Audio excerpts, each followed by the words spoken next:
was I'm impressed on how the THA moved people around a few days ago.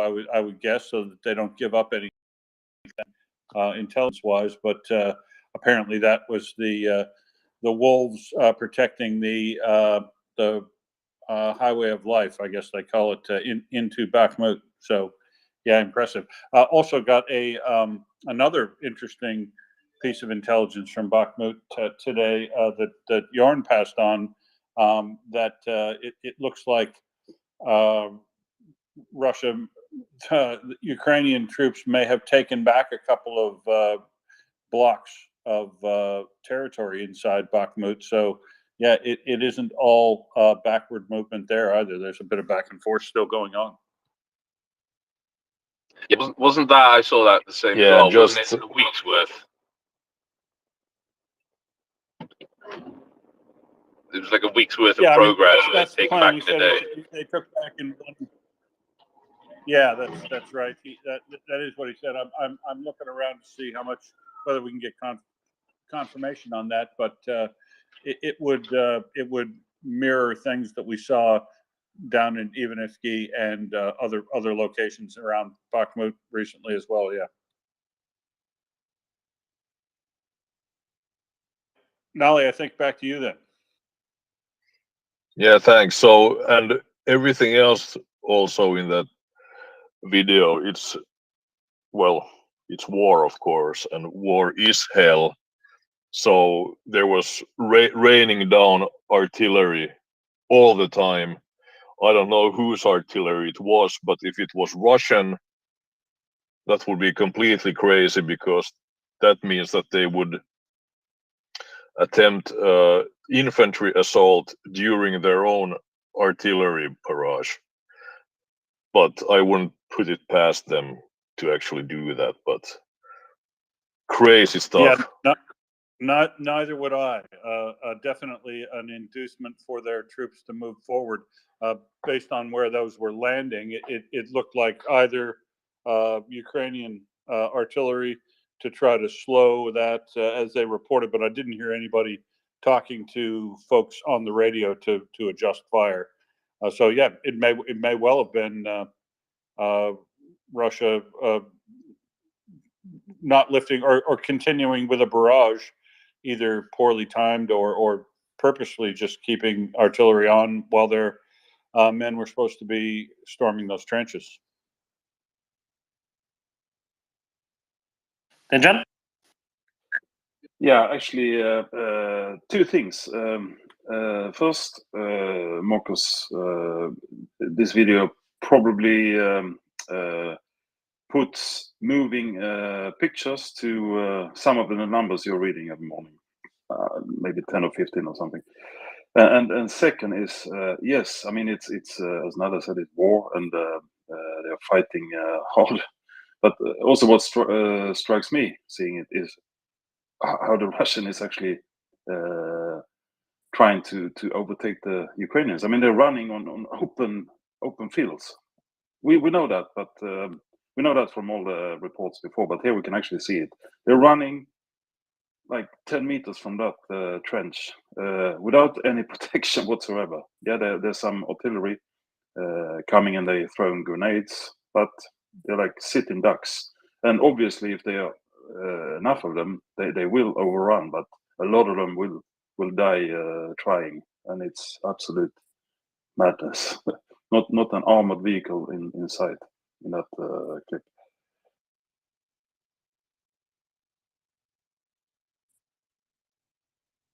Rich?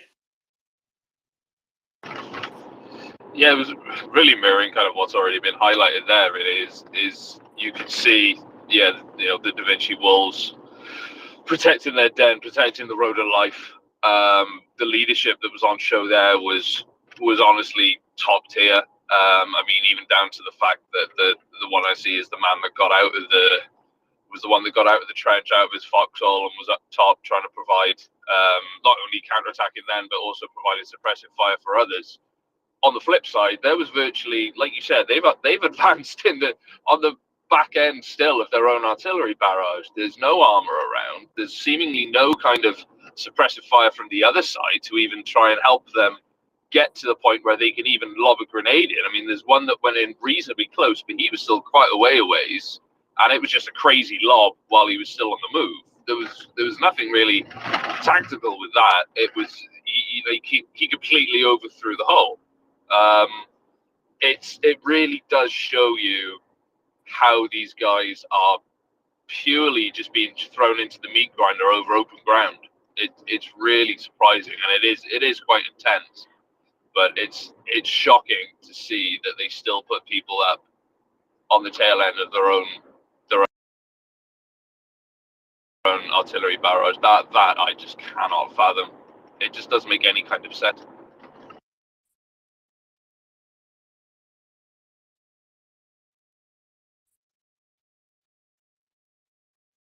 Yeah, it did not entice me to want to go join the Russian army. That's for sure, or that's probably what Wagner there. And yeah, I mean, it just never ceases to amaze me in this day and age that people would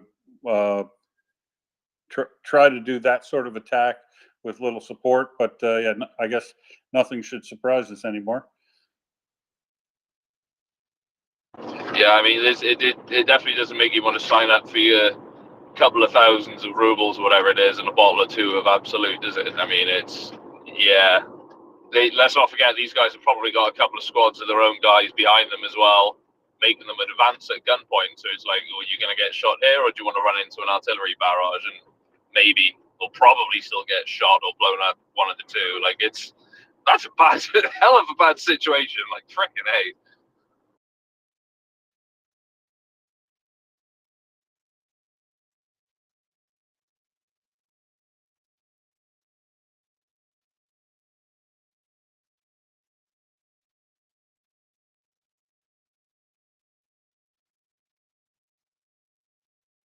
Oh, had some problems with my mute button there. Yeah, I don't know where we move to after that, but that is intense. The other thing I guess it shows me, Nolly and Rich, is the lethality of being out there. I mean, the ground that they're standing on is basically chewed up and full of splintered timber, and has obviously been ground up multiple times by artillery fire and things, and just the bullets whizzing around. How easily you could catch an unlucky shell and or splinter or fragment or shrapnel, and how quickly it could be over for you, even though the attack didn't show much coordination, didn't show didn't show any coordination or extra firepower, but it still looked quite lethal. Yeah, it was a real hellscape, wasn't it? It was just already, like you said, just completely minced, just splintered stumps of trees left. Like there was no hint of any kind of foliage. There wasn't even a hint of much green at all. Like it was all just mud and splintered wood. Even the stuff lying on the ground is the guy's resting his rifle on at one point is all completely chocked up from ricocheting and incoming fire and all the rest of it. But these guys really are just going over completely open ground. Like there is nothing. There's no half a tree there to kind of take cover behind. There is absolutely nothing. So the chances of you being shot, like you said, either delivery or from some stray ordnance is really quite high. Yeah, it's intense seeing it. Especially, I'm not going to describe it, but at one point I think where they're starting to really repel it, and he obviously quite rightly maintains fire when the guys are looking to retreat. It's that bit really starts getting quite intense. It really hits home. I mean, don't get me wrong, I'm not very soft when it comes to the Russians by any stretch of the imagination, but it really does hit home. Then you see a bit of a transition to it reminds you that these are still people, but at the end of the day these are not very nice people. So yeah, I'm not going to shed any tears over it, but it does hammer it home. So if you are sensitive in any way, or you aren't used to seeing those kinds of things, I would definitely think twice about it, or just be 100% sure before you go watch it.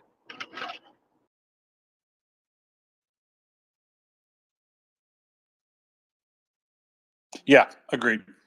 Definitely not a video for the faint of heart. But I 100% agree with you. While I feel empathy for anybody dying in war and being forced to in a situation like that, the answer is clear: go home to Russia. Yep. Run forward, chuck up a white flag, do your thing. Job done.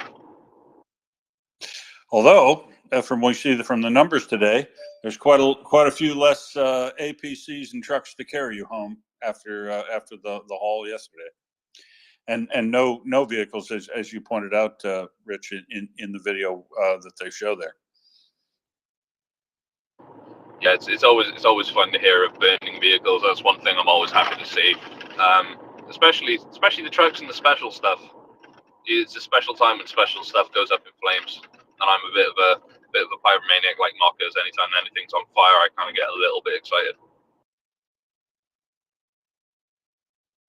Well, yeah, we all have our favorites. My favorites for secondaries, of course, is the TOS 1A, but maybe they're running out of those. Have to move to something else. But the favorites I've always had are the multiple launch rocket systems. Tend to really produce the best secondaries, and yeah, those are the crowd pleasers.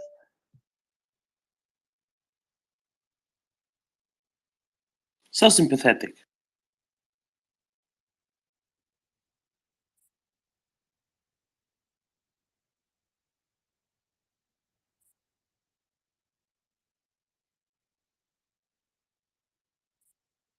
So before we move on, I think there's I am getting DMs today from people. I guess I can encourage people in the next period while I'm here. Or what the hell? I'll just I'll labor you with it.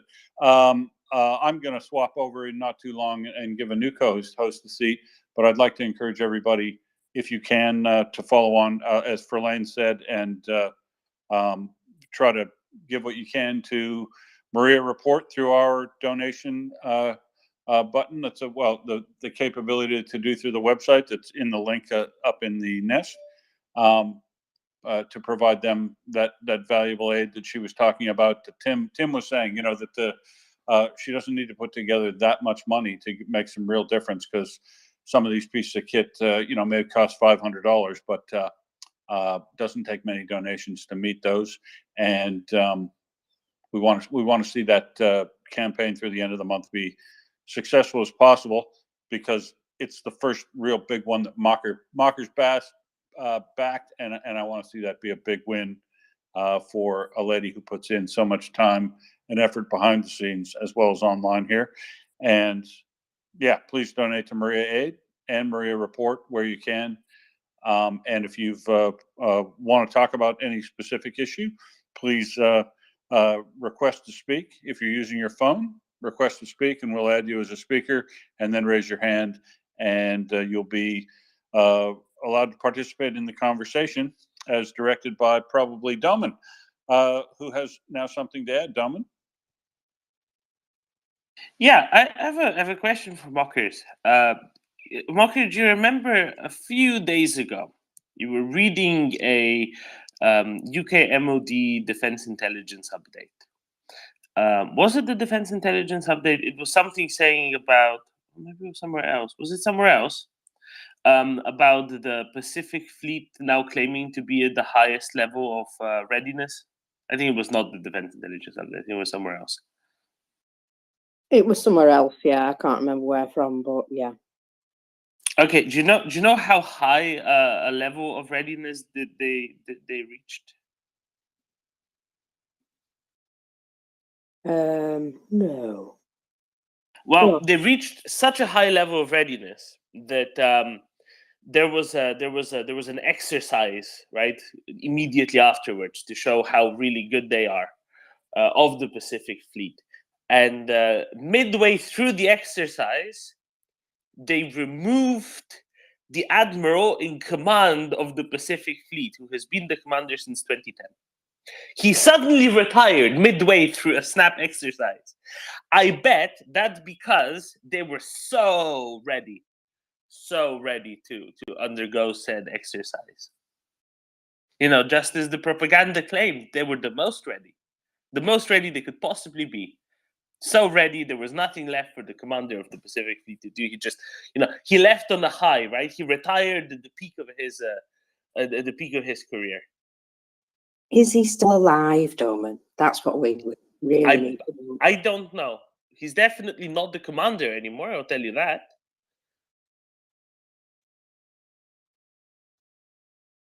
Well, all I can say is I hope he doesn't have one of those window appointments coming up in his future.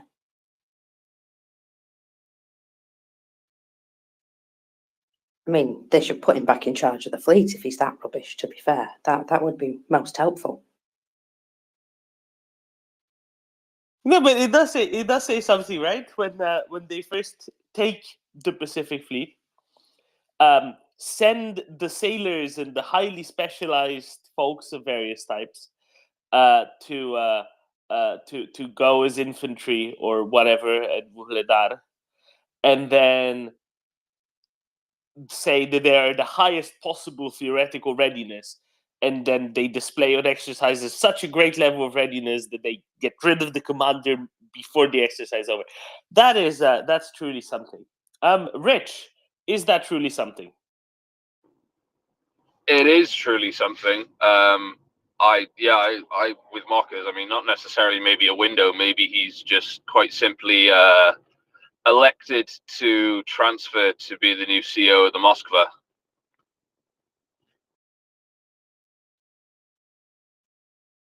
I'll go have a look, Rich, but I'm pretty sure that he's not a submariner. So he will do just fine commanding the submarine that's not actually a submarine either.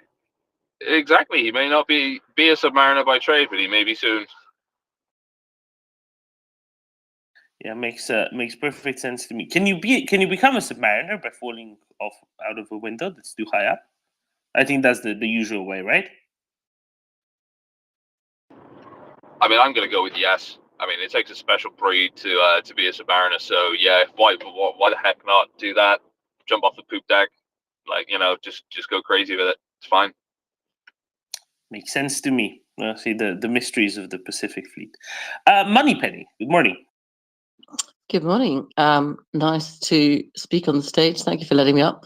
I am looking for people to reassure me that something nasty is not about to happen, having just seen the Daily Telegraph front page headline that Russian spy ships are threatening to sabotage the British energy supply. Have you seen the article? I have put it in the back chat here. I have. I've not seen the Telegraph article, but I can assure you this much, because this was all over the Nordic press yesterday morning, because they were coming out with a documentary series. That the first episode was released last night, but it was already online since yesterday morning. So it's not imminent in the sense that this is out today in the Telegraph, therefore it's imminent today. So I can definitely reassure you that far. But it's a big deal, 100%, definitely a big deal. So it's not new that Russian spy ships have been doing this. What's new is that journalists at various public broadcasters in the Nordics, so NRK in Norway, DR in Denmark, SVT in Sweden, Yle in Finland, have jointly been able to figure out a lot of the stuff from, let's call it, open sources. And also, they've been able to intercept ships that had their transponders off, and that's where the picture of the chap with the assault rifle and body armor on the deck of a.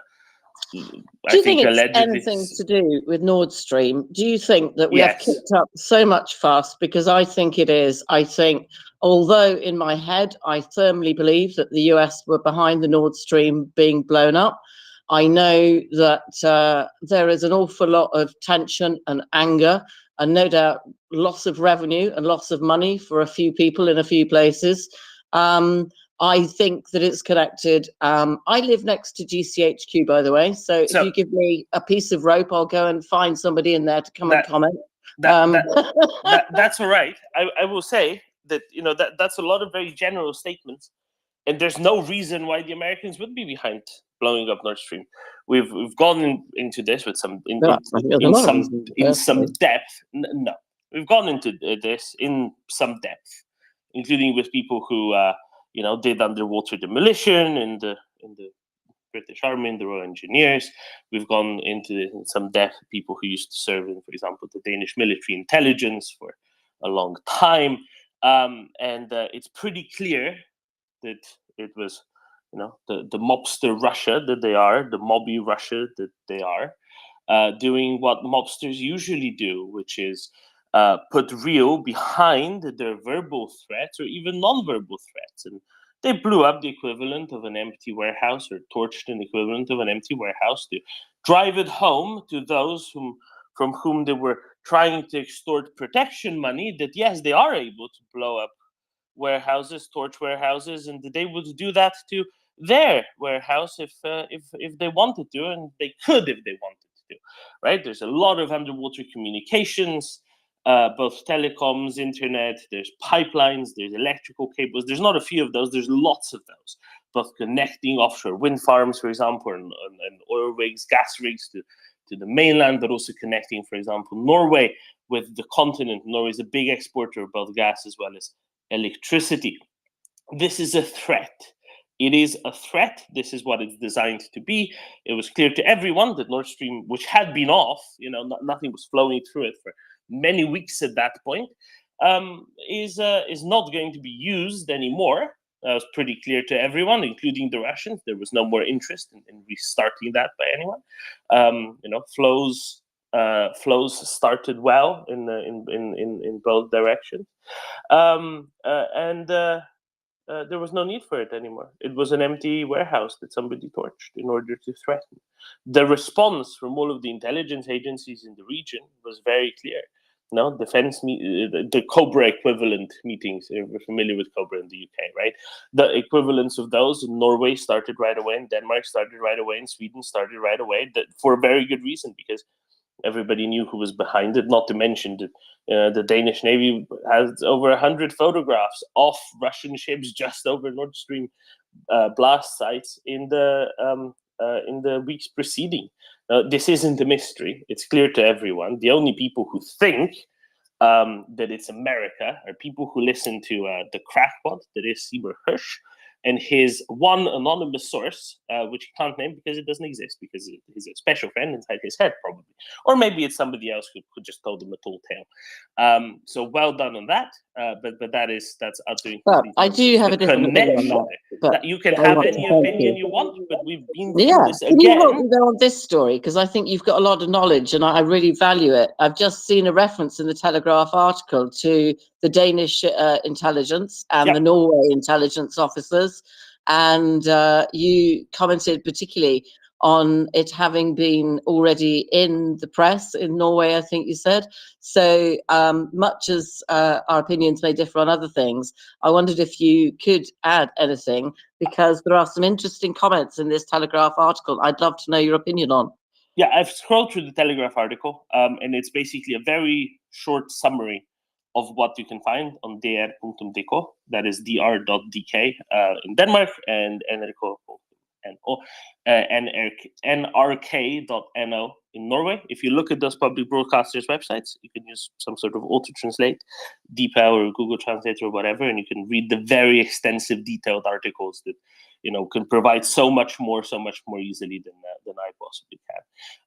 It's really well done, very thoroughly done. Then, John, did you end up go and watch the documentary as well? No, I haven't done it yet, but I will do. But if I may ask a question to Moneypenny, I would like to do that.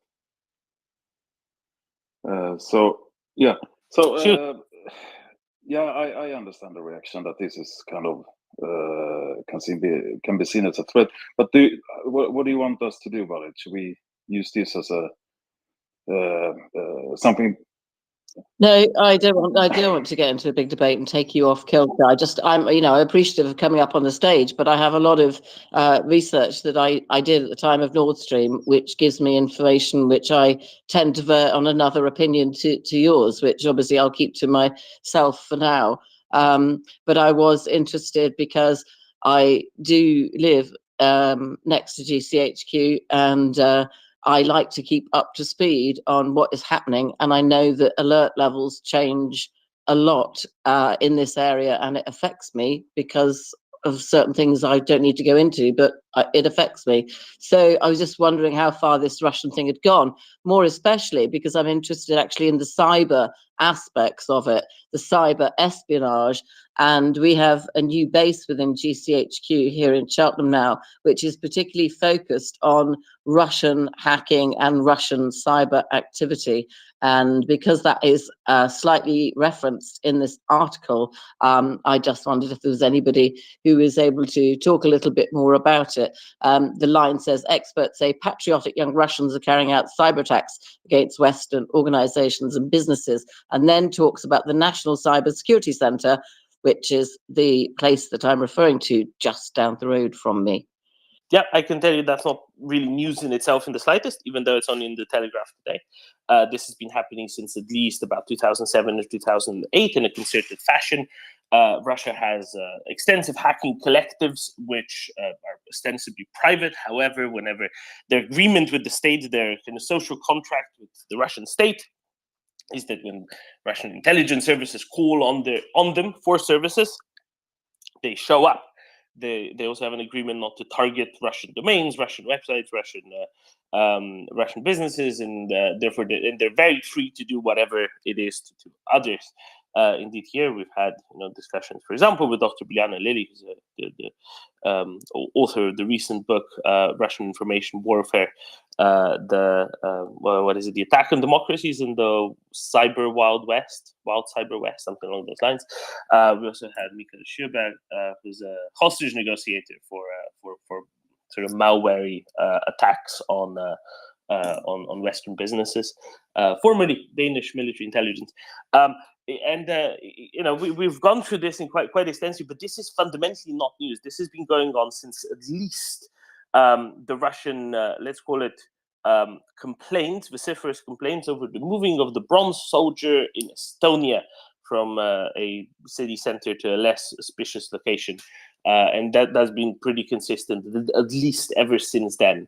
However, it's worthwhile noting that Russian cyber attacks have been quite successfully rebuffed at a strategic level. They're massive pain for companies, a lot of wasted money and resources because they keep occurring.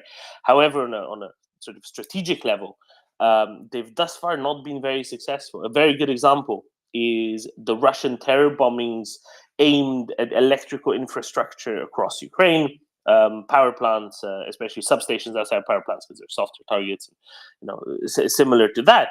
The reason why they had to engage in that terror bombing in the first place and use so many cruise missiles on that, probably quadruple digits cruise missiles on attempted strikes, many of which, of course, intercepted by air defenses, is because their initial plan, which was to use cyber attacks against the electrical infrastructure to disable it, were not successful. And I think that's just an example. And they were not successful, not because the Russians were very bad at it, but because they were effectively rebuffed. They managed to rebuff them, and Russians had to go to kind of plan B or C to do that. There's lots of components to it. A lot of the stuff that the Telegraph reports, it's good that it's out there in the more public eye, but it's generally fairly general knowledge. What about this alien thing that was reported 13 minutes ago? Do you know anything about this? Bright flashes of light seen over Kiev last night prompted flurry of online speculation with Russia satellites, UFOs, and even aliens blamed. Do you know anything about this? Yeah, there's a bright flash of light. The Ukrainian relevant agency has asked NASA if it's their satellite. NASA said no. It looks most probably like some sort of a meteorite.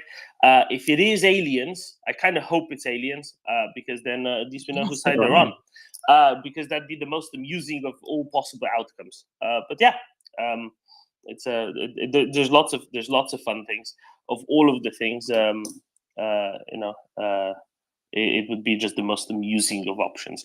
Hilarious, improbable, downright impossible, but definitely one of the more amusing of options. Right? Shall we go to some more hands, Klaus? Thank you.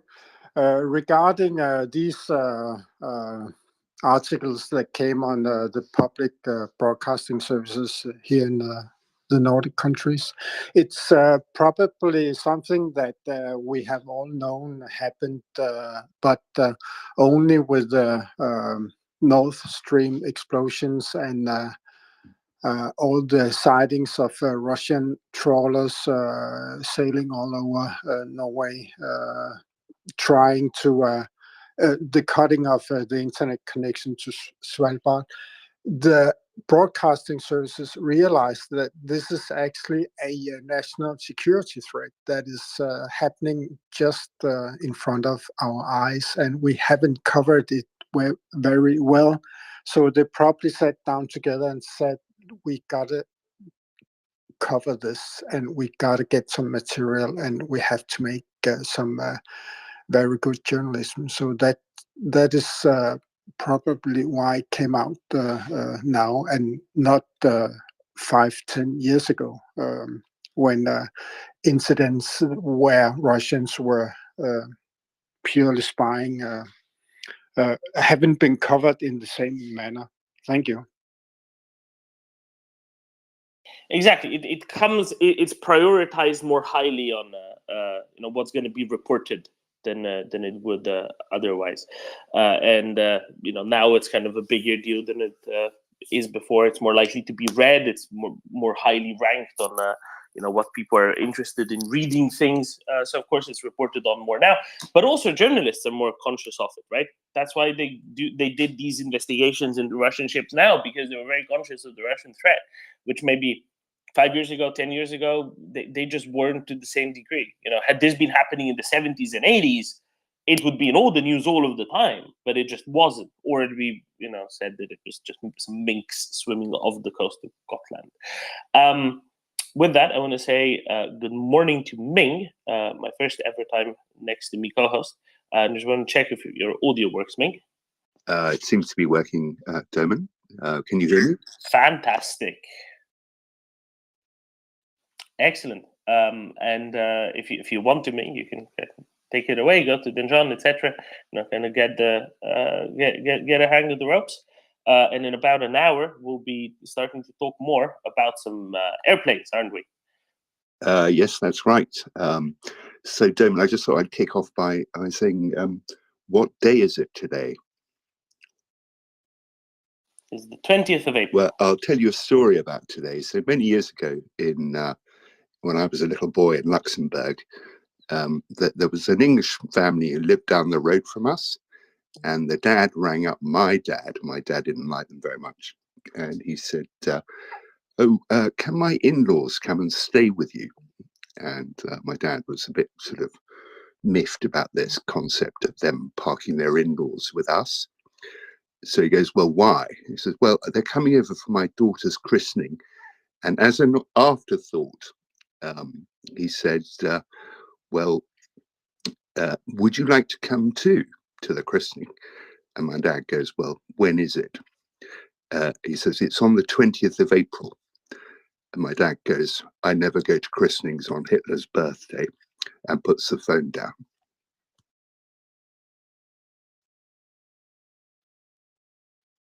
I never knew what his birthday was before, because I never, never ascribed that any significance whatsoever. Signs importance. But of course, your father was a different generation. Signs importance, Doman. Signs importance. Auspicious or inauspicious is my first time as co-host, but it's Hitler's birthday. It's also a California proposition 420 day, and apparently in Finland a relevant motion got the necessary 50,000 signatures on this day. So different people will ascribe very different meaning to the same completely meaningless in itself number. Right. So how do these buttons work, Doman? You're going to have to fill me in. I'll walk you through everything, but let's go to then John in the meantime, and I'll give you an idea.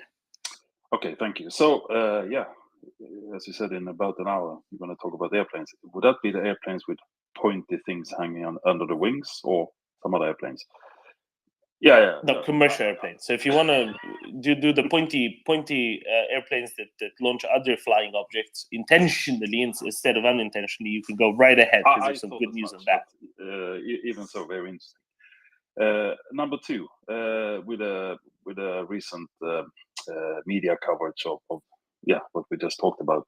I mean, it's still safe to assume that our intelligence services have been aware of this for a long time. Just now, it's getting out in the news.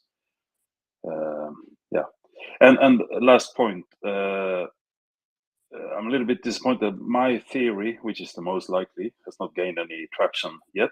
That the flashes over Kiev yesterday, or last night, was test of a new air defense system, the aerial flashbangs, which is kind of the last resort if any hostile airplane actually managed to enter the airspace over Kiev. So that's my theory. What does that mean? How would that be useful? You would blind them, right? It's and they would be stunned. You know, stunned as in. But this is a joke, so I don't know why. I need to work on my theory, but yeah, they would be stunned and probably lost their ways.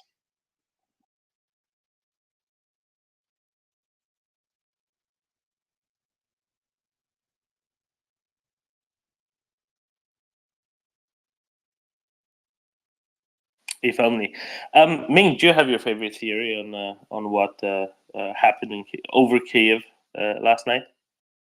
I haven't actually seen anything about it, so I have no idea what happened. There was a bright green flash in the sky. It looked like something was flying towards Kiev, and then it burnt up in the atmosphere, I think. No, it could be just a random meteorite. I mean, didn't that sort of wide open space has those sorts of things quite frequently? Wasn't there one a few years ago in Russia, somewhere in the Far East? Chelyabinsk, if I remember. Tunguska. And then there was a massive one back in, took out half of Siberia or something, probably in like, what was it, 1917, 1920, somewhere around. Tunguska. The Tunguska event. So no, I have no theories. I haven't even seen the report. I must apologise because I'm a bit.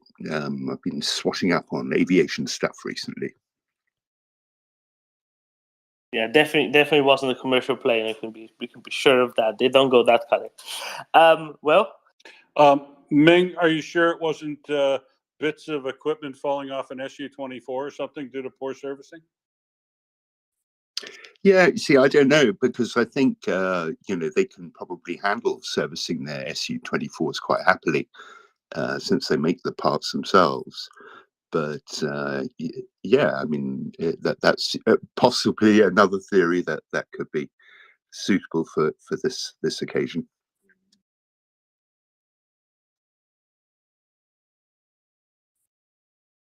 I was just making light of your other recent research, which is very interesting on the commercial airlines, for sure. Yeah, no, so that's what I focus on. My background's in aircraft financing and leasing, so I'm pretty focused on the commercial side of things. I'm not very good at things that shoot, especially things that roll around on tracks. So I can't really tell a Bradley from a BMP, but well, I can actually. That's a bit of a fib, but I can tell an A321 from an A320. It's easy. One has a 0 on it. The other one doesn't. Yeah, and the 21's a bit longer.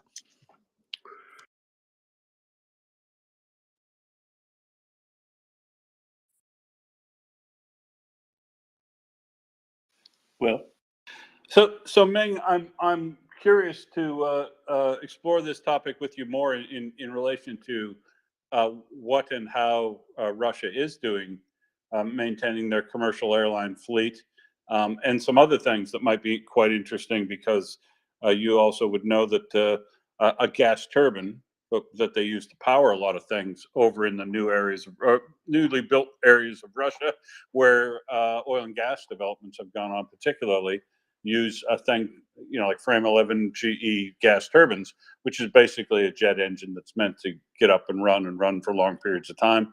And if they start doing some of the things like you've identified in your Twitter thread, could be serious problems, because when I was growing up in the farm, we used to actually wash out our oil filters and air filters if we couldn't get one right away.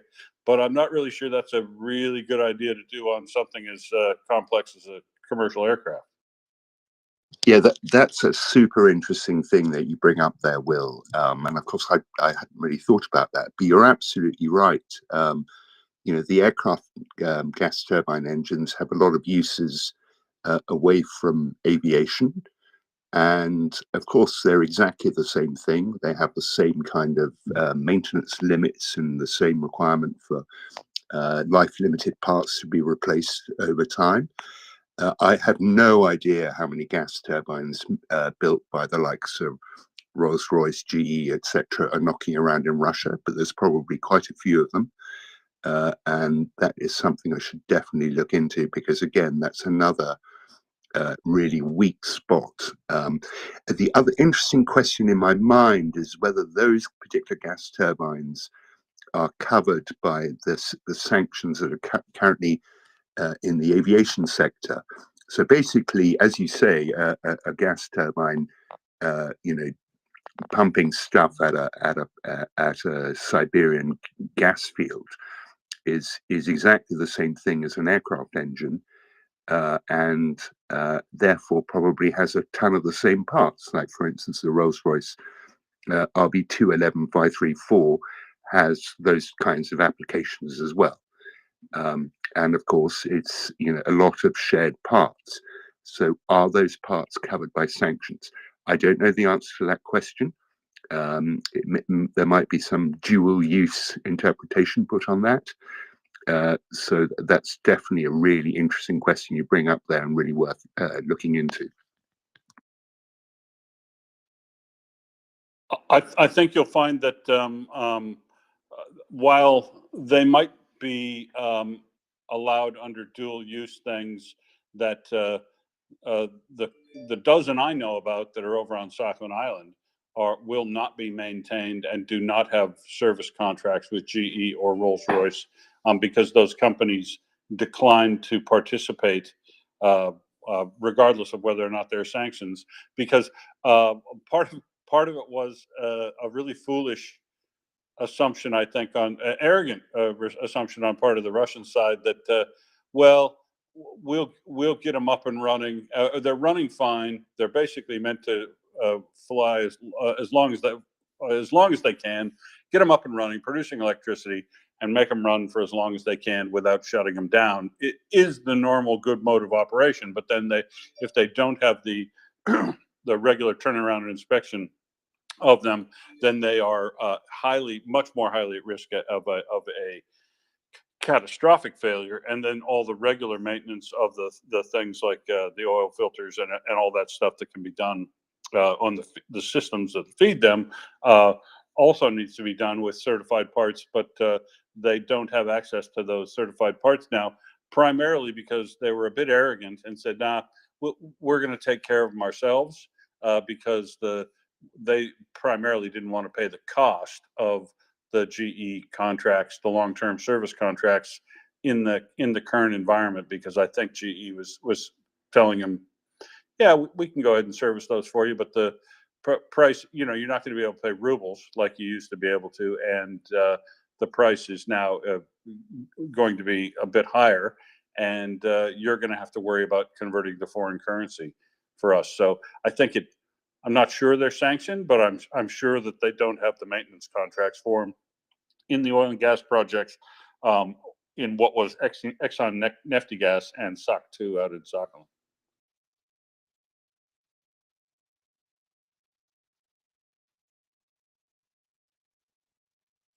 So funny that you talk about gas, because the Russian media reports that Gazprom asked the government to allow them to raise gas prices in Russia because the exports, well, everywhere collapsed. So they're not doing too well with the current price system and the current ability to export.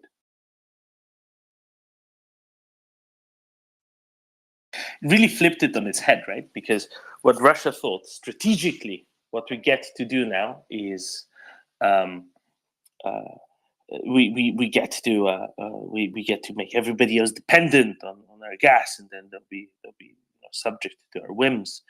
But what they did instead is they killed off their golden goose. Yeah, so Doman, they're facing both falling prices and falling production because of what the decisions they've made. And note that shutting in gas wells and shutting in oil wells oftentimes means that when you want to put them back into service, you have to do work over on them, and they also don't have access to all of the companies that they were using for technical service on their wells that they used to have. Although I do note that Schlumberger is still in the country. I mean, why is it called Schlumberger? Because the only Schlumberger, to my mind, should be Domaine Schlumberger in Alsace, for which I understand why it's called Schlumberger instead of Schlumberger. But what? It's just confusing. It's a French company. Servicer is It's also a French company, Dermot. I know, but they confuse things. You know, they're both called the same and they're pronounced the same. They're called the same, at least pronounced differently, but for which there's an obvious manner. It'd be so much more straightforward. Well, I mean, we could open a whole can of worms here. You know, ancient Franco-German enmities and whatnot. So I think maybe you better leave that one, Dermot, for the moment. You know, especially when it comes to Alsace. You know, you probably get people like Axel calling the place, what's it called in German? Alsace or something? Alsace.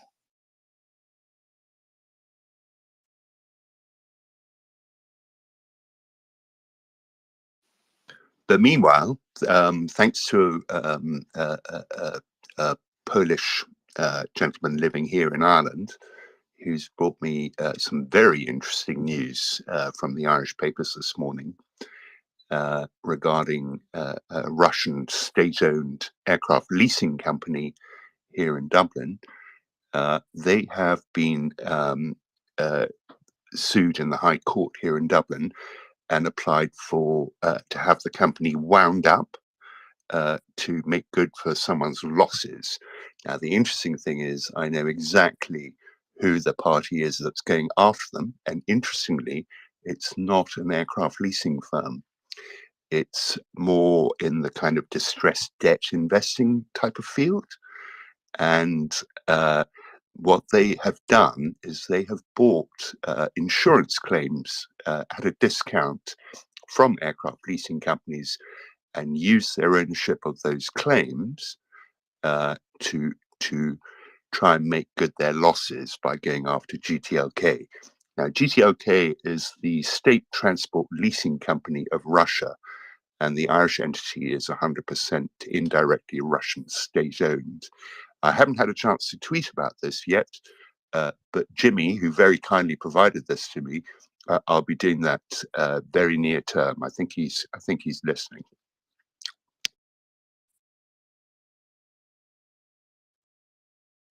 Excellent. While you look more deeply into that, maybe then John was hinting at some pointy aircraft with more pointy things hanging off of them, and Will is only some hours flight from where they're stored. Then John, what did we read about overnight or this morning in the war zone on the drive?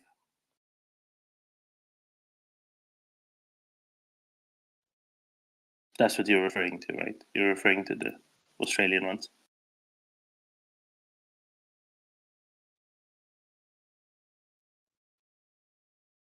No, he's got all shy. You know, this is what they do, right? They get in touch with their Viking side, express themselves, and then then just kind of clam up after a bit when they realize that that's all a millennium in the past. Sorry, in a meeting. Thought so. It's going to be you and I then, and we can kind of go through this. There are some number, I believe, 46 of these FA-18 Hornets, the original edition, I think, more or less original edition, but quite a bit upgraded since then, better radar and so on, that are parked somewhere in Australia. And nobody's flying them, and they were always stored well, operated, away from salt water, etc. And for some reason, they're still parked there, and they're not being sent to, I don't know, for example, somewhere where we could really use some fourth generation fighters, right? And they're not in use, and they're rather good, and they're definitely much better than MiG-29s, and they can use all manner of things. They can use all manner of things. They can use all manner of munitions and other things that the West can provide. No, it's very, very exciting. And why isn't this a thing? Well, you're in Australia. Why isn't this a thing? Why aren't they where they can be useful? So here's the story that I've been getting over the last month when I asked this question of the people who are in the know on the subject. These FA-18 and they're Fs, right? So as you say, they're an older airframe, but they're fitted out with newer equipment. I don't know the total spec on what an FA-18 F version is, but there were 75 of those aircraft in service with Australia, and they were replaced over the last few years by the F-35, and they have achieved that replacement, I think, earlier than actually expected. And so they sold 25 of them to Canada for some purpose a couple years ago, and there were 50 then remaining. About 2 or 3 have been sold off, I think, to museums and stuff. But the story I first heard was that additional 50 was all going to be sold to some entity under a contract, and that contract deal fell through. But for some reason, the Australian government wasn't going to take those pieces of equipment off the table. But maybe they thought that they'd get sued if they canceled the contract, even though the buying party apparently dropped the ball on everything. But for some reason, the government had said, "Oh, they're still committed to those people." But in my understanding of the law, if a person doesn't meet the terms of purchase and there's no consideration, they can hardly attack you for breach of contract. But anyway, that was the first story. Then when we pursued it a little bit more down here, as me and some others have want to do periodically when we're writing to our representatives, then the answer was, well, the airframes basically don't have any hours left in them really anyway, and they're really only good for spare parts or going to museums. But that isn't the analysis that was arrived at by Tyler Rogway, the folks, the article you're talking about. And so if this discussion is going to go on, it'd be nice to get some clear answers on whether or not it would in fact be useful to send these to Ukraine, because clearly they're not new pieces of equipment, but they had, as I understand it, life left on them enough to be sold to Canada. So there's got to be some life left on them that could be used in Ukraine. And the other issue about contracts and stuff doesn't seem to be, it just doesn't hold water. And unlike the discussion of FA-18s that could be provided from anywhere in Europe, these need not be replaced by anything. There's nothing waiting. There's no, it's not reducing capability down here in Australia, because as I say, the F-35s have already totally replaced these things, and they're parked at Amberley Air Force Base, and they could be flown out soon, I think.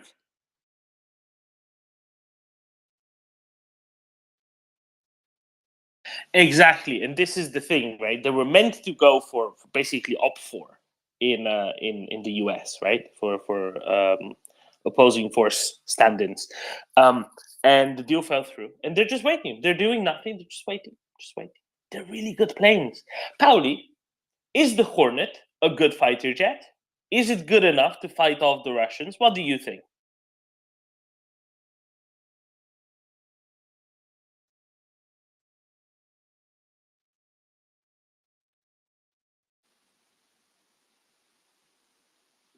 Pauli? Pauli? Can Pauli not hear me? Ming, can you check if Pauli can hear me? Can you hear Doman? Because he's asking you to go if you're ready. I think it's Twitter box. Okay, fair enough. We'll get Pauli back, and in the meantime, we can go to Edward. Edward? Yeah, hi. Yeah, the F-18s,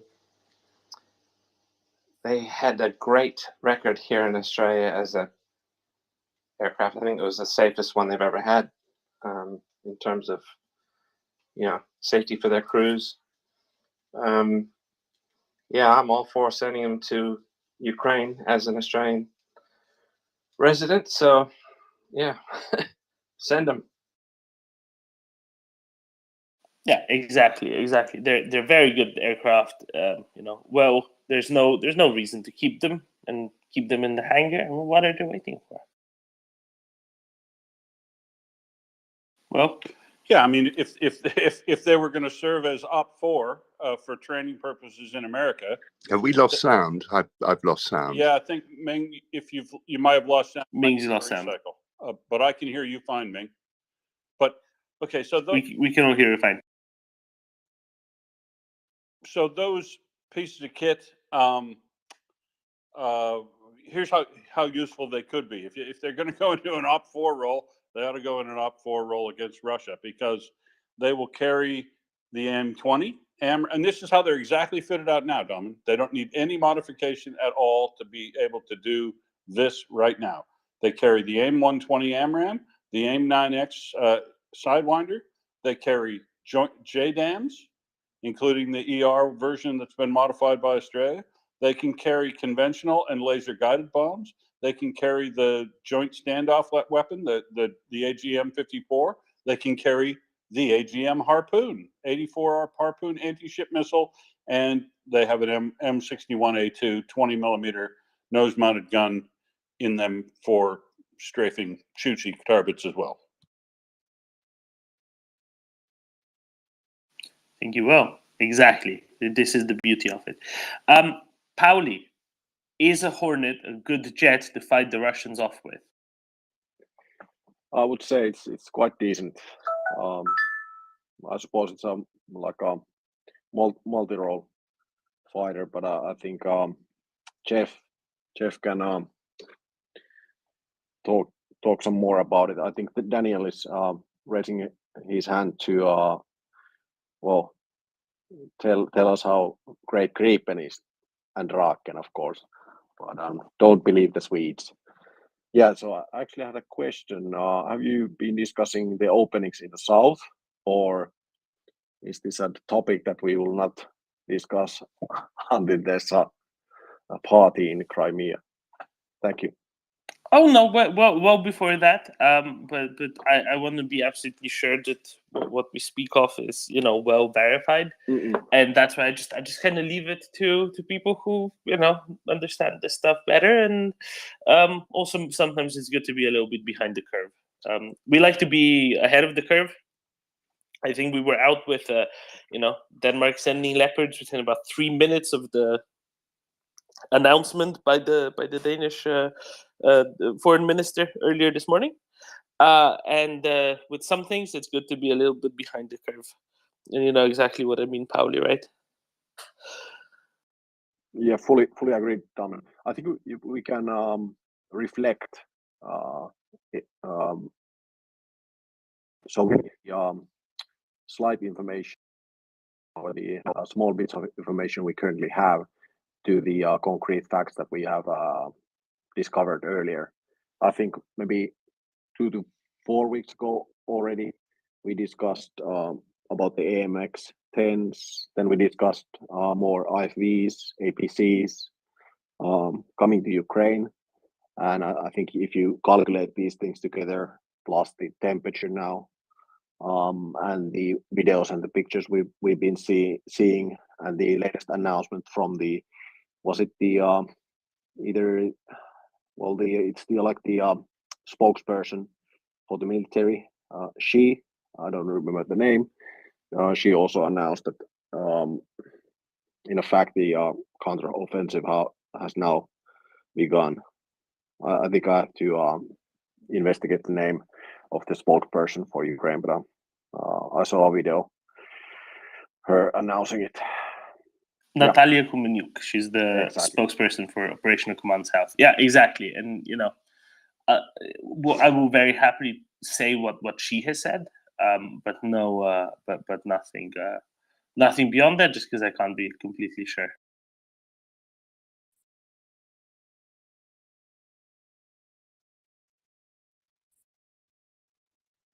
Daniel. Yeah, I was going to talk a little bit about the F-18, not the Gripen. It's a terrific aircraft, though. But I think Will said more or less all of it. To be honest, no, it's a great aircraft, and I would say that it would suit Ukraine as good as, if not better, than the F-16. It has sort of those base capabilities that are so important for Ukraine, and I would actually dare to say that no other aircraft actually have that full suit that is needed, that the F-16 and F-18 would offer, with a very good beyond visual ranged capability with the air-to-air missiles, but also to have the anti-radiation missiles in the harm. The Gripen is really nice. The Rafale is nice. The Eurofighter is nice, and so on. All these, it's good, but it doesn't give that full range of capabilities that the F-16 or the F-18 can give. I've been trying to find some information about the radar range and stuff like that, and haven't really been able to see. It depends a lot about the upgrades, and it's a little bit unclear which aircraft has been upgraded in what way. But what the F-18 has against it is a little bit of the cost. It's a twin engine aircraft, so it does probably cost more to run than the F-16, and it is, as we've been discussing with Cool Jeff, it is actually sort of important. But if you're getting one and not the other one, you can't be picky. So that doesn't really matter. But what it does, it's actually carrying more armament than the F-16, and to some extent, that is actually a very big plus when it comes to air-to-air combat, because you have it's hard to explain, but when it comes to beyond visual range tactics, it actually is a very big benefit to be able to have more missiles, because you're not always firing missiles and shooting down your enemy. You can fire missiles to make to force the other guy to either turn away or fire his missiles. And if you have more missiles, you can play this game longer, and you can actually go home being the winner. When the opponent is running out of beyond visual range missiles, you still can shoot at him, and then either you actually get him or you force him to go home and turn away, and then you have achieved what you need to achieve. So in that respect, actually, the F-18 is a fantastic aircraft. Yeah. And just like So Daniel, why quick clarification. why are they parked? Go ahead, Will. So quick clarification on these from an astute viewer in Australia. Thank you for that. That these are actually they're called the FA-18F Super Hornets. And the reason why they're more versatile is because that F/A, FA means it's a fighter or attack aircraft, and that's why they're probably very suitable to this role, because they can serve with all the JDAMs and all the attack ground attack capabilities. And what was the last thing I was going to tell you? I forget, but yeah, they're. Oh, the other thing I was going to say is that, as I think the previous speaker said, Daniel, that the F/A-18, I don't know what its aerodynamic or aerobatic capabilities are in comparison to the Su-34, Su-27. But the key, as he said, is not the whether or not they could win a dogfight, but whether or not they can win a standoff battle with longer range AMRAAMs. Let me be clear on this one, Will. The ones we're discussing are F/A-18A Hornets, A++ Hornets. The ones that Australia still operates are F/A-18-E/F, so much more recent blocks, Super Hornets. So they're slightly different planes. The Super Hornet versus the Hornet. It looks kind of the same, but it's slightly different. And I have a hunch this is what Daniel was trying to explain. And then we'll go to Daniel, and then we'll go to Pauli, and then to Jan and Edward. Daniel? Yeah, that was sort of what I was going to say. The EF version is a totally different plane. That would be fantastic if Ukraine got, but as you say, they are still operational in Australia until they get all their F-35s. So it's not really on the table. Have we mentioned that there are a couple of F/A-18s, sort of A+, B+, in Spain that actually should be possible for Spain to give away? We haven't. That's the next step, right? Because Spain has a bunch in the Canary Islands of these older models as well, and they're looking to get new Eurofighters, I think, to replace those older things anyway, to add to the Eurofighter fleet, and there's capacity to possibly move on from those a little bit earlier as well. Absolutely. So there aren't so few Hornets around that could actually go to Ukraine. Not to mention, and here I have a question for Pauli. Pauli, you know how the Swedish Gripen is mostly run by conscripts? How is that done in the Finnish Air Force? Is there like a shockingly large pool of people qualified as maintainers for the F/A-18 in Finland? Yeah, there actually is. They run it, I think, biannually. They have conscripts in our Air Force units, and of course then the Air Force pilot, the conscript pilots, they usually fly smaller planes, and I think nowadays in the end they get to fly the Hornets, and most of these conscripts but I mean, like the maintainers, the ground crew. Yeah. So there's of course there's a basic ground crew, but they also have conscript ground crew guys they train for the war. So we have them, and most of these are placed in certain wartime units after their conscription.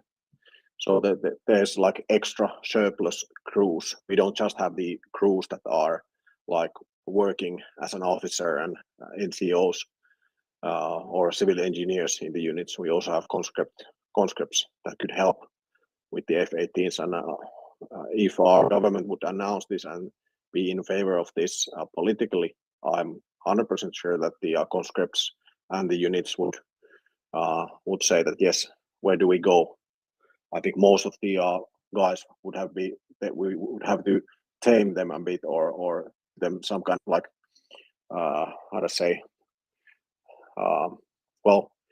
try to tame them so that they will not go to Ukraine before they have all the kit. I would say a lot of them would be quite eager to go. We just need the political will and the alliance to do it. And what I'm kind of getting at is, right, now. Oh, sorry, Pauli, continue. Sorry, there was a break. There was a bit of a glitch. Well, yeah, just briefly, just like I have said before, now that we are in NATO, I think we could release some air squadrons to Ukraine if NATO countries, mainly US, would supply those F-35s here in advance.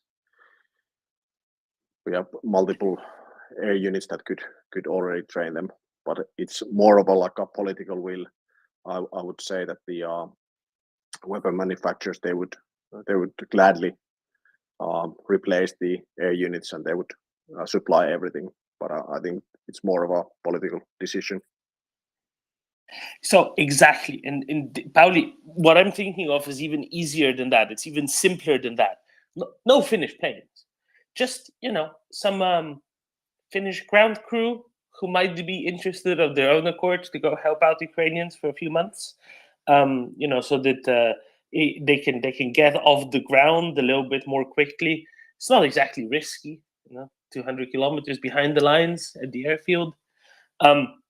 But just so there's more people who know how to turn these around and turn them around well and quickly, and that can really help, right? And if they get 40 odds from Australia, a couple dozen from Spain, that would be like the entire combined MiG-29 and Sukhoi-27 fleets that they currently have. It would be absolutely huge, and it would be a very quick and easy way to get Ukrainians off the ground and into some jets that really make a difference. Yeah, I see the plan viable and it is doable. I don't want to give any promises on behalf of the crew, but I know it would be doable. And I don't know if you know the background, but currently I think some missiles are currently being manufactured in Finland. I don't remember, was it the AMRAAM or what was the actual missiles that we are now manufacturing due to the quality issues. It's now being done in Finland. So we also have the capability for the, of course, the missile manufacturing and the installation. So we could provide help on that front when the time comes, and hopefully it will come soon. Thank you. Exactly. Daniel? Yeah, I was a little bit curious. We talked about the maintenance crew for the F-18. I would be really curious of knowing do you know, Pauli, how many is involved in a crew around one F-18 in Finland? I think in Sweden, I actually don't know that exactly, but I've heard numbers around 1 to 2 professional technicians, and then 3, maybe 4 conscripts, 2 to 4 conscripts or something like that. Yeah, I guess that would be the rough estimate. And of course, in my humble opinion, the main question is how many you need. You don't need a whole lot. Like, let's say if we can bring up maybe 20 to 40 guys, that's already quite a sizable amount in my opinion. So to work with the planes, and like I said before, don't want to give any promises or any false information, but I just think that we could provide this assistance. Thank you.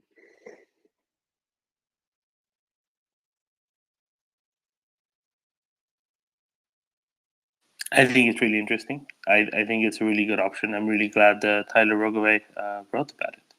I will remind everyone that we've been on this here for the past year. Every single time that General McRyan, I think every single time, maybe one time they didn't, but every single time General McRyan came here on the space, Axel asked him about what? Asked him about the Australian FA-18s.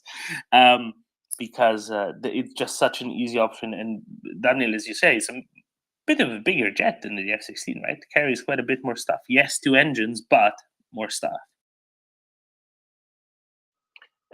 Daniel? Yeah, I think I can recall it here. I think that you can have 1, 2, 3, 4, 5, 6, 7, 8.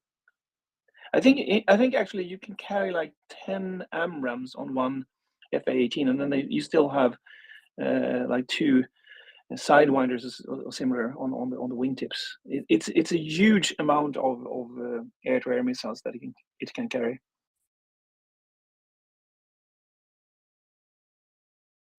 And the beyond visual range ones? Well, what's the? Yeah, there's no meteors, right? But I don't think it's as far as I know, it's not the meteor is not integrated in to the F-18, but it's the AMRAAM that is the main main missile you will use.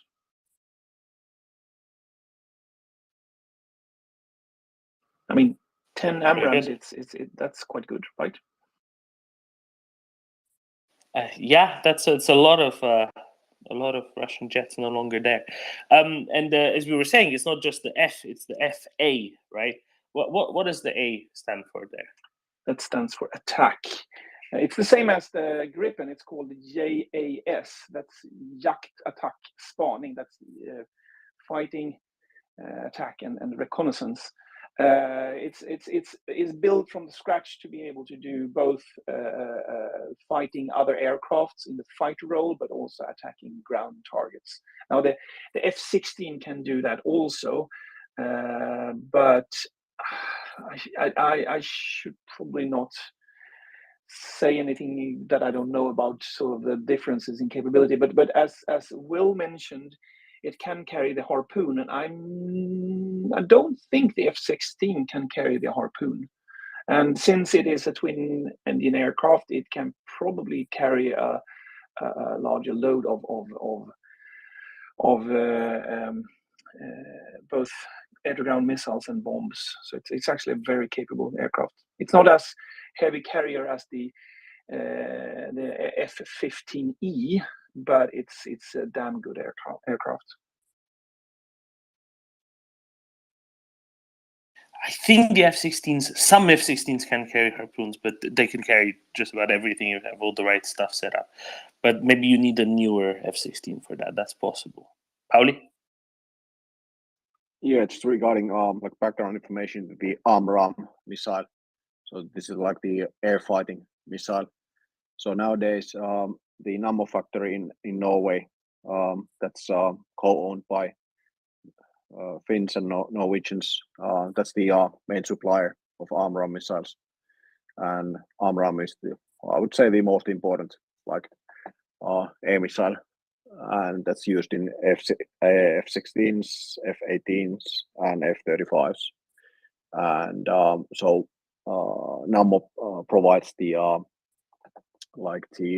how to say, the motor, the air missile, and the motor is the most complex and most important part of the missile. So this just highlights the, how to say, capability and the resource that Nammo would have if there's a political will to give the Hornet or F-16 and then of course the missiles to Ukraine. Thanks. Daniel?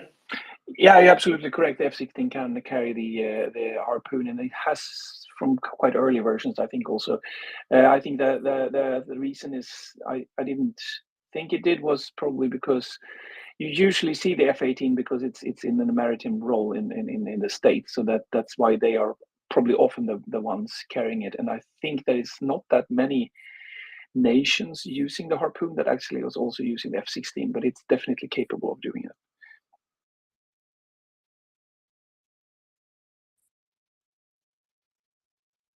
And part of the good thing about these Australian ones is they were not on aircraft carriers, right? They were not U.S. Navy F-18s that are that operate in an adverse environments where there's all the extra stress on the airframe from the cable stopping and the catapulting and the salt water spray, and right, it's just a less adverse environment when you're operating off the ground only, like the Australians did, and that makes it even probably in slightly better nick as a consequence. It's just really a shame that they'd be sat there in a hangar for what, when there's such a clear and obvious need and purpose. Edward? Yeah, I think Australia had I think 5 or 6 two-seater model as well of the same type, for training.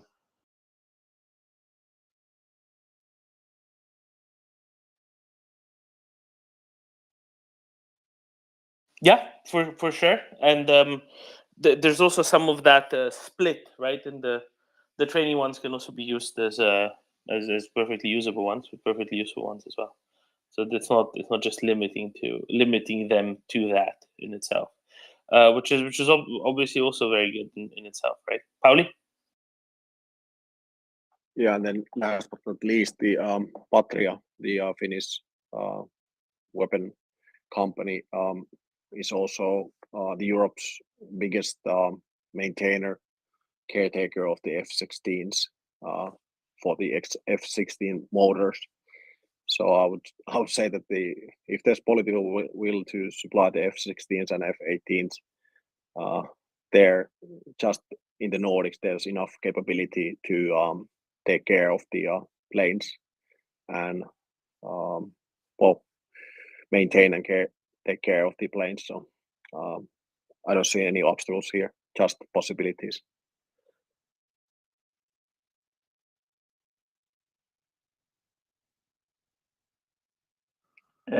May I add also that the engine in the F-18 CD versions is the same, more or less. It's not exactly the same, but it's more or less the same engine as you have in the Gripen CD also.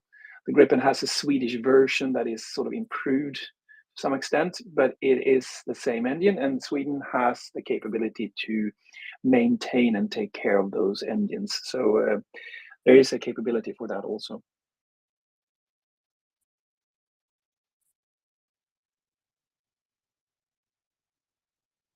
Yeah, it's just so many options, right? So many options, and this is even without Finland giving any planes. It'd be incredibly useful. All right, Ming, you should have another invite incoming. Let's hope that this time it doesn't break things.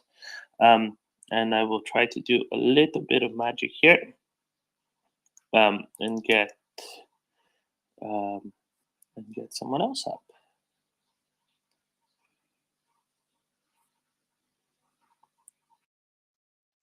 And maybe we can switch slowly from one set of planes, because I don't know how much more there is to say on this, and I'm sure that Latin will be with us in a little bit, and will be able to tell us even much more about the FA-18s. But we can turn to some civilian aviation in the meantime. Ming, mic check. Testing. I seem to be working fine at the moment. Perfect.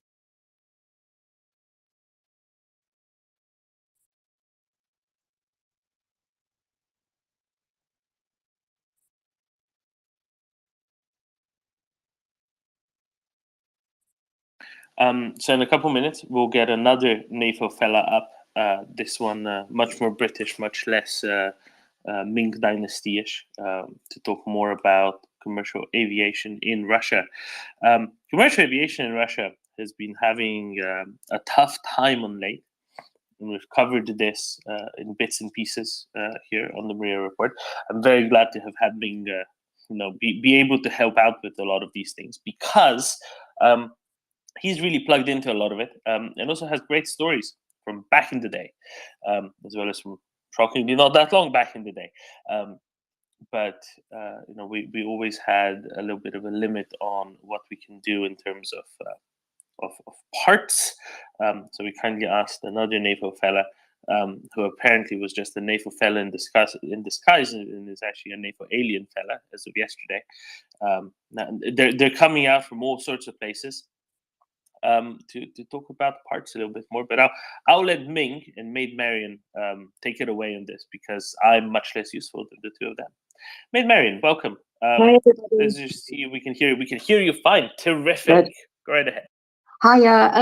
I work in aerospace in supply chain, supplying big customers such as Rolls-Royce, Airbus, Eaton, Collins, etc. And I'm responsible for buying a lot of spare parts for both aftermarket and build, mainly small parts, fasteners, seals, bearings, that sort of thing. I'm not sure what you want to know about the supply chain and how it's controlled. So if you give me a bit of a clue, then obviously I can't give away any trade secrets or anything. Yeah, so I can give you a bit of background here, Maid Marian. So Okay. I posted a thread yesterday, which you might have seen about, which you did see, in fact. I did. Paddington Farm. Yeah, about the difficulties Russians are getting hold of spare parts for their commercial aviation fleet, and how they're sort of working around it, and how it's actually a bit of a disaster because it's not really working quite as planned. And what I thought would be interesting to hear from you about was, because we all know what's sanctioned and what isn't, and obviously aircraft parts are things that are sanctioned in a blanket way across Russia. What we thought would be interesting to know about is you're very much at the coalface of this, in that you are sort of are responsible for implementing sanctions at ground level. Because if you might get inquiries from sort of weird people in countries where you haven't had those kind of inquiries from, which might raise red flags internally. And we were just super interested in finding out, how does it work on the ground? How do you guys work out which inquiries you're going to respond to and which ones you're going to decline simply because you think it might be a Russian airline trying to get their hands on parts through the back door? Yeah, so personally, I deal with customers, not like Joe Blogs on the street. We do have a sales unit in another part of the country that deals with random people that will phone up and say, can we have these? The only parts we sell to those people are standard parts, your ASs, your ENs, those sort of parts, standard bolts and that. Anything that's customer drawn, we don't sell to anybody other than customers. And if anybody else wants those, they have to get permission from the customer that owns the IP to buy that part. Oh, so that's interesting. So basically, the manufacturers of the parts have a lock on who gets their parts. Is that right? Yeah, no, not the manufacturer. So our customers draw a lot of the parts, and the drawings are normally either just civil or military. We're not allowed to send any military drawings out of the country without express permission through a gated process of customs clearance, trade, all that sort of stuff. So a customer drawn part can only be bought by that customer. They own that part. And if anybody else wants to buy it, they have to contact the customer that owns it directly to ask permission. So the whole due diligence process on who might want to buy that part and who the ultimate end user becomes the customer's responsibility. Is that correct? Yes, if it's a drawn part, yes. Now the standard parts, you AS bolts, those sort of things. Sorry, Mary, you're going to have to explain what an AS bolt is. All right, okay. So, right, an AS bolt, like an AS, I don't know, 48462, is a standard bolt, usually made by somebody like Howmet or Lissy or somebody like that. And they are controlled by the Standards Association. So, like MS is military standard, AS American standard, that sort of thing. And those people own the rights to those. But the danger is that you can buy a lot of the standard parts, which do go in aircraft, at places like Farnell, RS Components, your normal distribution type places. And I don't know what sort of controls they have, but they are catalogue parts. So it doesn't matter who buys them, because you can use them in anything, not just aircraft. But you'd be paying a hell of a lot of money for one bolt, say like £50 instead of 50p, if you buy an aircraft standard bolt. So those are probably not the things that are going to be limiting anyone, right? No, those are probably not the things that are going to be limiting the Russian civilian aviation. What are the sort of things, do you reckon, that is going to be the hardest for the Russians to get their hands on? Because it's kind of controlled, and because of the rules, and because of the way that the market is structured around it. I would think more electronic type stuff. We don't do much in the electronic way, just little switches and this, that and the other. I think that would be more controlled because there's more intelligence in those sort of things than a bolt. So yeah, I would think those. So already for years we've not been allowed to buy anything from Iran and all the previously sanctioned places, because everything we buy, we have to have provenance with both the mill that the materials come from and the stockist that it's come from. So any parts that we buy, we need to find out who the mill is and who the stockist is. And if the mill is now in Russia, we are not allowed to buy a part where the material is in from Russia, and that's part of sanctions as well. So that's interesting. And that's for specialist steels. So you need back to birth traceability on even simple bolts. Yes. That's absolutely fascinating. Yeah. Yes. 100%. And a lot of the bolts, they're called what's called qualified parts. So only certain suppliers in the world are allowed to make them for aerospace. They have to be qualified and checked by different standards agencies to make sure they've got everything in place and they're using the right material, etc., and they know where it's from, that sort of thing. So yes, it's quite interesting. It's quite interesting. So I'll get a quote from one of my customers from a drawing. So I go to certain suppliers that are approved by either ourselves or by the customer. And then I have to make sure where's the mill, where's the stockist, which process house are you using? Every single bit has got to be approved. So in a way, that's what makes them cost so much money, and we perhaps should be a bit more SpaceX and make our own bits.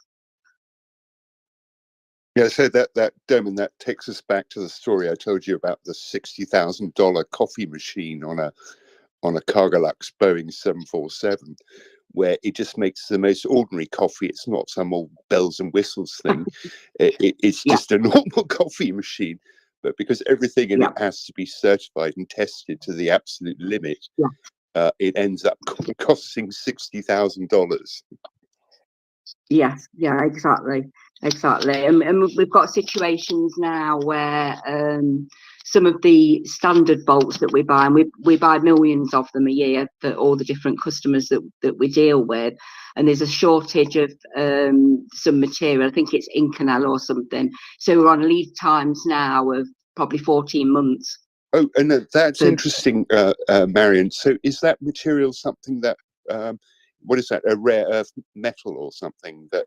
I think it's just an aerospace grade material. Plus, they're not allowed to buy anything from the Russian mills, which possibly they used to get them from before, and now they can't. So they're having to go elsewhere, and everybody will be going to those certain places now to get that material.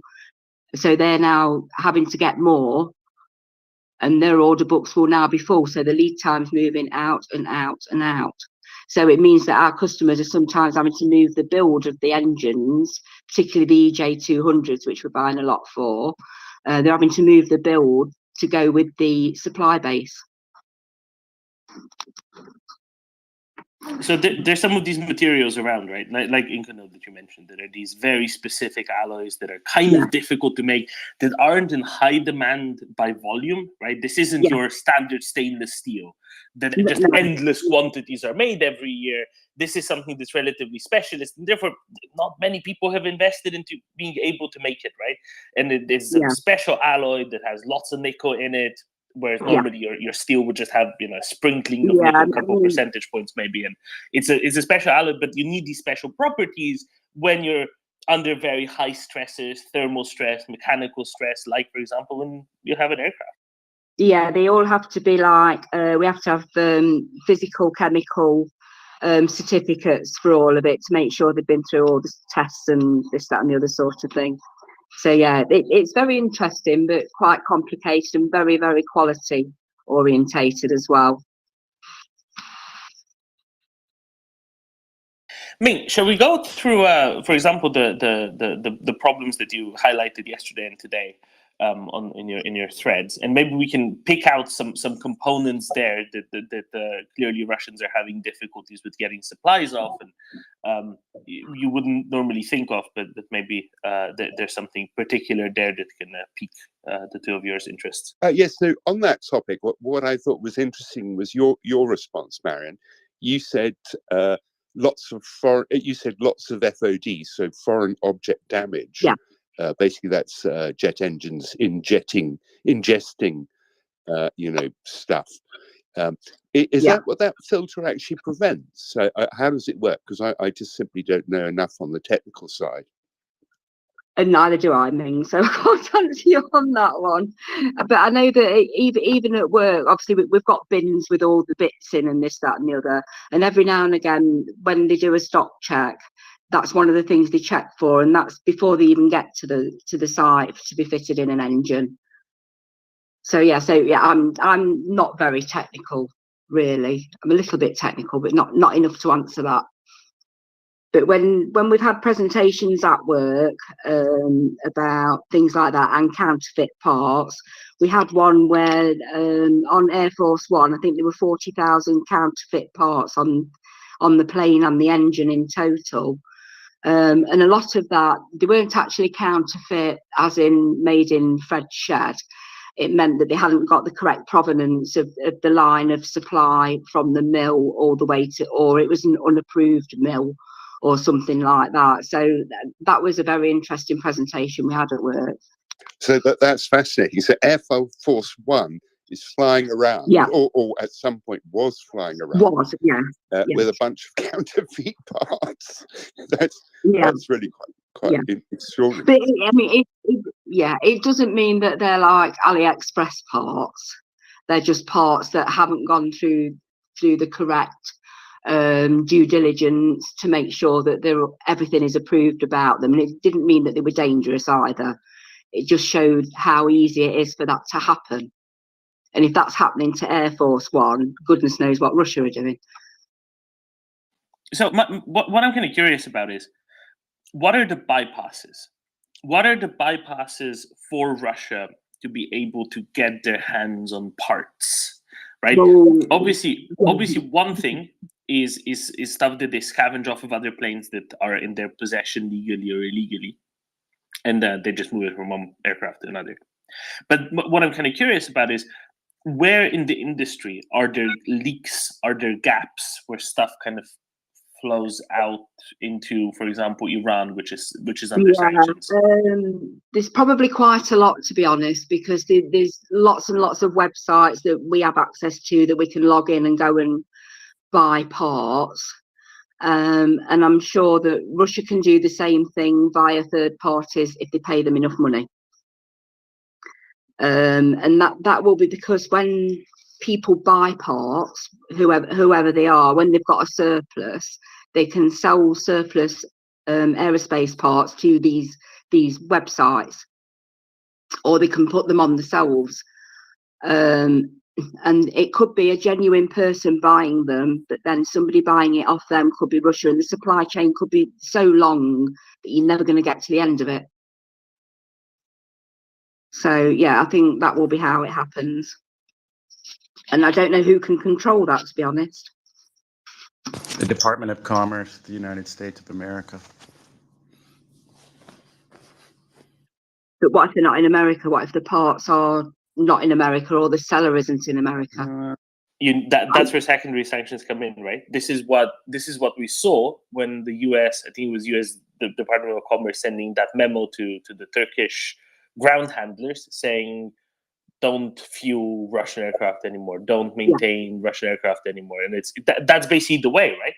Yeah. Yes. Yeah, I'm sure that if there's a way, they will be finding a way to get parts.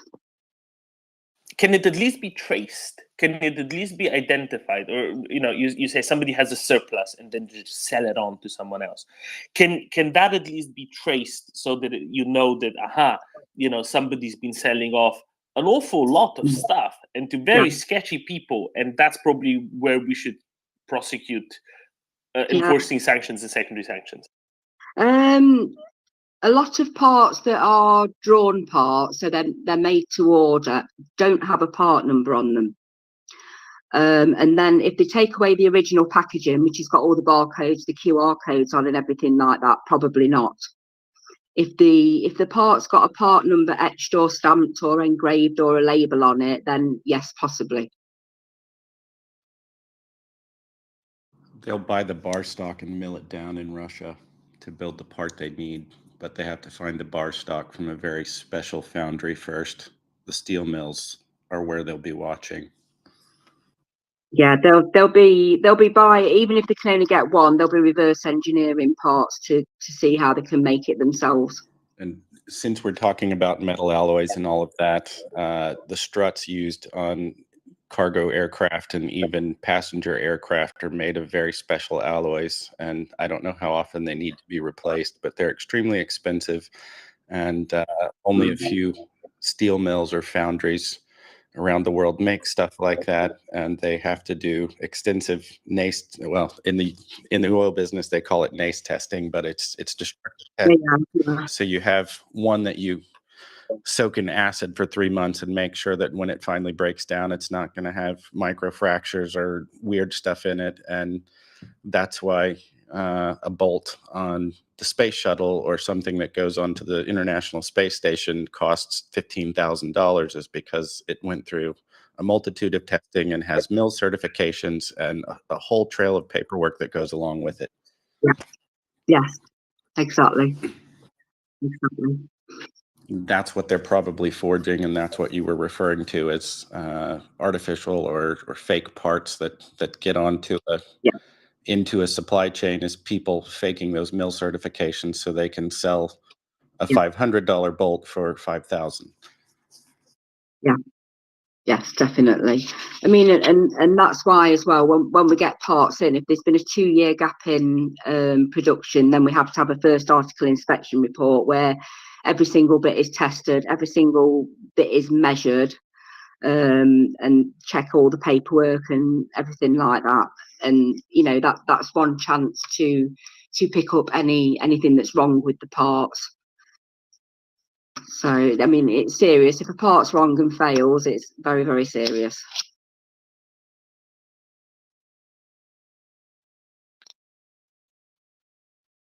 Is there anything else that anybody wants to know, or have I given you enough information for now? No, Marion, sorry, I just wanted to understand. So if it's possible for the Russians to get their hands on these things if they're at the end of a very long chain of intermediaries, and they don't care about the back to birth traceability, is that broadly what the situation is? I can't say from personal experience, but I would think it's not impossible for them to buy things that way, because every link in the chain could lose a bit of information. You know, the first lot could lose the certificates, the manufacturer's certificate of conformity, the mill certs, the stockist certs, and then by the end of it, they may not know where it's come from to start with and how they've got hold of it, because not every business keeps correct records, just to say. Yeah, and the Russians probably don't care too much about that sort of thing. No. So, no. and I guess, because I mean, you know, I've seen businesses, there's a lot of kind of people who provide aircraft parts and components based in places like Sharjah, and my guess is that they're probably helping the Iranians keep their fleet working. Or are the Iranians sort of making their own widgets for everything, as far as you know? I think that they're probably making their own as well, because most of the parts that we buy have got drawings that are 50, 60, 70 years old, so nothing's changed. So if they've ever had one, or if they've got an engine that's got one of those parts on, they've already got it. They've got a prototype to make one from. And is that also come with full instructions on how to mill it and all the rest of it? No. It's just purely the design of the part itself. Yeah. They shouldn't have any drawings, because I mean, as far as I've been in aerospace, which is 15 years, we've never been able to send drawings or anything to Iran or anything like that. And even now, we've got a big facility in Poland, and they've not got a license or a certificate to review military drawings, so we can't send drawings to our own people in Poland even. Oh, right. So that's a really tight, but that's military as opposed to Yeah, the commercial. yeah, that's military. And yeah, our system, when you want to look at a drawing, it knows who you are and where you are and won't give you access. Oh, so there's a whole audit trail as well. So everybody knows exactly Yeah, who's looked at the drawing yeah, itself. yeah, yeah. And they're not allowed to. So yes. Yeah, there's loads of gates in place in aerospace to stop things happening that shouldn't be happening. And I still think it could be tighter than it is, but I'm sure things are being looked at in the background. And what would you think? What would you personally recommend should be tighter? Well, even at work, if I want to walk out with a piece, a draw. Well, the drawings are on my laptop, and that they're not supposed to be, but they are. I've got loads of drawings. I can have access to all the customer drawings. And if I want to go into our warehouse and pick a part up and walk out with it, there's nobody to stop me. And I could be, if somebody's dodgy, then that's what they can do. Oh, we don't want to turn this into a how-to thing for the wrong people who might be listening. No, but that could be more controlled. There could be more control on the various websites that sell the surplus parts to know where they're going. At the end of the day, somebody needs to take responsibility for it, and that's the person that's actually got the parts in their possession. Yeah, so I look at, I think, Ryan, you mentioned the US Department of Commerce. I actually think in the US, it's OFAC that's responsible for sanctions enforcement. And like most US federal agencies, OFAC is the Office of Foreign Asset Control, and it's a department of the US Treasury.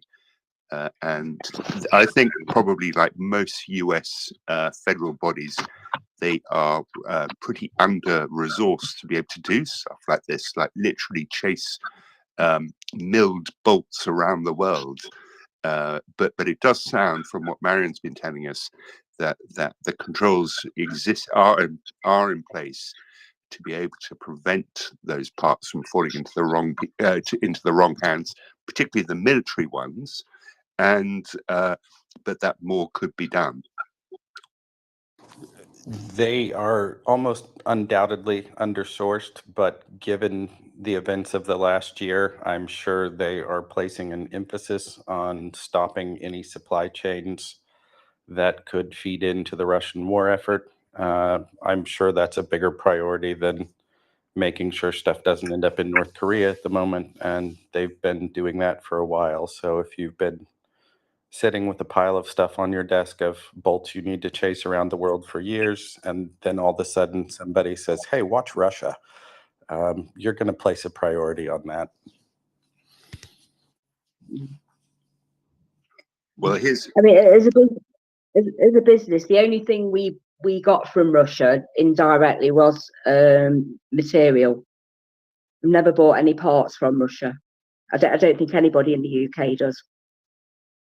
I don't think anybody in the world does. Oh, yeah. Unless they're flying Tupolev's or Yaks, basically. Yeah. And when you say material, you mean things like titanium or rare earth metal alloys or whatever, that sort of thing. Yeah.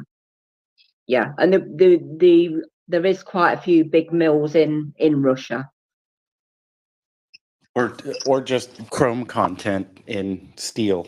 One of the most expensive strings of tubing I ever bought cost nearly $500,000, and it was chrome and had to be handled with special gloves, and you had to put special stuff on the forklift that was unloading it. And when I say chrome pipe, you would initially think it's chrome like the bumper on a car, and that's not the case at all. It only had about 5% chrome in it, but it was there for corrosion or anti-corrosion purposes. It wasn't shiny like the bumper on a car. It just didn't break down in a highly caustic environment. Mm. And another material we've also seen a big increase in lead time is seals. Yep, rubber gaskets. Yeah. Yes. Yeah. Definitely a big leap in lead time from probably 20 weeks to a year now as well for certain ones of those. And obviously they're cure dated, so we can only buy the newest parts. And aftermarket parts have to be newer than build parts for some unknown reason.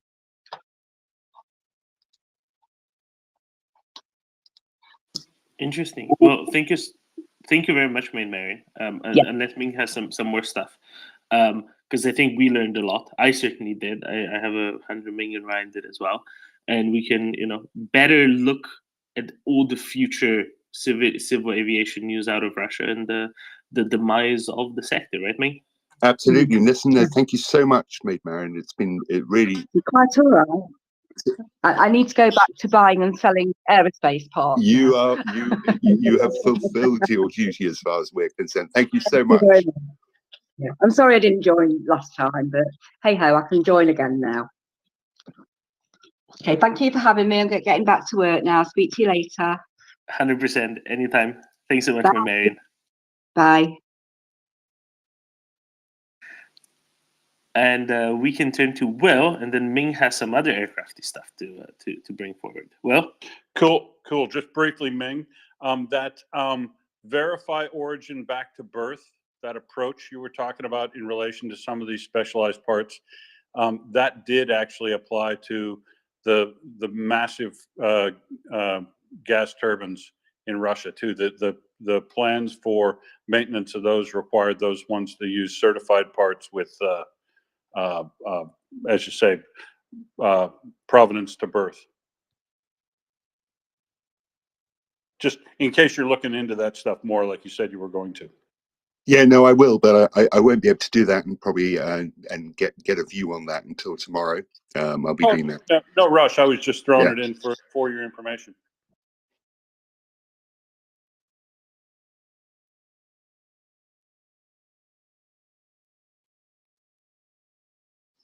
So onwards to the other commercial aviation news here in Ireland. So just to give you a bit of background, Ireland is pretty well the global hub for commercial aircraft leasing.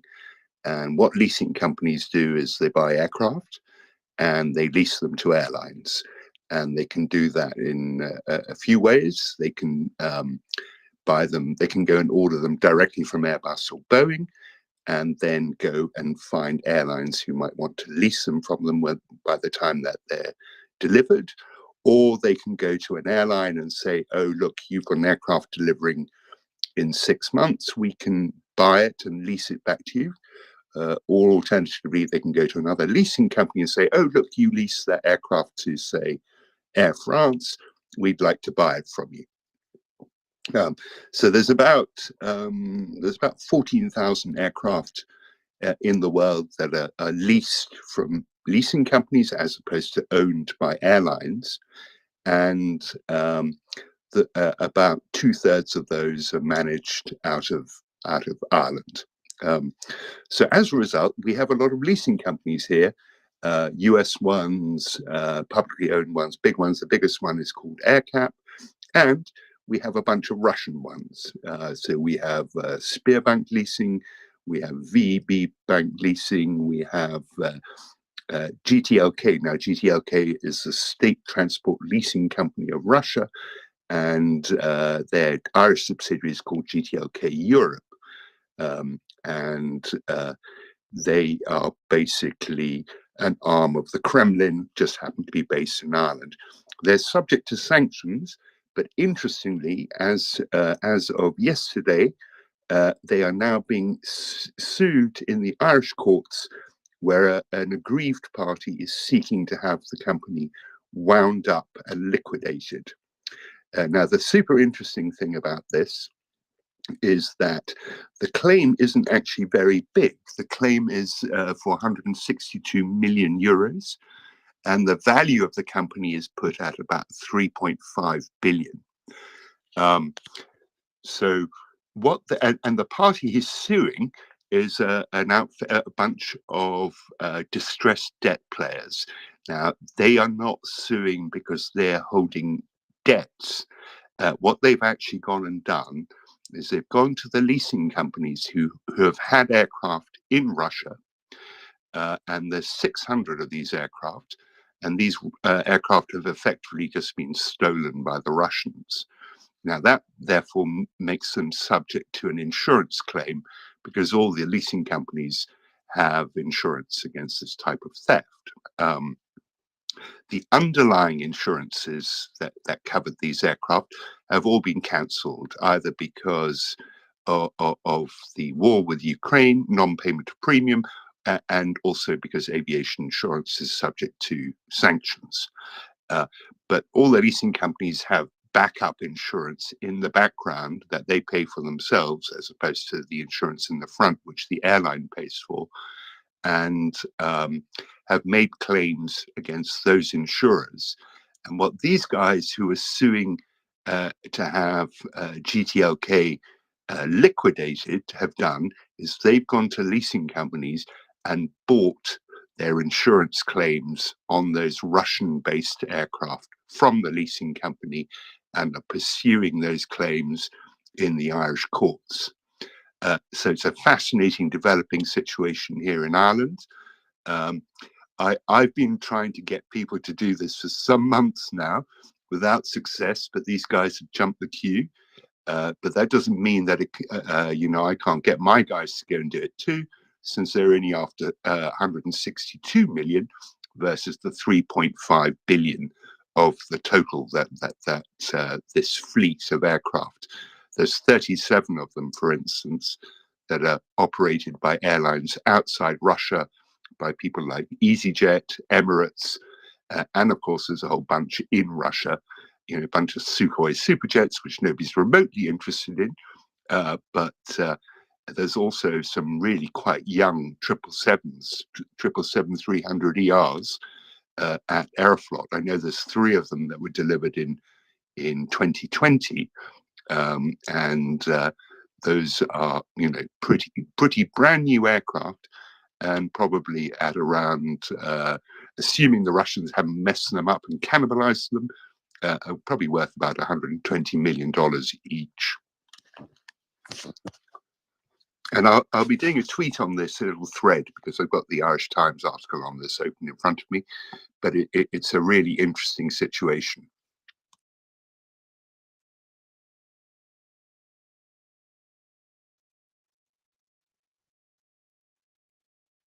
Interesting. So wait, you said that there are some which are leased by Russians but are operated by Emirates. Did I hear that right? No, Well, can you no. go? So the aircraft are owned by this Russian subsidiary, this Russian company. Oh, the Russian leasing company that's a subsidiary of Sberbank or something. That's the GTLK Russia subsidiary here in Ireland. Except the aircraft aren't in Russia; they're leased to EasyJet, to Emirates, and to other airlines around the world, because they try to diversify their business away from Russia. The interesting thing about GTLK is that unlike Sberbank leasing, Sberbank is sanctioned, but Sberbank leasing is not. So that's a slightly different situation. And we found a situation, what was it, a couple of months ago, Dermot, where we found Sberbank Leasing Ireland had successfully managed to sell an aircraft to the Indonesian police, a Boeing 737-800 that had been operated by Pobeda Airlines in Russia, but which had been stuck in the Czech Republic for maintenance when the sanctions were imposed. So the Russians cunningly managed to probably pick up something like $35 million and for selling their aircraft, maybe less if they were kind of viewed as distressed sellers, maybe something like 30, in which case the Indonesian police would have made a huge profit if they were going to trade out of that aircraft. But I rather suspect the Indonesian police aren't too fussy about that sort of thing. They just wanted the plane. But GTLK is slightly different. GTLK Europe, the Irish subsidiary, is itself sanctioned, subject to sanctions. So they are basically currently controlled by the Irish Central Bank, and they have to apply for permission to do anything from just paying salaries to their staff. I actually know one of the guys who works there, and so he has to go every month, make an application to the Irish Central Bank to get what's called a derogation of the sanctions, so they can just pay their staff.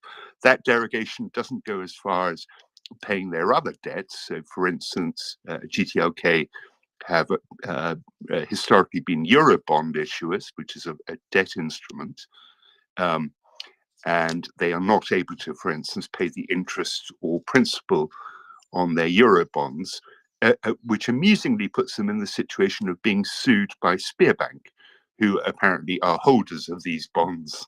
So it's all gone round in circles a bit over here, but fascinating nonetheless.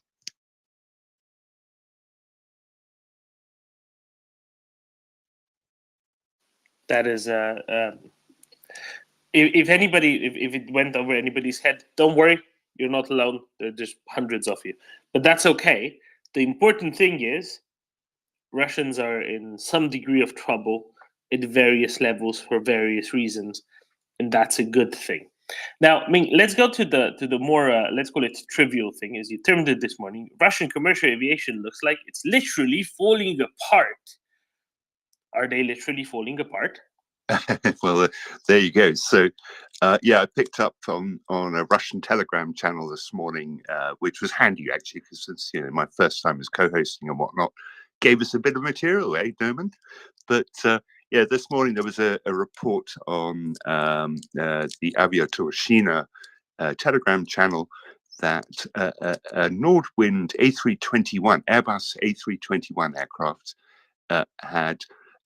A piece of it had fallen off, so literally a part fell off, and there's a long discussion in the Telegram channel about who or what or which aircraft this part fell off, but it's pretty obvious that it fell off the Airbus operated by Nordwind, and apparently it's a part that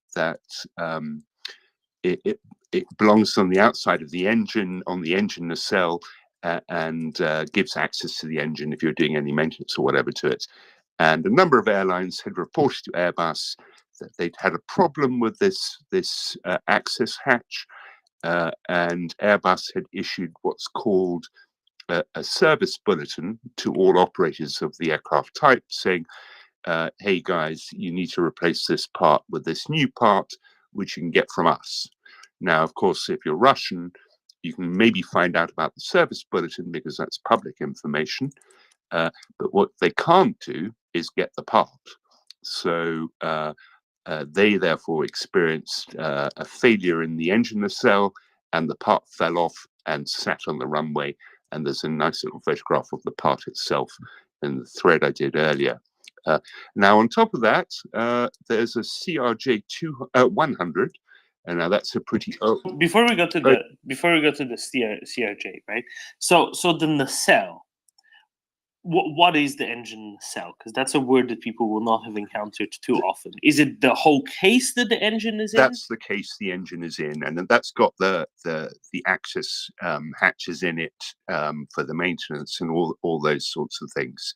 So this part apparently is one of the access hatches that gets you to, I don't know, maybe peer into the engine and squirt in some obscure lubricant that belongs on a certain part, whatever it is. I don't know exactly, but that's right, Dermot.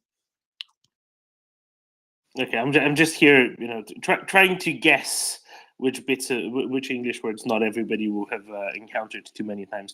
And my other point I wanted to raise is, right, so this was at Barnaul Airport, which, if you imagine Siberia, it's in the middle of nothing, That's the best way to explain it. It's not quite in the middle of nothing. No, there's some people living nearby, I'm sure. Otherwise, they wouldn't be. There wouldn't be an airport, but it's pretty much in the middle of nothing, and middle of nowhere. And they were flying to Sochi, which is quite amusing because that's kind of the one place you can fly to, other than Moscow and Novosibirsk, I guess, from that place. What's particularly amusing, I think, is that they would have thought that this relatively small, not very flown to airport, that yes, it could have come from any plane, really. Certainly not from our plane, definitely not from our plane. Why would anybody ever think it would possibly come from our plane? When there's probably 4 planes a day, maybe 6 at the airport, 8. Even an odd number, perhaps. And they're probably all crappy old things like Antonov 2s or something. They're biplane that's made in huge numbers and they still use in places like Siberia. But just to add to that, parts falling off planes is not a good thing. Not just for the plane itself that the part came from, but famously you'll remember the Concorde crash in Paris. That was caused by a part that fell off a Continental Airlines DC-10 that took off right ahead of Concorde and left some parts on the runway, which then severed the fuel tank on the Concorde when they ran over it and ended in that tragic accident. So it's a pretty big thing all round.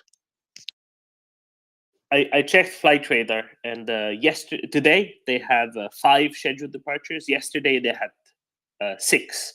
So I think we were in the right frame here. Up to sort of a big narrow body, and smaller are the sizes. You mentioned the Concorde, right? Earlier when you were talking with Maid Marian, she was saying, "Oh, the stuff isn't very secure necessarily, and people can get to the information quite easily." What it made me think of is exactly the Concorde, or rather how the Russians got to the plans for the Concorde and made their Konkordsky. Because it sounded basically like, 60 years later, we still have the same non-procedures in place. Yeah, the Konkordsky is pretty similar, isn't it? I mean, like the space shuttle, their version of the space shuttle looked pretty identical. What was called Buran. I actually know a guy back when I was working in insurance in Russia. I knew a guy at the Russian, what used to be the foreign Russian national insurance company, a guy called Alexei Stroganov, who had actually worked on the Buran. Was he a good cook? No. He didn't have anything to do with that. What he did do is he worked on the Buran program, and I remember him telling me, because I think they flew it once, right?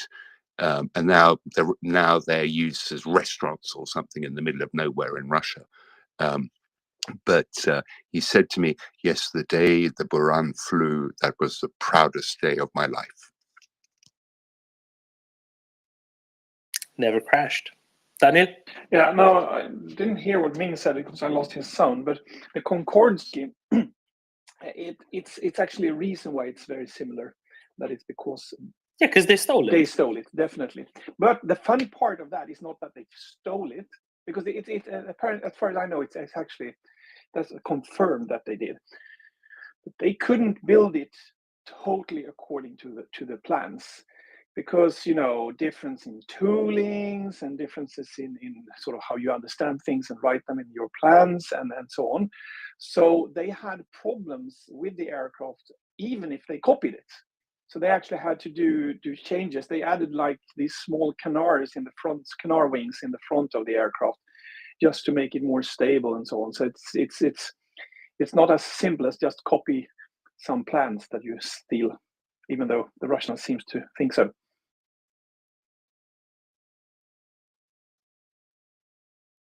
Yeah, sometimes even stealing all the IP doesn't help if you can't quite put it together.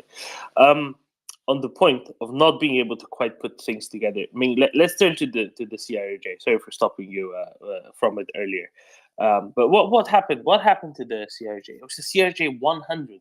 Yeah, so the Those are CRJ 100 is one of the original Bombardier 50-seaters. So it's a small regional jet.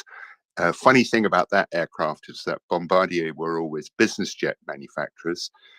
So they thought, right, well, we want to get into the commercial airline market. So we'll convert our business jet into a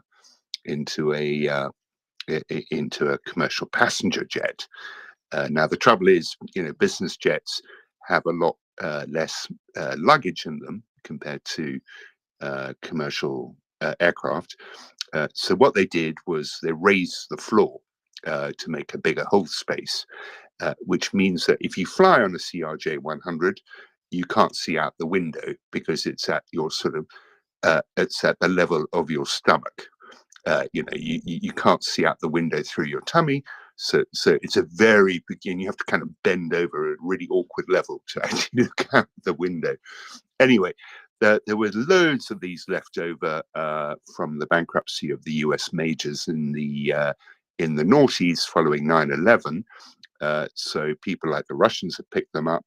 And so here we have a CRJ 100 ending its life in Russia, operating for a Russian airline called Rus9, and taking off from Pulkovo in St. Petersburg. It was just about to take off. It sprang a fuel leak, which the control tower spotted and said, guys, you better take a look. And indeed, it was confirmed that it was a fuel leak.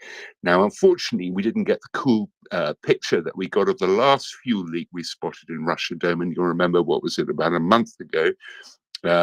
We saw a 737-800, I think, with a major gush of fuel absolutely pouring out of it. But somehow they managed to fix that one, and that plane took off anyway. Maybe they learned their lesson from that experience and decided taking off wasn't such a good idea. So this aircraft returned to base, and that was that. The flight was cancelled. And we can only expect more and more of such things to happen, right? We can only expect more and more of such things to happen because it's difficult for them to get parts, consistently, right? It's difficult to get parts consistently. It's difficult to get straightforward maintenance. It's difficult to do all sorts of things in Russia. And yes, in some cases they will do it, but it's a good thing that it's difficult because it's introducing friction. It's making it harder for them to feel a sense of normalcy, and it's a whole lot more complicated. Go ahead, Ryan. I was just sitting here trading some messages with Chris Tiller, and it dawned on me that it's really unfortunate he's not on the space right now because he's like the Rain Man of airframes. He's a commercial pilot in the US, but we watched that new Tetris movie on, I don't know if it's Apple TV or Netflix or whatever, a week or so ago. And he chimes in the middle of the movie when they do this large landscape scene of the Moscow airport and says, the only problem with that footage is that plane wasn't built until 1997, and this film was supposed to be shot at the fall of the Soviet Union. But I'm sure he would be soaking up all of this discussion right now if he were here, and probably offering some good anecdotes as well. I've invited him. We'll see if he shows up. So on the topic of Russian reverse engineering, the really famous one is the Soviet version of the Boeing B-29 bomber, which was reverse engineered by the Russians down to using imperial measurements. And even having the Boeing, I think they had the Boeing logo on the thing, because Stalin had instructed that this thing should be copied exactly. So that became the Tu-4 bomber. You can look it up on Wikipedia, but it was an absolutely exact copy of a bunch of Boeing B-29s that had forced landed, run out of fuel in the Soviet Union on their way back from missions over Japan.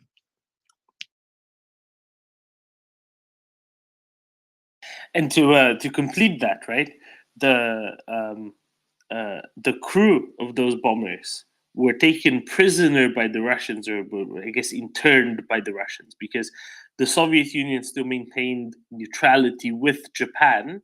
So because they had just been bombing Japan, even though they were from a country that was allied to them and was fighting the Germans in Europe, the other front, but ostensibly together, and supplying them with vast quantities of Lend-Lease trucks and the Sherman tanks and whatever.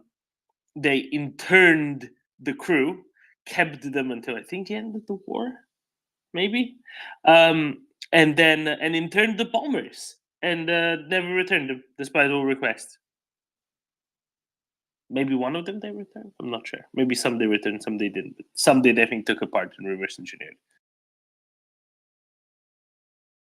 Oh yeah, they returned one, the fourth one. The other three they kept for breaking up and measuring and reverse engineering down to the finest detail. And say, no, it was broken. Broken when landed. We can't return it. It was broken. We scrapped it, melted it down.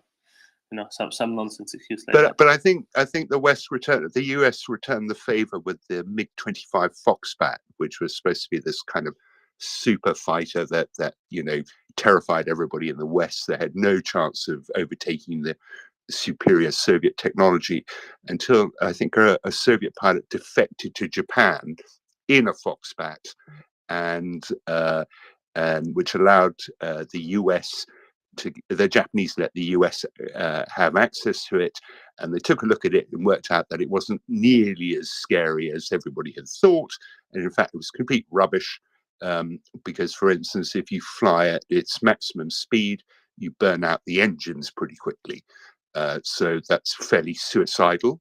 I think, I forget what it was like Mach 2.5 or Mach 3 or something the thing was capable of, but if you ever did that, you wouldn't have any engines left.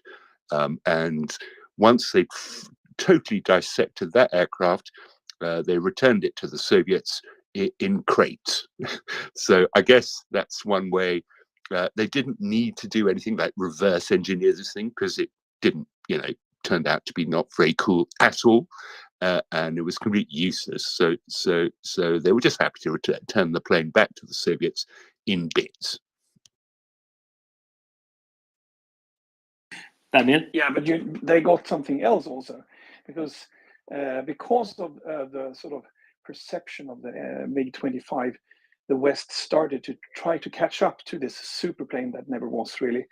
And the outcome of that was the F-15, which turned out to be a very great fighter. So it's a win for the West anyway, win-win for West, I would say. Another thing that Russia is never inventing anything by themselves. Their infrared-seeking short-range air-to-air missile is sort of springing from the Sidewinder, and the Sidewinder, it's sort of a little bit debated on how they got the hands on that, but it's backwards engineered. There are two versions of, maybe both are sort of the source for it. The one is that Taiwan had gotten their hands on buying the Sidewinder from the States. They used it in some minor border disputes, and a Taiwanese pilot, I think it was an F-86 Sabre, he fired on a MiG-15, a Chinese MiG-15, and he hit the aircraft, but it never exploded. It has a sort of a proximity fuse in it, so it feels if there's something near it, it should explode, but this failed. But it was such good precision, it's actually got lodged in the, I think it was the stabilizers, the aft wing that you have that's stabilizing the aircraft. And the Chinese pilot actually flew all the way home and landed his MiG-15 with this missile that could have exploded any time. and they managed to get hold of it in sort of in one piece. But there's also the case that is the one that I'm not very proud of, being a Swede. Sweden was at that time the only country that were allowed to produce the Sidewinder under license, which we did, and then we had this Air Force colonel that betrayed the country and gave the Russians a lot of secrets, and among those were plans for the Sidewinder, apparently, as far as I've read. So yeah, not our finest hour.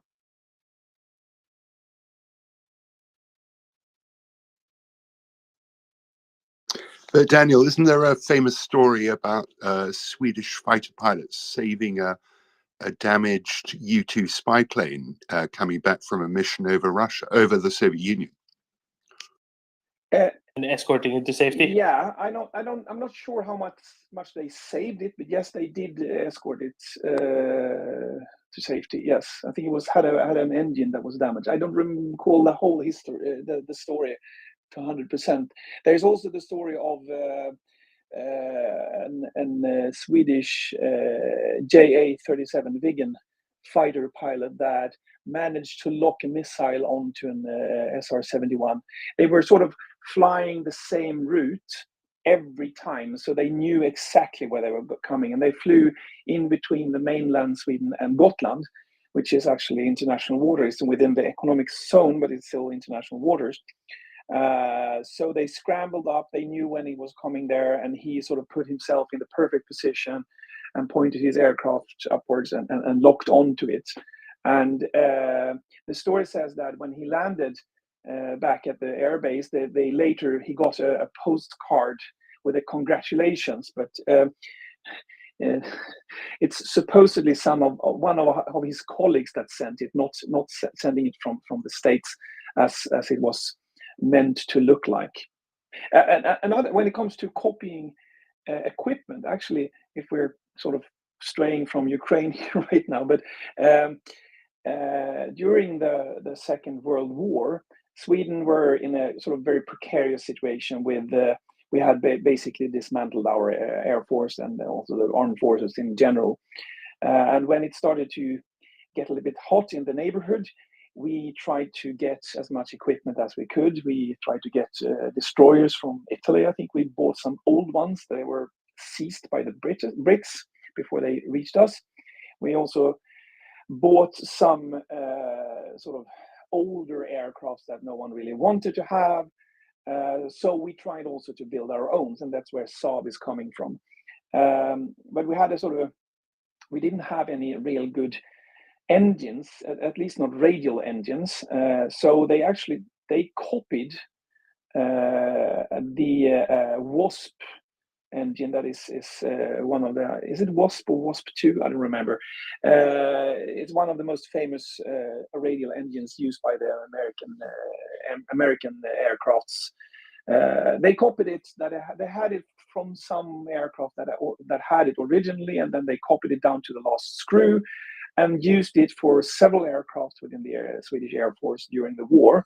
And after the war, they approached the Americans and told them that we have been pirating your engine, but it was a sort of a case of emergency, but now we would like to make good for that.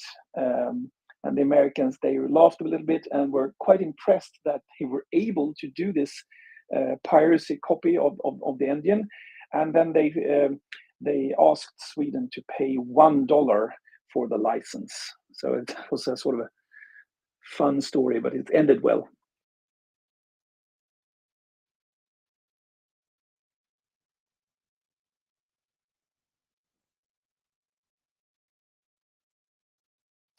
I think maybe it was a Blackbird, wasn't it, that got escorted home as well, rather than a U2? Yeah. Or was it a U2 and a Blackbird? Because they're not just flying very high, they're flying very fast, and that's sort of their defense. And when you have an engine failure, then you don't really have that kind of a defense anymore. And that was what made it vulnerable. Now, it was in international waters, so it would have been quite a scandal if Russia would have done anything to it. But they sort of went up and show them the way and help them. And again, I don't know that story 100%. I can find it if you want to hear it. But yeah, it was an SR-71 Blackbird. I think it's the thing to say there is thank you, Sweden, for securing it from the Soviets back whenever that was, in the 80s, I guess, sometime. Very good.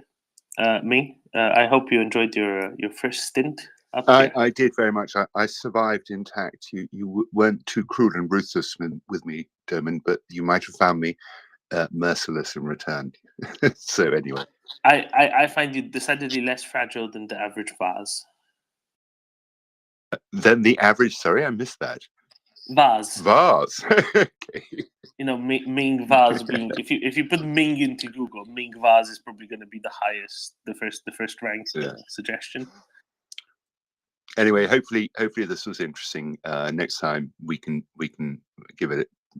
find some more interesting things to talk about. But it's been great. Thank you, everybody, and for being so kind in my first little stint here as a co-host. You did great as a co-host for the first time, so don't worry. You were a great co-host. Yeah, well done, man. Fake account just so I can come in and troll you next time and really test your mettle. Yeah, I look forward to that, Ryan. Release the trolls. Oh my. But on the other hand, we do have a Mockers returning. Mockers, good morning still. Do I at least get bonus points for saying test your mettle? Depends what alloy it is.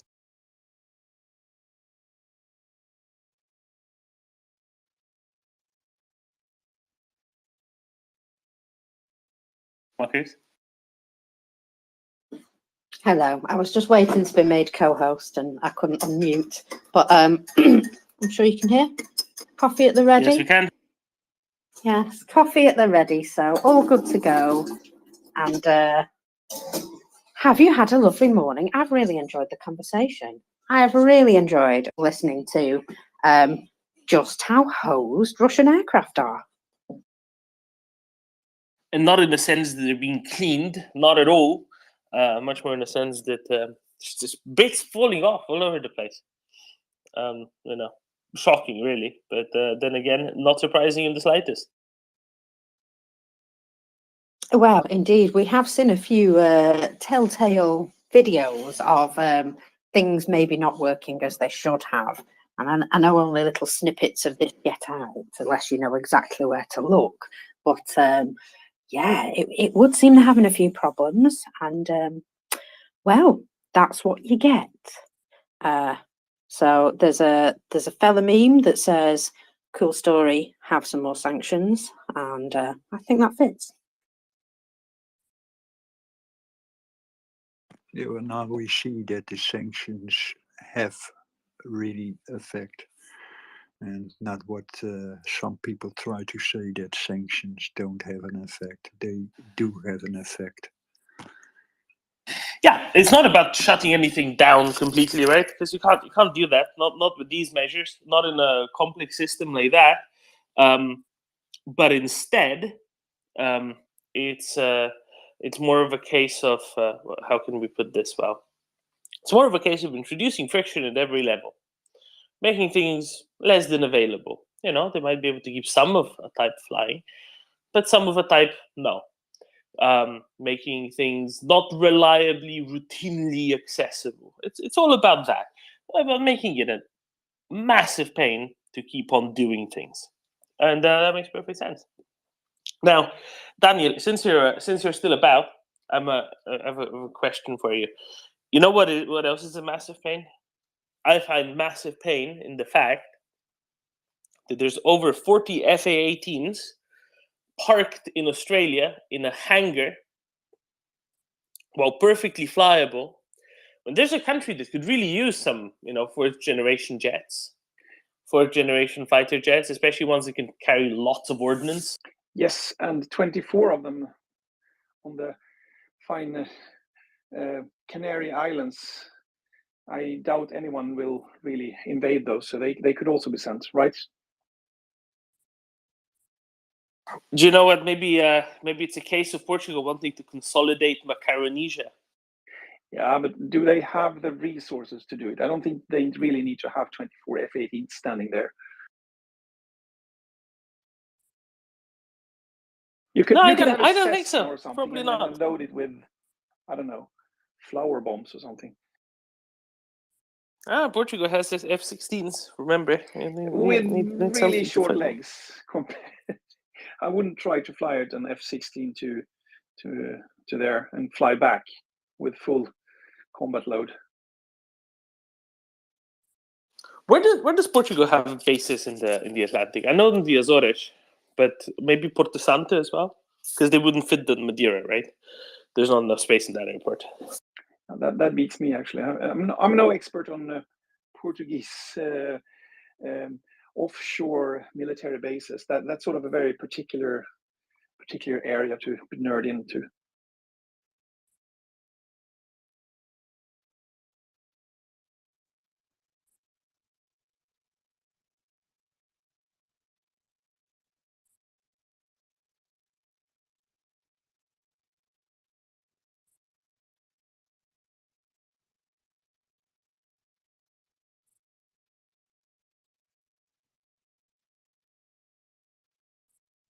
Very particular indeed. Now, sorry, I was the tab open. I couldn't close it. Now let's think of this as well, right? So, if Ukraine were able to get 40 odd F-18s from Australia, maybe another couple dozen from somewhere else, and this is even without Finland having to offer up anything really, right? As we were noting earlier, they could be relatively straightforwardly maintained in Europe regardless, because if nothing else, Finland is relatively nearby. Finland has a slightly excessive number of trained technicians, right? And I would have thought this would be relatively straightforward.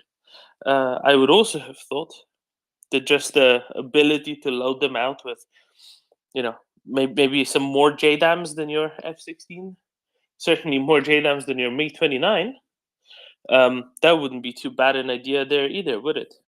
Definitely not. And I as we said earlier, Sweden could probably help on maintaining the engines. And as you said, there are a lot of technicians in Finland, and we could basically use the idea from Colonel Jeff here to offer them a contract. And I think there's a lot of Finnish technicians that has a past in the military in some way that would love to go down to Ukraine, make some money, do some good, and bonk some Russians at a safe distance.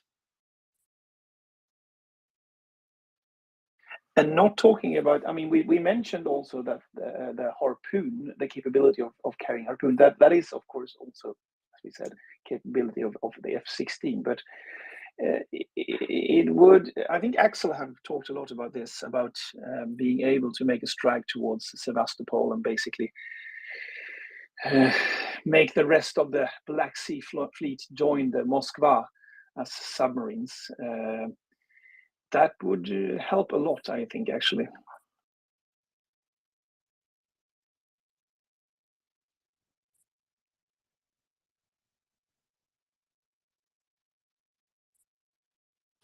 I think there'd be a lot of options there, a lot of possibilities, and like you said, and this is what I kept thinking whenever, as soon as Colonel Jeff was proposing his plan for, let's call it, mercenary aviation of sorts, right?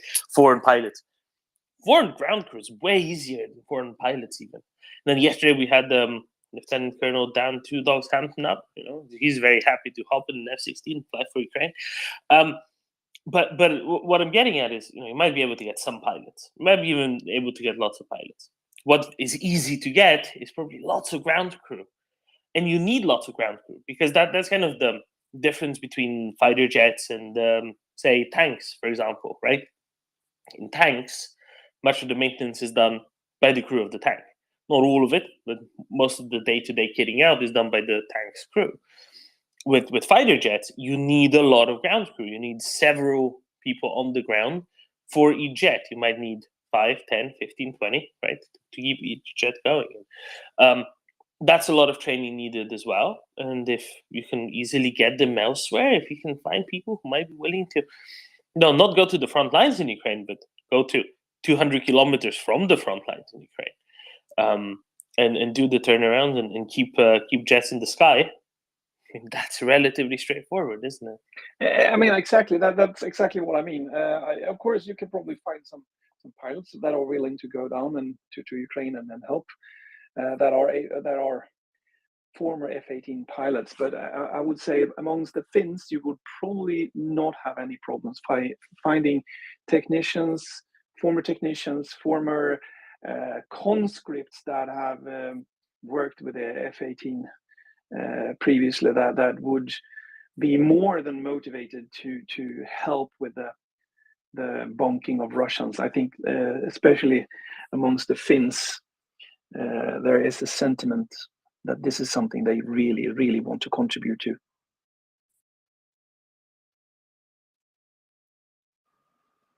And especially now that Finland's in NATO and they can more easily host, a US F-35 wing, then it's a little bit less questionable sending any, airplane technicians, especially conscripts, allowing them to go, that is to say, in reserve, to send to go to Ukraine, because they're just not nearly as needed, even hypothetically, as they would be otherwise.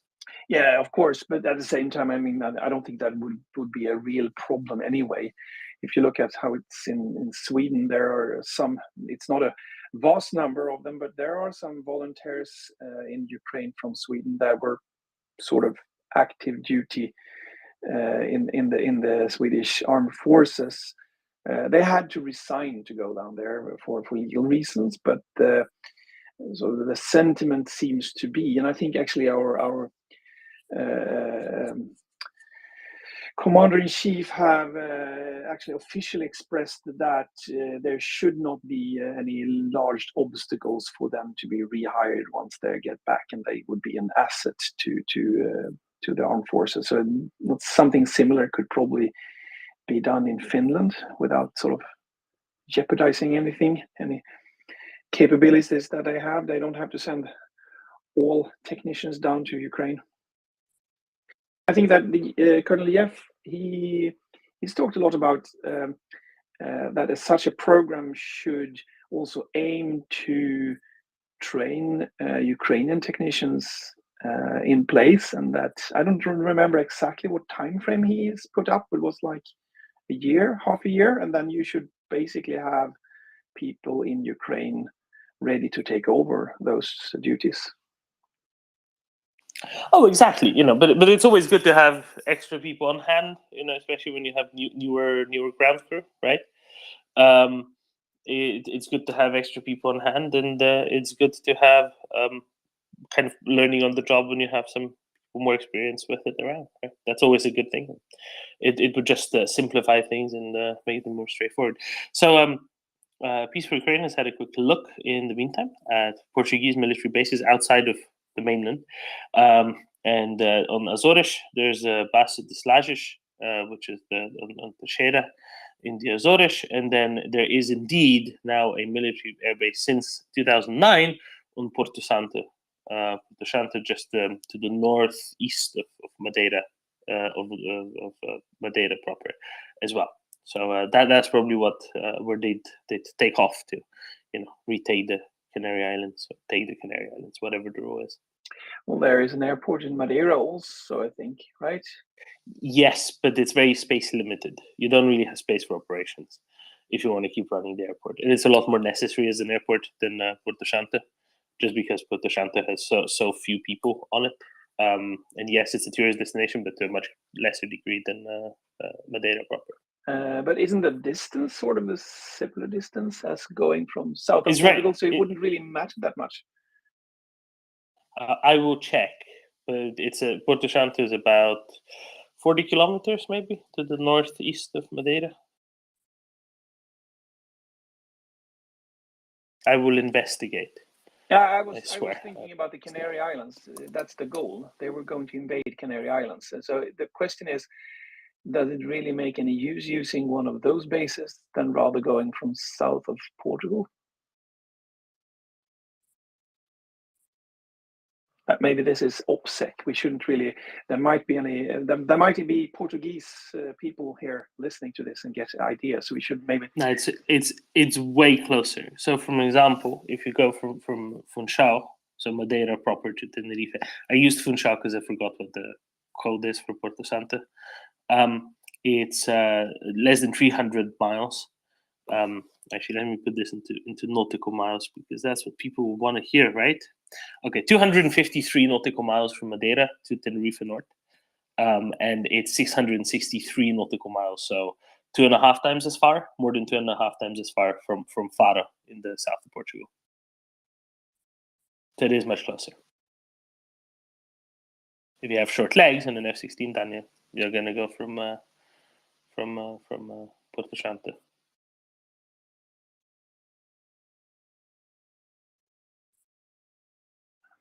I get a number here about how many nautical miles did you say it was?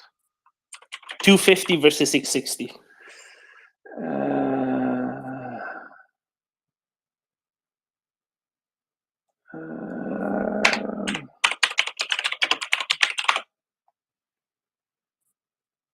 Can that be true? Yeah, because I get a number of. No, that can't be true. Sorry, I'll have to get back on that. I will send you a link. Let's hope this works as a link, and then you don't have to worry. Let's see if this works. I think it will.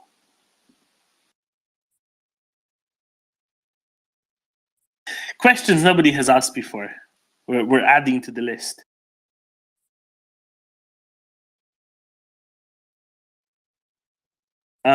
But this is all to illustrate that no, Spain definitely doesn't need the FA-18s on the Canary Islands, because why? It's completely pointless. It's completely useless because nobody's going to be taking. That's the point. It's not that anybody's actually genuinely interested in somehow taking over the Canary Islands. That is the point of this illustration. Daniel, did the link work? I'm calculating here. I got a number on F-16's range without refueling, and it might be wrong, but I took the first source I could find here. I should check. There's a great site for anyone interested in F-16s. It's f16.net. That has anything you need to find about F-16s, though. But I didn't deep dive. But I had a number here of 860 kilometers, which should be something like 465 nautical miles. And that makes it a little bit hard to go back and forth. So I actually think they could exchange those F-18s to one Cessna with flower bombs. No, you're right. You're right. Not even Portugal is a danger here. And who else would want the Canary Islands, right? Anything past consolidating Micronesia, it'd be completely useless and pointless. Not to mention, there's other things you can just park on them. Not to mention, there's other things you can park on them. Marcus. Hello. Have we chatted about Jens Stoltenberg in Kyiv yet? We haven't. Yeah. What's he doing in Kyiv? But tomorrow he's supposed to be at Ramstein. I know. Well, maybe just, while he was passing, he thought he'd make an impromptu visit. Did he have to pass that way? No. No, I didn't think so. Well, maybe he just felt like he wanted to go and see the sights in Kyiv. I'm sure there's plenty of lovely things to see there. I'd be very curious to hear if Stoltenberg will be traveling together with a certain Alexei Reznikov to Ramstein tomorrow. Will they catch the same train out of the country? Will they have an opportunity for a very long chat on said train. Well, it would save on costs if they travelled together, wouldn't it? I'd say so, yeah. And it's not just cost, but imagine the opportunities to discuss at length. Nothing like having a captive audience, eh?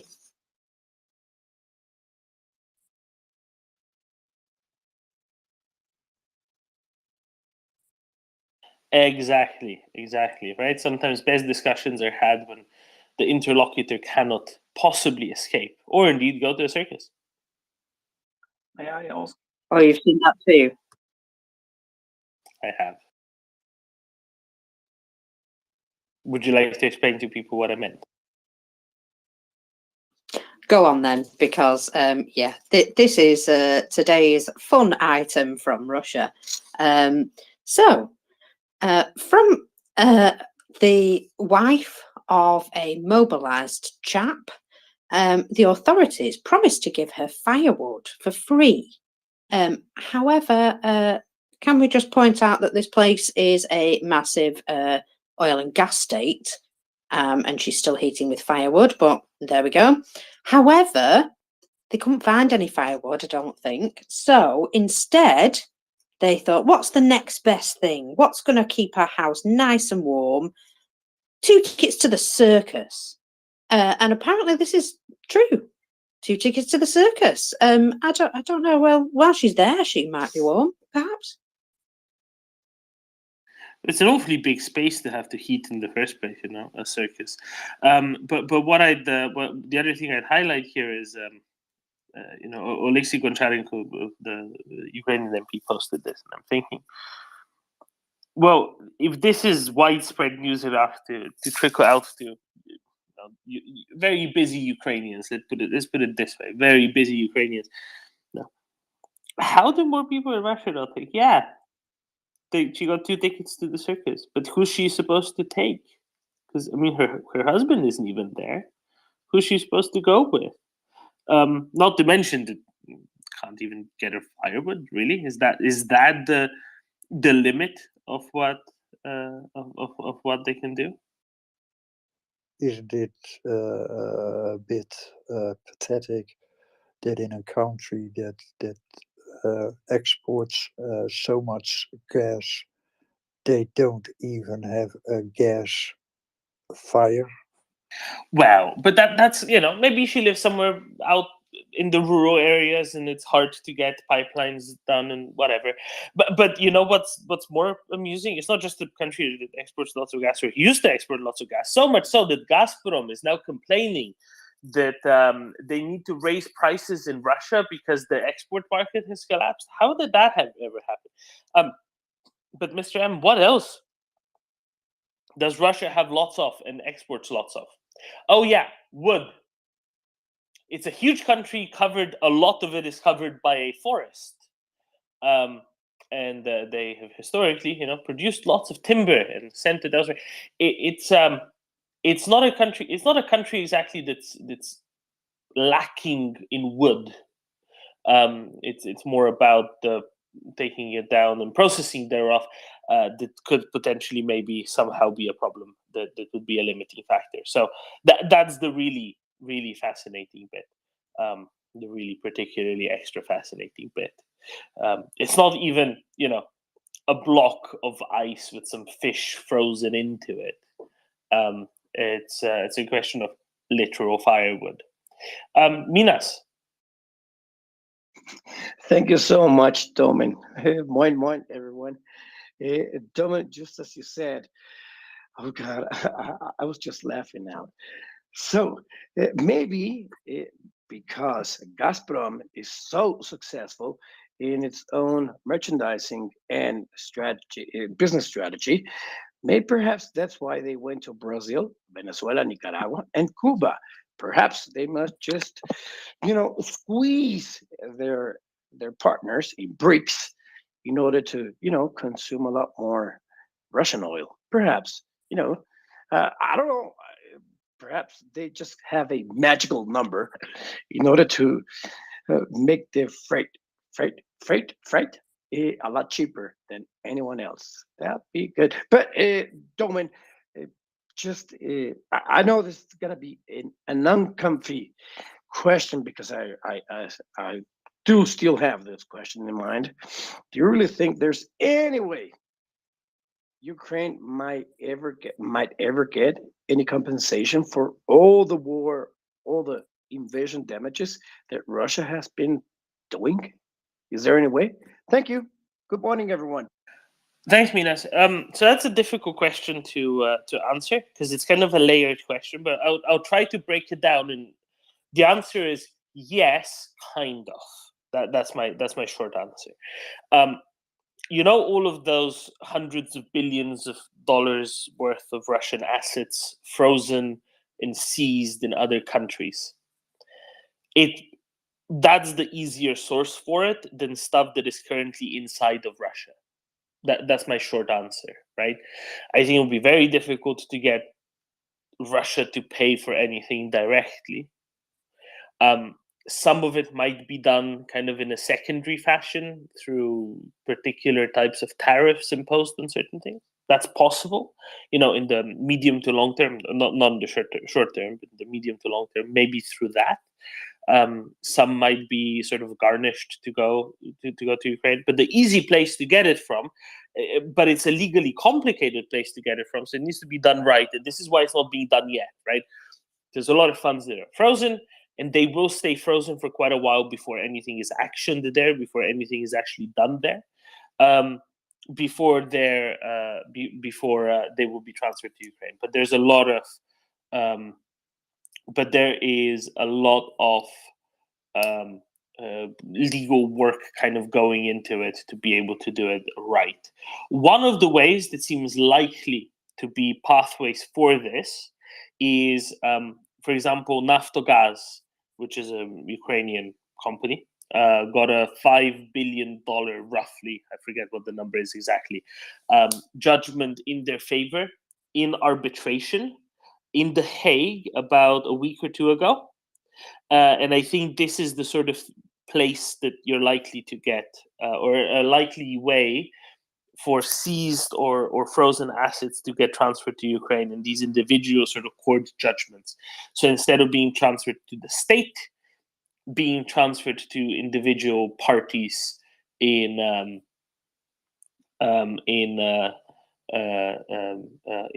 Ukraine, especially larger companies that would have had assets destroyed, seized, whatever, by the Russian invasion. Is it the best way to go about it? Maybe not, but it's legally the cleanest way to go about it, because especially stuff that's, for example, frozen Russian state assets, right? Like, for example, central bank assets abroad, then that's a little bit easier to say, okay, this huge company is suing Russia for $5 billion. Okay, we can take $5 billion from here because Russia's not paying up. And it's going to take some time, but eventually it will get there. And it's a legally relatively clean way of going about it, because you can say, well, they're not willing to pay. We'll just take some other assets off of them. You might recall, because I hear a bit of a Spanish accent in your voice there, but probably not Spanish, maybe Western Hemisphere Spanish. Am I right? You might recall when Argentina was having difficulty paying up on some of their bonds years ago, right? And they just stopped paying some of their bonds. And then there was this fund in New York that was a holdout that didn't want to take a haircut on their bonds. I forget the exact story, but they got some West African country to intern an Argentine naval sailing ship, which the Argentine Navy was using as a training ship, and was docking. I forget what country it was, somewhere in West Africa, and they tried to seize that. They couldn't in the end because it was a naval vessel, so it was a military ship and whatever. But still, something like this along these lines, creative solutions will be being found. And it's a lot easier when it's literally money that's already in the Federal Reserve Bank account or something like that, where it's being held for the Russian central bank and then frozen and seized. So that's the likely place. And we're looking at hundreds of billions of dollars worth there. Is it going to cover everything? No. But you know what? $200 billion is a whole lot better than a kick in the teeth. And that's the likely place where it's going to be coming from. Just as Visa and MasterCard used to say in their ads, well, there's nothing better than that. Kicking the teeth in. Yeah, exactly. You know, it's a part of this, right? And it gives you a bit of context and an idea of how to do this easily and straightforwardly. There's no really good solutions to a lot of these things. So whatever the best out of the possible solutions is, that's just kind of what we're going to have to deal with. Okay, Domen, and you know, apropos about this, well, thank you very much, and hello everyone. Well, talking about this Lavrov's new visit to South America, what is his? What should? Okay, let me just rephrase this question. What is Lavrov supposed to be doing right now, right here, right now in South America, visiting Brazil? I know Brazil, but Brazil has already said, you know, it's not like it's our business, but okay, we're BRICS. Now Venezuela, then Nicaragua, and perhaps Cuba. What is the treat there? I mean, what is the price in there for Lavrov, and for Putin? I mean, what the hell is he doing here? Thank you. Yeah, I can explain that. That's pretty straightforward. I will point you to an article in TASS being the Russian news wire service, dated 2nd of February 2023, which is entitled, "Russia has many friends around the world, says Putin." Okay. They really like having friends. They really like claiming that they have lots and lots of friends. That's why they go to these, you know, less than big countries like Nicaragua, like Cuba, like Venezuela. Venezuela is quite a populous country. I mean, less so than it used to be because people left, but you know, it is a relatively populous country, and they like having votes with them in the UN General Assembly whenever votes come up. That's a kind of a visible place where they like people to vote with them. That's why they care about Eritrea. That's why they care about, you know, garnering 1 or 2 votes here and there from Mali, for example. They really care about that because they're kind of alone in the world, because nobody serious really, you know, wants to play with them. Even countries that are relatively, let's say, not doing what we would want them to do, like China, for example, they tend to abstain in General Assembly voting, right? So our Nick Brown did a very good rundown of all sorts of every country and how it voted in the General Assembly, whether with or against against Ukraine, in the 17 votes that have been done on the question of you know, the Ukraine-Russia war since 2014, right? So, for example, if you look at a country like China, China voted with Russia 11 times and abstained 6 times. If you look at a country like Nicaragua, Nicaragua voted with Russia 15 times and it abstained twice. If you look at a country, who else did say? Cuba voted with Russia 13 times and abstained 4 times. North Korea voted with Russia all 17 times. Right? They're really good friends. Eritrea voted with Russia 12 times and abstained 5 times.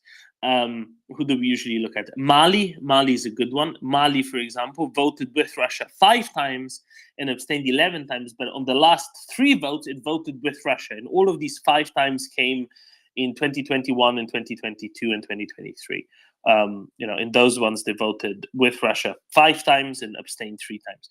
So that sort of combination of things, they really want that. And nobody in the world really cares about Mali. I'm sorry if you're from Mali, but nobody really cares about Mali because Mali doesn't affect the world economy an awful lot. Now, the other thing that I want to say is you mentioned BRICS, and I want to kind of dispel things a little bit, because BRICS is a talking point that is really big in messaging among some of the countries that are a part of it, such as Brazil, such as Russia, such as South Africa, much less so by India and China. They don't care nearly as much as the other ones do. And it's a huge thing in messaging abroad for various tankies and Vatniks living in the West. It's a huge messaging thing. It's not that big. It's not that big a thing in reality. Now, the acronym BRICS came together because some Goldman Sachs analyst 20-something years ago, about 20 years ago, came up with it because it was a convenient marketing thing. And it didn't come through organically. He just kind of said, okay, we have these, 4 initially and then 5 big sort of middle-income countries, and we're going to bundle them together. And for investment purposes, if you want to invest into big middle-income emerging economy type places, you can just invest into this instrument that we created. That's kind of like a fund that mixes some stuff from each of them, right? That's what it was created for. It's not because these countries actually have some great synergies or some great common interests. And then they started talking among themselves, and if you compare BRICS to like not the EU, obviously you can't compare it to the EU, but let's compare it to the EU. Let's say not agriculture. Agriculture is big. What's an EU commission that's like mid-sized? Maybe energy, like the EU energy, the EU commissioner for energy. The EU commissioner for energy deals with a lot more stuff and has a lot more power than the entire institution around BRICS, because it's nothing really there. All it is like a summit. It's a summit and a lot of talking around it. It's a lot of propaganda around it, but there's nothing really there. It's empty and there's nothing on the outside either. And that's really important to understand. It's all about posturing, frankly. When you start talking about BRICS, the actual interests of the countries that show up at the summit are hugely divergent as well. It's really funny whenever whenever they're brought up, because it doesn't really make any difference. It doesn't really affect anything in itself. There's no institution. There's like OPEC has an organization. OPEC has a bunch of people sitting in Vienna actually doing stuff and coordinating things. There's no BRICS organization. No, there's no bureaucracy behind it. There's no coordinating thing behind it. All it is they meet once a year. Big whoop. So I really wanted to underline that. Now, Lula's comments the other day were really shameful, obviously, but that's just how Brazilian politics are, and they are both ignorant as well as frankly cruel the way those comments were. But the whole BRICS thing is just messaging that the tankies like to lap up, because they say, the de-dollarization of the world is coming. The BRICS are so strong, so very strong. Anyway, Minas, if you have a follow-up, go ahead, and then we'll go to Helsinki. Thank you so much. You just made me realize, remember a song from a group called Amsterdam, the lyrics go something like, I've got friends in all the right places. I know what they want, and I know they don't want me to stay. And that's exactly the way you just described BRICS. Thank you so much, Domen. And good morning, everyone from Mexico. And hope you guys are okay. And just please keep spending, wie sagt man, spenden of English. Just keep donating, please, for Ukraine. Slava Ukraini. Good morning. Hello, Slava. And have a nice day over there in the Western Hemisphere. I'm glad to see our Western Hemisphere friends are waking up. Helsinki. Good afternoon. Good afternoon, mic check. It's okay, go ahead. Very good, very good. My Bluetooth is working, and it's a beautiful spring day in Helsinki city center. I'm walking, so I don't have capability to give a long lecture to you guys about international relations, but let me just make some quick points. Thanks, Dom, for the smiley face. Yeah, it's the BRICS is a complete sham. I mean, absolutely, Domen, what you said, it's a hodgepodge of these kind of anti-Western countries, and we should go against it. But for the UN, especially the UN headquarters in New York, if you just remember one thing from this tirade of mine, is the issue that UN headquarters or the UN as in the general and decision making is like a pit of snakes. Every country is one snake, and the snakes, they meet in the morning every day in New York headquarters of the UN, and then the snakes think that who are we going to destroy today? So this is a UN for you. It is kind of like a cynical thing to say, but it's kind of true. Very, very dysfunctional organization, UN. So no need to kind of wonder why Russia is chairing Security Council whilst doing genocide and engaging Nazi Germany type of activities. So UN is very, very dysfunctional international organization, but unfortunately it's kind of like an only game in town. But try to reform the UN, it's like I'm on the verge of losing hope, but who knows? Who knows? Maybe. Bukra inshallah, like they say in Arabic. Bye bye. Cheers, Helsinki. The way I'll put it, I'll say two things. First of all, I'll remind you of the quotes from Yes Minister, where Sir Humphrey says,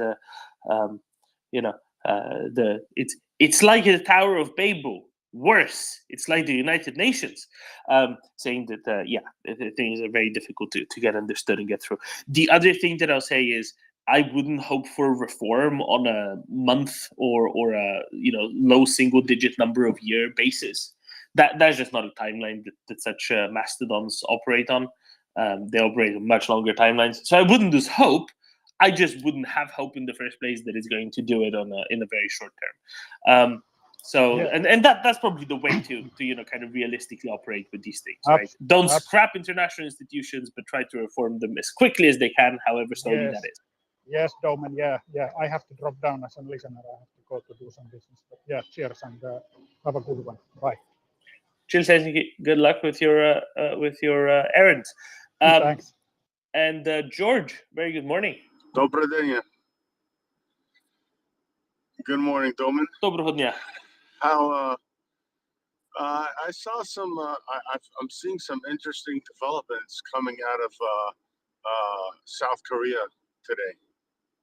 Have you heard, Domen? Wait, today? I heard some yesterday. No. It started. I guess it would be yesterday. Because they're way at their time compared to us is quite significant difference. But it looks like Medvedev said that if South Korea sends weapons to Ukraine, Russia will have to send the weapons to North Korea. So the South Korea government has been in an emergency meeting to discuss this for the last 16 hours. But they haven't been able to get the meeting started because for the last 16 hours they can't stop laughing, and they've had to have paramedics come in because of some of the ministers have passed out.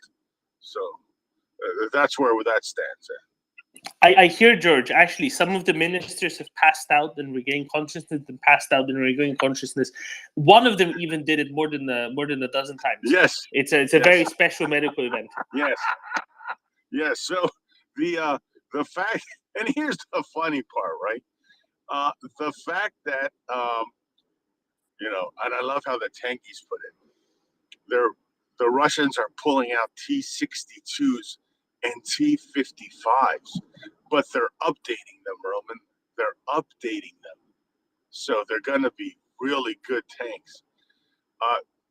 Russia is going to send those tanks to North Korea, I guess. I have no idea what the hell they would send, but it is kind of funny because North Korea is actually their armed forces are in what we would call an antiquated, abysmal state. I mean, what do you George? Yeah. I have details on this. Uh-oh. They weren't gonna send the T-55s and T-62s to North Korea. They were gonna send the T-14 Armata, the most modern tank that Russia has. The problem is, they didn't realize that North Koreans ate all of the horses in the country. So there would be no way to get the Armata to move. Yes. Yes. So anyway, long story short, North Korea is their military is made literally out of museum pieces, right? Their Air Force still flies, I think they're called Harbin 86, which is a Chinese copy of the Ilyushin, I think IL-28 bomber that came out like in 1948. That's still their primary ground attack aircraft. So there's that for North Korea. So, but it is interesting. I mean, Medvedev, man. I mean, has he gone to like some kind of like Alcoholics Anonymous, or do they even have that? No, George. It's withdrawal symptoms because he wasn't allowed to get any Absolute vodka. Is that his favorite Absolute? Absolutely. You know what allegedly. You know what was a beautiful picture though yesterday? It was that that digitally camouflaged Challenger 2 tank that we saw. That picture of that one of those was released. Before we go to tanks, George, let's go to Denjon, and then I have more news on tanks. Okay, but I go ahead, completely agree. Denjon? Yeah, 2 points on that Medvedev vodka abstinence. One, I don't know if you saw the trolling from Ukraine Defense Forces. They actually said basically what you said, Doman, or wrote it, saying that now Russia is sending T-54s and T-34s, I think they said, to Ukraine. Excellent trolling as always. And point two. So now let's say they have those extremely advanced and lethal weapons. Why haven't we seen them in Ukraine? I mean, this is just level. Ridiculous. And George, before you dwell on that Challenger tank, I posted a response to Tim's post about that, showing a column of CV90s in the Swedish forest, and they are painted in Ukrainian camo. Yeah, I saw those too. Those are beautiful. Yeah, and we learned from the Finnish how to camouflage things. So I leave it at that.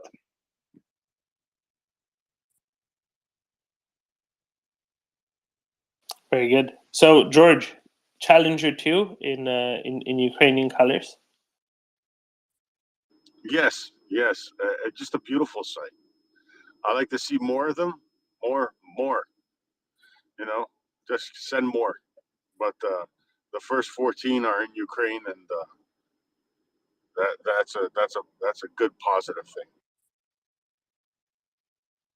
Excellent. There is news on the tank front. It won't be very immediately effective news, but this morning, George, and I have to say here on the MriyaReport, we were within 5 minutes of the actual announcement, well ahead of the curve. The Danish and Dutch governments have jointly decided that they will go out somewhere in the world, buy 14 Leopard 2A4s, and send them to Ukraine. Now, the details are not forthcoming beyond the number of the type of tanks, but I have to say that we beat not the Danish foreign ministry, because the Danes were the ones announcing it, but we beat the Dutch government to the announcement by 20 minutes. So I think that's a pretty good result there, George. Yes, very good. Yeah, so we need someone to start crunching numbers here. And I know that Leopard 1s are gonna be in Ukraine, and it looks shortly. Yes, and it looks like from the ones I've seen, they're starting to get to look like the Canadian Leopard 1s, with the applique armor. So I'll take that. And just remember that the Leopard 1 can punch through a T-72 with a 105. Don't let anybody tell you different. So Actually, George, you and I had a bit of a chat over the weekend in DMs, but we never got to talk about it here on the Maria Report. So, a few weeks ago, the U.S. government said that they're sending a lot of munitions to Ukraine, including that they're sending 105 millimeter and 120 millimeter rounds. Now, 105 millimeter tank rounds, right? Can you tell us about those? And might it include something particularly penetrative? Yeah. Bad news. More bad news for the Russians. Yeah. So the United States has developed. So let me just preface this. So the 105, right, that L7 gun that was designed and developed by the British, that was used in Leopard 1 tanks, AMX-30s, their French tanks. They were also, the Americans took that gun and made an American copy, right, a licensed copy. They called it the M68. There's been different versions of the M68. The M68 was a gun that was put on the M60 tanks, right? Which we had thousands of them. They were used, but the M60 tank was used in Desert Storm by the Marine Corps, and their M60 tanks using that M68 gun, which is the American version, direct copy of the British L7, the 105 millimeter rifled tank gun, was able to punch through T-72s at distance. All right, we're talking about shots about 1,800 meters, 2,000 meters, 1,700 meters. So we know that the gun can do that. What those guns were firing was, early versions of depleted uranium rounds, right? And the Americans have also developed like 3 or 4 versions of the armor-piercing, fin-stabilized, discarding sabot rounds, even for a rifled gun, which is pretty good development, because usually those are better out of smoothbores. But there are several different versions of the DU rounds, and about 4 different versions of the discarding sabot rounds, and those rounds also were being used by the by the Striker vehicle, the one with the 105 millimeter gun, which again is an M68. I think it's an E version, so that just tells you that it's a little bit, maybe the breach is later. I have no idea. I haven't worked with one, but so those are the rounds that are going to Ukraine. They all can be fired out of the Leopard 1 tank. So, and not just the Leopard 1, George. What does Ukraine already have? There was photographed next to some Bradleys, and the picture came out yesterday. Let us not forget the 28 Slovenian M55Ss, which is the old T55s that the Slovenians up-armored. They pretty much, brand new optics, fire control computer, stabilized gun, which is no longer what the T55 had. It's the L7-105. So yes, so the M55Ss with their nice thermal optics and their night vision optics, they can fire those rounds too. Go ahead, George. No, I was going to say that, it's, people have to realize that, when you hear that a gun was developed in the 1960s, unlike the Russians, like companies and the demand to be able to improve performance kept getting these things upgraded, and especially in the ammunition.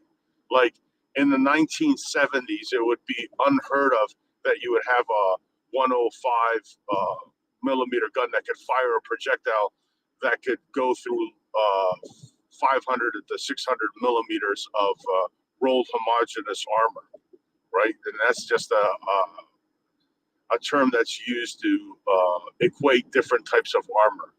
whether it's spaced armor, the old steel armor, but when you can penetrate 500 millimeters of armor, at 1,800 to 2,000 meters, you're not bringing a pea shooter to a gunfight.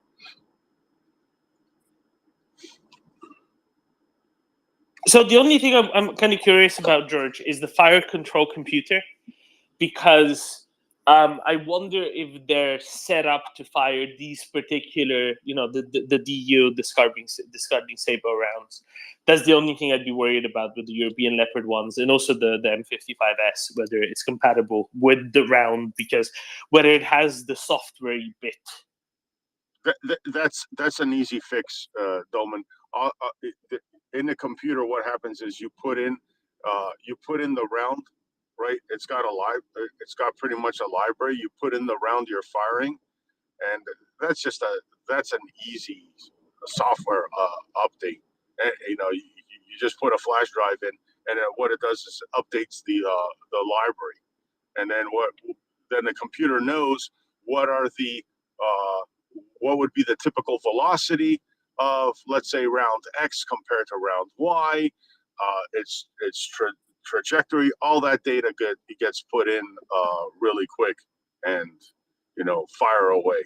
It's not something of, oh, we got to send the computer and update the computer, and rip it out.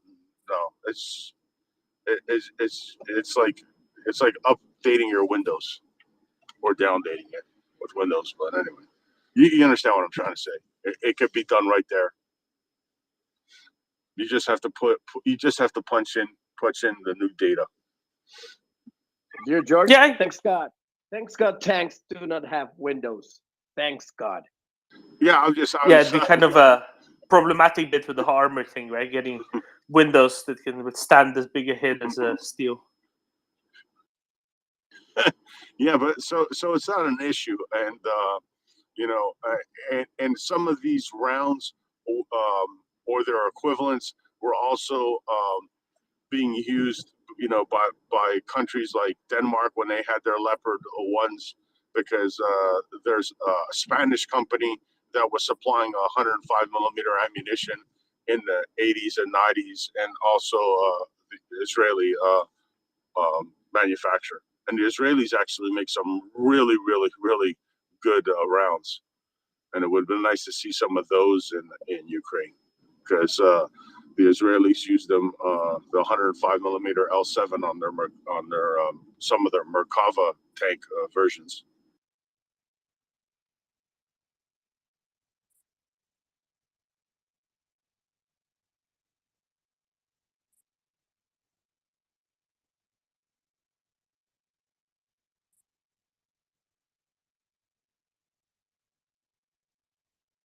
Don't I lost you. I'm gonna have to recycle. Doman,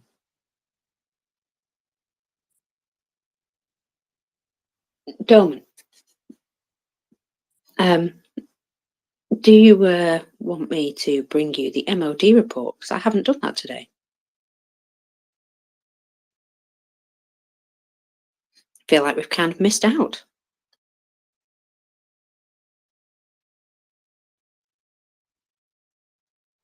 I see your mic moving, Doman, but I don't hear you. So Doman's probably going to need to recycle. Yeah, there he goes. And in the meantime, I will bring you the MOD report from the Ministry of Defence of the United Kingdom. So here we go. MOD report for the 20th of April 23. On the 18th of April 23, the Kremlin issued a press release on President Putin's visit to Russian-occupied southern Ukraine. Using the Russian spelling of Ukraine's Dnipro River, the release described the president as having visited the Dnieper Group of Forces. This is one of the first references to the existence of the Dnieper Group of Forces, the DGF. Russia uses the term group of forces in a specific way, indicating a large task-organized operational formation. Early in the invasion, the Russian force was organised into groups of forces, each aligned to their home military districts in Russia, for example, the Western and Central Group of Forces. The existence of an apparently new DGF suggests that the original force organisation has evolved, probably due to heavy losses. DGF's mission is likely to defend the southern sector of the occupied zone, and especially the southwest flank, which is currently marked by the Dnipro River. And there you go. There was the MOD report for today. I'm sure you all enjoyed that. Thank you very much. Thank you so much, August. My question is, which Putin was there?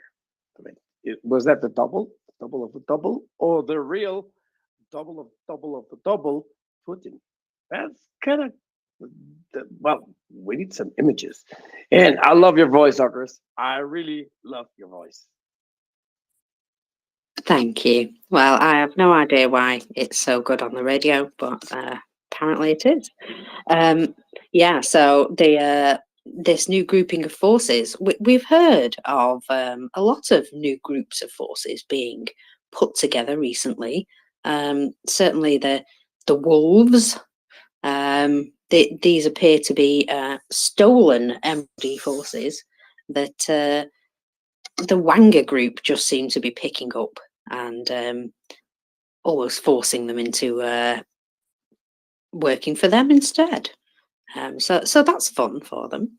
I'm sure robbing Peter to pay Paul isn't doing the army any good, but there you go. George, go ahead. Yeah, I just saw somebody just DM'd me a story about I think it was a British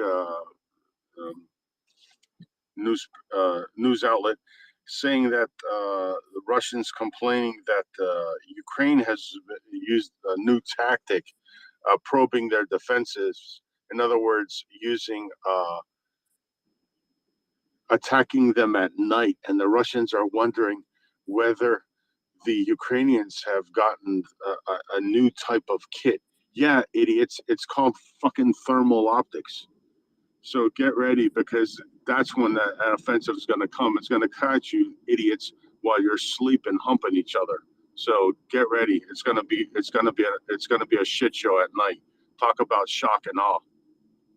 And how many kamikaze drones have the Ukrainians developed? About 10,000 now. You know, and those are the versions that have they have the RPG round, fitted to it. You know, we've seen them go down the hatches of tanks into bunkers. It's there's going to be a lot of fireworks that first night, and all the naysayers saying about these defensive lines and stuff like that. The aftermath pictures are going to be pretty horrific if you're Russian. Well, smoking is a very, very, very bad habit throughout the Russian alliance and throughout the Russian, the Russian country. Smoking is bad, even in Sevastopol, even in Crimea, smoking is bad, Except if they smoke the Atacam's brand cigarettes. It's a good thing when they smoke them. As always. Also, we've seen something else smoking today, and I have to bring you this because it's particularly fun. It is bright orange smoke, which is coming out of a metallurgical plant in St. Petersburg, I believe. Let me just find it here. There we go. The machine building and metallurgical Kirovsky plant in St. Petersburg is on fire. And yeah, no joke, it certainly is. Thick orange smoke. I'm sure that's not toxic in any way. Yeah, I feel a bit concerned that people around there might just be having problems. Don't go ahead. So they're not having any problems. They're just smelling, the beautifulness of the development. Oh, yeah, thank you. Please don't keep jumping in, because it's very difficult for co-hosts to manage things. Please use the hand up. Thank you. Okay, so the Kirovsky plant is an old plant, been around for, I don't know, century or something. Had its own particular role in the October Revolution, and has been producing tractors a lot since.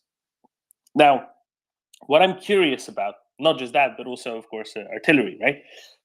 They've been quite famous for that historically. I don't know how recently that was. But what's interesting is that color of that smoke, and I wonder if George can help us distinguish what that is. Because to me, that looks like like nitrite smoke. It's the sort of orangey brown color, which is quite aggressive, and usually regular fire doesn't look like that. So it has to be something interesting that's on fire there, something interesting that's smoking there, and I would really like to know what that could possibly be. It's a very fascinating sort of shade of orange, which is usually associated with, nitrites. If anybody has a clue, please let me know what could possibly be at a smelting plant. I gotta recycle because I'm not.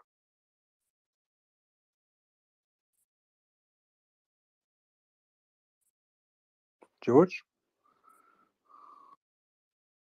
He's in a tunnel. Just, went into his usual tunnel. Okay, Doman, it's a metallurgically plant, so could it be also some other chemicals that are burning with it? Well, yes, but that's not actually giving us any more information, right? We knew that already. The question is what could possibly be there that could be useful to them, that would have this sort of, some other chemicals is a bit, that we figured that one out, that's usually present, but what is likely to be there? I don't know enough about how metallurgical plants function to have a good guess at what specifically it could be. And it's a dinitrogen tetroxide. What's dinitrogen tetroxide used? Maybe, could be. Very confusing.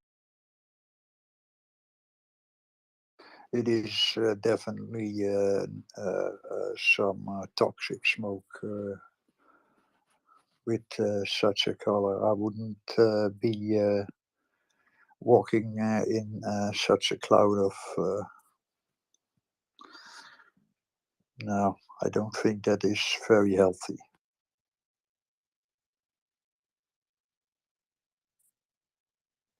Well, I get the feeling there will be more information coming out about that. But it does seem quite a good target, that, doesn't it? A metallurgical plant factory. We know they're having problems with production of lots of things. And, well, every little helps, doesn't it? Especially when it's said what Doman said, if it's for artillery pieces and that kind of things. Indeed, and we've noticed a few other places which might just be strategic or useful to the war effort that have experienced some fires recently. And I'm not saying there's a conspiracy, but well, you never know. Something's going on, isn't it? I'd just keep going back to Budanov's words. It's amazing what you can pay for in Russia.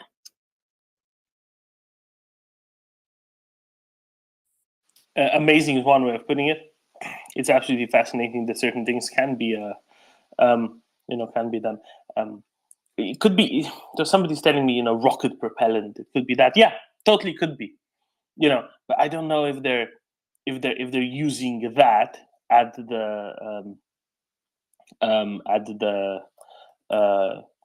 the plant, right? I think that's kind of the thing that's missing in my mind is some sort of evidence that at Kirovsky Zavod they're actually using and producing such things. It is an oxidizer, could be. Just difficult for me to tell what exactly it's used for. If you know how metallurgical plants function, because you've designed one once or some such, please request a brief and let us know. I'd be very fascinated to know what's burning with such billowing orange smoke. Calcium chloride? That orangey? Interesting. Could not 100%. Could be, I guess, maybe. It's a complicated one. Whatever it is, it's a good thing that it's on fire rather than doing something useful for the Russians. So we can always park it to that.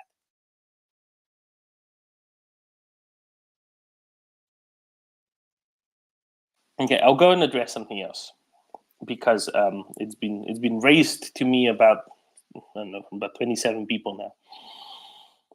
So I'll say yes. The Ukrainian Deputy Minister of Defense, Hanna Maliar, has confirmed that the counteroffensive has started. Yes, we know that. But if you look at what she's actually said, is saying that they've done reconnaissance and force operations, reducing call it the gray zone area. I think they're referring to no man's land, basically, or area of disputed control. They got very close to Nesterianka, which is a village in Zaporizhia, I think. They're making good progress, but this isn't what people imagined as the counteroffensive, right? I would argue that these are still preparatory, possibly shaping operations at this point. But then, what do I know? We'll just have to wait for someone like Yehuda to show up and give us a proper rundown. I don't think this is yet the counteroffensive. It could be the counteroffensive. And if it is, that's probably pretty good. And if it isn't, we can always wait just a little bit longer. So that's kind of the extent of it. We will know things when it's appropriate for us to know things. Let's say words are less than clear on this. Now, Hanna Maliar also called for kind of an informational blackout. So we will generally know whatever the Ukrainian Ministry of Defense wants us to know, and not other excessive details. So that's all good, and that's all fine. Yeah, basically we can't say much more than that. So anybody asking me to talk about the counteroffensive, I mean, I don't know anything that they haven't said, and they also asked not to really talk about it if you know something. So I don't. That makes it easier. Mr. M, do you have some chemicals for us? Yes, I just found some picture of the color of chemicals. Which color do they give? So if it's orange, it could be borax or calcium chloride. But the yellow one, if it's a bit yellow, it's sodium chloride or sodium carbonate. So those are the four who could give this color of smoke. So I don't know what calcium chloride is used for in metallurgy. I know borax is, because you mentioned borax is also burns orange. I know you use that to kind of prevent oxidation on the surface of some hot metals, molten metals like iron specifically. So it could be that maybe their stockpile of borax is on fire somehow.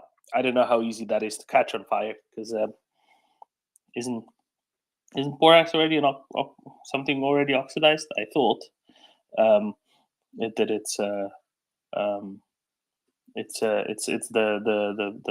oxidized. Is it, or is it not?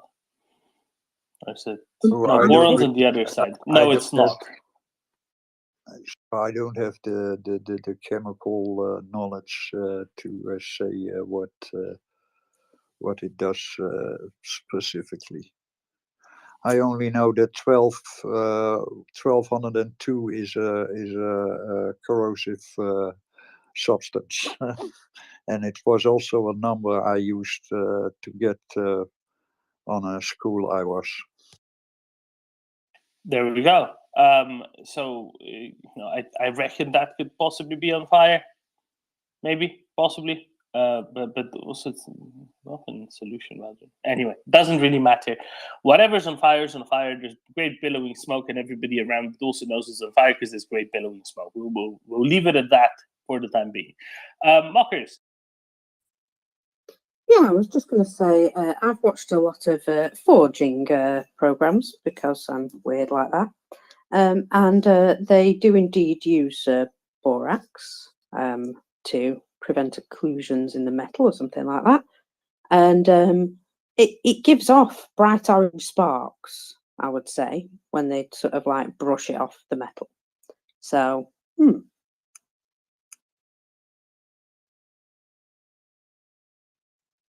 just adding that.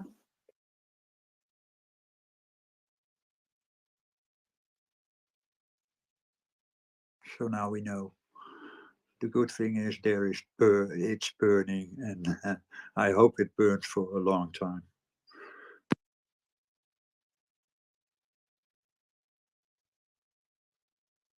Well, we have noticed an awful lot of these fires in Russia turn into major fires just because there doesn't appear to be the same amount of firemen that there used to be.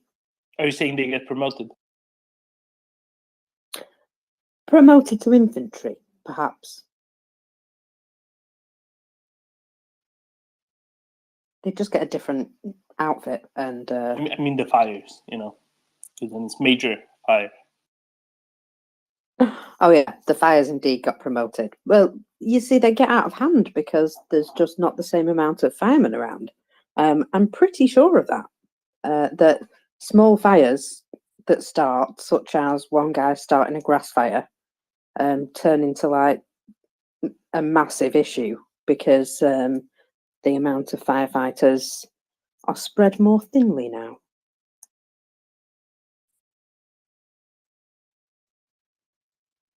Oh no. I know, it's terrible, isn't it? Terrible situation.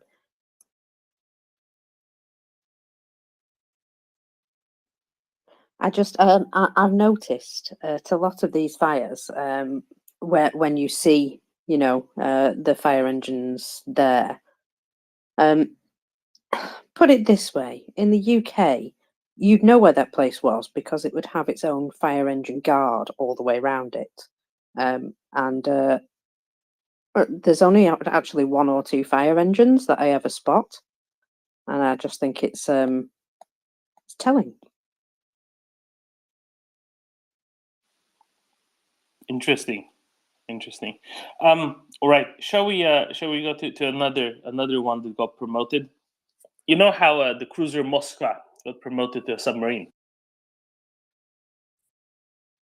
How could I possibly forget?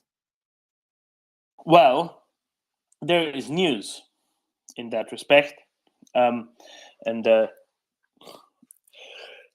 let's put it this way: TASS, Russian news source, never tells anything false. Reports that the new Project 955A Borea SSBN, so it's a nuclear submarine, is going to be named Pyotr Veliki, Peter the Great. But that is taking the name of a much older ship, which is a cruiser, which is a nuclear-powered cruiser, which is a Orlan or Kirov class, Project 11442, also called Pyotr Veliki. So you can't have two ships in the same fleet with the same name, is the point, right? So one of them, the submarine, is taking the name of the cruiser. The cruiser, interestingly, is currently the flagship of the Northern Fleet. Now, normally it would be Admiral Kuznetsov, the aircraft carrier, that would be the flagship of the Northern Fleet, I think. The problem is it's been 5 years since it's been out of dock, and they needed a different flagship in the meantime. Now, press releases say that the Pyotr Veliki, the cruiser, is meant to be decommissioned only next year in 2024. And in the meantime, what this suggests is that it's being decommissioned maybe a little bit earlier. But really, what they're doing is they're reassigning the name of the cruiser Piotr Veliki to a submarine. In the meantime, Mria Novosti suggests that Piotr Veliki, the cruiser, not the submarine, is not going to be taken out of the Russian Navy. So either TASS is wrong and is reporting on something that isn't true, or RIA Novosti is wrong. So one of the two main Russian news sources is definitely wrong on this, unless they're renaming the cruiser to give its name to the submarine, and that'd be, I don't know, less than typical, less than normal.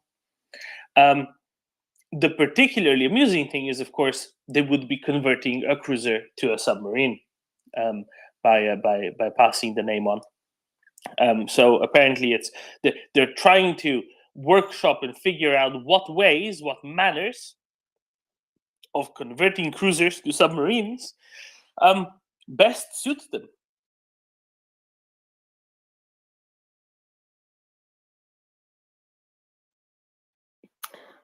Would they really want the name? Yeah. There's a lot in the name. Does it not like have bad connections now, though? Is it not like bad luck? Which one? Piotr Veliki. That one actually sailed, and didn't have a inbuilt smokescreen.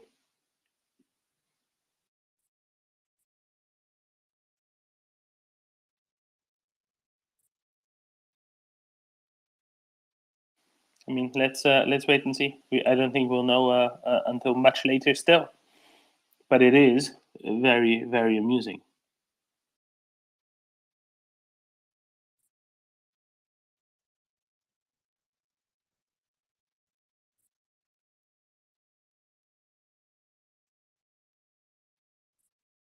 So, Doman, I've been out and about this morning, but I didn't discover what has been discovered in Irkutsk. Did you hear Irkutsk? about No, something? I did not hear anything about Irkutsk.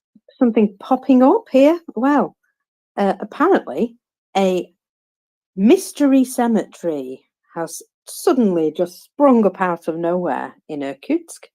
They were found in the Alexandrovsky Cemetery. 53 undeclared graves. So somebody checked them out, and at least 43 of the 53 were convicts between the ages of 20 and 62. This is according to the Baikal People's Report, published on Monday. So all the mercenaries killed were murderers and criminals convicted of robbery and drug-related crimes. So that'll be where some of those people disappeared off to. It just seems to be getting bigger and bigger. These things just popping up out of nowhere in new places. Yeah, bigger and bigger cemeteries out of nowhere for no reason whatsoever. And undeclared as well. So yeah, not funny. But it's falling under the nobody, no payment sort of situation. Whereas, if they hide these bodies, if they give them a burial somewhere in the midst of nowhere, nice and quietly, they don't have to pay anyone.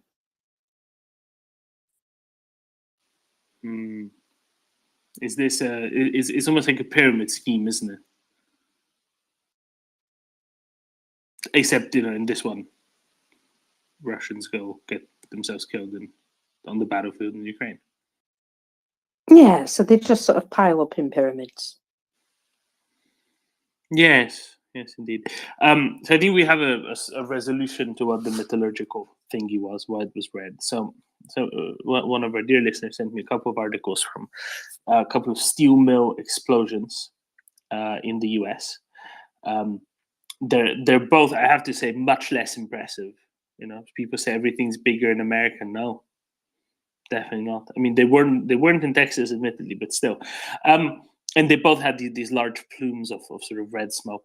And they say that it's a consequence of hot slag hitting wet sand.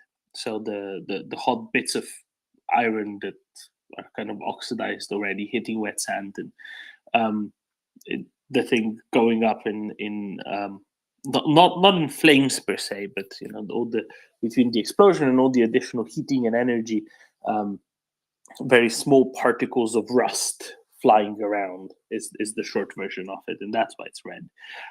Not a good thing to be drinking in, breathing in is what I meant to say. Not a good thing to be breathing in. Nobody ever prescribed, I don't think, well, inhale lots of very hot rust before. But that probably explains why it's red and why it's quite billowing and quite extensive. So the mystery solved, I guess. Mystery solved. See, ask and you shall receive. That's what I like about this place.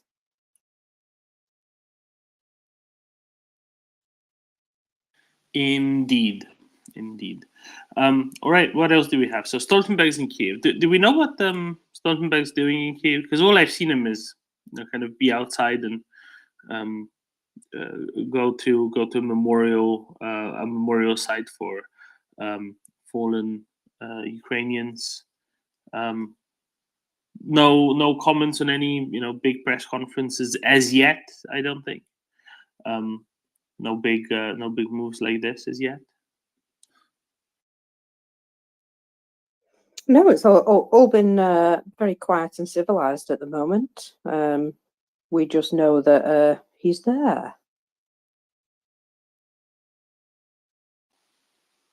All right, very well. Minas? Thank you so much, Domin, Marcus. And Mr. M, I really enjoy your comments.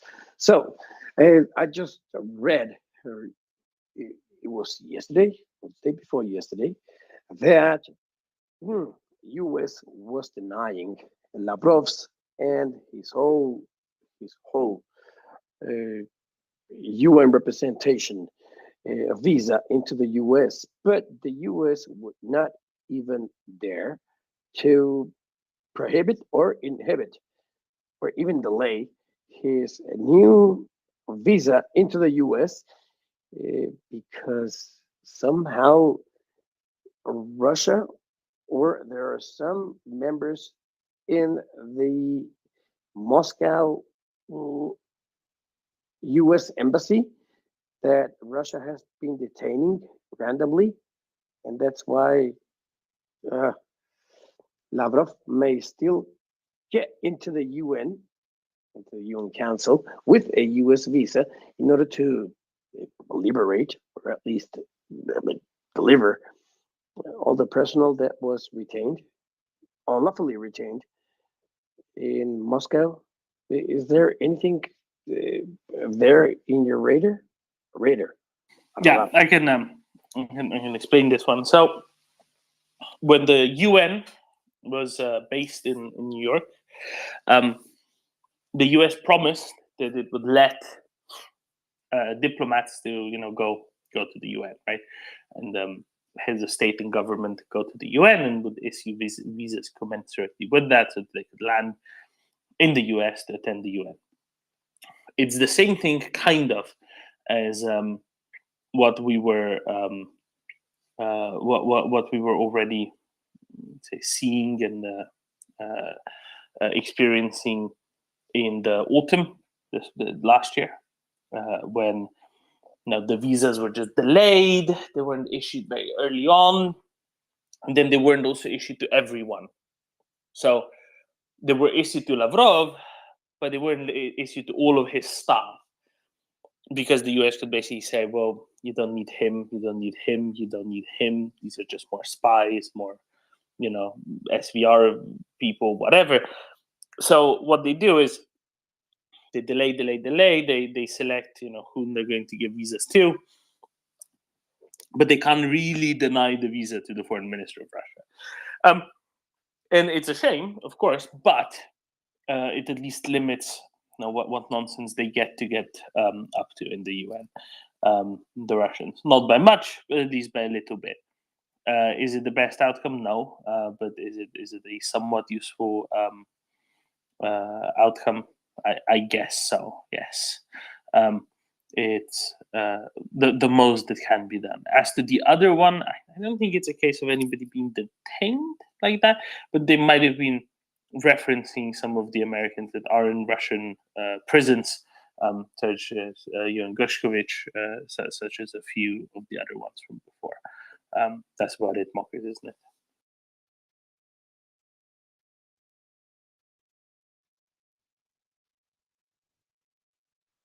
I just had something to add on Stoltenberg, that he has been visiting the graveyard of tanks and bits and bobs. He's been there, and he's also been seen paying tribute to the fallen Ukrainian soldiers on St. Michael's Square. So he's going around Kyiv, seeing all the major sites, basically, having his grand tour, and then hopefully you maybe do a little announcement, perhaps a little chat with the public, maybe.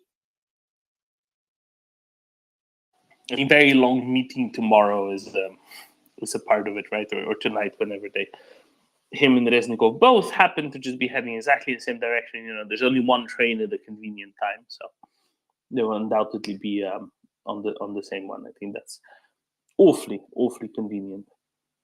Then John. Yeah, question to Marcus. Did Stoltenberg put flowers on the graveyard of tanks? Did you bring nice flowers for that? You know what? I didn't see him holding any bouquets, no, but he certainly appeared to be quite impressed with the display put on. Yeah, I'm sure it was. But yeah, regarding the visa for Lavrov, I think again we are showing our weakness and stupidity. I mean, he shouldn't be given the visa. Simple as that. They're not playing by the rules, then rules don't apply to them either. It applies to everyone else, but not to them. He should be humiliated, not be allowed into the UN building, I think. And I mean, there was also another agreement, apart from everyone being let in, all the diplomats being let into the UN in New York, because that's required, isn't it, if you put it there. But there was another agreement later on that some countries shouldn't attack Ukraine if they gave up the nuclear weapons, and that well, it wasn't followed. So yeah, I think Thomas is a little bit too nice sometimes.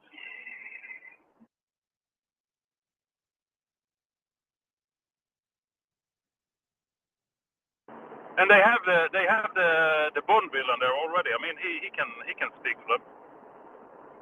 The big fat bald guy.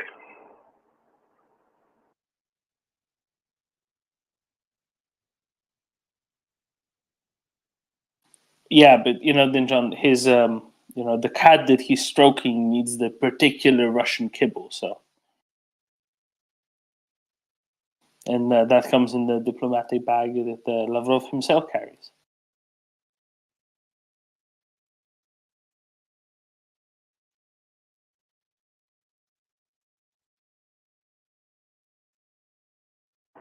Or even better, I mean, while he's there, ICC could put out the warrant for his arrest. That would be lovely. It will never happen, of course, but that would be karma. Look, Tom Zimbardo's dog has nothing to do with it, one way or another. But on a separate point, I wonder how this applies, because one, the US isn't party to the ICC, so it wouldn't automatically, be expected to pick him up and extradite him. In practice, I think it would happen. The other part is, how do you do that to someone, on a diplomatic passport and diplomatic visa? I think that's more complicated technically, legally. And while it's the best thing to do on a case by case. And so, first of all, the ICC never indicted Lavrov in the first place, right? It's just the two thus far, Putin and Belova. But what the US shies away from doing is setting precedents that somebody else would then be, using against the US and against US interests later down the line. This is part of the reason why the Russian money that has been frozen all over the West hasn't been just given wholesale to Ukraine, because it's just not an option in the very shortest run, because otherwise, it would set a quote bad precedent. No, but to arrest Lavrov, I can help with that. NYPD and a few of them. Littering charges. Sorry? Littering charges, jaywalking. Yeah, exactly. And then they have those, the shiny steel things, the rings with a short chain in between, which is attached to body parts. And then you just walk him away. It's not difficult with that.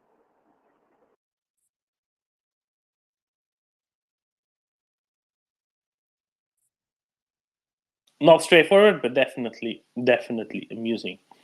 Axel, good afternoon. And a good afternoon to you. We have some news from Northern Europe, and I don't think you've had a chance to touch on it yet. You mean our friendly joint tank disposal? Yes. So, first of all, I have to say, here on the MriyaReport, we were only 3 minutes behind the Danish government's announcement, and we were some 20 minutes ahead of the Dutch government announcement. So I think we did pretty well on balance with that one. So Denmark and the Netherlands are jointly procuring 14 Leopard 2A4 tanks from a third country to send to Ukraine.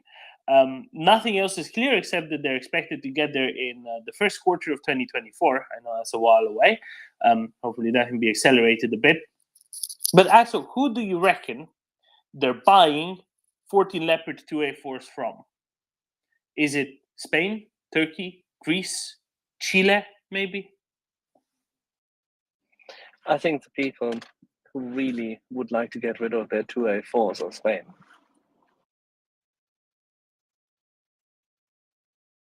But if that's the case, why would it take until early 2024? That's what I don't get, because Spain has a bunch of them, a right bunch of them, and surely that could be expedited, markedly compared Chile to is not it, I think. If I'm reading the tea leaves right, Chile is not it. But hey,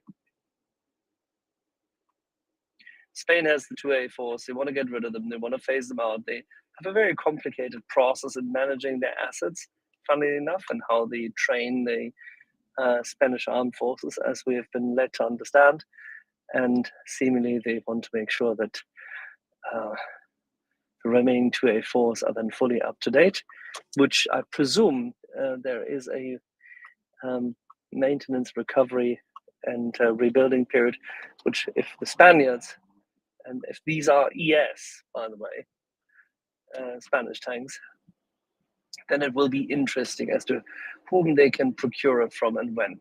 So I think the delivery is a function of the maintenance now. I find it despicable, but that's a different thing. I find it great that our friends in Denmark and the Netherlands are yet again just simply saying, hey, here's the money, we want them, and we'll send them. I like that. I like the decisiveness about it. I like the commitment, all of this, but yeah, there you go. They should come earlier. Yeah, I think it will be a very interesting story to follow exactly where they're coming from. But it's just the timeline. It's just the timeline that makes me think it's not Spain. From what I see, they cannot reasonably be Greek. Yeah, I agree with that.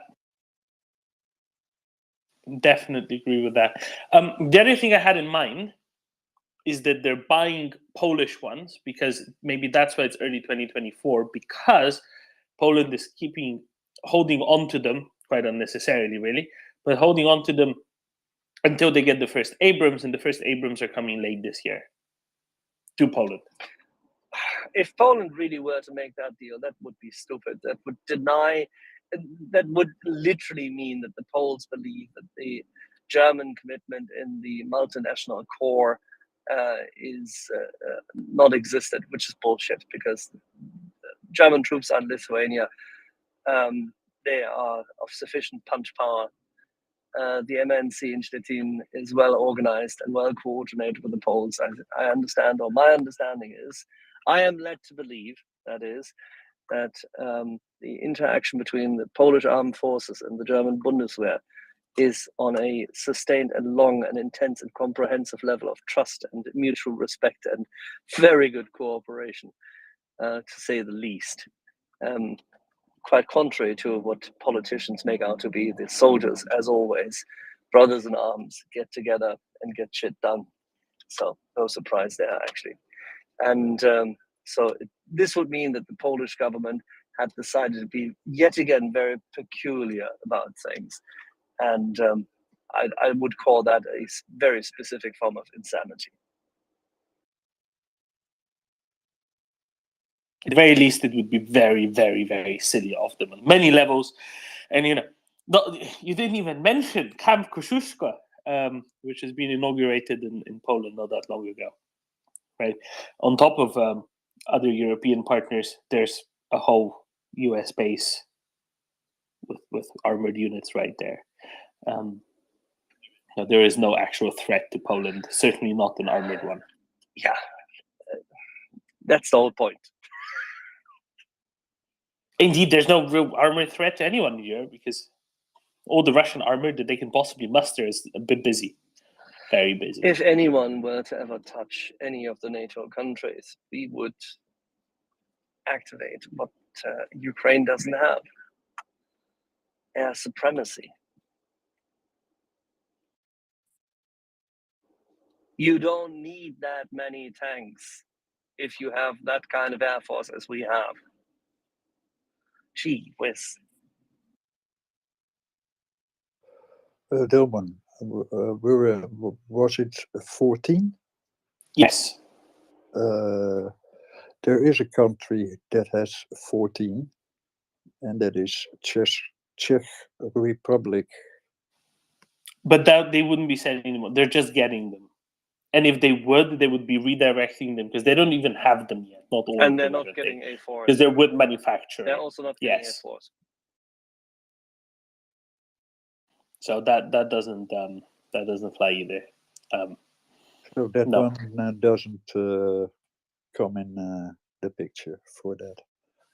No, don't think so. Anyway, we'll see where they come from eventually. Maybe there'll be an announcement at some point, but we'll just have to wait and see. As long as they come earlier, that'd be good. Robin, if these turn out ever to be Polish and not Spanish, apart from the fact that I would probably then smash a few tortillas in front of the head of a very well-known Polish cyclist. That would be so insanely Polish.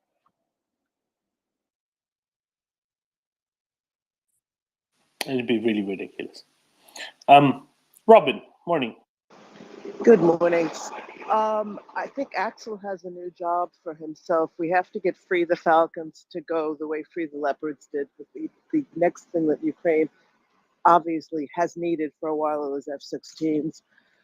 Am I understanding that we have Blink and we're giving Lavrov a visa now? Technically, they didn't really have a choice. So they've done exactly the same as they've done for General Assembly meetings in the autumn of 2022, which is delay, not give the whole delegation visas, but just Lavrov and a few other people, Kalantarian and a few other people, kind of leave it at that, because on a technical basis, they promised very nicely. And that's why New York even hosted people like Gaddafi back in the day, that they would allow people to come to the UN. Yeah, and Ahmadinejad. Yeah, it's really rough playing by the rules. But there's an obvious way we can get Lavrov. You know how they got Al Capone on tax evasion? Well, the Russians, like everyone else in the UN, they never pay their parking tickets, and I'm sure the Russians have run up $1 bazillion in parking tickets since the UN started. So I think they should take. We have this thing called a Denver boot. I don't know how widespread that is, where they clamp this thing on one of the wheels of your car and it goes nowhere. So I think we should put a Denver boot on Lavrov and hold him until they pay their parking tickets. That's it. All right. Things to do. Slava Ukraine. Yeah, Rob Slava. Things to do in Denver when you're dead. Exactly.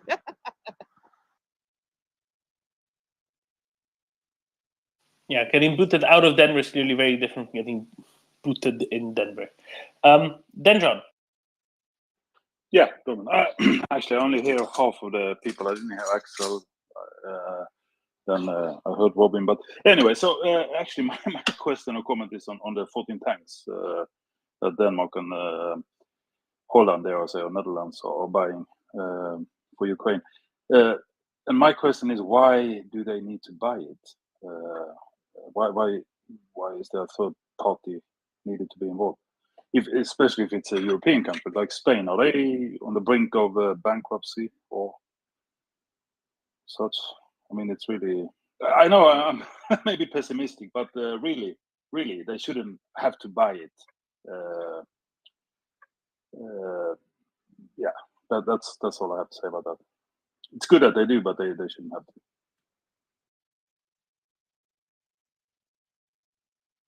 I mean, at some level, right? It's to distribute the load of it, and frankly, I think it's a good solution, especially if it's one that would expedite things additionally, because you do have quite a lot of countries in Europe that have let's say, more in the wallet than they have in kind when it comes to military help for Ukraine, when it comes to the ability to aid Ukraine militarily, and then saying, hey, Spain, you don't really want these things anymore, do you? Here's €500,000 a piece. Let's ship them off now. My problem with it is, why would it ever take until 10 months from now or some such to get them there? That seems incredibly ridiculous, and this is why I thought it must be from somewhere further away rather than Spain. If it's going to take until the first quarter of 2024, that's the really absurd thing. Yeah, it is. I agree. And you said it. Your first comment was exactly what I said. That some are not willing to do it, and that's on them, I guess. But history will be written, and that's not a good remark, the history books. But anyway, it's their choice. So good on Denmark and the Netherlands. Keep at it.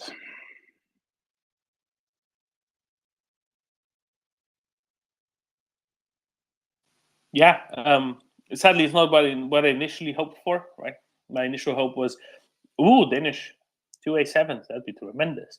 Because obviously the Dutch don't technically own any Leopards right now, but obviously then it wasn't.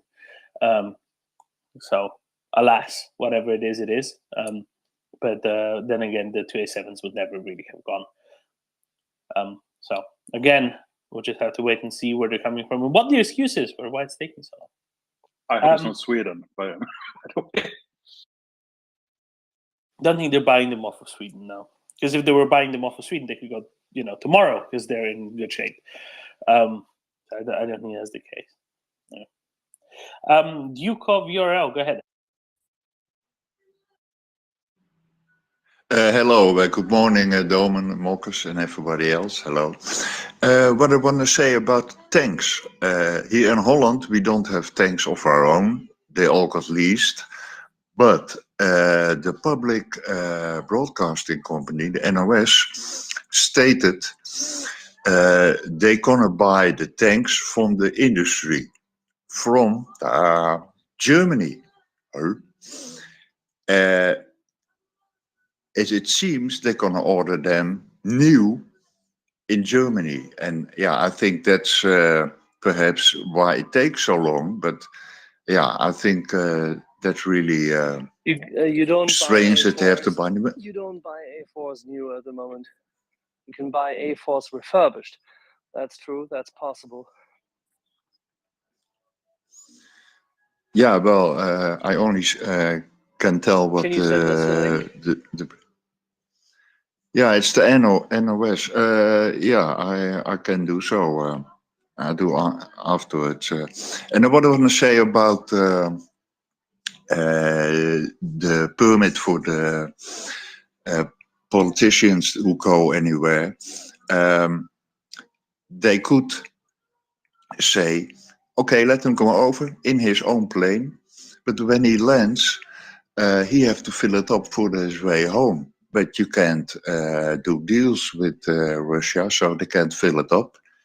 And otherwise, they could grant him to land, but not to leave the tarmac. So yeah, if I had that option, I would choose for that one. And I'll try to look up the link. One moment. Thank you. I already have it, Duke. So don't worry. Okay. And it doesn't say anything about purchasing them new. It says purchasing them from industry and delivering to Ukraine as soon as possible after refurbishment. So it's exactly as you said, Axel. It's the stuff that's in industry stocks. It still needs to be refurbished. And now it makes sense why it would take so long, because the industry has a bit of a backlog, and clearly for now they're not considered to be the priority compared to some other things. So that's just the timeline that they currently have for them.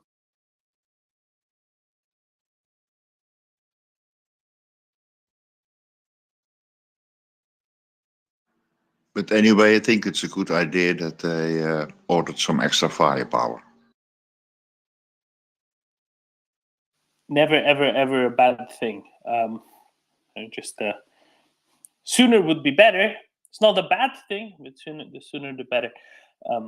And I kind of expected this to be the Dutch approach eventually, once the 2A6 movement was not possible. Jens. Yeah, that was basically also what I wanted to say, that they need them sooner, but they also need them later. So I think it's wise to queue up orders because Ukraine will need more tanks later also.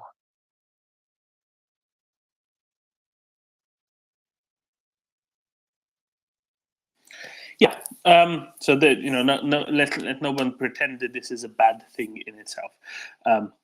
I guess these particular 2A4s that are in industry stocks, they couldn't go any sooner than that. So the soonest they can go, the better. Then John.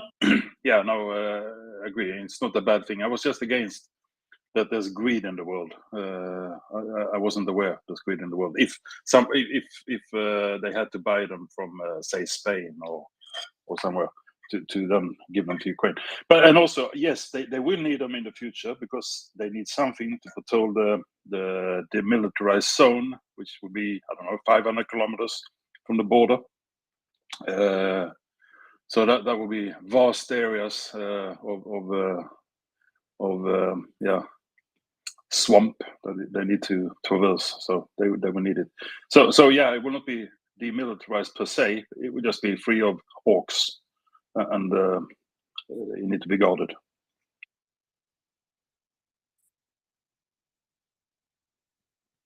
Exactly, and this can be a start of the future-looking Ukrainian armored force.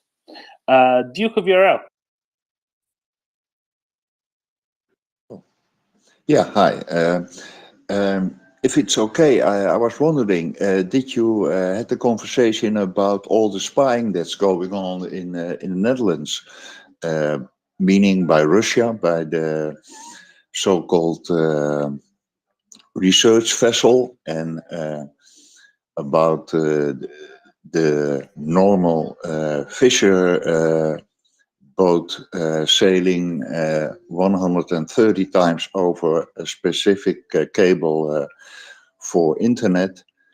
And Look, it's just where the fish was. What can you do? You can't control where the fish are. no, but luckily the Navy got rid of the research vessel.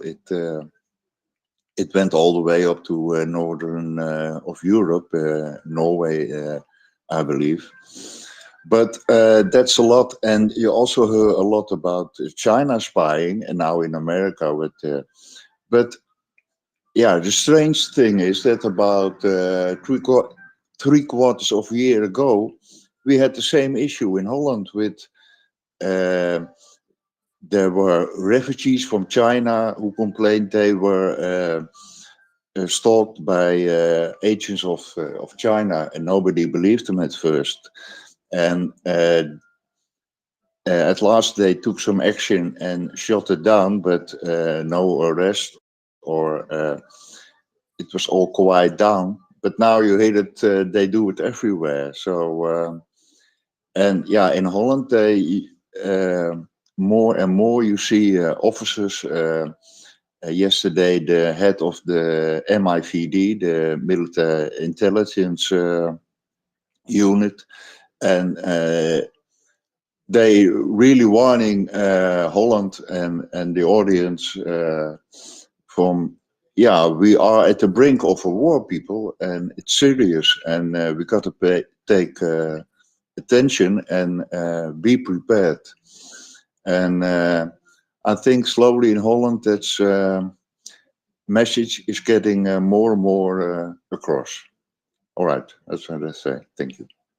Thank you very much, Duke. And it is a big deal. It's a huge deal. And at least now people are being conscious of this and are being attentive to this, not just in the Netherlands, but throughout, throughout the Nordics, in Britain, all these countries surrounding the North Sea critically, because it is a huge deal, because it is immensely important. It's immensely important for these countries' economies to keep on running the way they should be, right? And it's great that this is something that's now so very much in the public eye. No, I trust 7 digits people will have seen and read this yesterday in the 4 Nordic countries alone, well into the 7 digits people, right? Because it's a big deal, and it's right that there's strong eyes on it, and it's good that the press is doing the public broadcasters, journalists employed by them are doing their not just professional but also citizens' duty and looking into this, because this then not just keeps pressure up on governments. I think governments and militaries especially are quite aware of this, but that appropriate due prioritization is given to this. Russia has shown itself to not have really changed its ways and its attitudes to the rest of Europe after the Cold War. It just changed the way it presented itself.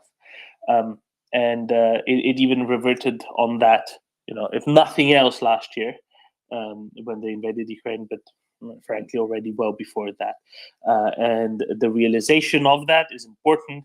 In the 1970s or the 1980s, nobody would have tolerated Soviet ships doing the same. It's not right to tolerate Russian ships doing this now, and it's good that it's well in the public eye. There's strong awareness of the threat at all levels, that this isn't something distant either, that Russians are doing this, and they're doing this semi-publicly in a way to threaten. They're saying, oh, you can't do anything about it, can you? Can you try doing something about it? And as though they're daring people here to do something about it. So that's important to understand the context of that as well. Then John. Yeah, just to the Duke. Actually, that spot in the sea is a well-known hotspot for bluefin tuna. So that's probably why they're there. But then back to serious matters. I mean, these kind of Russian operations has probably gone on for a long time. But now they are happening in a different backdrop. quite different for the last year. And I mean, what's the likelihood that this is actually? I mean, that is now coming out in the media in several countries at the same time. I guess they, you know, everyone is now spinning on it, but could also be kind of a I don't know. I don't want to call it psyops, but some kind of prep ops from the government to actually get people aware that things are quite serious. And yes, there's a war, and for many people, that's still kind of, you know, it's over there, quite far away.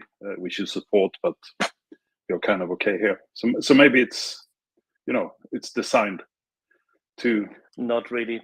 Not really. There was a Swedish news team. I know it's difficult to say there are Swedish news, but they were going there. There were Norwegian news teams going after the fisher boats before.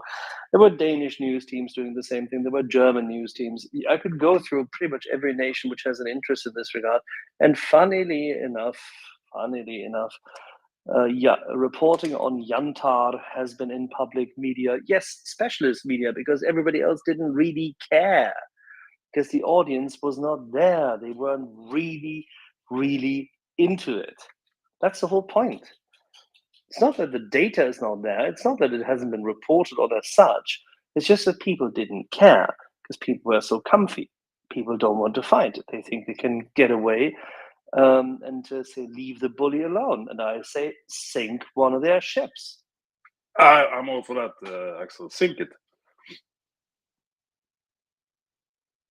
If there is a clear and present danger, seize the ship at least.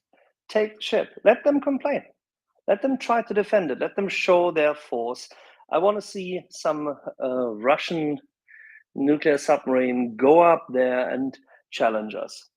Let's see what happens. Nothing happens yet again. If it's a science ship, which evidently does criminal things, seize it. Let them complain.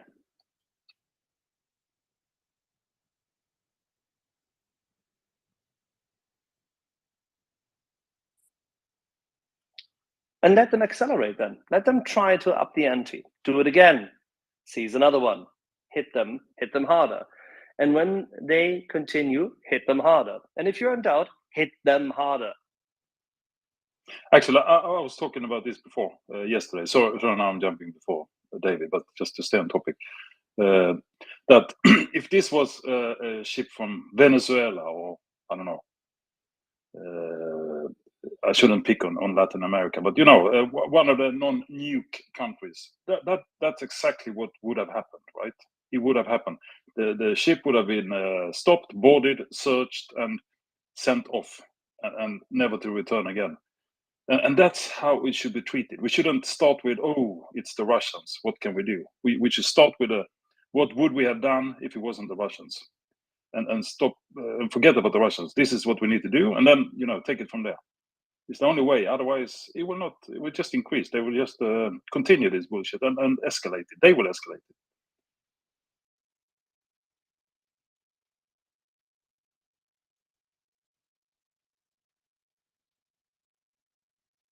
Actually, at the very least, I think we can all agree that it's good that it's well in the public eye, finally. That it's not just in specialist media, that this is now a matter of great public awareness. Is it timely? No, it's late, of course, but better late than never. Is that too much of a cliche? At least now the realization is here, and the realization is here, at least in these reference countries, throughout the political class and throughout the body politic.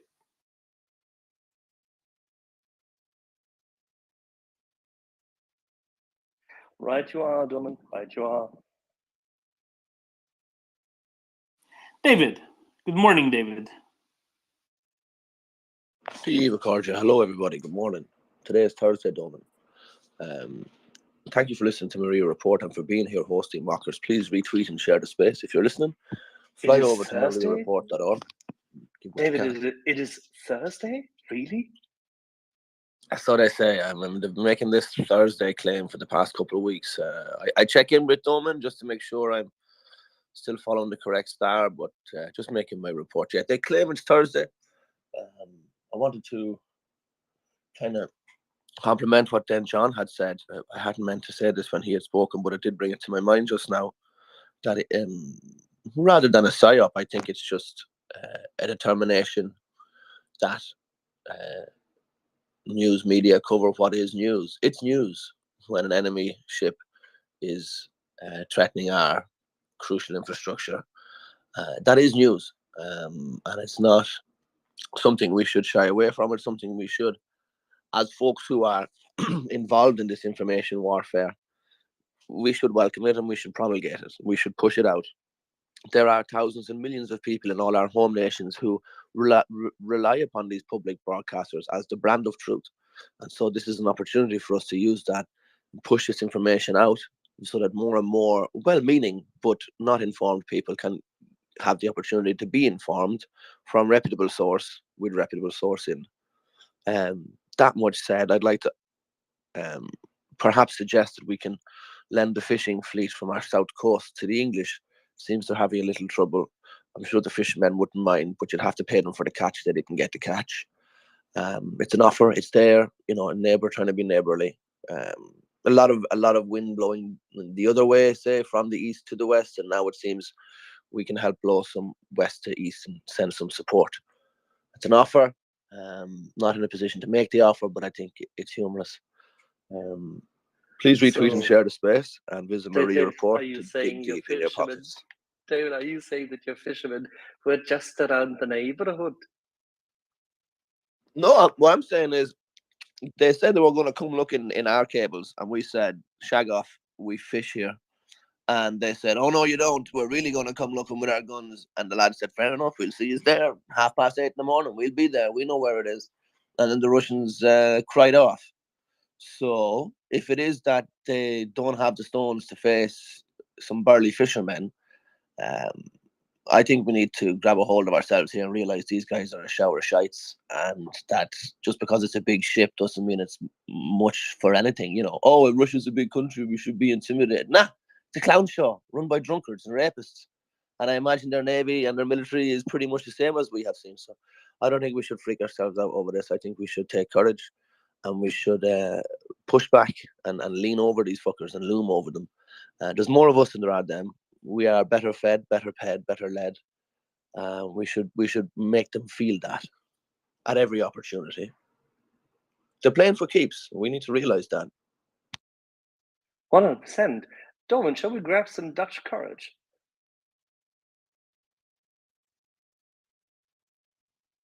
And he's going to be an old behavior. Today is the 20th of April. So? Yesterday was the 19th. And tomorrow will be the 21st, but in this country, in America, they say 420.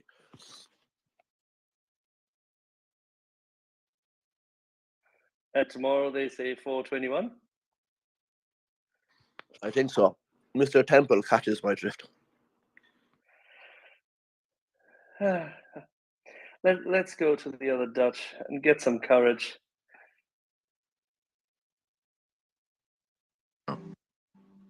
Yeah, if the mic wants to open, I try to thank you. What I want to say about the awareness in society, when I meet people, mostly at places where are musicians or places where you can go out for a night.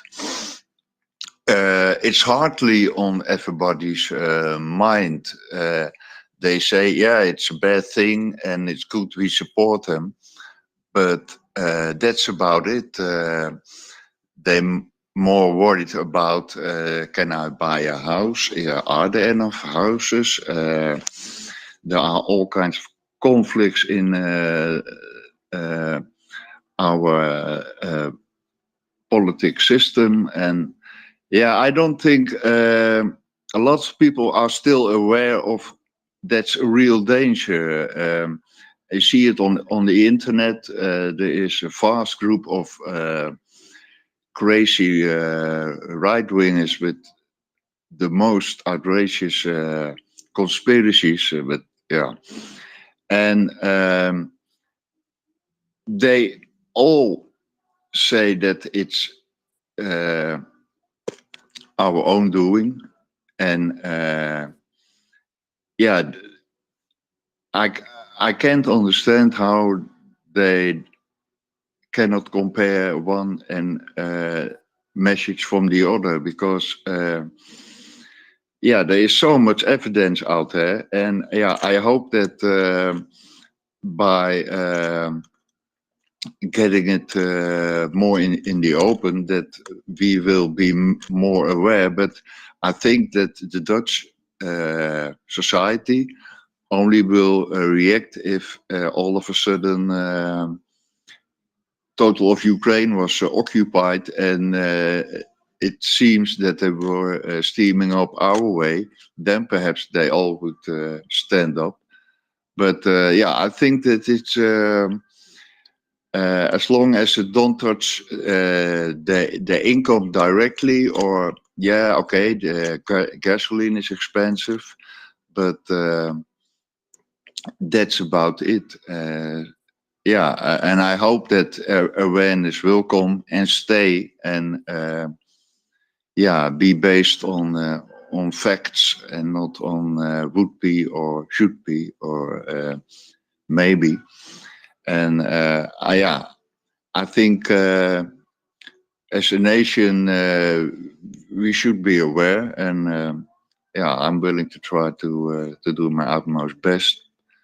And even when I posted, I all have for about start of the war, I have a poster on my window outside with the Ukrainian flag, Free Ukraine, and with some QR codes for links to now also for MriyaReport.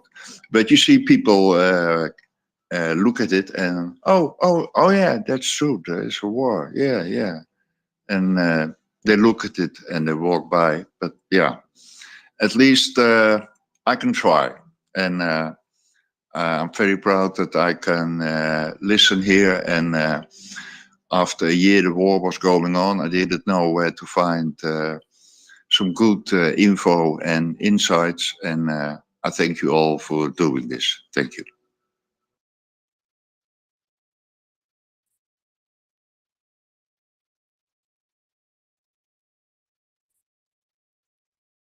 Thank you very much, Duke. And that is indeed one of our purposes. Is that fair to say?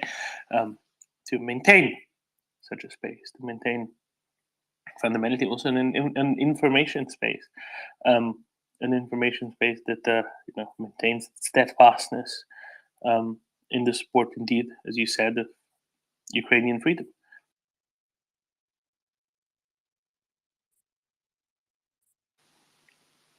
All right. Axel, did you see what was big? This big talk, other than the Russian ships, what was big talk last night or throughout the day yesterday, I presume, in Finland?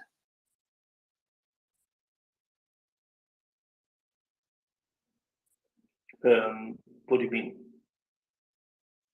Well, the town of Kauhava said, "We want a NATO base here. We've been in NATO for 2 weeks now. We still don't have any NATO bases. What is this? We want one here in our town, pronto." I think they probably said it in Finnish. I don't know what pronto is in Finnish, but that's basically what they said. I find this incredibly amusing because I remember the day after the Finnish election, I was reading some tanky posts on the internet, and they were saying things like, "What? Finland just had elections, and now they're joining NATO. Why didn't they have like a referendum together with the election on whether they even want to join NATO? Why didn't they ask the people of Finland if they want to join NATO?"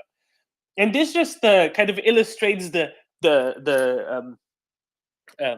what can we say, the absence of sense and reality in them, because while they were saying, "Oh, poor Finns, they were just dragged into NATO by their awful politicians," the Finnish Ministry of Defense literally has to hold back Finnish towns who really want a NATO base in their town saying, no, you're going to have to slow down. You're going to have to get in line. We can't have a NATO base in every village. It's not possible. We need to do some other stuff as well in some of the villages. So you're going to have to get in line, and we'll figure out where the bases are going to be going. And I just really like the disconnect there, and especially like the latter part of the disconnect. Was that in the Finnish part, the Finnish equivalent of the onion? Well, no. I mean, what I said, this was in Yle, that Kauhava wants a NATO base. And the Finnish MOD saying, no, you're going to have to wait. We can't do this so quickly. Did Yle miss the 1st of April? No. They really want a NATO base. They really want a NATO base. They've been very vocal about it.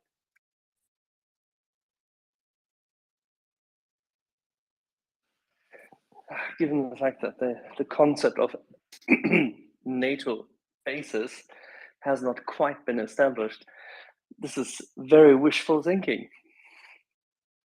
Well, you know what it really means, right? It means an American base. But it's I just find it very amusing.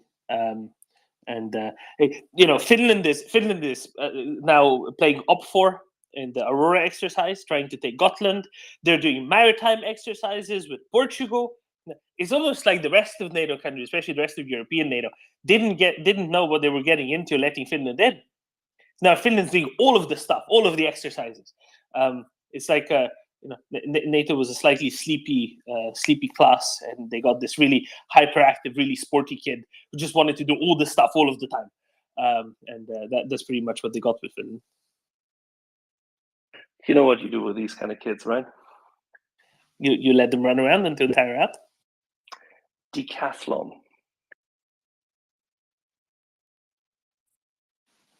I think they're very good at it. Helsinki fella, I didn't make this up, right? This was actually in Yle yesterday. Absolutely. Mic check. All good? Excellent, Domen. Excellent, Axel. Yeah, these are patriotic people in Kauhava. Kauhava used to be where the flyboys used to be trained. There was this aerial warfare school there traditionally. I have also visited there. We had, when I was serving in Bosnia as a captain, one of the majors was from there, from the air warfare school, and we had a nice time there in the school sauna and all kind of recreational activities. So I remember he was giving a briefing for us before we went to sauna and started this kind of extracurricular activities. The major said that, yeah, you know, guys, the enemy comes where your daddy has told it always comes. So this is it. Then he was explaining something about air warfare. It's a very special place, Kauhava, famous for the knives, traditional knives. Yeah, I'm sure they. Sorry, I'm coughing there, but yeah, 100% true. I'm sure. Thank you.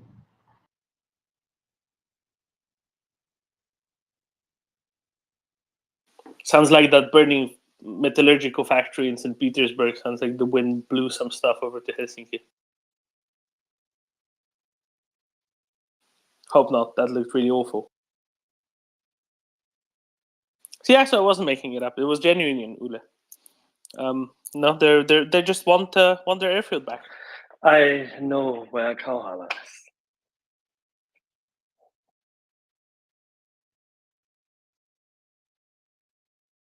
And I could tell you that, for example, Jarmo Lindberg has been there once before. I think he's been there more than once. Yeah, we should get Jarmo back, and actually I sent some message to Member of Parliament, General Retired Pekka Toveri. I think he should also come back. He had some interesting tweet about these malign activities that Russians are doing, and this article about the North Sea and these strange armed men in their commercial ships or whatever. He just commented very laconically that Russians have always been doing this.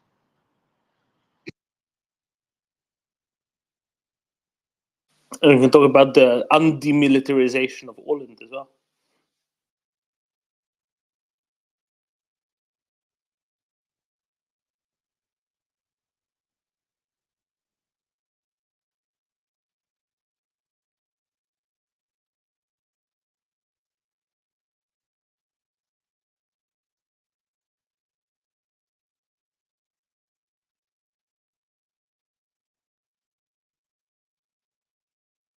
David? Doman, my lovely, good morning. Please retweet and share the space. If you're listening, fly over to MriyaReport.org. Make your donation today. If you're fortunate enough to be in a position where you have money that you like to give to charitable organizations, let me recommend to you MriyaReport.org. At the moment, we are fundraising to get specific kit items for Lane, the Ukrainian service member who does grace us with her presence and has been here since the start of this space. And it's a specific fundraising drive all this month to direct with incisive precision our disposable income, as we are lucky enough to be free and free to work and free to have profit from our labor, to get much needed items. I believe the items are as diverse as medical, life-saving equipment and drones. So there's a scale for folks from small to mighty, from insignificant to hugely significant. I understand furry teddy bears and chocolate, cigarettes, playing cards. These are all little mementos and little things which Verlaine is most expert at sourcing and delivering into the hands of the defenders. So do hear my voice. Please heed the call. Go to MriyaReport.org and donate if you can. And if you can't, that's totally fine. You're more than welcome. Please retweet and share the space and do your part in that way. Doman, I wanted to ask you about a tweet I saw you put out. It may have been a quote tweet, but it was mention of ammunition, all kinds, all sorts, small, large, medium.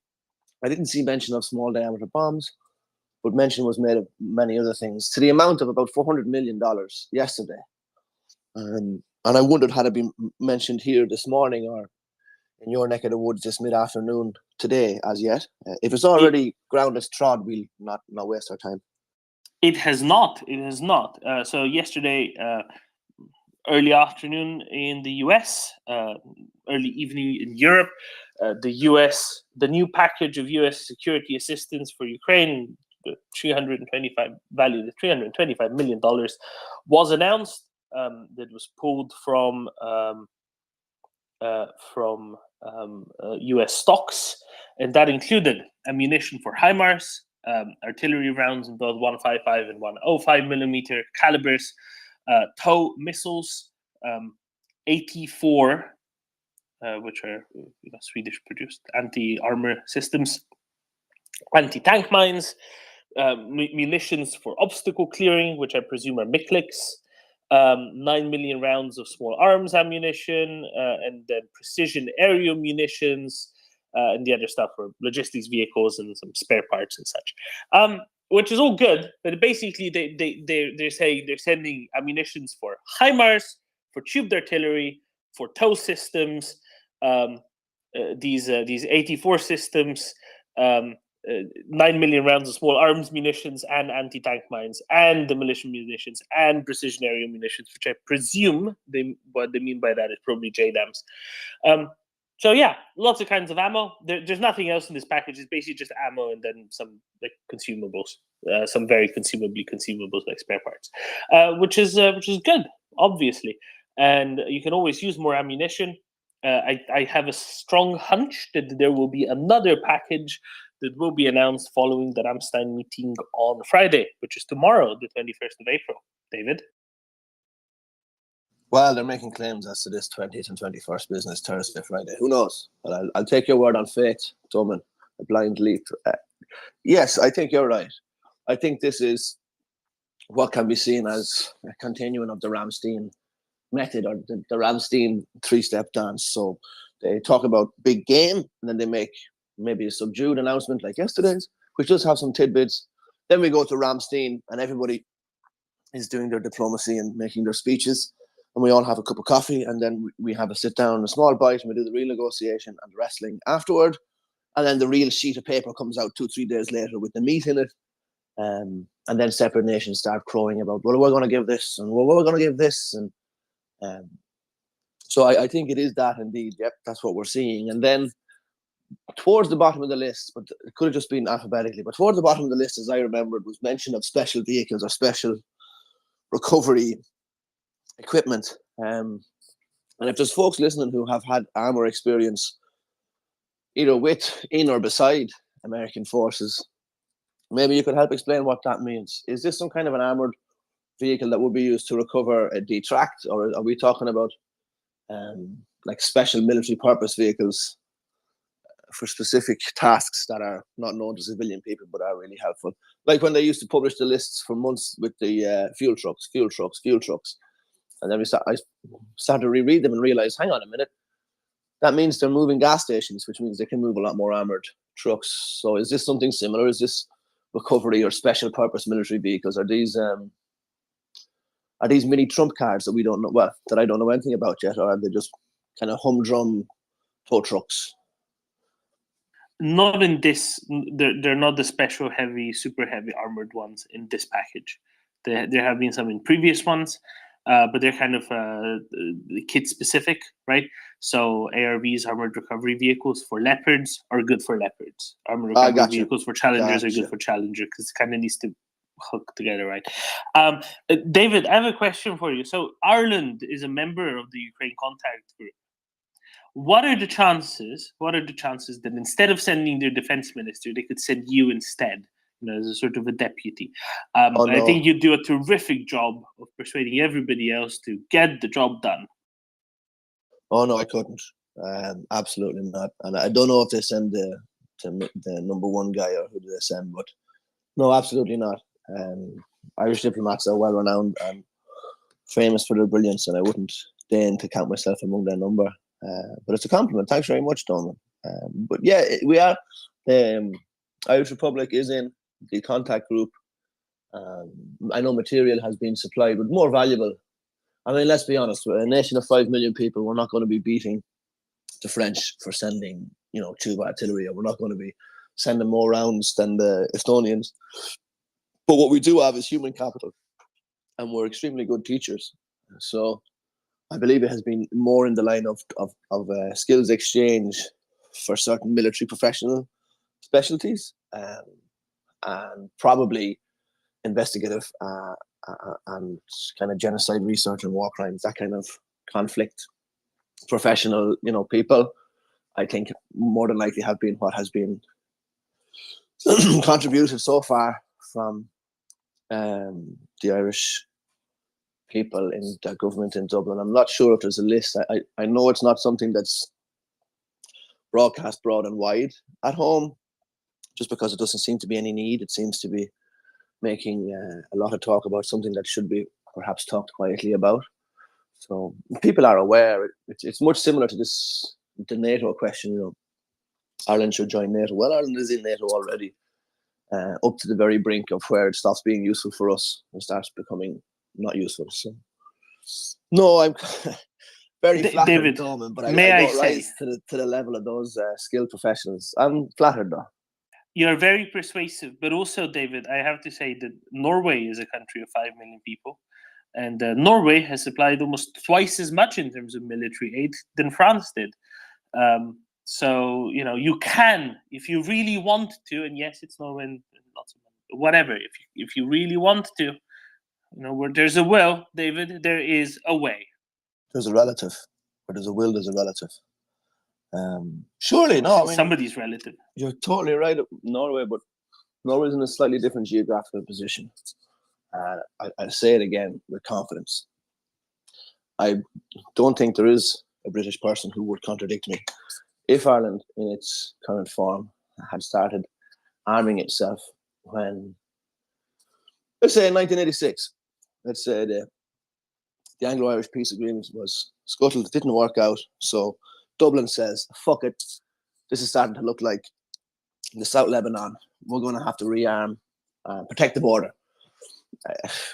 that is not the way to peace, and is the reason that Ireland does not have or will not have such military stores. It's not the purpose of our nation. Our nation is to be small, free, and at the moment remaining neutral. But yeah, they have a similar size, but I think their more immediate threat on the border was much more long-lived than the threat that was to the border in my country. Undoubtedly, for they have Sweden. Would like to have, I'd like to have their money though. To have that problem to spend would be a great one. Then John, they had Sweden, don't anymore. But anyway, good man, then John. I wouldn't be here if that wasn't the fact. At least I would have a slightly different accent. But anyway, to what you said, David. Actually, I want to say something first. Now I understand. After 23 years, I finally understand why our main training center was in Athlone. Because you just said that the Irish people are good teachers. And actually, the first thing the one thing I remember from the first trainer I ever had when I joined the company, he was Irish, and he said, "If you want to, I can use the Irish accent, but so you have to imagine it." He said, "I won't be offended. Go on." Yeah, if you ever come to Ireland, bring a coat. Yeah, that was his. and then the second Irish trainer, he said, if you ever come to Ireland, don't go to the loo after the first pint, because you're probably aware of that, David. But then now to some serious points, and that's about the American package. You also brought that up, David. Some supporting vehicles. Couldn't that be a sign of some heavy vehicles being in need of, well, additional heavy vehicles that will be announced, being in need of more supporting vehicles? You send the recovery mechanics first, usually, right? So that when the ship breaks down, the mechanics are there ready. So that's what I was thinking. Perhaps you send in these heavy recovery, these specialist vehicles, to be followed, as in this is the laying of the track for the train of logistics. That's what I was thinking.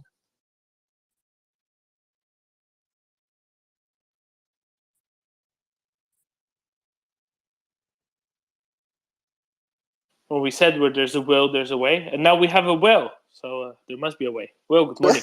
Hey, dumbass, well, shit. Well, that's I heard where there's a will, there's a way. So I decided I'd have to pop up real quick. And David, I was just thinking, and this is actually a good point, because we often hear folks on the space from all over the world. Some of the countries that don't offer a lot of military aid, or they don't have military aid per se to do. Is that Ukraine is going to need massive amounts of support. They need massive amounts of support to support their veterans community, and any country that has a military, they know and support their veterans. And I think if anybody's in a country that hasn't given enough in the military aid way, maybe that's a great way to advocate and talk to them, talk to your country about getting aid for Veterans Affairs, because the reality of it is, say for America, we have a history of veterans. We have a history of violence and war, unfortunately, going back very long time. But Ukraine, they don't have Vietnam. They don't have a big generation of veterans that are kind of in that middle group. They've got very few World War II veterans left. So their VA, their Veterans Affairs system is very, very new. Coming into play after the initial invasion in 2014. So they are in the process of rebuilding their Veterans Affairs programs, and it's pretty incredible to see them learning from other groups. But that's a great place that I think that people could reach out to their governments and say, look, this isn't bombs or bullets, but this will really help out people who are really in need. So just a thought this morning, and yes, this is a good package. It's a lot of ammunition. Things like this need to just keep rolling out. For logistical trucks, I'm not quite sure what exactly that logistical truck or vehicles are, but we have seen really after that first major Rammstein where armored vehicles got released, the first few Rammsteins that kind of broke the seal, is all the additional vehicles. When you want to put together a large organization, whether it's a division or a corps of mechanized units, you have all kinds of stuff that needs to be done, vehicles, equipment, to kind of support those assault or those frontline troops. So what we've seen over the last few months is some really big, I guess, really big donations or contributions of logistical vehicles, from mechanical vehicles to fuel vehicles to all kinds of stuff, and that's the stuff that really makes an army run. Specifically from America, Will, if you don't mind or Angry, if you don't mind my asking, this is an American package to the value of 300 and something, 25 odd million. And it is obviously from American store. It's been referred to as a drawdown, which means this exists. It's just either being stamped and put on the ship, or we're being told that it was on the ship and it's now in X location in X province in Ukraine. But what would it be? I mean, is this kind of a fire truck sized recovery and service vehicle that goes out and it's one stop engine recovery spot, or are we talking about folks, boys and girls who drive machine trucks who go out and recover and repair munitions or the firing gun or that kind of stuff, or is it kind of it's a long list? I don't know what I'm asking for, I suppose. David, I have the terminology here, right? I'll read everything here that's not munitions. Good man, thanks. 1, 4 logistics support vehicles. 2, testing and diagnostic equipment to support vehicle maintenance and repair. 4, spare parts and other field equipment. 3 was that. 4, port and harbor security equipment.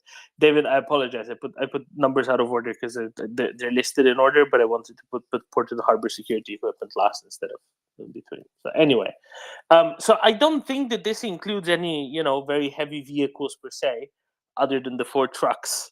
These 4 What's the second logistics one you support read out? vehicles. The second one? Testing and diagnostic equipment to support vehicle maintenance and repair. So they're not testing the carbon coming out of the exhaust pipe, right? That's not the don't kind of think testing. so. Got it.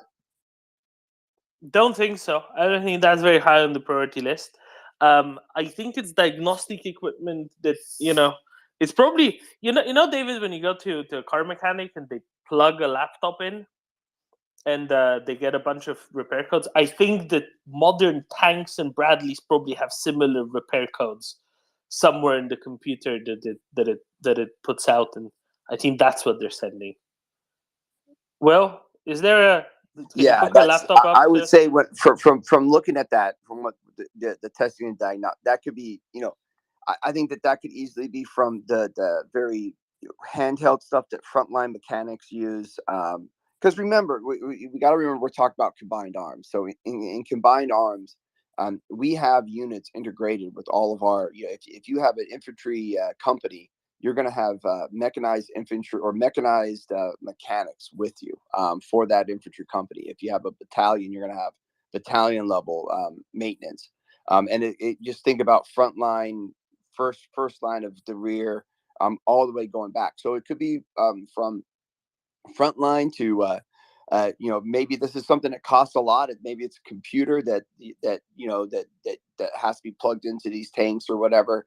The turrets are very. There's a lot of testing and diagnostics that have to go into the optics and the turrets of tanks and fighting vehicles. So to me, this sounds like equipment that's going to allow Ukrainians to maintain their vehicles. So you got spare parts, you got the testing and diagnostic stuff. So that's incredibly important because every week you need to be going out with your mechanics and doing a once over with your vehicles, keeping them up to ship shape, because the Ukrainians are not the Russians, so they want to keep their stuff running. They don't want them just breaking down on the side of the road. So that's what I would look at. Logistical vehicle is a very, very broad term. That could be a trailer, or it could be God knows what. It could be God knows what, right? It could be it could be a logistical command vehicle. I don't know. Yeah, I don't know. But for me, it being only 4, it's probably something special.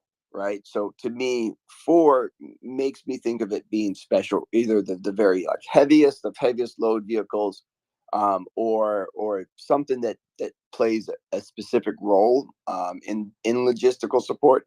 But we just can't glean enough from that one little line. But David, what I will tell you, just to talk about kind of, maintenance vehicles, every country has their own type of maintenance vehicles, whether it's the frontline ones that, we have, is it M88, which is the Hercules, which is an armored mechanical vehicle that the U.S. have that can pull out any vehicle. That they're a massive beast. They have a crane.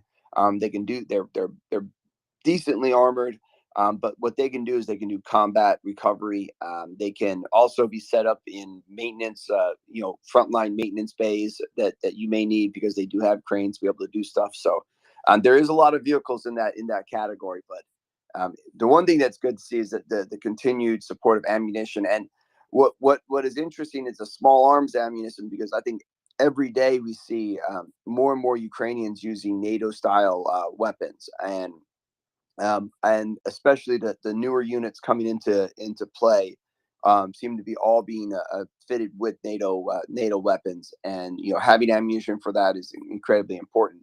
I think back to a video we saw yesterday that was just incredible of soldiers fighting and defending a position, and they halfway through that, the minute the fight kind of calmed down, what did they do? They started yelling at the sergeant started yelling at the soldiers, start loading their mags up again. And that's what you have to do, because you run through ammunition when you're defending positions like that very quickly. Absolutely. And every, defending positions, attacking, whatever it is, you need lots of ammo. So it's one of those things you definitely cannot have too much of, and Ukraine is very happy to have as much of it as possible at all times. It's kind of like almost like a easy stocking stuffer, stocking filler, if you're thinking of it in those sort of metaphors. Then John.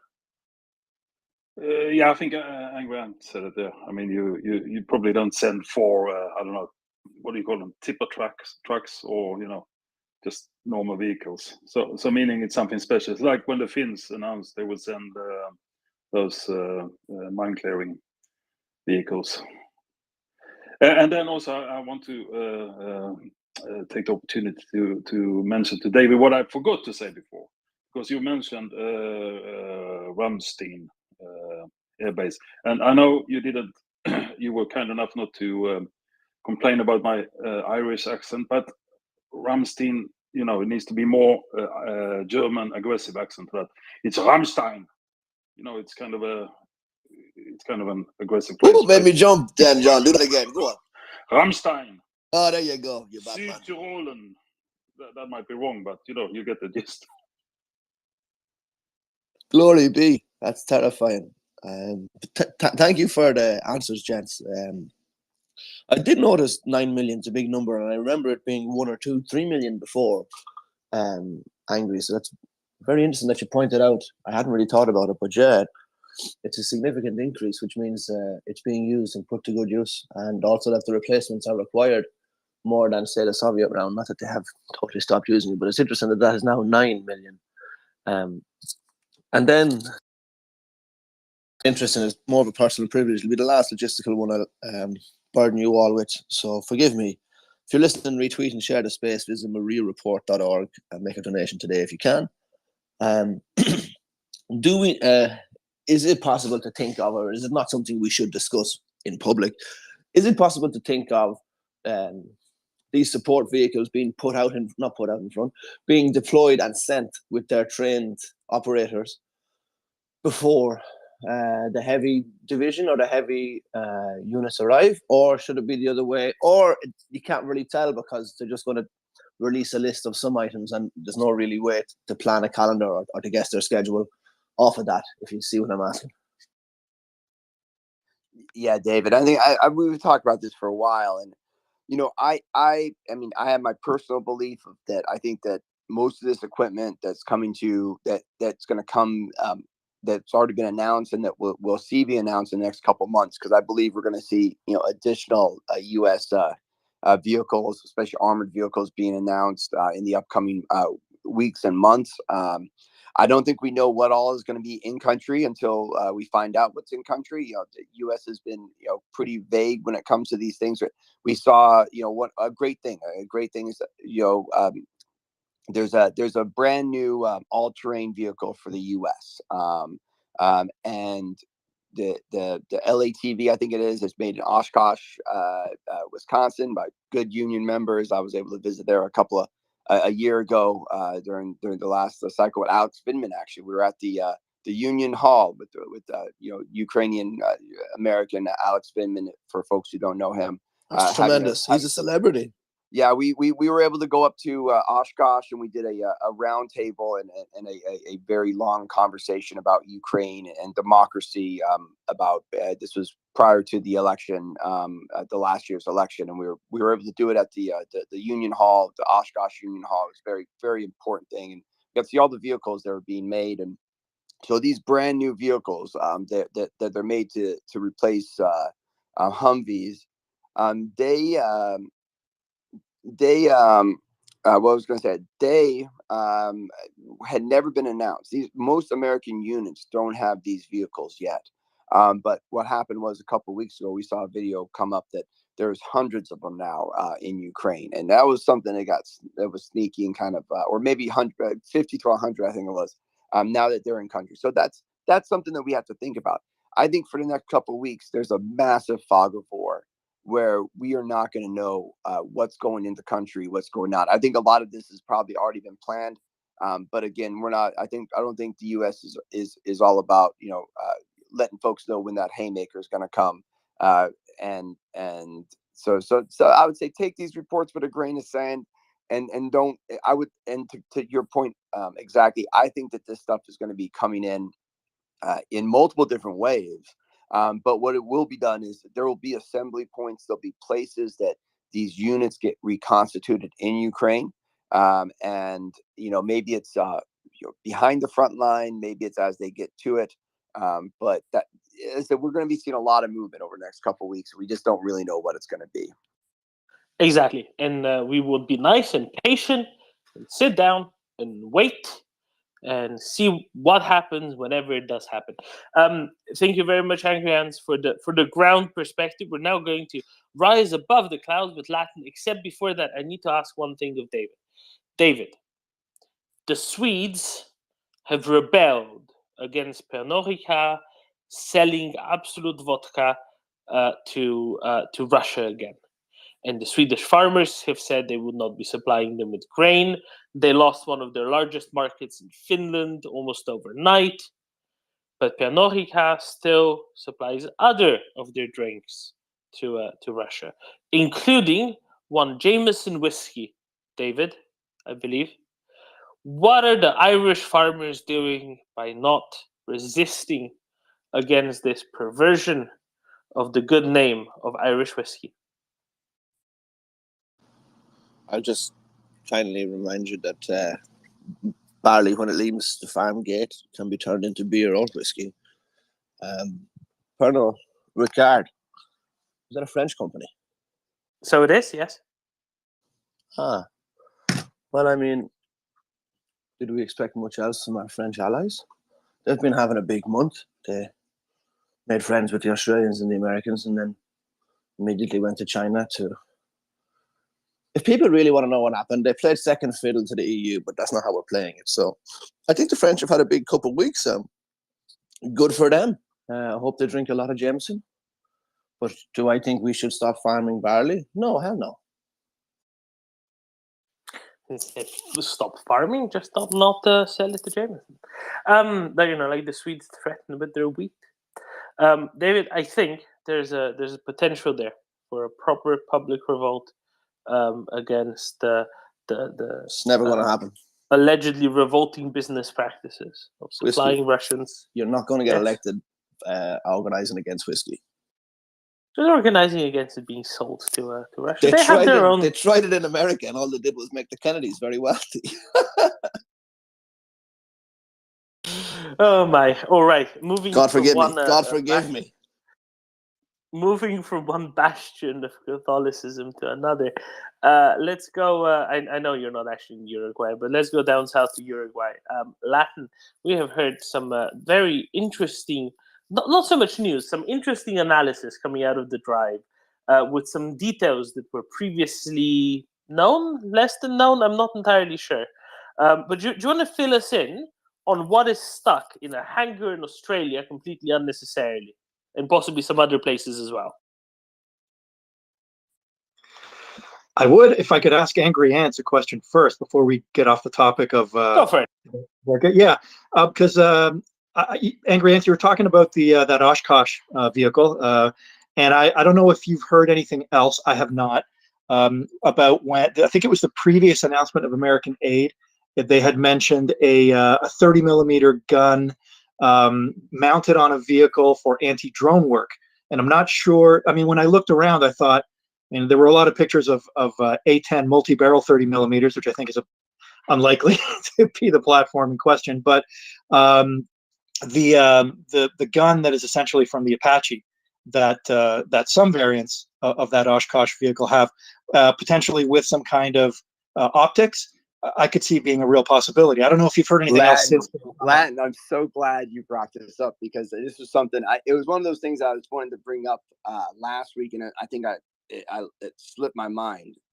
And so there is so this I again, we don't know what this is because technically the U.S. does not have a wheeled vehicle or just some, just random vehicles for this. But there is one vehicle that has a 30 millimeter anti-aerial gun. That it's a turret. It's the Striker vehicle was created, and I'm blanking on the name of the version of the Striker. There is an anti-air Striker vehicle that has a 30 millimeter. It's very similar. I think it's very similar to the Apache 30 millimeter. It's a turret. That looks like it could be put on other vehicles, or you could probably take that system. But it has advanced optics that designed to take out aerial targets. I believe it has maybe I'm going to find the link for it and send it to you. But if I was going to bet on anything, it would be some sort of adaptation of that. And that because they did create that gun to be an anti-drone, close air support weapon. And I'm gonna let me drop down for a second, and I'm gonna find that link to that vehicle, and I'm gonna send it to you. Okay, I'll send it to Doman. But I think that is much more realistic than throwing an A10 on the back of a truck, because technically that's what you would have to do to put one of their 30 millimeter chain guns on there, because that's a really big piece of equipment. I don't think that's very logical. If that makes sense, I think you're exactly right. That fits exactly what I was expecting as well. Something like what you described there. And this is a category. This is a category of weapon that Western powers had not really emphasized too much. I mean, especially in the anti-air role. So, but as a result of this war, we can expect to see a lot more of that. I think there's a similar platform based on the Boxer, I think, in Germany. Yeah, I think we can expect Skyguard, and Latin, and I don't want to start I think that we're going to find out that every single Avenger system that is operational is going to be wind up showing up in Ukraine also, and I think we're starting to see that. And that's not the greatest, but it's something that can do a lot of work. And I know there's a lot of videos floating around. Angry, I don't know.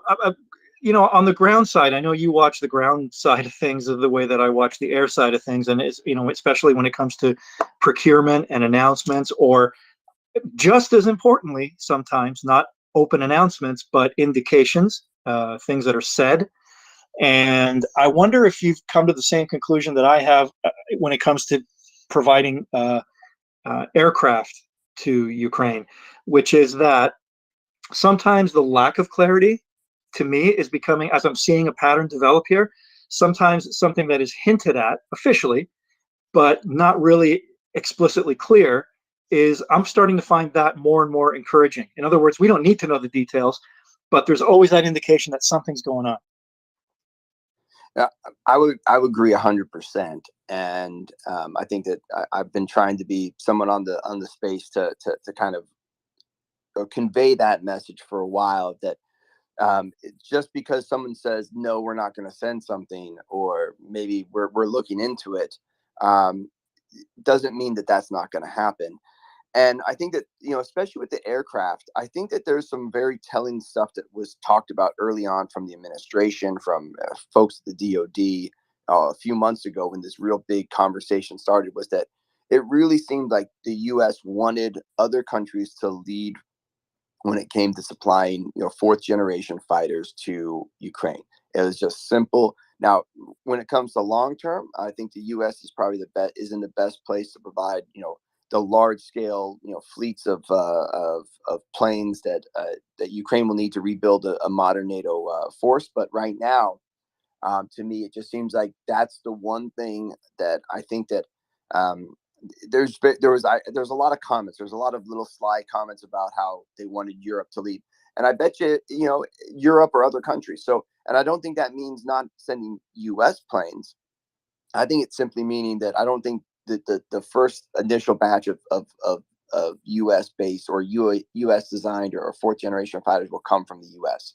I think that the seal will get broke from somebody else. And I am very, very interested, Latin, about these F-18s. I think we talked about this before, because I'm in the case. I've always been in the case of what can we get to them as quick as possible. And if we can get the will to send an older F-18 before an F-16, which just looks more fancy, I think, for folks, because a lot of this is political will and optics. Unfortunately, I think that that's a great idea. With that, let's please fly down south to where the Hornets are, and I don't mean Charlotte.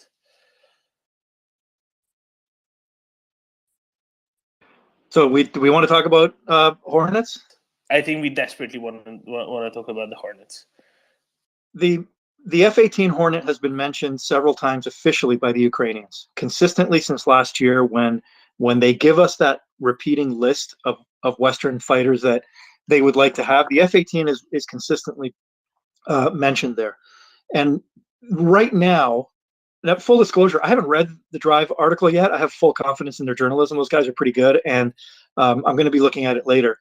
But this is a file that I've been following on my own, and it's obviously one of the aircraft that, when you're dialed into Western combat aircraft, it's obviously one of the fourth gen contenders that would be there if you were to look at the overall picture. Here's what we know, right? Unless somebody can correct me, first of all, Australia has not made any official comment on this, notwithstanding that Australia has been a very strong supporter, concrete in terms of equipment to Ukraine. So I have heard nothing officially from their government. And my understanding is that those aircraft are available.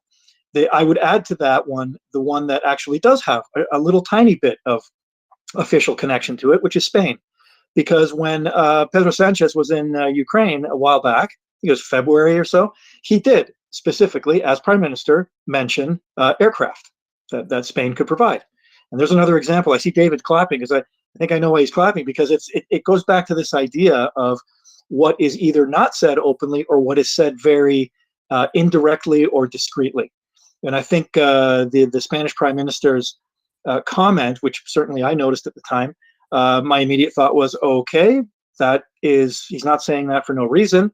And he's when I look at what Spain has to offer, F-18 is just like this flashing red sign over us. Here, send this to Ukraine. So from on the Australian side, they have about the number I'm hearing is 46, and on the Spanish side, it's probably about 20 aircraft. It's the wing of the Spanish Air Force that's based in the Canary Islands, and most of these aircraft are ex-U.S. Navy. They were actually bought secondhand in the 1990s, and quite a few of them. I posted a picture of one of them. When they were delivered, they were in camouflage because they had been adversary aircraft, for training. So that could mean that some of them have a little less stress on their, or when they were delivered, a little less stress on their airframes. In other words, less carrier operations, possibly. But either way, the Spanish aerospace industry, CASA, they went through a very thorough overhaul and did structural work, I believe, on them. So they have useful time. Now, if we're talking about something like F-18s, a lot of the same discussion that we've had about F-16s, or take your pick, whichever Western fourth gen combat aircraft. A lot of the same complexities apply, right? And we can put aside the ideas about transition and training, because that's another discussion. That's an important part of what needs to happen. But that I've developed some pretty strong feelings on that. But anyways, on the procurement side, on actually having airframes that are available, it's important to remember that something like this would be a stopgap. It would be an important transition to Western types, to Western logistics, to Western air-to-air and air-to-ground munitions, and the engines, all of that supply chain that is so important in maintaining a modern air force. That is a critical step for the Ukrainians. And with the F-18, they would get, with the legacy F-18, first gen F-18, they would get a very capable fighter that can carry, I believe it's in the range of about 8 AMRAAMs, and both the Spanish and the Australian aircraft were upgraded over the years to carry AMRAAM. Again, variant of AMRAAM matters. We have to see what would be provided, but that's another discussion. And it would be a stopgap. It would be an aircraft that, if they were to be provided, would allow them to transition, I would think, seamlessly, almost seamlessly, to the Super Hornet, which would take them to a completely new category. And you know, you got to think that the people at McDonnell Douglas are thinking, or correction, it's Boeing now, right?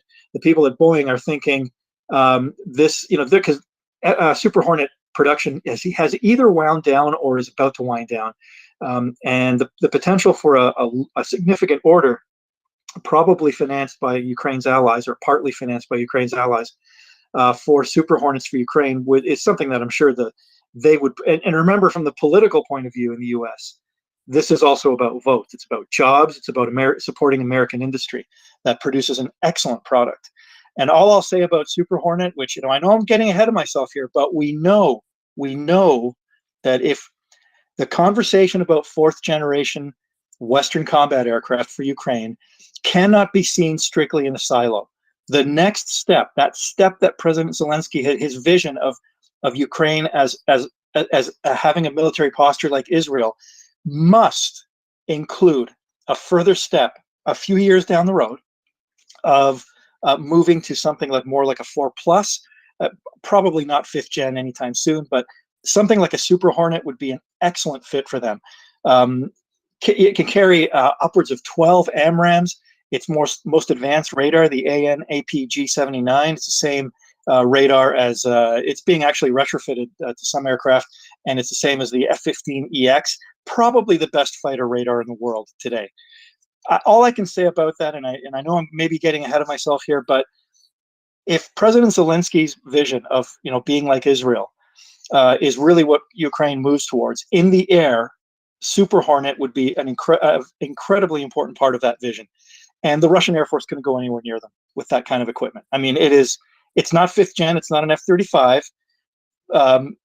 Sometimes I think that distinction is overblown, but it is an incredibly capable combat aircraft. And and legacy F-18s, if they could be sourced and that could happen, would be an important bridge to getting them there. And also, right, it's worth saying, this isn't an either or, right? Ukraine could perfectly happily operate, you know, a squadron, 2 squadrons of F-18s, a squadron, 2 squadrons of F-16s in parallel. They currently operate 4 different kinds of fast jets. They would perfectly happily operate 2 different Fs. Doman, they probably keep some of their legacy Soviet stuff going for quite a while, as long as it's viable, as long as they have ammunition and support for it. When you look at, you know, kind of second line duties like anti-drone work, which I think, unfortunately, that kind of threat is probably not going to go away anytime soon. Yehuda talked about this the other day. I agree with him completely that we tend to think in terms of ending this war, right? Well, it realistically, of course, it's ending this stage of the war. As long as Russia's posture remains the same, the threat will still be there, and they'll find different ways of, you know, less asymmetric ways, more asymmetric ways of going after and threatening Ukraine. And anyways, transition is something that occurs over years, and yeah, we would see a mixed force for quite a while. And hopefully later this year we begin to see that, which I fully expect we will see the very beginnings of. It could be F-18, it could be F-16. We got to go back to the comment made by, I believe it was either the Air Force spokesman or the Minister of Defense in Ukraine that said that they were probably going to end up operating 2 to 3 different aircraft initially. So that I take them at their word when they say that. I think they know what they're talking about, based on conversations with their allies, and then we can really not much more than speculate what that would look like. Yeah, of course, right. And there's no one saying take something out of the skies, whatever. No. What we're on about is they need other things to fly to be able to keep on flying, because they need a certain number of things up in the air, right? And they need a certain. This isn't that complicated at the end of the day. They need planes. They still have hours on them. It is really quite simple at some level. So immensely important. Now, Latin. Let's go to Irish David first, then to Welsh David, and possibly then we'll return to where else exist Hornets other than Charlotte. David from Ireland/America. Go ahead. Good morning, Doman from Florida, and please retweet, share the space if you're listening. If you're in a place or a financial position to make a charitable donation today, be very gladly received over at MriyaReport.org. I wanted to ask Latin the question to reach back to when you had asked the question of Will. I'm going to answer just now about the mounting of those guns. Is it, forgive my civilian question, but I want to know the answer, so I'm going to ask it. Is it possible to use those guns and not just in an air to ground, a ground to air roll, but could they be used in a ground to ground roll? So just as useful as they are at putting holes in flying military equipment, would they be good at putting holes in driving equipment? I don't know. So, and then about the F-18s, I had first heard them mentioned in Australia here on the space, and I believe Axel put it to General Ryan, retired of the Australian Army, and it was, left hanging in the air. No, there's no really good answer. They are just sitting here. In my peevish mind, I think it's probably very telling that we are now looking at Australia and wondering why their warehouse is full of airplanes. If it were me, I would have folks looking at Australia wondering why is the warehouse full of airplanes, and the airplanes wouldn't be there. They'd be already gone. So perhaps we're going to see F-18s. Did I see a delivery or a purchase order? Maybe it was for Egypt. Egypt were buying F-16s. I thought it was very interesting for them to be getting a load of F-16s. Someone was getting a load of F-16s. Surely that would loosen up or make available a prior generation. Is that prior generation the F-18? And then to your last thing, what you said about there being 3-4 different platforms, and then I think it was Minister Reznikov, or perhaps one of his generals, had said the same, that was likely to have 3-4 different platforms, and they would test them out and pick the best, most suitable roles. Is it perhaps that we will see F-18s with a sprinkling of F-16s and then F-16s replacing them? Could that be a potential? Obviously, it's speculation, but I'd be interested to hear your thoughts. Please retweet and share the space. And thank you for listening to Maria Report. Well, David, tons of questions there. You may have to help me out to, I might forget something that you said. But on the Latin, hey, I can answer the first one, and I'm going to have to drop down. But I just wanted to say, go on. I sent it. So for some of the close air support, say for instance the Avengers, we didn't have many fighters to shoot down in Iraq. There wasn't there wasn't much of an air force that Al Qaeda had.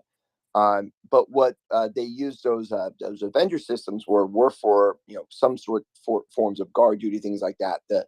They do have a 50 cal machine gun plus the Stinger missiles.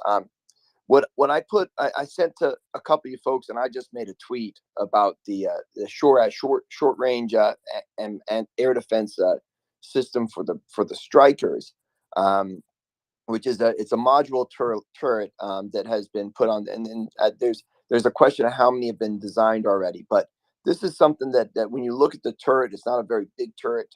Most American stuff is modular now. That could definitely be something. Could either be Strikers with this system that has some really advanced optics and technology and ability to engage targets, but it could also probably be able to mount on some other vehicles that you could do that with. But I think that that's something like that is much more in the line of what we're going to be looking at. And with that technology already existing and existing for this exact reason, I believe that they'll probably get into country. But sorry, didn't mean to jump on your toes. But for the most part, David, if you have an air defense a piece of equipment, that piece of equipment is going to be put in place specifically for air defense. You're not going to be trying to use that for any type of ground offensive maneuver. Those are very limited and prized possessions.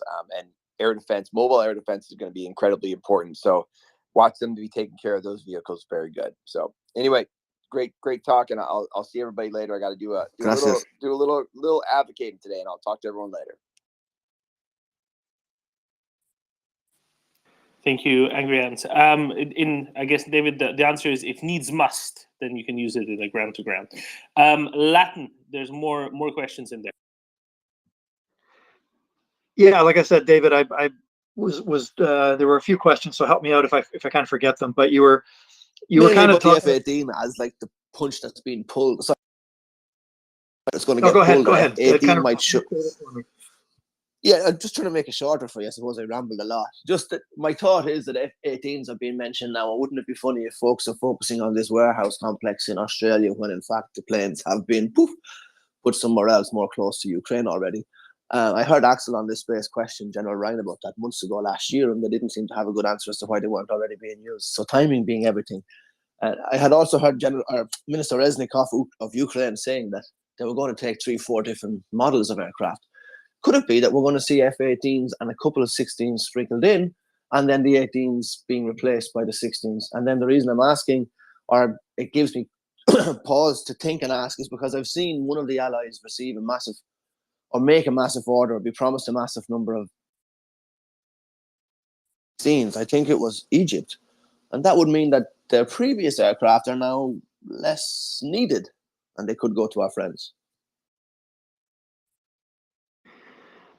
Okay, yeah, lots to consider there, because you know, at the end of the game, at the end of the day, this is like a real shell game, right? Some of which is being played out in public, and some of it obviously behind closed doors.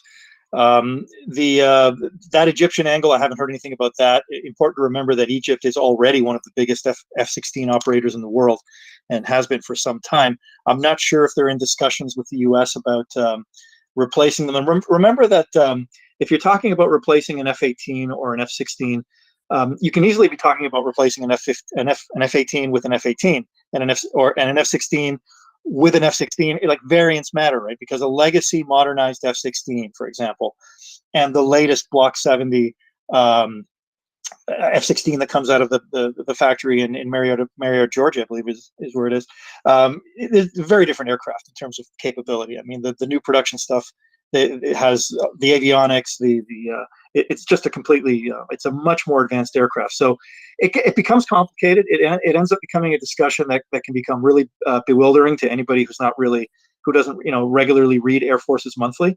But this is where we're going. I think is this some kind of mix. What I took from and I think you said it was Minister Reznikov, but what I took from his comment was that what I had already felt, which is that if you're looking at Western combat aircraft, you are looking at a wide variety of things, possibilities, sources. Take your pick. We don't know yet where it's all going to come from. I strongly feel that that kind of three-nation block of NATO countries that have the same standard of F-16, that they're retiring quite a few of them now.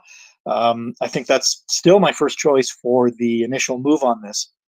And F-18s have always been a possibility in my mind because they're out there. If you're talking about fourth-gen Western aircraft, it's in that list, and it would simply face the same transition challenges that F-16 would. But so nobody has a crystal ball here. We can't say for sure. It's interesting to speculate, and I think the important thing is that whether it's an F-16 or an F-18, they both bring a lot to the table that the Ukrainian Air Force doesn't have right now. Not just in capabilities, but I always emphasize that logistics side of it, that transition to Western types, Western supply chain, Western engines, avionics, weapons, the whole system. That's that's a big part of what the Ukrainians want to get out of here, is that it's kind of this ball and chain that they have that they're attached to this old Soviet supply system. They've done a hell of a lot to keep it going, to keep their aircraft going with their own resources. But there's a limit to it, and they clearly want to make the jump to the West. Well, thanks a million. Latin, I think something that was in David's question was about the generations of aircraft. Can you just make it clear? Are there still third generation aircraft around? And are there any aircraft that are fifth generation that aren't the F-35? It's kind of in practice. I'm sure there's a couple of examples, and I don't really care about the Russian stuff that's pretending to be fifth generation. But basically, everything we always talk about, everything's fourth generation, right? Yeah, there is still some previous generation stuff out there that's been heavily modernized. Like Turkey and Greece still fly F-4 Phantoms, which are from the Vietnam War era. But those aircraft have been highly modified and modernized to make them a little more relevant in a modern aerial battlefield. As far as fifth gen, it really is F-22, which the Americans never have and probably never will export, and F-35. That's pretty much it. Okay, so that's what I wanted to make clear, right? We're only really talking about fourth generation jets because that's almost the only thing that's flying around, except for the 35s and 22s, which are not something that's on the menu for Ukraine in the short medium term anyway. So whatever. No, if you're talking about what fourth generation Western aircraft it is, and I put the Eurofighter in a slightly different category because it's more of like a 4+. It's in between for a number of technical reasons. So put that one aside. I still think it's far-fetched. Nobody would love to see Eurofighters in Ukraine more than I, but I'm not sure that that's happening anytime soon. But fourth gen, it's basically F-18, F-15, 16, and French Mirage 2000. There we go. David, I hope that covered most of it at least. Tremendous, yeah. Thank you very much, Latin and Doman. I appreciate you taking the time and sharing and helping me pass through and understand, because, as much as I'm speculating, it's fantastic to have your actually informed, and educated, and practiced view and knowledge. So thank you very much for that. I did have another question. It wasn't really a question. It was something, but I can't remember what it was. So I'm going to go silent and say good morning to David Brookfield. Oh, and good afternoon from me, and good morning to you. Indeed. How are you, David? Well, tremendous. Lovely to hear you here. Oh, well, thank you very much. Yes, I've been missing for the last couple of days. Gardening. That's what I've been doing. Allegedly. Yes, less allegedly. Yes. Yeah, it's really nice outside. I've got some tomatoes going as well, but I'm a very busy lad. I've got to bring the tomatoes in at night time, otherwise they'll be very unhappy tomatoes. Yes. Anyway, Latin, I do have some questions for you. So, right, because most of the arguments, discussions we've had about F-16s and all the other things don't really revolve around the planes themselves, do they? They revolve around the other stuff. And it occurred to me that so ages ago when we were talking about getting planes there, and we eventually worked out that just how cheap planes would be if we could get hold of someone and someone actually had the balls to send them. And I thought, oh, you know what? I don't think I've ever heard the answer of, if you were running a 24/7 operation, which during a war with your planes, I pretty much guess it would be, right? You want to be getting the most value out of the planes and the rest of it. How many service men, not as in people in the forces, but how many people who are servicing said planes would you need per plane? So you're talking about the overall on the F-18s. You're talking about all the people involved in keeping them, like, per aircraft. Yeah, keep them running. Let's put it this way, Latin. 24 FA-18s. How many ground crew in aggregate do you need? And then we'll divide that by 24. I'm going to get the best I can give you, David, on that one is an educated guess. A rough guess is all we need, right? So Yeah, I've never been personally involved in fast jet operations, but I will probably throw the number out if you're including even the logistics side and administrative side of it. Maybe per aircraft, maybe anywhere from I'm going to throw maybe around 12 to 16 people. And That may be way off. And no. I think that fits perfectly, right? For the Gripen, we heard 5 people per jet on the ground. For for carrier type operations, we heard 20 people. So I think about 15 sounds just about right. 15 to 20, depending. I think depending also a bit on how versed they are, how optimized they already are, how experienced they are on that. So and if anything, you how need a much few they're more being than fewer. used, right? And how Exactly. much they're being used, right? So if they're being used a lot, you will need a lot more, because clearly, as much as everyone thinks people are machines, they're not. And if you're a maintenance person, spending 72 hours awake probably is not a very bright thing if you want to keep that very expensive item in the air. Yeah, okay. So that's a fair few. So F-18s, there aren't as many around the world as there are F-16s, right? Generally speaking, no. The legacy, especially the legacy F-18s, yeah, a lot of them have been retired on the U.S. side, especially.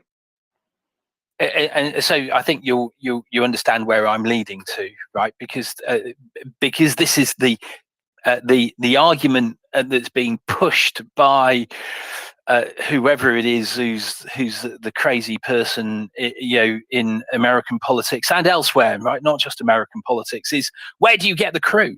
Well, if there's the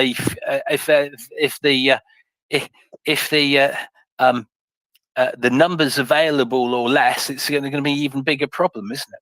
How do you get those maintenance people? Because they're not as diverse as they would be with the F-16s. David, we had a chat about this morning, which I think I was not listening. Aha. See, I was asking our dear Finnish friend Pauli, do you know what Finland flies? It's F-18s. I was asking him, hey, so we know that in Sweden, ground crew are mostly conscripts. How true is that of Finland? Is there a conscript-based ground crew in Finland as well? And yes, there is. So in other words, there are way more people in Finland trained to be ground crew for FA-18s than can possibly be needed at any one time, right? Because they keep teaching some extra ones all the time, and they keep running operations most of the time. There's some full-time professional soldiers there, airmen there, doing that, but many of them are kind of versatile. Now, especially the Finland's in NATO and can just guest a F-35 squadron from the US, or 2 or 3. As far as the Finns are concerned, they take one in every other village, pretty much, right? Let me have some volunteers there. I've understood your point, right? But here's the thing, right? So conscripts, how long do conscripts spend? How long are they conscripted for? They spend a year, and then they have refreshers every So year. these guys aren't doing No, they have refreshers every year. These are Finns, David. They shut up and they go and do an underbolt. But they're still not doing the complex stuff, right? So look, right? If you've got the complicated things, right? So if you had a Boeing 747, right? The person who spent a year training on something or working on something, so probably let's just say that is, let's say they spend 6 months training and 6 months doing stuff, but the first 3 months you spend your time getting into the rhythm of doing stuff, but you're not the person doing the complicated stuff, are you?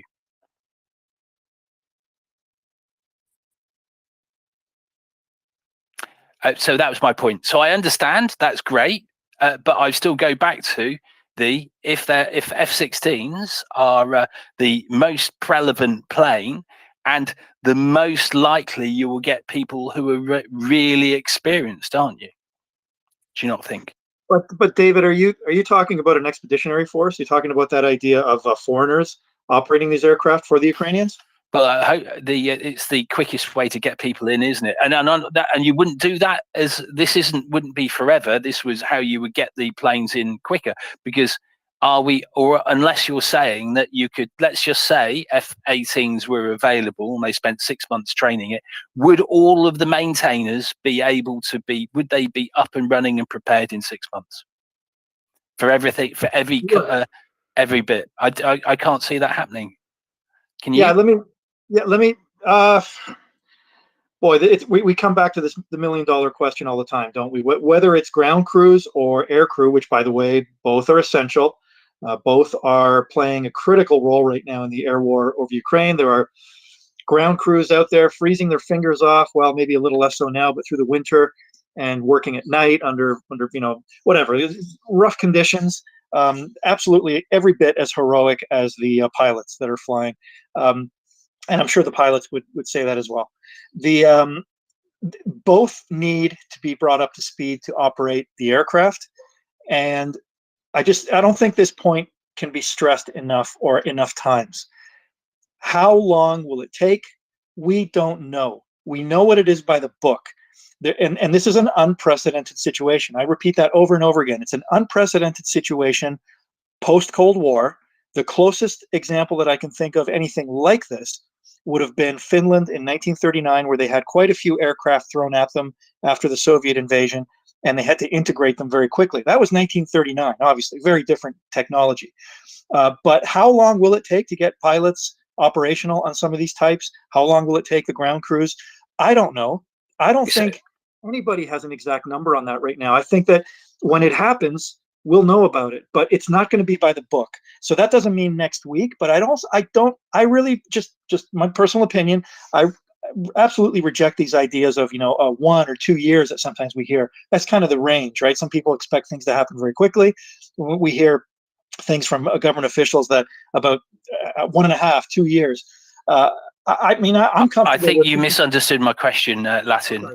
That wasn't my point, really. I think my point was that at any point, given the discussions we've had, that it still comes down to the F-16 at this point has more availability in everything. Right, so great that there are people in Finland who might be able to do it, or even in Sweden that might be able to do it. Right, so my point wasn't how long that it would take to get someone trained up, because how long is a piece of string, and some people take longer than others. Right, so I was going, yes, but they're quite complex pieces of kit. And my point really was, if you were a commercial airline, right, and someone had been working on something for a year, and they'd only spent a year on that, right, you'd probably want people who'd spent longer at it, looking after something that was complex and incredibly expensive. David, right? we have different roles here. Simple as that. We have different roles here. That was my point. If it's Damon. no, that was my point. I understood I it. understand, but hear me out on this. First of all, it's not an either or. It's not one type or the other. Right now, it's a commercial airline that can't get any airframes. So at this point, they're gonna take your Fokker 70 if that's the only thing they can get their hands on. That's part one. Part two. Yes, they're not the people who do it all the time, but they're good enough that the Finnish Air Force deems them good enough. And if anybody is anybody at keeping Russians at bay on their border, is probably the Finns. If it's about super complicated things and getting the complicated repairs done, yeah, they're probably not the people to do it. I think you've misunderstood you again as well. No. I think didn't misunderstand, but Mhm. you're saying F-16s are easier than F-18s. That's not the point. The point is that right now Ukraine has neither F-16s nor F-18s. Exactly, and So they you just didn't need let me whatever. finish, Damon. If you let me finish, But right? then So it's my not a point gets if question they of can who it get. is. If the point is they can get hold of the F-18s and they're able to solve the problem, then therefore they should be able to get F-16s and solve the problem, right? Ipso Maybe. facto. No, Facto. because Should it not be? In principle, yes. In practice, apparently not, because they still don't have F-16s, even if they are more available. So if they can get F-18s first, but not F-16s, that's fine, and they'll take them, and they'll be happy about it. And I'm not saying they wouldn't. Then I said no, but I'm reiterating a point, right? As I said, you didn't understand what I was saying. I was saying all the things I've highlighted to you again. right? So you've immediately thought this was a negative. I'm just saying, no, really what this explanation is saying is that ideally the F-16s is still the better item. And I go back to, I guarantee you that person who's been conscripted for a year is not doing the really complex stuff on the plane. Right, there is stuff always that people who are conscripted, who've only been around, can always do, but they won't be doing the really complex stuff. So I was pointing out, but most of the operations don't require the really complex stuff, because for day-to-day operations, what matters is that you turn a plane around. So that's fine.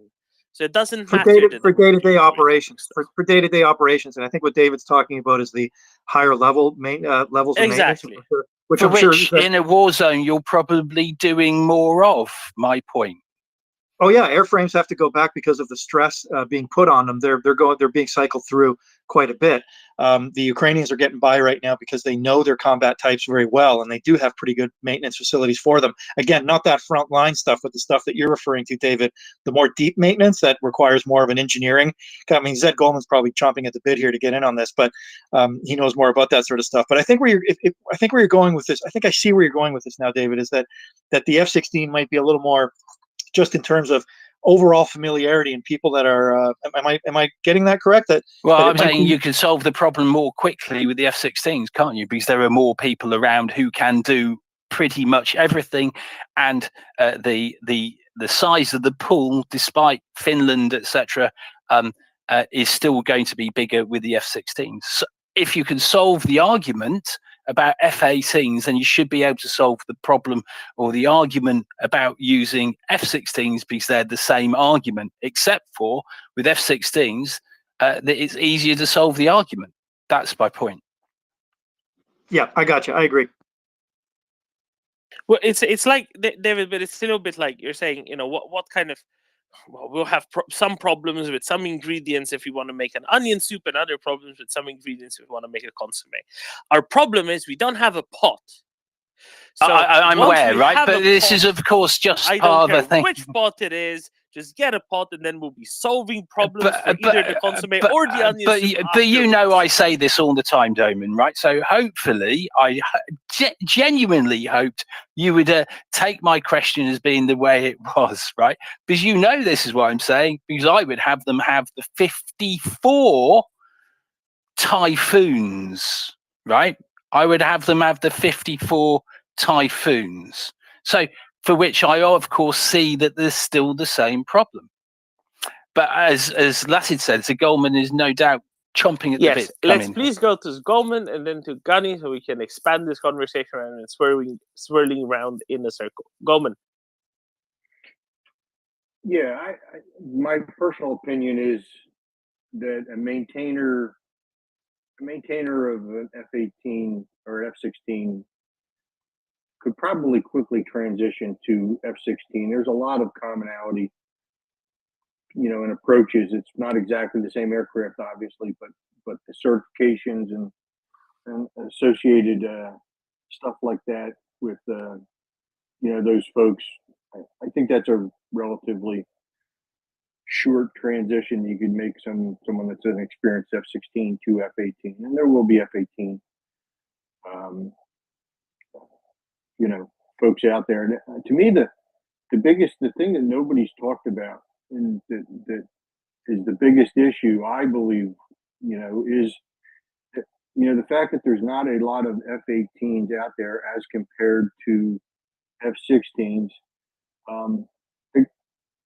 That means there's not as much ground support equipment out there for F-18s, and the ground support equipment's like the under talked about piece of this thing. There's hundreds of test sets, avionics test sets, and engine test sets, and test equipment that goes along with the maintainer that is designed specifically for that aircraft, that needs to go with the maintainer to the aircraft. And I've kind of heard nobody really talk about that particular test equipment that needs to go along with an aircraft in order to maintain it. I don't think the people are going to be the problem either way. I believe that it's the ground support equipment It could be the thing lying in the weeds that nobody's really talking about, and the availability of those specific pieces of equipment, which aren't as available because there aren't as many aircraft out there. It's not something that's maintained as well as, you know, some of this stuff is as complicated. The test set is as complicated as the aircraft, right? You know, but it doesn't get the same TLC attention that you know that the aircraft does. So you know, to me, I'd love to see F-18s out there. I think politically, F-18 in my mind solves one of the problems in the U.S. Now, I don't believe this is an issue, but there is a significant number of folks on the right that are, you know, not in support of Ukraine. But I just point out that F-18s are built in St. Louis, Missouri. You know, and one of the senators of Missouri is kind of like one of the big cheerleaders of,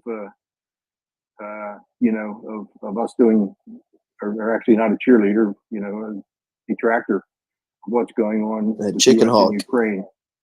You know, and he's, you know, I can't imagine him coming out opposed to F-18s in Ukraine, and when he jumps on board, he might bring a few friends with him. So it works. F-18 actually works a political issue at the same time. So I don't think that's not something that you obviously make a decision on, but just wanted to point out it would mute some of the folks on the right that are opposed to what we're doing in Ukraine if you got a significant Missouri content into Ukraine. Just kind of pointing out some other things, but I really think on the maintainer side, I don't think it's the people. I think I believe it's the support equipment, and there are hundreds and hundreds of pieces of specially designed support equipment that go along with an aircraft. And that obviously you need multiples of those wherever you deploy aircraft to. So, just my opinion. Connie. Good afternoon. Yeah, Dom and David, I think you're both agreeing with each other, but yeah, I think you might be sort of mistaking what David's saying there, Dom. And so, look, I've got a bit of a unique perspective on this because when people talk about, you know, transitioning, servicing, and looking after, you know, bits of kit, I've done it for real in the military. So first of all, if you're an engineer and you transition to a new bit of equipment, we used to attend something called PJTs. And even if you took all the unnecessary rubbish out of the PJT course, they can be quite long. Even though it's a standard NATO Royal Navy bit of equipment, that doesn't necessarily mean that it's a seamless, easy transition and it's a 3-day. There you go. You'll probably understand all of it. Here's the BRs. Oh, here you go, fella, and go learn that bit of kit. Some of the courses I had to attend were weeks, and that was in peacetime. So the first thing I'd point out is we're talking about aircraft maintainers transitioning from SU-25, MiG-29, Fencer, etc., into the next world of equipment in wartime. They can't send a squadron away for a 12, 16-week PJT somewhere in Poland on a new airframe and then bring them back. They just can't do it because that squadron is an operational squadron. So logic to me would say either they're going to have to do it in drips and drabs, which is a bit of a problem because if you're a maintainer on one bit of kit, you go into a NATO country, you do a course on a NATO bit of kit, you come back, you're going to be back to maintaining the stuff that the squadron's currently using. So you might have a bit of skill fade there. So that's going to be a bit of a drama. Now, for people who are listening who don't have a military background, you would be astonished just how much service support goes into a squadron. So to give you a rough idea, and this is just very rough, but a RAF fast jet squadron, fairly small one, and we're talking 12 aircraft. All right. Out of those 12 aircraft, 2 aircraft are always going to be in major service because at certain stages of an aircraft's flying career, you have to pull them off the line and basically they're taken apart. It's not quite a zeroing process, but it's as near as damn it.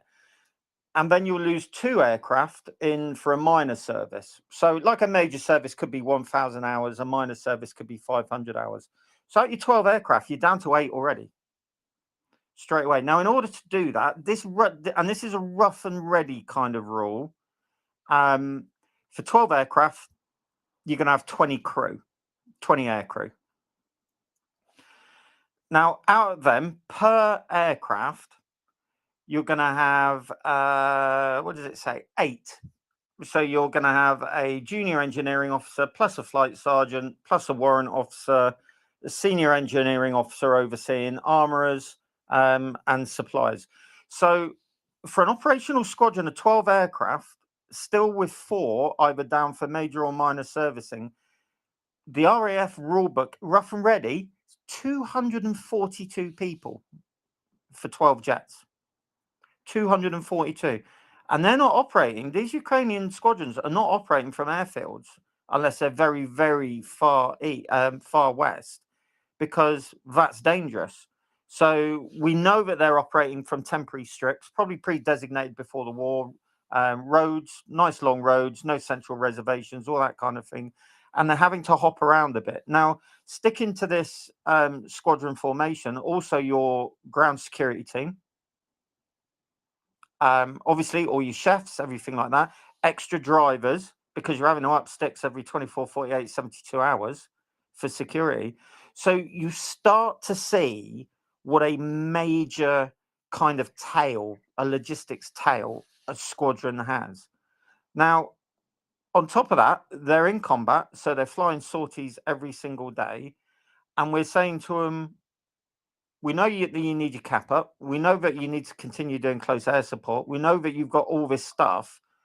But by the way, we want you to transition into F-16. Now, if you're a squadron commander and you've got multiple operational taskings every 24 hours, are you starting to see what you're talking about is dragging maintainers, key personnel away to start that ground support engineering transition, let alone the pilots. I mean, the pilots are flying. So, hello, Ukrainian squadron commander. I'm putting 10 out of your 20, and I'm sending them over to NATO for a 4-month transition into new fast jets. Now, he's going to be saying, well, hold on a minute. I want F-16s. I want F-18s, but I'm already tasked up to my balls every single day, and you're pulling my aircrew off me? Oh, that's going to be, Now, the flip side is we don't know how many aircrew, what the aircraft ratio is. But when people say, well, they've got more pilots than they've got jets, actually, that's quite a good thing. That's quite a nice thing to have, because you can't work these pilots. And they've been flying for months and months, combat missions. You can't keep using them up like that. So whilst you've got extra aircrew, it's actually a very nice thing to have, because you can start rotating crews and getting them the fuck out of aircraft for a little bit. Because burnout, well, Battle of Britain, towards the end of Battle of Britain, Spitfire and Hurricane pilots were having burnout, and we started to lose really top-end talented aircrew, simply because they were chin-strapped. They just couldn't keep going it anymore. And the RAF solution to it, sending them to like OTCs and things like that, training squadrons, then the ratio of deaths actually didn't drop particularly great, because they were being killed in flying accidents and things, particularly if they were training new pilots and they were flying 2-seaters. So I don't think this, I don't think that, well, Ukraine's got lots of pilots, therefore they can spare them to send them off to do transition into a new jet. If I was a Ukrainian squadron, I'd be wanting to rotate my air crews as much as possible. But anyway, the point is, I think it's, to be honest, a little bit of wishful thinking with an offensive looming on the horizon, unless someone's used a little bit of nonce in their pre-planning here over the past 12, 18, 24 months, and the transitioning is already happening. If I was a Ukrainian squadron commander, I would want every swinging deck ready for the major operations that are coming. And I think now is not the time to be saying, well, you need to give us some pilots so we can start that transition to F-16, F-18. I do wonder if it's going to have to wait. And probably the better solution is to give them more and more airframes of what they've got. They're going to be tired as it is. Yeah, they're fighting a war and they're winning, but they're going to be tired. Everyone down from the chefs to that warrant officer maintainer equivalent, down to the drivers who are picking up sticks and moving the squadron every day, 2 days, 3 days. And I just wonder if now is the time for this. We might be looking at post-war aspirations. I'll say very briefly before we go to Latin and then to Jens, David, back to Coleman. You know, if it's a month later or 6 weeks later or 8 weeks later, if you know they say it has to be after the big offense for that, I mean, that's fine, right? That's obviously fine. But just having the decision in hand on what's going next is important. It doesn't have to be public, like you always say, but until it's public, as far as we're concerned, it doesn't exist, right? And it's important to have the decision in hand because it takes a while to get everything up and running. And they need to get the pots, the airframes from somewhere. Yeah, That's what I'm I'd going to just say, say. Dom, and there will be a plan in place. That's how the military works. Every military organization has a 12, 18, 24, 36 month plan. But as you say, we're just not party to it. But there will be something in mind here. The fact that it's not, as far as we can tell, there doesn't seem to be sort of any major push towards it, would more indicate to me it's a case of practicalities than will. And don't forget, the other thing is, look, 801 Squadron, FA2 Harriers on an aircraft carrier, even out of the 9 aircraft embarked, let's take one out, major service, one out for minor service. I've seen 3 aircraft TAS for an op go down on the roof, ready to launch. Their problems are going to be the same, if not far worse, because they're dealing with older aircraft that are probably coming to kind of end of life, and they're being absolutely hammered up in the air. So I think exhaustion probably amongst the squadrons and the need to kind of rotate squadrons and start conserving everyone on the ground, because everyone in a military organization is one way or another vital. I just think talking about chucking them new airframes now and those lengthy, in-depth PJTs that the fitters etc. will have to go for is just going to be loading too much on an organization that's already busy warfighting. And unlike the air forces of the West, where we were fighting 2003 or 1991, and there was still normal day-to-day air activity over the UK and training, and pilots were coming out the pipeline, and recruits were coming out of their engineering school and going to squadrons. I don't think the Ukrainians have got that flex. Everything is dedicated towards keeping those aircraft up and getting them on tasking. And the more I look at it, the more I think, oh, it's just a hell of a lot to chuck on them to say, now is the time for you to move to 4th generation NATO aircraft. I just don't see how they do it without losing key personnel out of every squadron or even entire squadrons.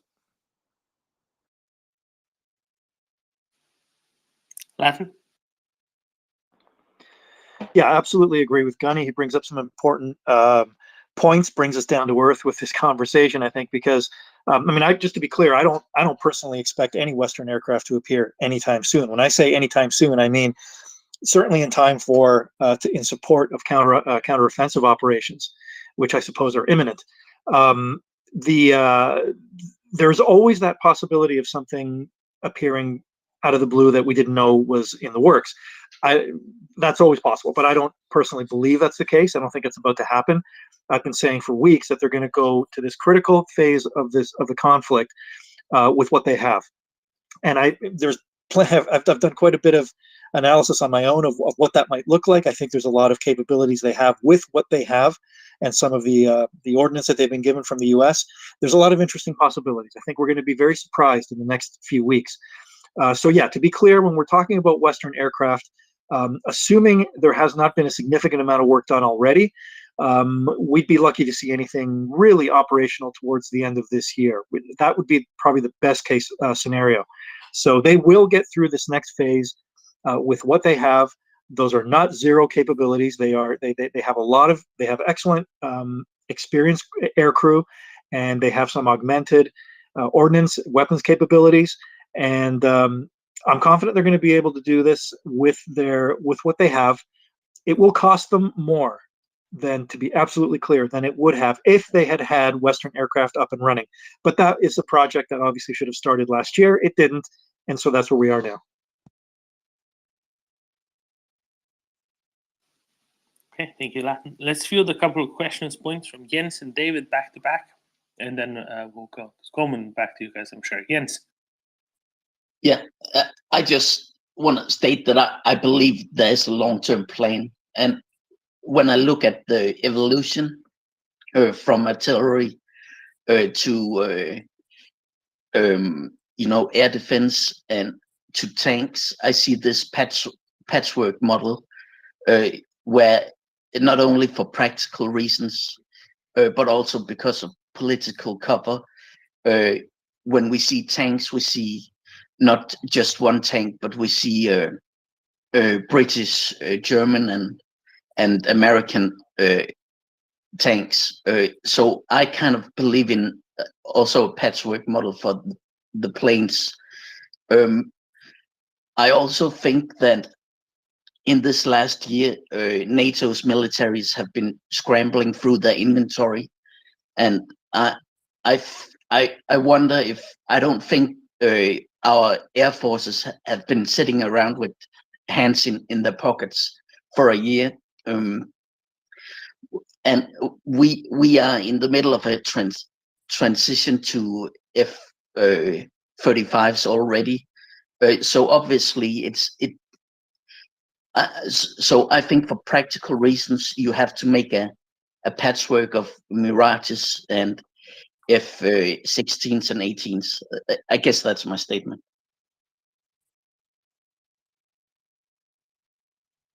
Thank you, Jens. And this is, I think, where Resnico said, 2 or 3 types. He knew there wouldn't be enough of a single type all at the same time. David. Thank you, Doman. Sorry for if you'd called on me while I wasn't listening with my hand raised. I was distracted momentarily. Everybody, you're listening to MriyaReport. Please retweet and share the space. The time is 9:46 in the morning, Eastern Standard Time, United States. Whatever time that is where you are. Hello. I wanted to come up and just correct, probably more than an hour ago now, but I had mentioned the state of Egypt regarding airframes, and I had said F-16s, and it was completely incorrect, completely wrong. It was my own misremembering because of the recent news we've seen from Egypt and the wonderful return of M here, our Egyptian friend. So it was my own mental confusion, not Egyptian F-16s. The news story had been that Bahrain is taking some F-16s next year, and then there was some other news story I conflabbed into that and mixed them up, and it was about Turkey receiving F-16s in parts as for quote-unquote repairs. So that was my mistake, and I wanted to correct it, and then perhaps throw a question out to those who are aerospace experts or people who have military expertise. If we are going to take Minister Reznikov's word at face value that they're going to field 3 or 4 types of airframes and then select from that then they're preferred for different roles, or maybe exclusivity, who knows what they'll choose to prefer. But my question is, how complicating and how difficult does that make for the enemy? Not just, we've spent a lot of time considering supply chains and training and yada yada. Let's take all that as given. Let's just write that down. That has happened, say, poof, magically. Let's say training is done, logistics are done, airframes are there, we're rocking and rolling. What and how confusing will it be for those Russians who are now facing, or will be facing, shall we say, the 3 or 4 airframes, which they're depleted and continually attrited air defense systems and signals equipment? That's a question I'd like to ask. Please retweet, share the space, donate if you can to MriyaReport.org. Thank you, David. Golan. Yeah, I agree with everything Gunny said. The only way I see that I'm transitioning and doing anything now is through a contractor support type of arrangement where they're hiring, foreign nationals to stand up maintenance and so at the moment, the only thing that can be done is through some type of foreign contractor arrangement. And when I talked about the transition from F-16 to F-18, it's those foreign contractors that are F-16. You know, they've done F-16s before that could then take the appropriate training to be F-18s. That's, to me, everything at the moment, because of manpower shortages and the focus on the near term, would have to be done through a contractor arrangement, or at least 90% of it. As far as the 250 number that Gunny threw out for a squadron, that's about the number I'm used to seeing, and that's predominantly in a peacetime situation. The appropriate metric is maintenance man hours per flight hour. You know, and for a mature aircraft, that's somewhere in the 5 to 6 range, and for a less mature aircraft, it could be in the 7 to 8 range of maintenance man hours per flight hour. So if you just take your sortie count and your sortie length, and you know, do the math, you can come up with what you think the appropriate maintenance staff will be to support, you know, a certain number of aircraft at a certain op tempo. You know, 250 is about the number for peacetime, and if you're flying all the time and you're pushing it, that number grows because you need more maintainers. So the right numbers, you know, 5 to 7 maintenance man hour per flight hour is about how that scales out from a maintenance size perspective.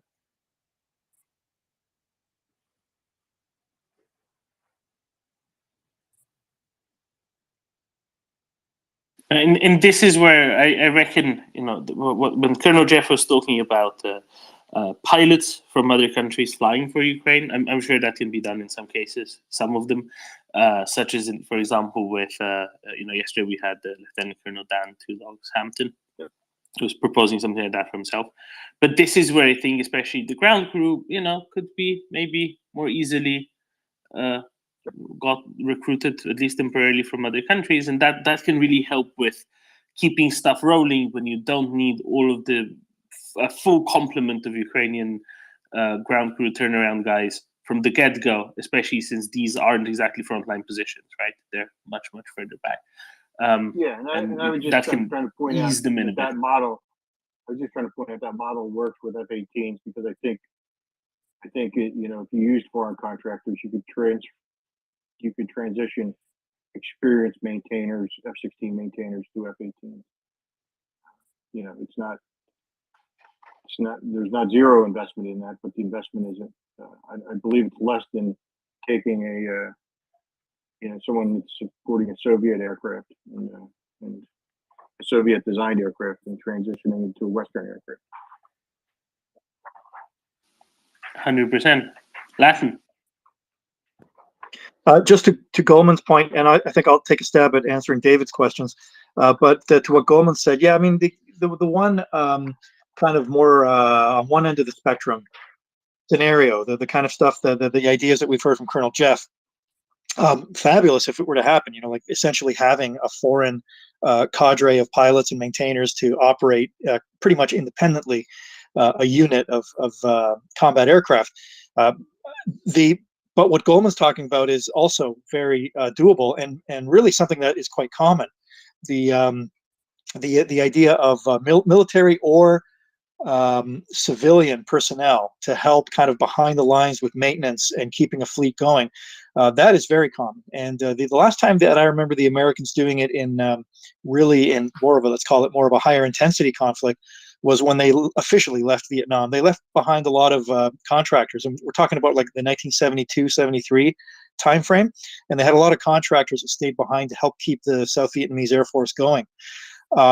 And there are many other examples. The Russians have done it. So yeah, I think that's a very doable thing that doesn't get discussed as much, but would probably play a very important role potentially in maintaining a Western, at least in the initial stages, helping to maintain a Western fleet.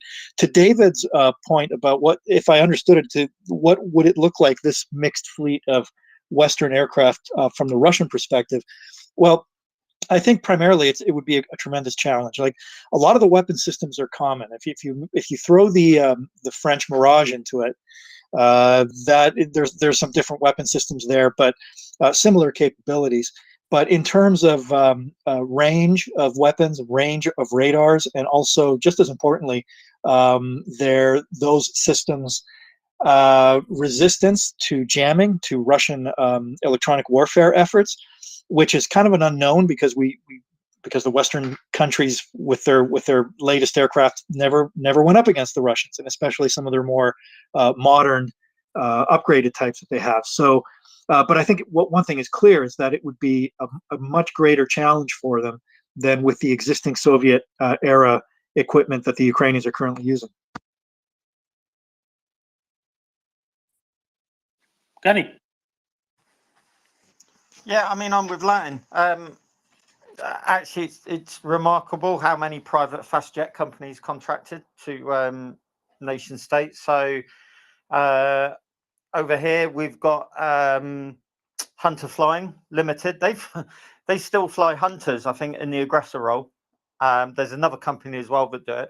And these companies tend to have former test pilots, Royal Air Force, Fleet Air Arm pilots, people who've flown for the certainly for the UK at the Defence Innovation Research and Development place just up the road from me. I think ATAC, Latin, they still fly for US contracts, don't they? Bizarrely they fly Hunters as well. I assume actually, Gunny, you're absolutely you're sorry to interrupt. You're hitting the nail on the head. In fact, one of the biggest challenges that air forces face is keeping trained personnel who are constantly being lured away with much better working conditions and pay by organizations like that. Yeah, and also if you want to do aggressor training, then that if you're running a tight number of aircraft for all your taskings, national taskings, sometimes it can work out better if you use a private company using really experienced pilots, and they can provide some of the OPFOR training. I didn't realize actually how many of these companies use Hunters, Latin, which is I mean, you're talking about generations. We're talking generation 4 and 5 here. This is generation 2. Certainly, they were flying them when I was in, because we used to use them as the opposing force for low-level air raids, stuff like that. Probably because the RAF, would struggle to provide that kind of aggressor force for us to practice on. But I mean, it goes to show you, lots of countries will be doing this. That Hunter Squadron, it will have people who, probably a sizable number, are ex-military, well paid, and if you dangle the money in front of me, and you're a pilot who's been outside for maybe 2 or 3 years, and you're current on the airframe, and you get a polite kind of phone call, could we have a word with you? Would you go? Yeah, I think there would be a lot of pilots absolutely chomping at the bit, because sometimes we forget, but a lot of pilots, a lot of military go through their career and it's just bad timing, and you never get to do what you train to do, or in any sort of sizable, meaningful way. And fast jet pilots they're notorious for egos, let's say, and proving themselves finally would and a sizable amount of money, I've no doubt as well, would probably prove to be irresistible for a lot of people. So yeah, I'm with you and Colonel Jeff. I think that's the only way this will happen, unless someone had a rush of shit to the brain 18 months ago, and there was a fast jet training program in place, and we're going to see the fruits of that suddenly in the next few weeks. It's nice. I just don't see it myself. I think probably the way the Ukrainians are looking at it is, if that Storm Shadow lands between 2 Admiral class frigates in Sevastopol and sinks both, who here cares if it was delivered by a Fencer or a Typhoon? Does anyone? It makes no difference, does it? I think that, to use the old Russian adage, the best is the enemy are good enough here, and why not concentrate on integrating some current generation weapon systems onto older Russian airframes and then do it that way? I mean, as long as it achieves the mission, who cares where it came from? Just stick it on the aircraft and happy days. Gunny, totally. I got to respond to that one, Doman, if I can, right away, because absolutely agree with notwithstanding that we would all have preferred to see a different situation. I've said it before. I'll stand by it. I may be wrong. In a few weeks, we'll know. But I am absolutely convinced that with the existing equipment that they have, the Ukrainian Air Force has some surprises in store that we're going to be talking about in the next few weeks or months.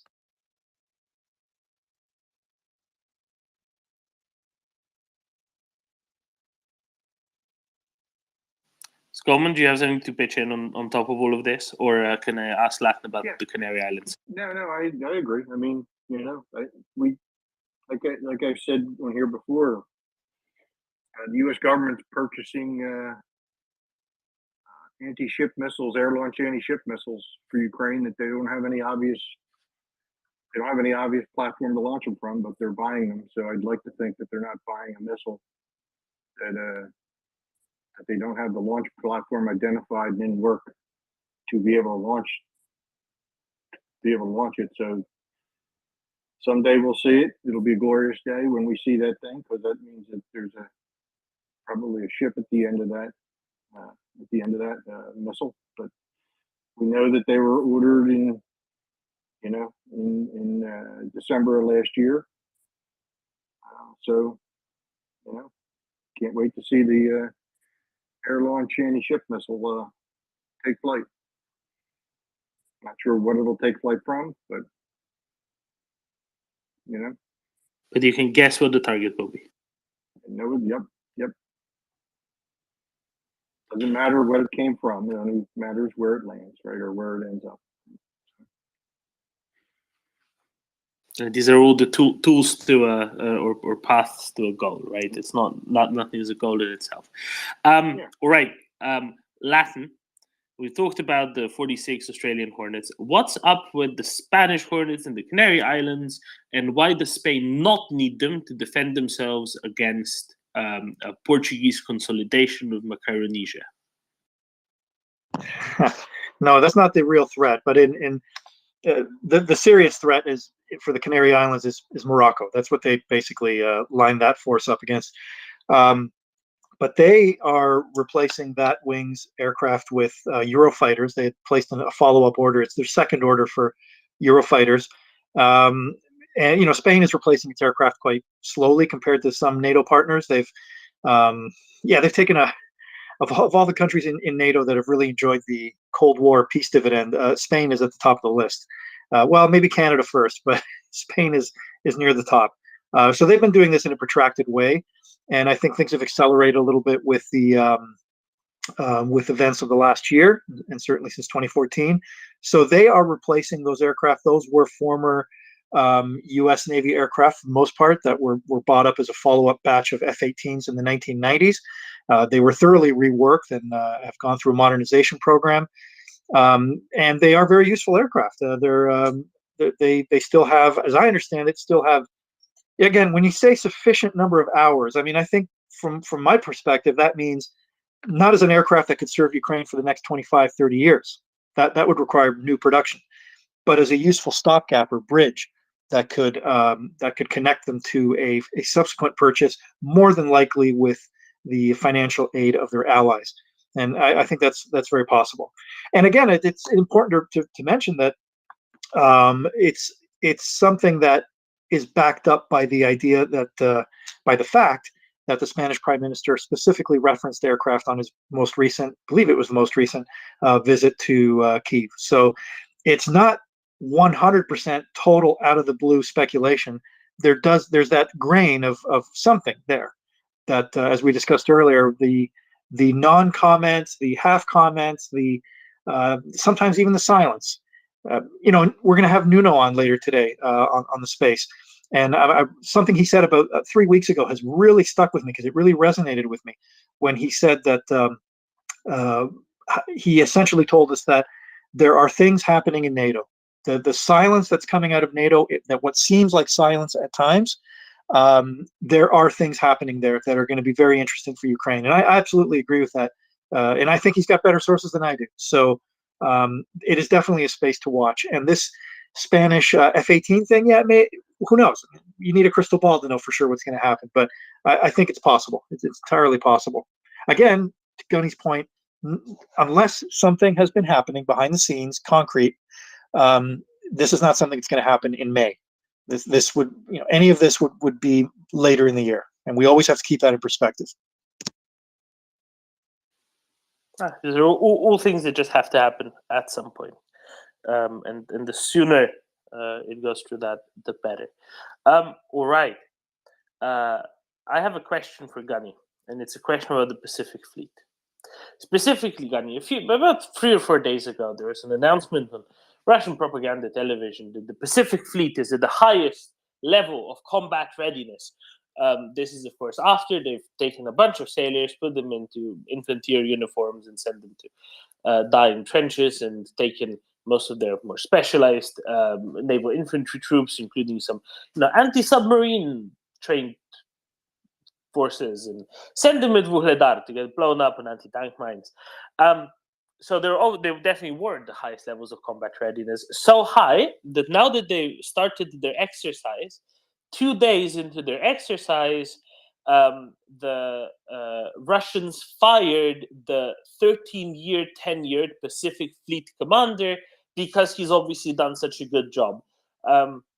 So how good a state do you reckon the Pacific Fleet is in? And how normal is it to fire the commander of a fleet that's undergoing, big exercises during the exercise?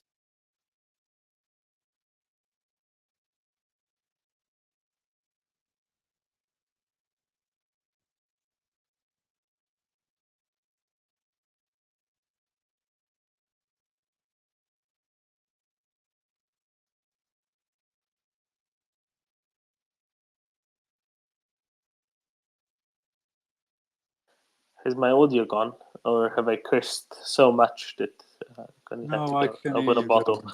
You were Right. perfectly Very well. audible.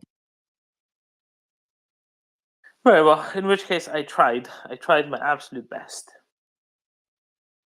I think they have Finnish small talk. Gunny's Swedish, not Well, Finnish. whilst we're at it, and before we go further into these topics, I would say I have a 95% qualification as to where the 14 Leopard A4s are from. The Rheinmetall? Well, that's the, Kan my big one? No, Rheinmetall's Armin Pappberger had to highlight it in January that they still have 22 plus. What he meant was that they had ARVs as well, but 22 which can be fully refurbished, taken apart, put back together, but that he would miss an order for that, and that Rheinmetall would not be able to pre-finance it. Then Armin Pappberger at the Munich Security Forum has had a series of discussions with Reznikov as well as the various nations. But Rheinmetall itself only does not refurbish those tanks. Typically, this is work which they undertake together with KMW, or in case of the older tanks where they had less input, as you know, the Leopard one is more like a KMW and an FFG thing. But Rheinmetall's Kolbenschmidt, which has been, by the way, recently, yet again, the target of a cyber attack by the Russians, just very recently, is the one you would need in this regard, because obviously it's not just one location. But it is highly likely that this means that the whole batch of 22 are going. I'm just wondering as to who finances the other 8 and the ARVs, and where do we get the remaining ones you need for a second company. We may actually hear a little bit more in a short while, I'd say.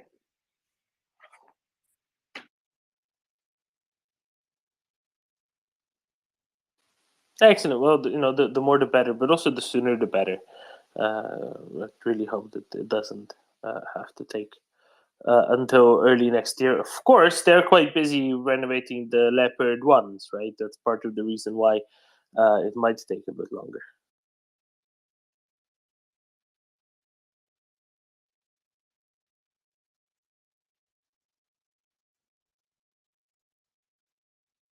I'll try this again. Gunny, are you around?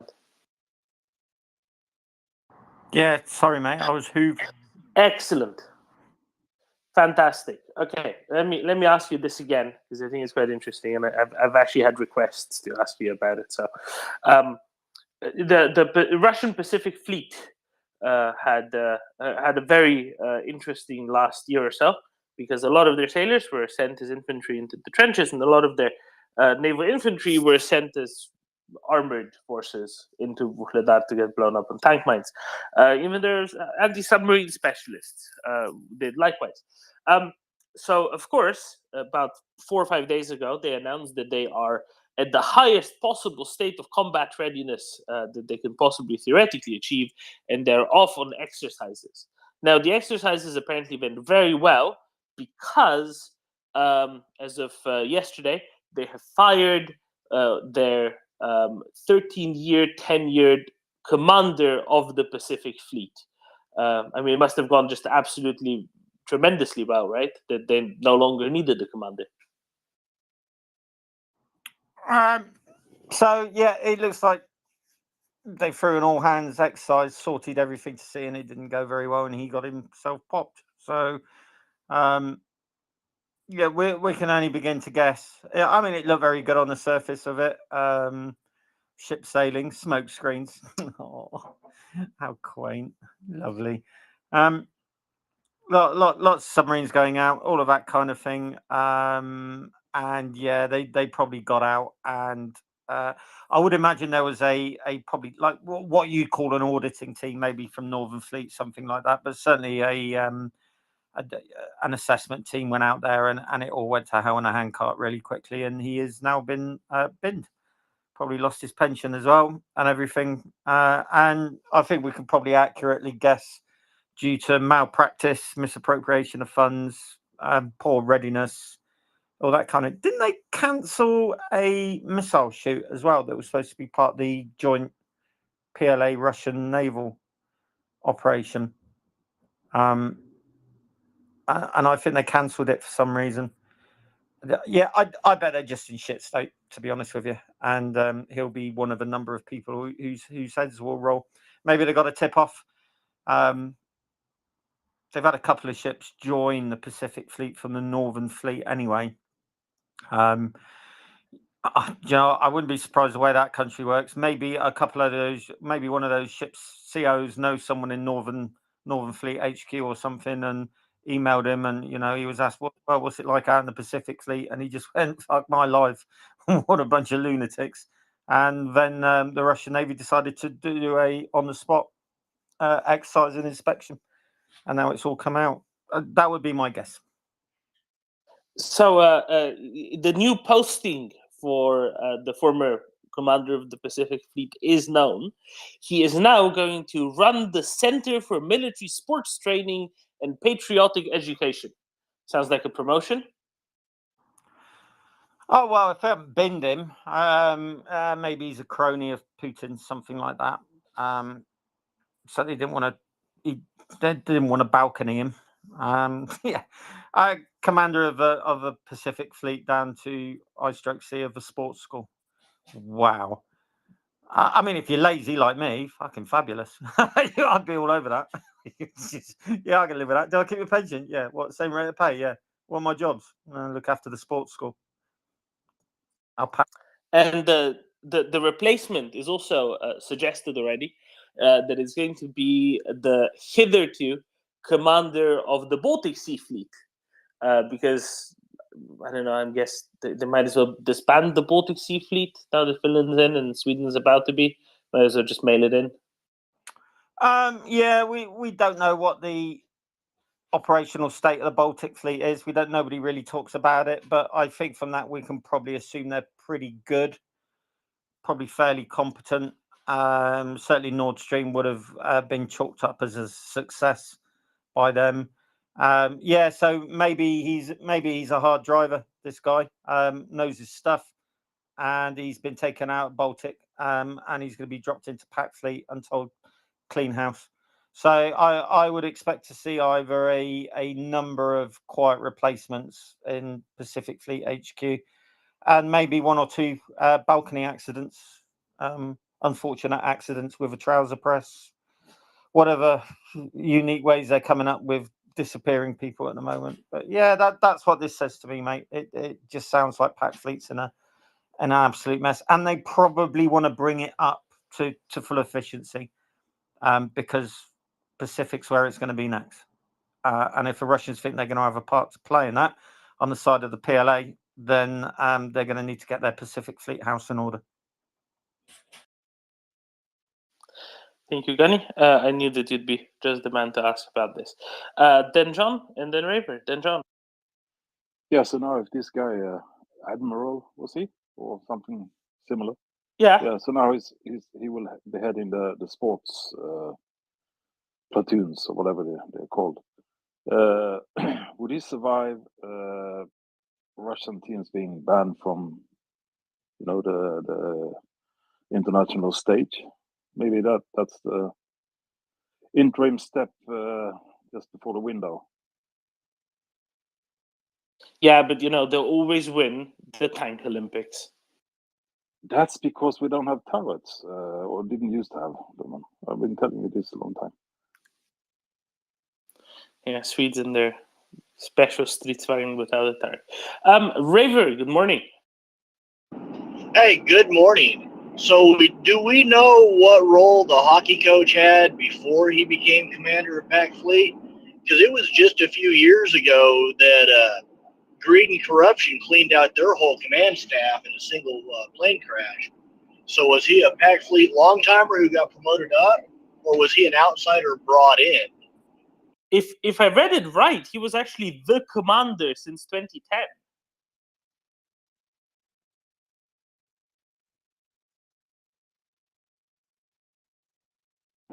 So he's somebody who moved up through that system of corruption then. But yeah, it wasn't too many years ago that their love of luxury carpets and furniture caused them all to go up in a fireball. Sorry, since 2012. He became the commander of the Pacific Fleet in 2012.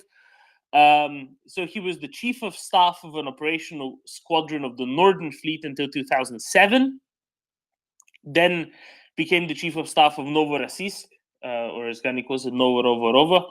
And then in August of 2007, he became the deputy commander of the Pacific Fleet, where he was for 5 years until he became the commander in 2012. And I'm guessing that plane crash was in 2012. I can go look up the plane crash. In the meantime, let's go to Gunny, because this will take me a bit. Gunny? Yeah, I mean, on the face of it, it looks like he's certainly not been a administration officer. I mean, he 2 tours on a cruiser, then he served as CO of a cruiser, commanded a fast attack boat missile division, Northern Fleet. Looks like he got operational planning. Yeah, chief of staff to at least one squadron in Northern Fleet. Lots of courses then. Military Academy. Yeah. And then chief of staff, Black Sea Fleet. Yeah, so he's not, he's not what I'd call a career shoreside officer. He's done a little bit of time at sea. Depends how long he had the Houston off. But then, just because you've commanded a ship doesn't mean you're competent. There are lots of phenomenally stupid captains of warships out there, as we periodically are reminded, certainly even in NATO. So really, really bad captains. So yeah, I mean, it's interesting. If he wasn't party to malpractice and misappropriation of funds, it's probably been going on, and he's just pleaded. He knew nothing about it or whatever. But I think the fact that he's gone to the PT school, PT and choir school, yeah, that says to me something has gone catastrophically wrong, and he's just proven utterly incapable of getting a grip of it. So rather than fuck him over completely, they've just given him a really embarrassing posting and said, well, you're in charge of press ups and sit up school, but look at it this way: you keep your pension and you won't be falling over a balcony or accidentally falling into a trouser press anytime soon. So suck it up, cupcake. So yeah, he'll have to live with the embarrassment, but he'll keep his pay.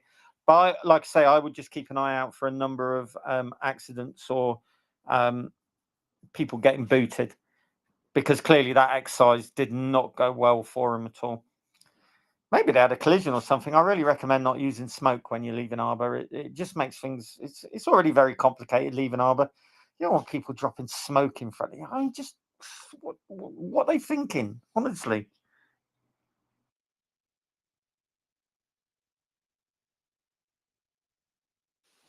So are we talking, hey Gunny, are we talking old school Soviet smoke the harbor to hide the satellites, or more of a tactical level smoke? I think probably a mixture of both. It's a bit archaic, to be honest, mate. There's absolutely no purpose in it this day and age.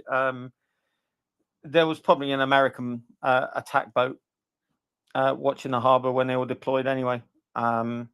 So, you know, stuff like that is absolutely pointless.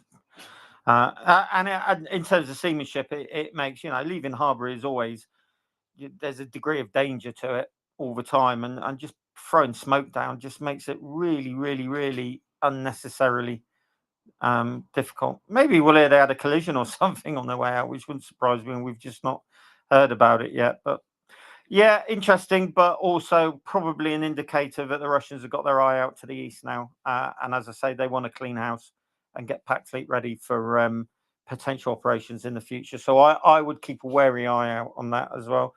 And also have a look who replaces Baltic Flotilla Commander. Because it may be a NATO lake, but they do have, as we've seen, they do have the capacity for mischief. Unfortunately, we are bound by rules of engagement, and that means that even if 50 Russian ships appear over a bit of critical NATO undersea infrastructure, we can't go around just sinking them. You know, their capacity for mischief here, on the back of what we've seen yesterday about the reports of what they're doing in the North Sea. So I think Baltic Flotilla probably still going to be important to them. And I would look for another hard driver probably to be taking that over. And Gunny, we want to touch more on this in just a little bit, because this is a really, really important topic to be talking about. I just want to say briefly hi, because I see Kristaps got out of Twitter jail somehow. Our Latvian journalist friend. Kristaps, how are you doing? Hello. Well, it wasn't getting out, as this was using my old personal account for the situation, because I got into some trouble. If you remember, there was this one occasion where Michael Tracy, our good old buddy, was doing his own thing, where Michael Nance was in, and he was, you know, swarmed by people, and then I was swarmed by people, and as this was my first time encountering this human slime, as I like to call him, I sort of posted some bad things about him on Twitter, and that could be banned. But you know, used my old account, and now I'm back. The thing is, I'd like to ask you a few questions, because, well, I'm waiting on another interview that I'm supposed to be having with a football YouTuber guy about football in Russia and their own issues. But I'm writing an article for Foreign Policy magazine right now, because I was surprised, since I'm reading whatever Prigozhin is writing from the Wagner Group. And he recently wrote a long post about how he uses petukhs in his military units, and why it is extremely bad that Russian military, who now recruit all these prisoners, how they're mixing up the traditional prison castes, because that is dishonorable, since these people still follow the prison law. And that was totally natural for me. It makes perfect sense, because Prigozhin's been in prison for 10 years, and obviously everyone knows what panyati are, prison laws and how they work. I mean, all experts should know that, at least in my opinion. Otherwise, you can't really, you know, how do you explain these actions? I mean, how do you even know what Putin means when he's saying "machich v sartiri" or "beat someone down in the bathroom"? It's totally different things. But turns out, no. Turns out a lot of people don't know these things, and that's why they make mistakes when they look at data and treat Prigozhin as just a Wagner Group as just another private military organization and all that whatnot. So I'm writing an article about this whole prison culture and how that impacts Wagner Group and decision making there, and in Putin's case. And I just wanted to know, like, because that was a huge article about him in Eastern Europe, at least, you know, how Prigozhin explained the role of this lower prison case and how they integrate into the military units. That was important, and that explains a lot about his tactics as well and how he uses them. I mean, I just wanted to ask these guys, I mean, you're from the West, I'm from Latvia.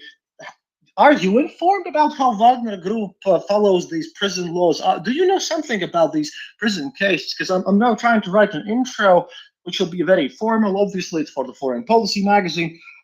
I just don't know where to start, because for us here in Eastern Europe, these things are so natural because of Stalinist era, where everyone was just in gulags, like everyone knew someone who's in gulags, that I just don't know how deep I should go. Like, should I look at the very basics or something? I don't know. Of everyone we have, Raver is literally the furthest west, so I think he should be the one to answer this. Yeah, it's really just I'm writing an article. I just need to know how to do this so that people will understand. Raver? So everything I know about cock culture comes from Camille Ghazani's post early in the war. And if you haven't read it, I would suggest start there and look it up and read it. And that might give you some useful information. Or if you want something more in depth, I've read that post. If you want something more in depth yourselves while I'm writing this article, you can also just check out my podcast, The Eastern Border. One of my recent episodes was basically 101 introduction to this thing. But I would do right to presume that people just don't really know much about it at all, and I should just explain where did it come from, why is it important, because it truly forms some sort of a cultural thing here. And also, I think what's worthwhile going into Kristaps is because I think that there's a big, there's a lot of people in the West who think still that Russia is some sort of a bastion of traditional values and such things, which it obviously isn't, right? And actually explaining to people how it's predicated on violence and humiliation at all levels might actually be really useful for that is the thing. This is where this whole prison culture thing comes in from, because so many people were oppressed and in gulags and in exile in Soviet era, but when they came back after this rehabilitation period, so that this whole thing, everything about it, a lot of things that have happened in prisons and this whole sort of culture has seeped into our culture. For example, the most famous thing that everyone knows about Slavic culture, the kind of the Slav squat thing, where you squat with your heels to the ground. All pictures all over the place. That comes from the rule that you were not allowed in prisons to sit down on the cold ground by yourself. Originally, because in the gulags, the ground was super cold and you would get sick. And if you would get sick, you wouldn't do your quota, and then none of your unit would get food. So that got turned into a massive kind of prohibition. So people try to work around it. And now that's kind of the one thing that people in the West even know about Russians or Slav or being a Slav. And that is totally based on these prison laws. It's kind of like that. And I'm going to try to explain this. But yeah, thank you. I'll go in depth in this case, and I hope this works, because a lot of people truly forget that it does make a lot of sense, especially since Putin also comes from this organized crime area. But yeah, then I'll just do everything starting from the very beginning as much as I can. Yeah. Well, thank you. Yeah. Some proper anthropology is necessary here. Yeah. Raven. Okay. I'll be off now because I have another interview now. But yeah. Yeah, something you might want to look into on the West is the reaction that an ex-con will have, or somebody who's in prison will have, if they get called a punk ass bitch. Those are fighting words. There's no backing away from that insult from anybody from that culture. You either punk out or you go down swinging.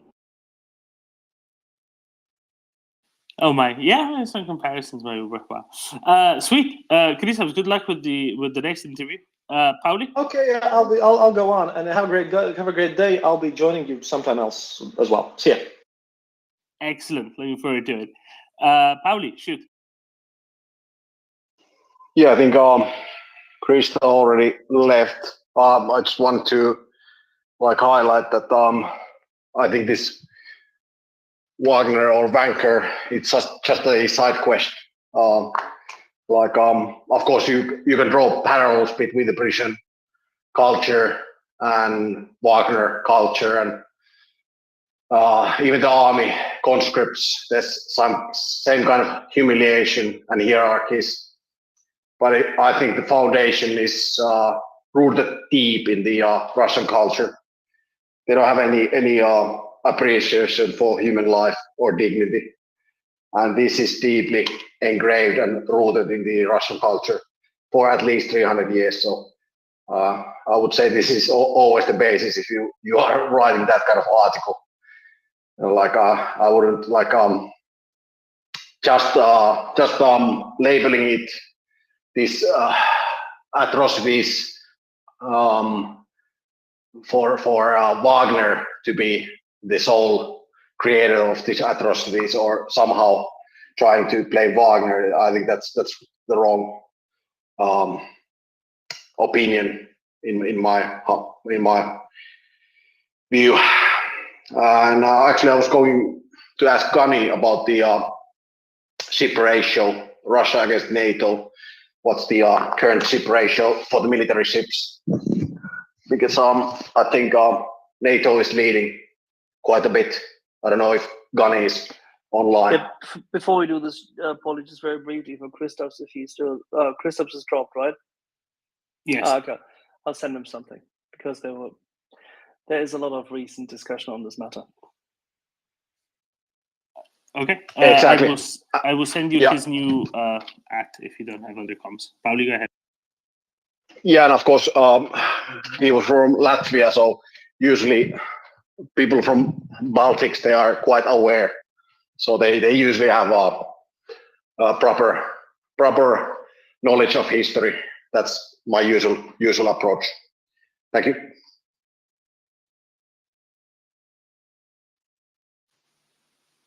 Thank you, Pauli. Did you have a question for Gani there? Because I think he got lost in between.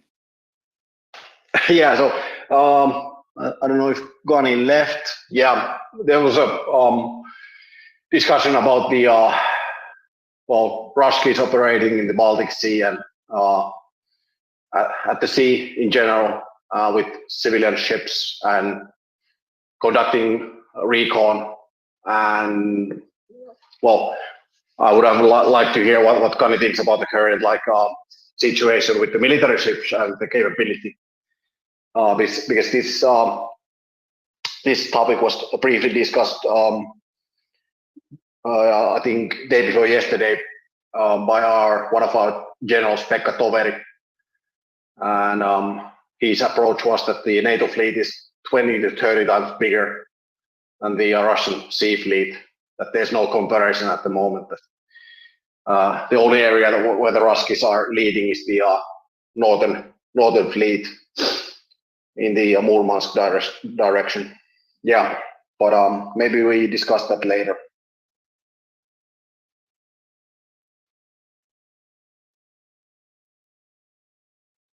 No, I think Gani got busy. Okay, fair enough. Pauli, let me flip that on its head and ask you instead. Now, with the recent reporting coming out about all the mischief, to use Gani's terminology, that Russians have been doing in the Baltic and in the Kattegat, the Skagerrak, the North Sea, up and down the Norwegian coast. Are you glad that this is now out in the open and content and stuff of mainline media and mainline broad public discourse and discussion, that this is finally given something more akin to a proper treatment to? Yeah, I'm actually very glad, and I think my fellow Finns are also, because we've been trying to drum this that don't believe or don't trust the Ruskies, that they are pure evil and they are always up to illegal stuff. So finally, I think after the full-blown war, people are less gullible, in my opinion. Now, I think, and the Russian propaganda doesn't stick as good as it did before. So I think that's the main thing that has changed now, in my humble opinion, and that's a good thing. And I appreciate these kind of articles and investigative journal work. That's a good thing, in my opinion. Thank you. I am likewise very glad that it's well out and in the open. That matters. It's there's a big difference between something being somewhere down below and hidden away from public discourse and something like this, which is of such paramount importance that it's actually nice and out. I think that's tremendously important. And Pauli, Denmark and the Netherlands going in and fishing some leopards out of some industry stock, getting them to Ukraine eventually, at least. It's nice to see, bits and pieces of announcements like this, isn't it? That people do care still, and haven't forgotten that Ukraine will need more and does need more and will need more in the future as well. Exactly, and yeah, I think maybe I'm not the only one waiting for the news from the south, but something's cooking or something's bubbling under, in my humble opinion. What do you think? There are, I believe, at this point, 14 Challenger 2s in Ukraine, and I'm sure at least 6 of the 14 boiling vessels are going, Valley. Yeah, the camouflage for the Charlie, that looked kind of nice. I think it gained some nice comments also from UK. So yeah, looks promising. Yeah, exactly. And then things need to get done in order. As to what's going in the south, I have no idea. I trust that Ukrainians are doing whatever they need to do to then do even more and even better things later on. So, good luck and good hunting is where I'll leave it, because I frankly don't know anything particular of interest. So. Yeah, I saw this one video. I don't know where it's from, but it showed like 3 posse vehicles, and well, most of the listeners don't know what posse is, but it's basically a APC. I would categorize. Yeah, so like it's a lightly armored vehicle for infantry, to carry infantry, usually equipped with 12.7 millimeter gun, and it's usually amphibious, and yeah, made by Sisu. So I was surprised that there were so many already in single video. So I don't know how many our government has shipped, but it seems that we don't have all the information. And actually, the gun is previous topic. I would say that the Nordic governments, UK as well, they are doing a lot their own work behind regarding the sea activities. There's a lot of things we don't know. Maybe 1% comes to surface. Would be interesting to hear what the officials have, but of course that's going to be hidden for next 70 years or so. Thanks.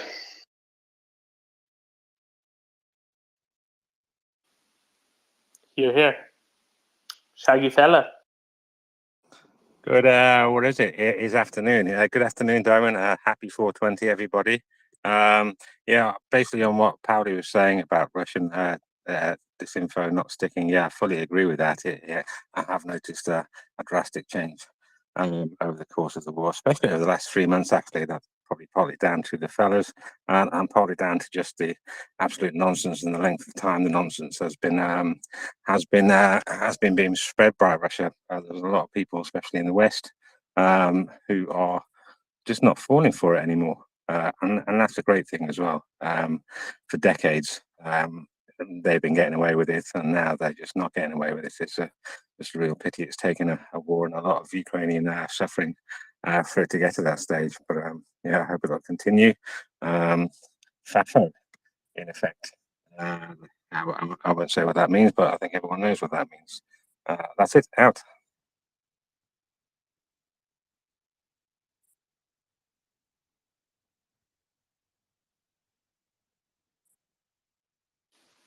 Very good. Thank you, Shaggy.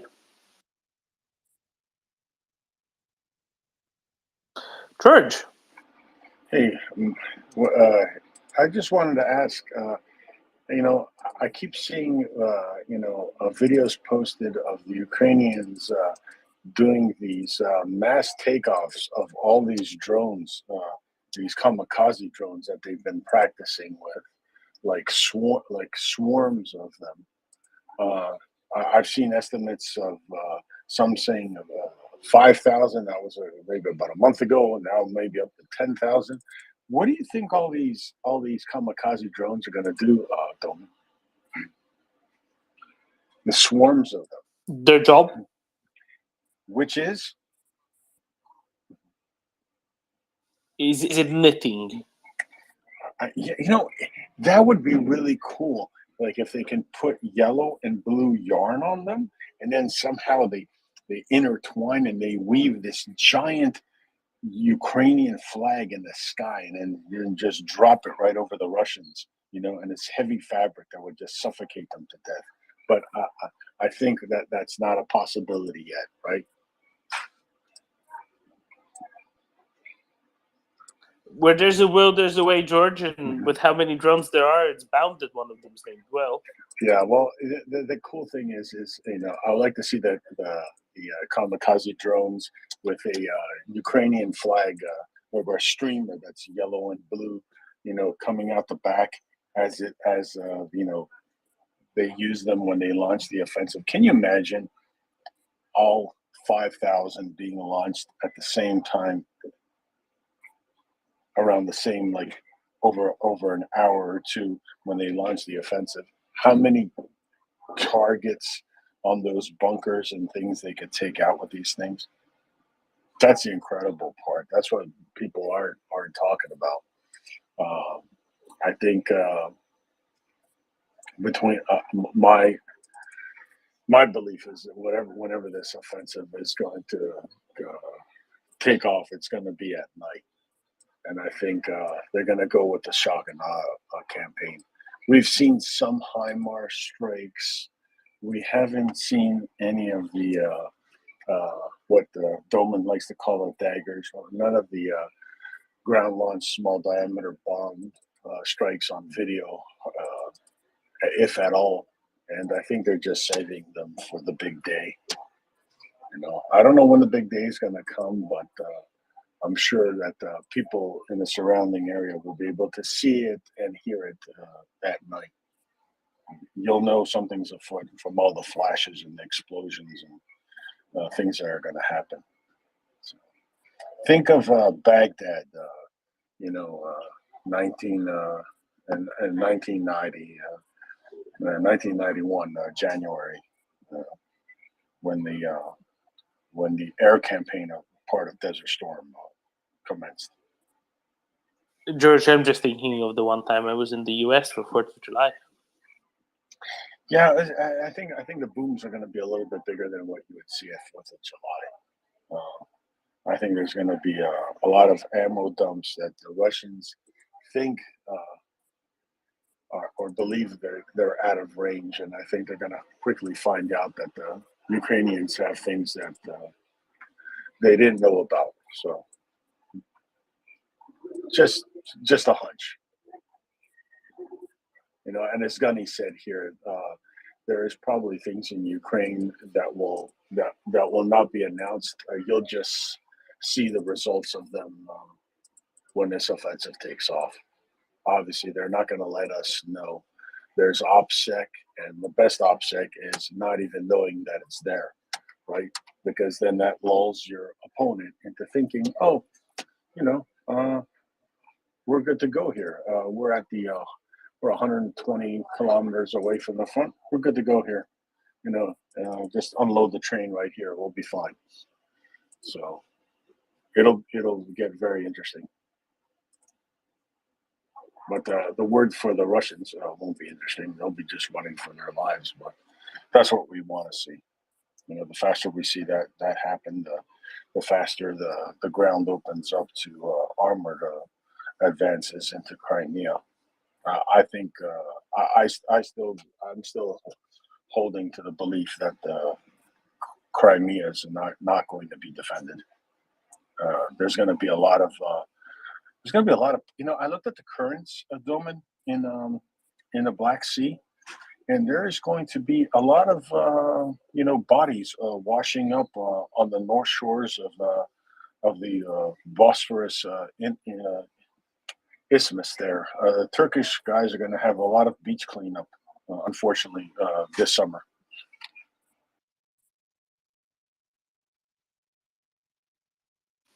I won't comment on that, but I'm sure that all those who run establishments in the Aegean will be very happy that there's 2 sets of straits plus the Sea of Marmara in between them and that. Oh yes, yes. Because for the Greek beach communities, we'll be fine. But seriously, if against around Constanza and that area of Romania, and then into the European part of Turkey, they might have some unsuspected stuff washing up on their beaches. Not very appetizing, George. Then John. Yeah, question: Are there eel in the Black Sea, because they're quite good scavengers? Anyway, George, question for you: are you suggesting that someone has been effing around and is about to find out? Is that what you? I mean, to summarize what you said, is that a good? Wait, George. There is both the Mediterranean sand eel and the European eel. However, there is no morays in the Black Sea, it seems. Sorry, George. Just had to make sure that we've covered this one before we drop the ball. Yes. I think Denjon, I think this is going to be the biggest result of the F around and find out. I think it's going to be the biggest find out in the history in history, because the Russians are going to quickly find out that we know they're a paper tiger, but they're actually going to collapse like a house of cards, and it's going to be good for everyone. Obviously, you might have Macron flipping out and wringing his hands, when it spills over into Russia, and we might see some craziness in the streets of Moscow, but that's for them to sort out. I don't give a shit if they just if they hack each other to death with machetes. I really couldn't care.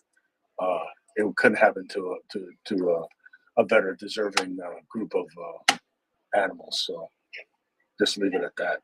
But I do think that they're going to collapse. It just this army that we've seen here is lacking complete discipline. You look at their equipment, their maintenance of their equipment. The Iraqis, for Christ's sake, they took better care of their equipment than these idiots. The Iraqis were a more formidable foe than these guys, and the Iraqis just gave up. So I don't expect a Russian mobilized guy to sit there and fight in a trench with a kamikaze drones raining down on him 155 millimeter shells, and that's during the night, right? They're going to get no sleep. That the fact that they're going to sit there and fight is just, I don't know where people are coming up with this stuff. They've obviously never been in combat.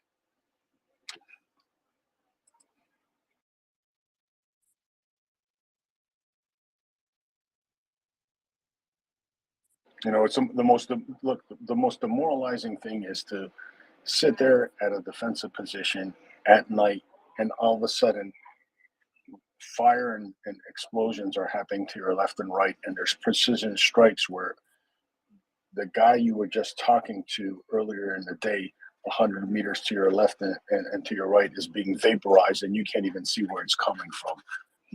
No one, I don't care who it is, how much discipline you have,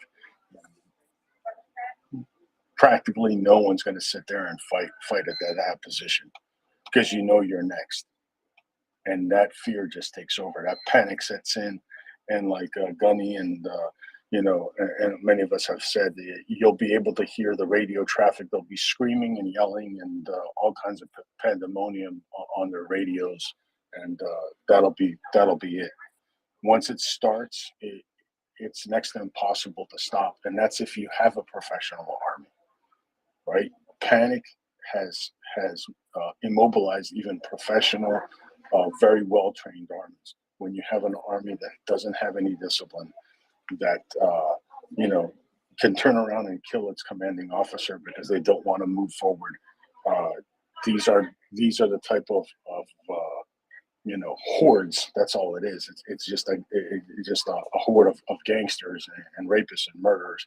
They're not going to hold and fight to the death for something they already know is coming. And no blocking force is going to sit there, because the blocking force is going to be the first one to run.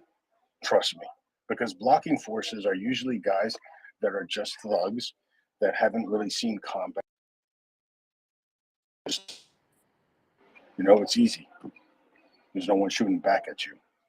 But blocking forces are usually the first ones to hightail it the hell out of there. And John? Yeah, got it. Another question for you, George. Did you? I assume you saw the picture of the T90 captured T90. If that is the captured T90, how is that? Is that a good? Is that a good tank from the? Okay. So I understand it was captured. I don't know how long it was out in the elements, but just look at the interior, and I think, and I'm pretty sure, I'm 95% sure that's the gunner's position we're looking at, right? Just look at the condition of the floor. There's spots of rust on the interior. There is no way in hell that tank would exist in any unit, at least I think in any Western army. You would be, whoever was the crew of that tank would be cutting blades of grass with nail clippers for the next month on the parade ground, okay? And you'd be and be four idiots, well, in this place 3 idiots, but on the Western tank 4 idiots running around some building every morning for 4 hours with a rifle over their head, saying we're chanting some stupid chant. That's what would happen to you. There is no way, because I remember, like, your NCOs would look at your tanks, commanding officers would do like spot checks, your lieutenants, whatever, and if there was a fucking gum wrapper at the bottom of the tank, you got your ass chewed out. Like, these things had to look immaculate, just like your uniform. You had to show discipline, pride in what you have, and you cannot tell me that whatever crew was in that tank had any pride in their equipment. Rust, the seats worn, there's like gunk, like it looks like spilt, like dried up, all kinds of like maybe hydraulic fluid, oil. I have even no idea what the hell is in there, because it's just one picture and the color's a little bit off, right? But just looking at where the optic is, where you would rest your head, that none of that has ever been cleaned. It just looks like something that came out of a trash heap. Okay, that's what you would see, and something that we had scrapped and be in the scrap yard. George, could it be that the sergeant or whatever, the commander, has run out of white gloves for the inspection? If he used gray gloves, they'd still come out black, right? Forget white glove. If he used like a charcoal gray, it would come out black. I mean, it's just pathetic. It shows a complete lack of discipline, a complete lack of training. It's just not what you see from a professional army. I've been to South America. I've did some training later on, in Panama and Honduras and things like that, and their vehicles were better maintained than that. Come on, I mean, it's absolutely pathetic. It's what you would expect to see the vehicles from, like, some militia, in Somalia or something like that. I don't know even what to tell you. You can't tell me it's a national professional army. Mobilized guys or not, there is just no training whatsoever there. And for you to go into combat with a vehicle looking like that is just absolutely like we wouldn't. There's no way. And we had some very old equipment. When we went to Desert Storm, we had some of the trucks that were in some of our companies were the old M818s, right? Even not even the M900s, and they look way better than this thing. So yeah, there's no excuse for it. It's just a complete complete breakdown of professional standards. There are no standards. That's what that tells me. Nick, have we had SpaceX? No, we haven't. So Elon Musk on 4/20, the 20th of April, a date that Elon likes particularly because it enables him to make childish jokes about smoking cannabis, and I just think I give thanks daily that there is no day numbered 69.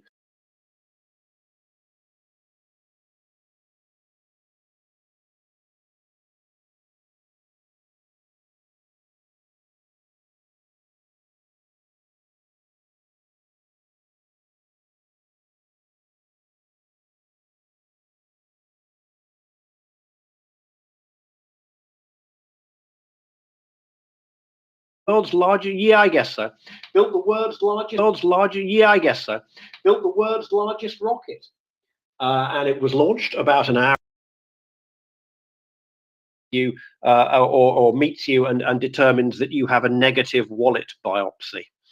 But the sort of sight of this object going up into the sky with an explosion reminded me of quite a lot of things. So I suggest that in future we see if we can get references into this. For example, KA-52 helicopter underwent a rapid unscheduled disassembly, or there's a whole load of things that could rapidly disassemble in an unscheduled manner, are there not?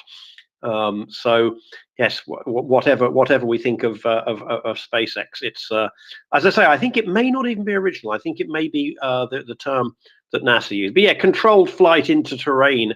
It isn't really a euphemism. In fact, it's a way of it's a way of saying there's nothing wrong with the plane. We flew into a mountain. But the net result is to be a euphemism. Another one I like is deferred maintenance. Which one might there's deferred maintenance, and then there's substantially deferred maintenance. Now, I saw that once in a book of euphemisms and other modern terminology, and it was illustrated with a picture of the Colosseum, and it said the Colosseum in Rome, a building suffering from substantially deferred maintenance. If only we had an aviator who could make sense of all of this. Hop, this is too convenient. Just too good at timing. Yes. The well-known, often spoken of, hopefully never experienced CFIT, CFIT. You just never want to see that. I was going to comment on, I was going to pile on to George's comments about the appalling physical state of what is generally considered Russia's most professional service, the Navy. Although maybe it's tied for first with their nuclear forces. I kind of hope the nuke forces are better. When we used to fly back by these things before peace broke out in the 90s, it would just be laugh out loud for the picture taking recons we used to do of how rusty the Russian boats were. And the Russian naval doctrine at that time was fix your boat, sail to the next anchorage. Hopefully you make it there. get in anchorage for, a couple weeks, fix what broke, go to the next anchorage, 1 day sail away, fix the things that broke, stay there for a couple weeks. But apparently nowhere in that schedule was maybe painting the huge rust streaks all over the side of the boat that look horrible and are have pictures taken of them daily or every other day by U.S. and other NATO reconnaissance flights. It just didn't. There was no pride of ownership, shall we say?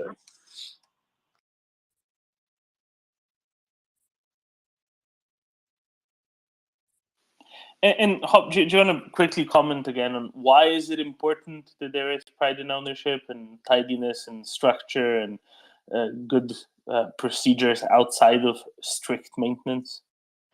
I'm going to tell you. I'm going to explain that to you in the form of a story. Years ago, I read a book about that had numerous accounts of people that had been stranded, from shipwrecks and things like that. And the theme that was throughout this book that you noticed very quickly in these serial accounts, as soon as an individual stopped shaving or stopped taking care of themselves, they might as well have signed their death warrant, i.e., Jerry stopped shaving last week. He's lost 15 more pounds than the rest of us and is on death's door. And when you don't take care of your stuff, you've let go of the rope and you're just become a feather in the wind. And it's not going to, if you don't do basic maintenance, it's not going to work when you need it to. Who knows if the Moskvas, SAN-4s and Sea Whizzes would have worked if they had flipped the switch. They may have flipped the switch and they, who knows what kind of smoke and sparks came out when they did that. They certainly weren't able to engage any missiles. It's just basic, and also it's discipline, and giving people things to do that seem productive at a time when maybe there isn't something important to do. I mean, George can expand on this, but you got to take care of your stuff. Taking care of your stuff, very important, especially if it's, say, for example, a plane, Ming? Yeah. Before we go to the plane, can we just interrupt that very briefly? Can somebody please explain me, if I'm not quite mistaken, the detachment from Super Heavy is the one which failed, but the launch in itself was exactly what should have happened, and that they added the flip and detach test to it just very, very recently? So they overburdened the test kit, or what exactly happened? Do we actually have the data? Because SpaceX made two different statements in recent weeks about this test. And the Starship launch works, the rocket works, but the detachment from Super Heavy didn't. Do we actually have the data? And now, no joking, no bullshit, please.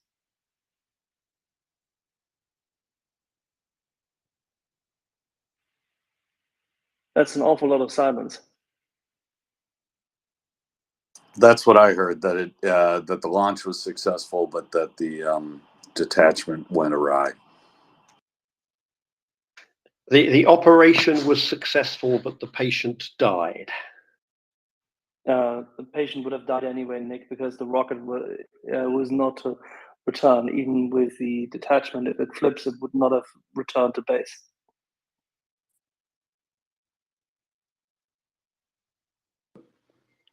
Perhaps, but whatever the payload would have been would not have made it to. I presume this was just a test, but had there been a payload, It's the first test.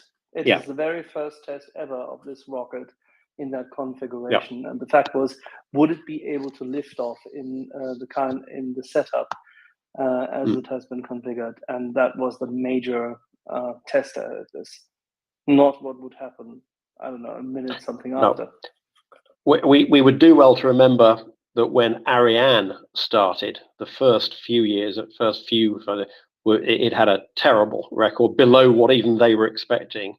And now Ariane is basically like getting on EasyJet. They are extraordinarily reliable because these things are not random. When rockets explode, we tend to think, oh, something random must have gone wrong. But no, I'm sure the engineers will identify what this was. But it's always nice to see it's always amusing to see an unmanned rocket blow up, particularly when it gives us a comedy moment.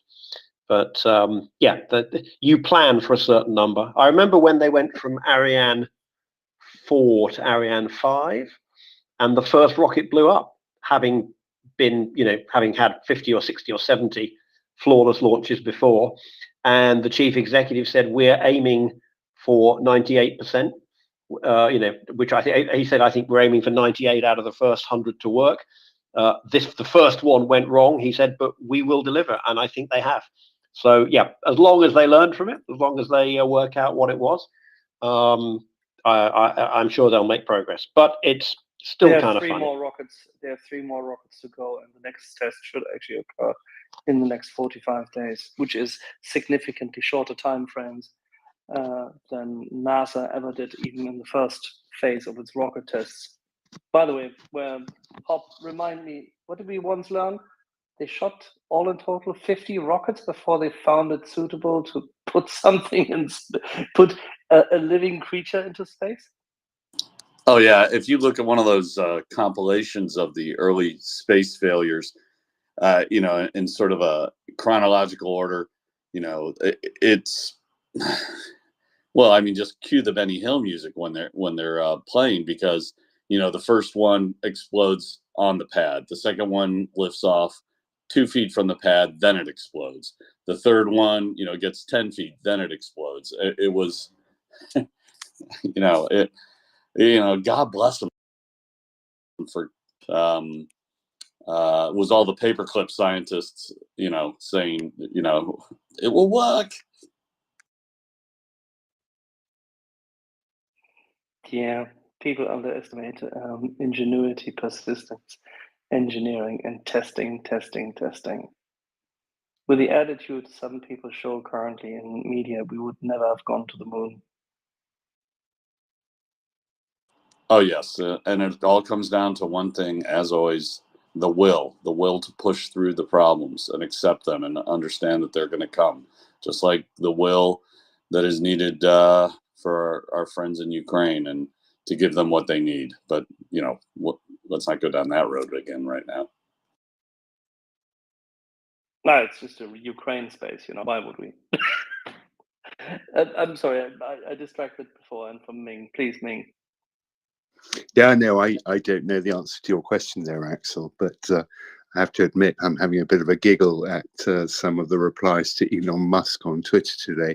I'm not going to retweet them or anything, because one doesn't want to bite the hand that feeds one, so to speak, but I'll just read you this one. I thought it was rather funny.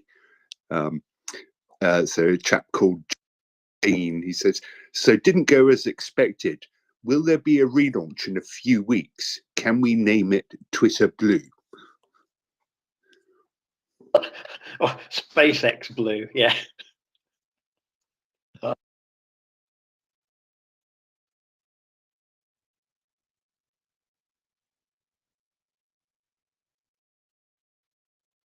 maybe he should have built an electric rocket. They seem to work pretty well.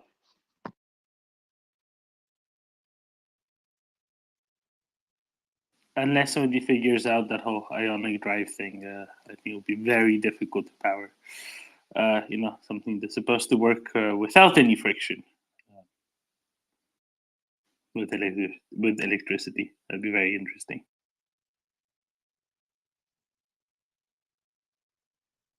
Goldman, if you're an aerospace engineer, if you were tasked to build an electric rocket, what would be the closest thing that you could do to fulfill on that? An electric rocket? That's what Nick said, electric rocket. So we're just the blue sky thinking here. Okay, I don't know. You need to, as with everything electric, it's all about the battery. Something that's, you'd need another generation of lightweight batteries. Another leap over lithium ion, and to get the weight of the battery down. That would be the first thing I'd invest in, because it's all about weight in aviation. All about the weight, and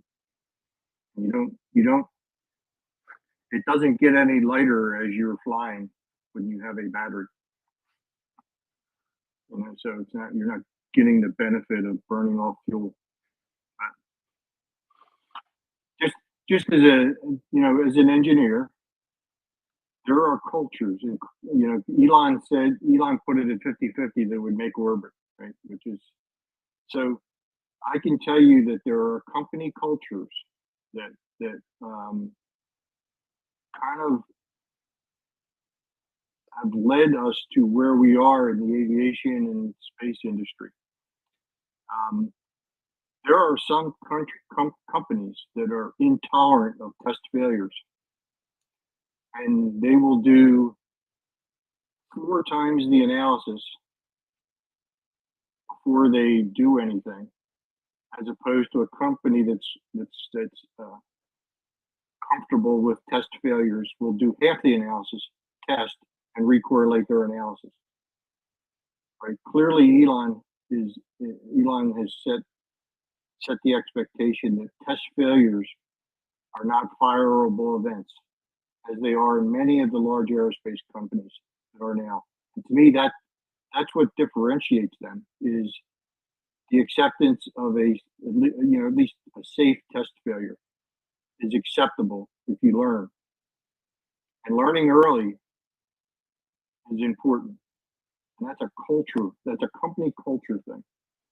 And too many of the aerospace industries, a test failure is a bad thing. And that is absolutely the wrong culture. Because what it leads to is excessive analysis, longer timelines, and you end up learning anyway at the end. Because your analysis, no matter how much analysis you do, there are things that are going to be missed in the analysis. So I applaud a company that has that culture, that test failures are an acceptable outcome. If you do half the work, learn, recorrelate your analysis, and then go to the final design. So that's just my put on it. I actually think that's a positive thing. Mercury Redstone 1 failed a year before Shepard went into space. Mercury Redstone was the 3rd rocket in a row of developments on the base of the old V2 rockets under the American SAFE program in the US. And it took 8 years to get through all those rockets. And I haven't looked at how many they used, but I stopped counting at 40. All right, so everybody who thinks this was a failure, go back to your little room where you have your desk and watch internet. That's fine. Everybody else, gear up to become an aerospace engineer and win the stars. Yeah, and the only difference between now and then, Axel, is the quality of the instrumentation. And the real key will be this: did they have the flight test instrumentation on the vehicle to capture what the actual failure was? Did they have enough instrumentation? So it probably had 10 times the instrumentation on the vehicle that it will have when it's doing production launches, right? And the key will be: do they have the instrumentation? Do they have the instrumentation to capture the exact failure, right? And back in the 50s, in those days, you didn't have the telemetry and all the other things that you needed to capture what the origin of the failure was. A lot of times you were guessing what actually the failure mechanism was, and then trying to engineer around it. So the key to this will be: was it instrumented properly in order to capture the failure, the actual failure, a part that didn't perform, the load that was missed, the seal that broke, the actuator that didn't actuate. Is there instrumentation on the aircraft to capture that data? And that'll be a positive event.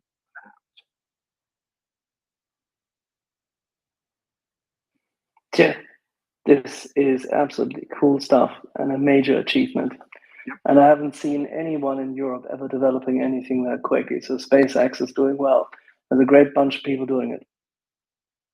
So the helicopter that I retired on, for its first flight, had 10 million or excuse me, 10,000 specific instrumentation measurements that were active on the aircraft, either being through telemetry or recorded on a, onboard recording. The day it took off the first time, right? Had 10,000 things being measured, so that anything that happened, either all the learning, that is the learning.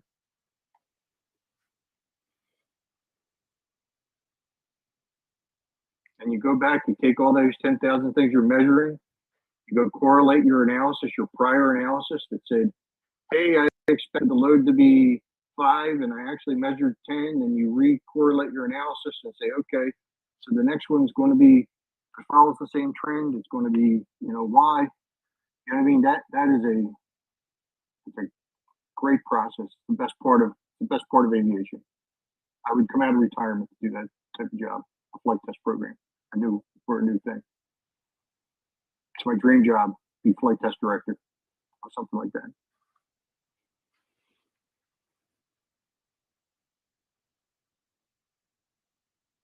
Yep, innovation, and in this case, leapfrogging really is hard and it's risk taking. People need to learn to understand this. But the good thing is we now have a war to teach them all. Hop. So I dropped off for a minute to watch a video of the launch, and there's a really short and good presentation on the Wall Street Journal's YouTube site, and basically it was going just great until they tried to do the flip, and the main Starship body never separated from the booster, and you could just see it rotating past, as it descended out of its apogee, and probably at some point aerodynamic pressures returned to the airframe or the rocket frame, as it were, and tore it apart. It went well past max Q before any of this happened. It was about 4.5 minutes, maybe 4 minutes into flight. So yeah, I can see why they would consider this, for all intents and purposes, a success.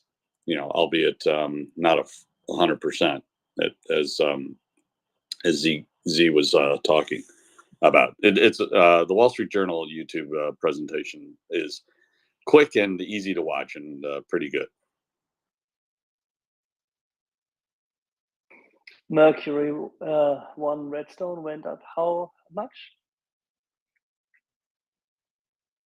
6 inches? I don't really remember. 4 inches. 4 inches. It lifted 4 inches, and 1 year later, Shepard was in space. It's pretty amazing. Although we always say on any flight, it's the first inch is the hardest part. It's getting going.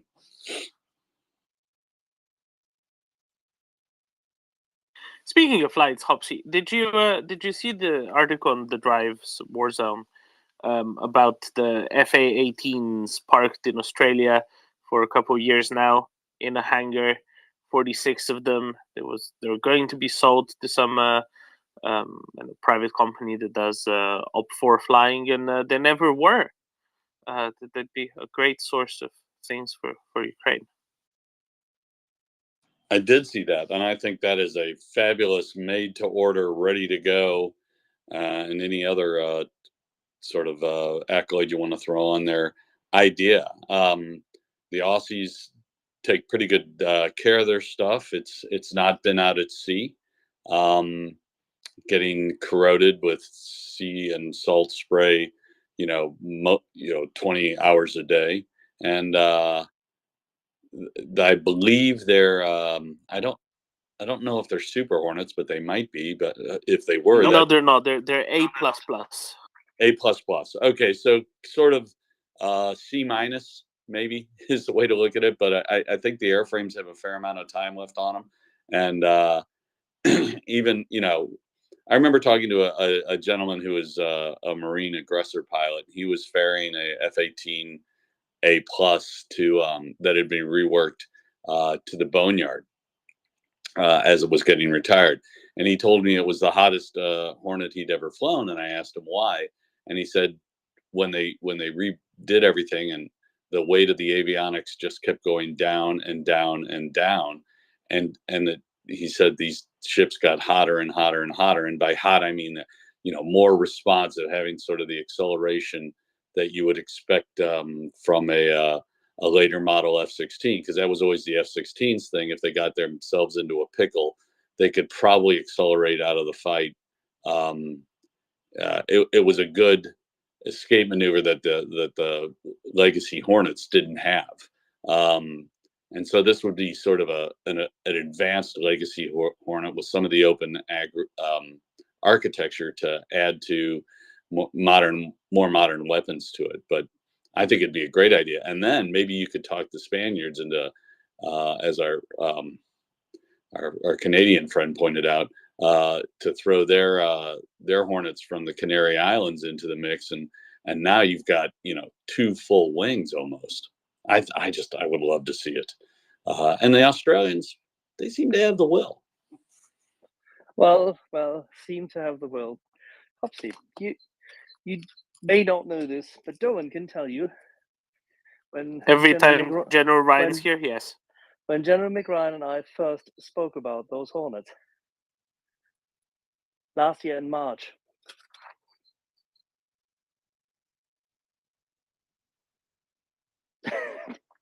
the damn Hornets have been around for such a long time. The contract with the leasing company for the Op-4 was cancelled in December 2021. This is essentially old news, and nobody understands as to why this has not been solved since. I think it's not so much news, right? It's good reminder that the things are there, and right in front before Ramstein coming out, 36 hours before the Ramstein meeting. Hey everyone! Hey all the defense ministers from around the world who are participating in the contact group. Wouldn't it be a great idea to ask your colleagues about this? Do we know if the Aussies attend the Ramstein? They do. Oh my.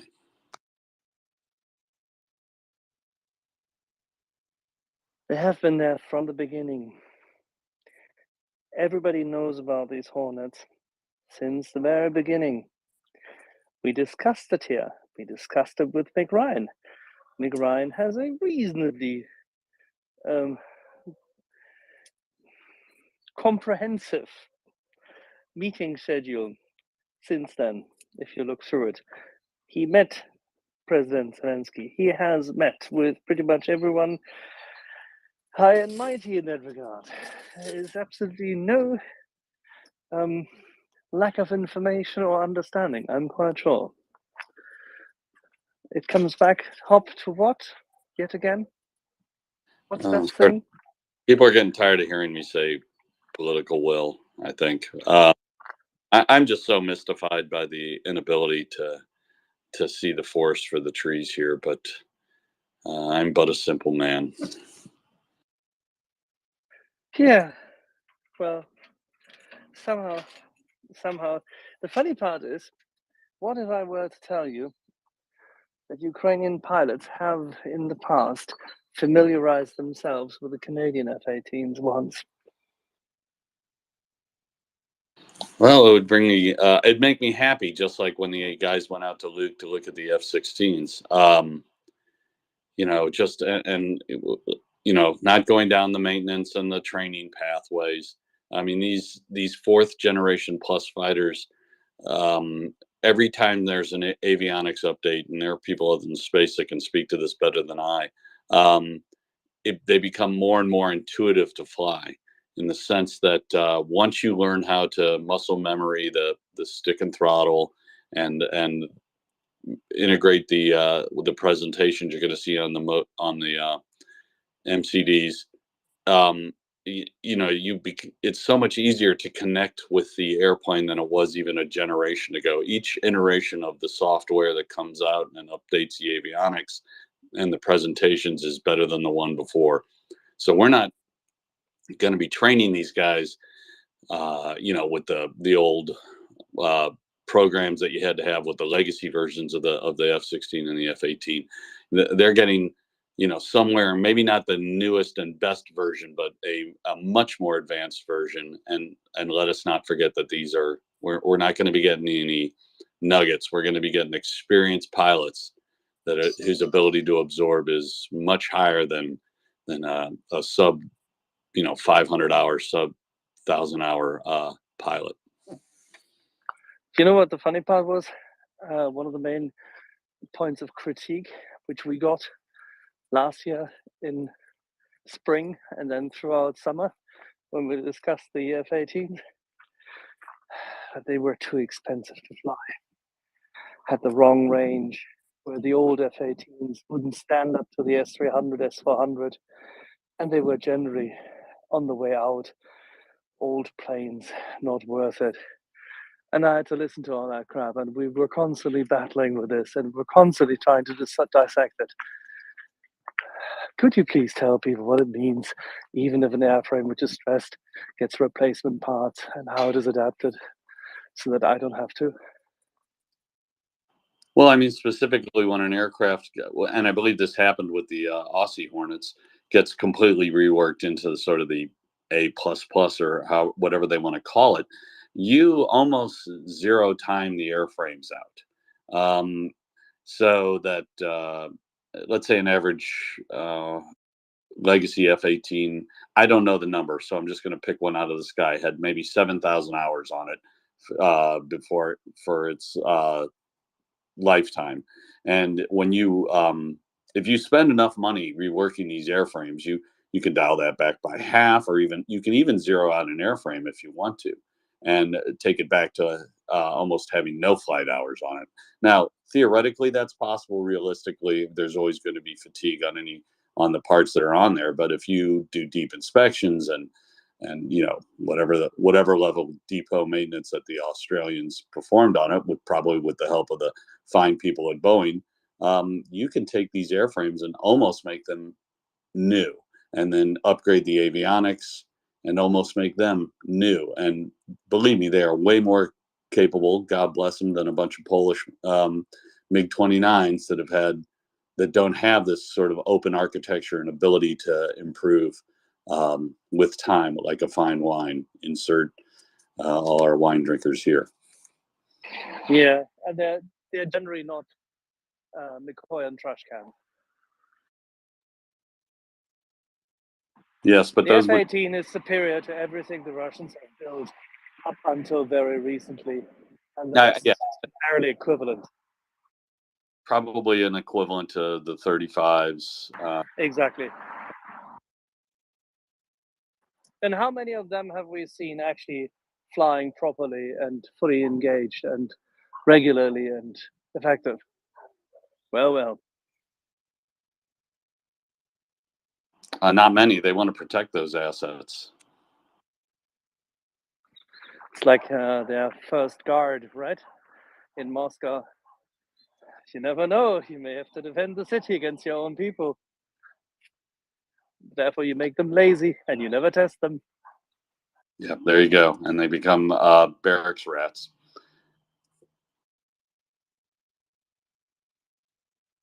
Like hangar queens. Yes, very pretty, but can they fight?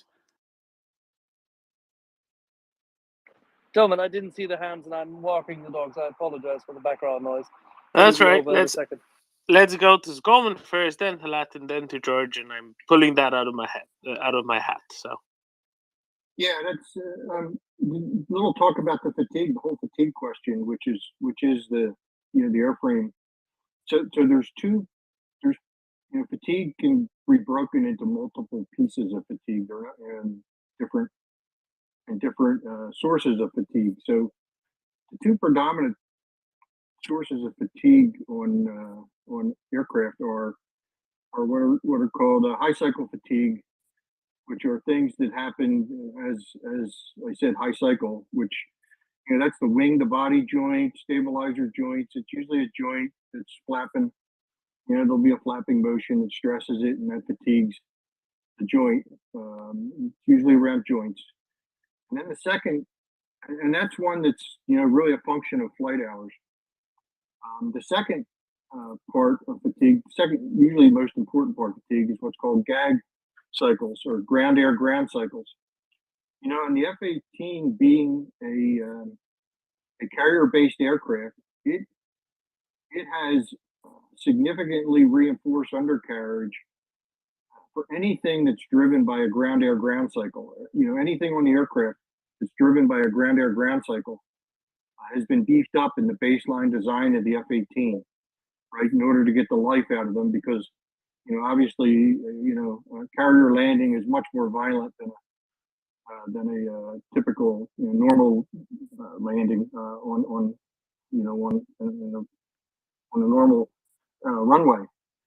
So any part, and there are a substantial number of parts that are predominantly fatigue designed by ground air ground cycles, which are the landing gear, the undercarriage, everything that the tail hook goes through, all those components that are on the aircraft that are designed by ground air ground cycles. There's usually one thing that designs every part, and a lot of them are designed by ground air ground cycles.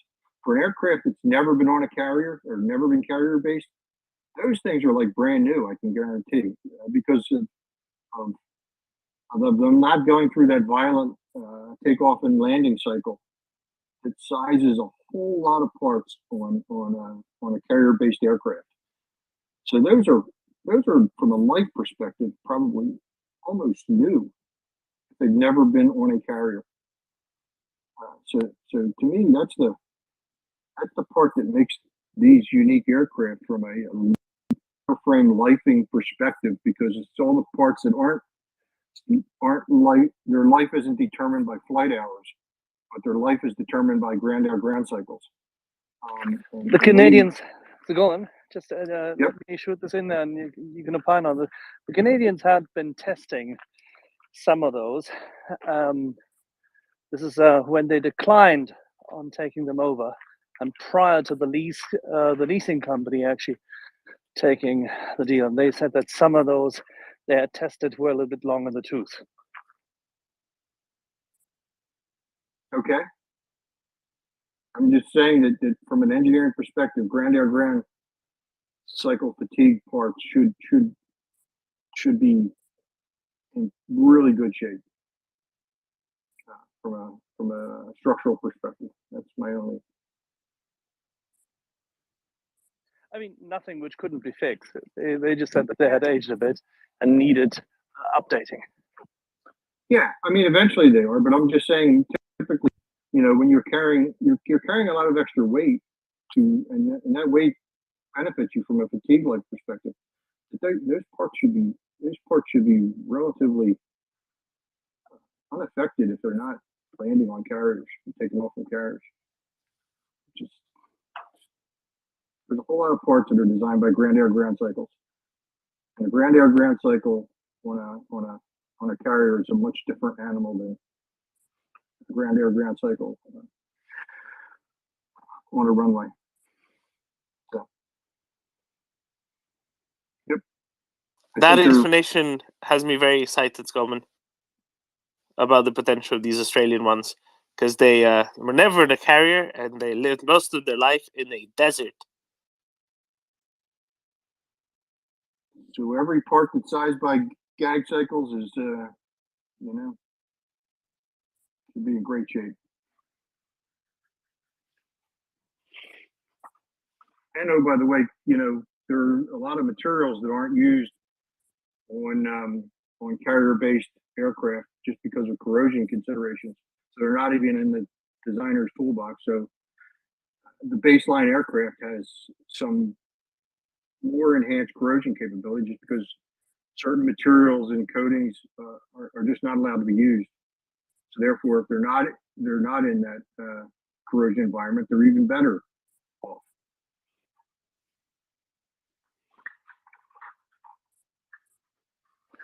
Latin, did you have anything on the lease? I mean, the lease deal we dissected beforehand. The tests of the Canadians we looked at. Anything else we have on them? On the subject of F-18s, Axel? And not just the Australian F-18s, because there's been no information whatsoever, no real facts in recent days, just the rumor. Yeah, I mean, the only concrete thing attached to any of this was the comments of the Spanish Prime Minister about aircraft potentially coming from Spain, but that was very vague. But it was a specific comment that was made. But I had a question since we have Hopsy and Goldman here. I thought I'd like to hear what they think of generally the idea that if F-18s are something that that form up here as a possibility, it seems to me that even these legacy and somewhat tired airframes can still. I mean, we can look at the capabilities they have, but it seems to me that just as important is the transition that they would represent to Western airframe, to Western engines, avionics, weapons. That transition is just as important, it seems to me, for the Ukrainian Air Force as any operational capabilities, because it would open the door to a much more long-term solution, probably with the help of its allies, of looking at something like potentially Super Hornet. Just wondering what Hopsy and Goldman would think about that.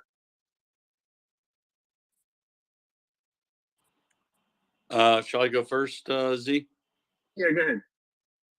Well, I think, to me, the most important thing about bringing the Western aircraft into the Ukrainian system, boy, there's a lot of high points, but it's the it's data link, integration into a combined combat structure, the transfer of information from one aircraft to another, things that I don't believe really exist with their current fleet. And the situational awareness of the battle sphere will increase. I mean, this sounds almost exponentially, and you'll have such greater awareness in the cockpit with the individual pilots, as well as the air picture will be so much better through the data link.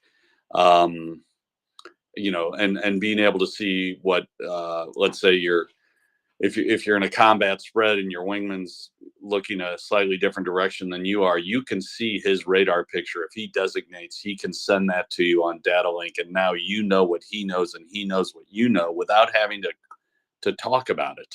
And then that is also going back to the ground, so they have a good air picture. And I think that would be sort of the biggest leap forward. Obviously, you have the weapons and the airframes and the engine technology and the longevity that comes with almost all Western airframes versus the legacy airframes that they're operating now. So I think it's like everything. I think the biggest change would be information. What do you think, Goldman? Yeah, I agree. I mean, from a pilot perspective and fighting the war perspective, I think the situational awareness, it's everything, right? It's the radar, it's the data link, it's the, you know what I mean? It's if you have situational awareness advantage, then that's priceless, right? I mean, that's what we engineers try and give pilots, right? That's why we do these things we do, to give them the advantage in that world. And you get them into that realm, and then all you're doing is adding capability to the next best thing in order to increase that situational awareness and ability to share data. I think that's important, and I think that's from a pilot's perspective, the most important first step that getting Western aircraft into Ukraine does. And then, on the support side, I really think once you get the support side set up for one aircraft, then it becomes much easier to set it up for parallel aircraft. If you select the right aircraft, there's a whole lot of commonality in avionics. Potentially not with F-18, but commonality in engines, right? So your supply chain, you're not setting up two complete supply chains when you try and bring on another aircraft. You're setting up Western culture and the Western training, and then when you try and bring something else on board, it's you already know how to do it, right? So I think there's benefits of just getting started on on a Western configuration on both ends of the whole chain, from the pilot on down to the logistics side. Maybe we should also add that the word tired as a qualification is not quite fair, just because 6 of the F-18s which were tested seemingly didn't attract the Canadians, who were comparing that at the time to upgrading their Air Force in a different manner, which they then didn't do, funny enough. Only in Canada, right? I'd have to look at the specifics, what went on there, to be honest with you. Something I'm not familiar with. About what. There's a couple of decent articles on this, and most of them have to do with money. Got it. Axel, don't get me started on Canadian military procurement. It's a long and sordid saga. Yeah, we normally don't do this here. We don't talk about Canadian military procurement because essentially it is such a sorry state of affairs for such a great military and for such great people that one can only think that maybe at some point in time, just like in Germany, the politicians should get out of the way, lead, follow, or get out of the way. Yeah, I know personally that Canadians, as far as airworthiness, is a big issue for military aircraft that don't have an FAA certification. They aren't a derivative of an FAA certification. I know specifically in programs I've worked that the certification end of something new in Canada is a very, very difficult and long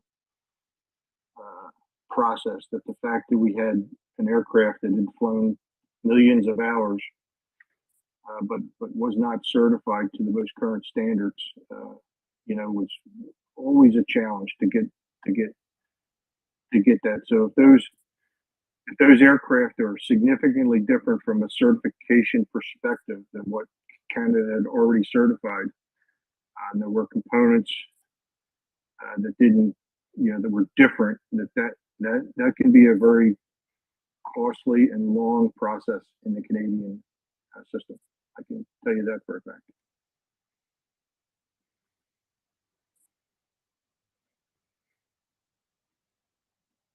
George. Yeah, so my question is, do we know if these Australian F-18s have 1,000 flight hours left on them? So I have a follow-up if someone can give me the answer to that.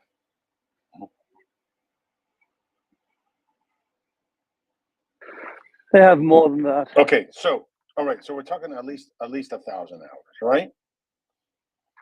Yeah, it's not even a question of applicability. I know where you're going, but please explain it. Okay, so let's say I'm Ukrainian and you offer me now a airframe that has 1,000 flight hours left on it. And this is a question to Hop C.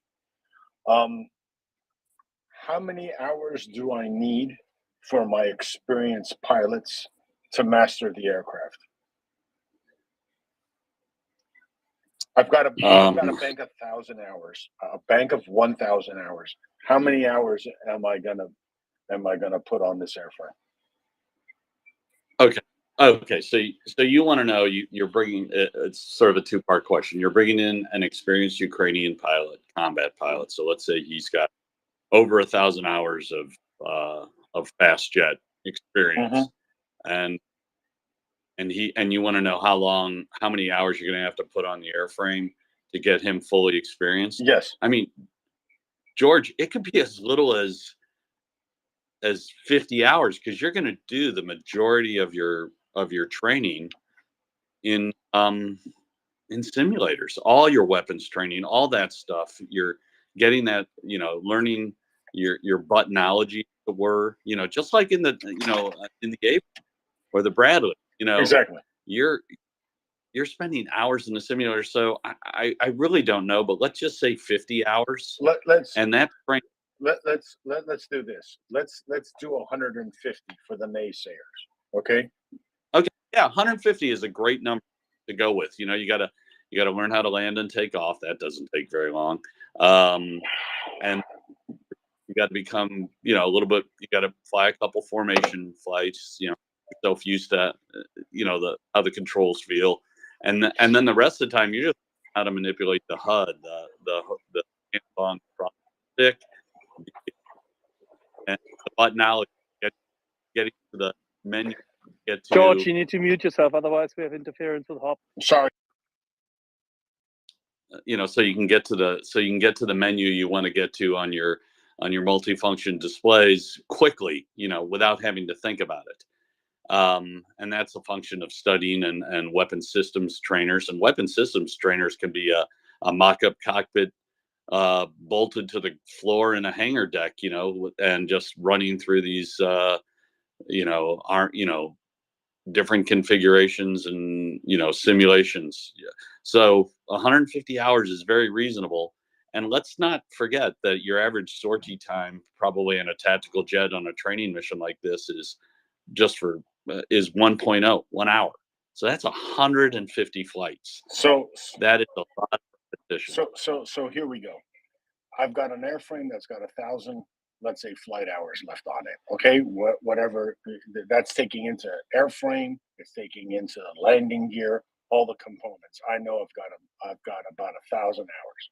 I use up 150 maximum to train my pilots, right? My best pilots.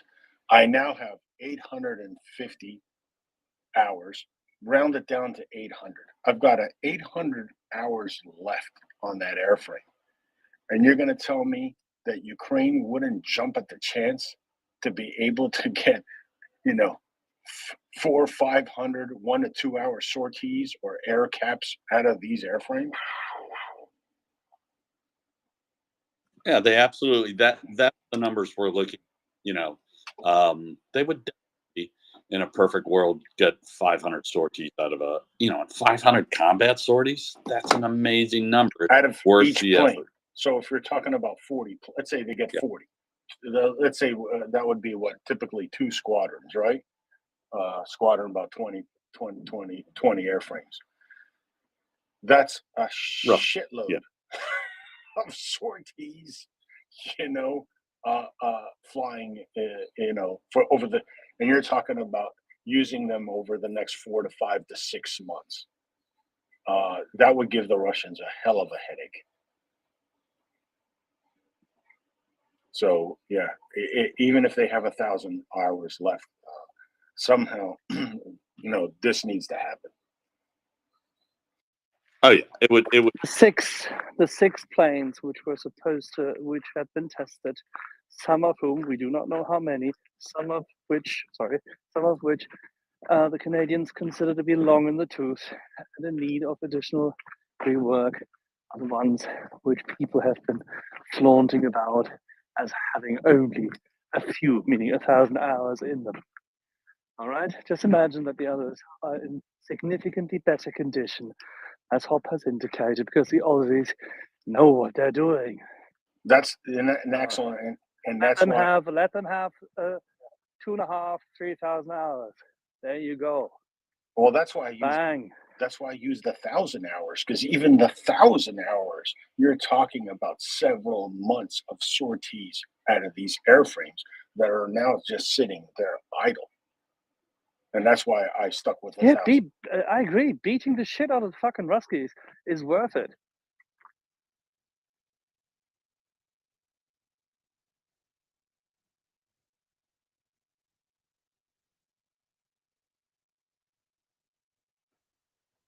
As a friend of ours,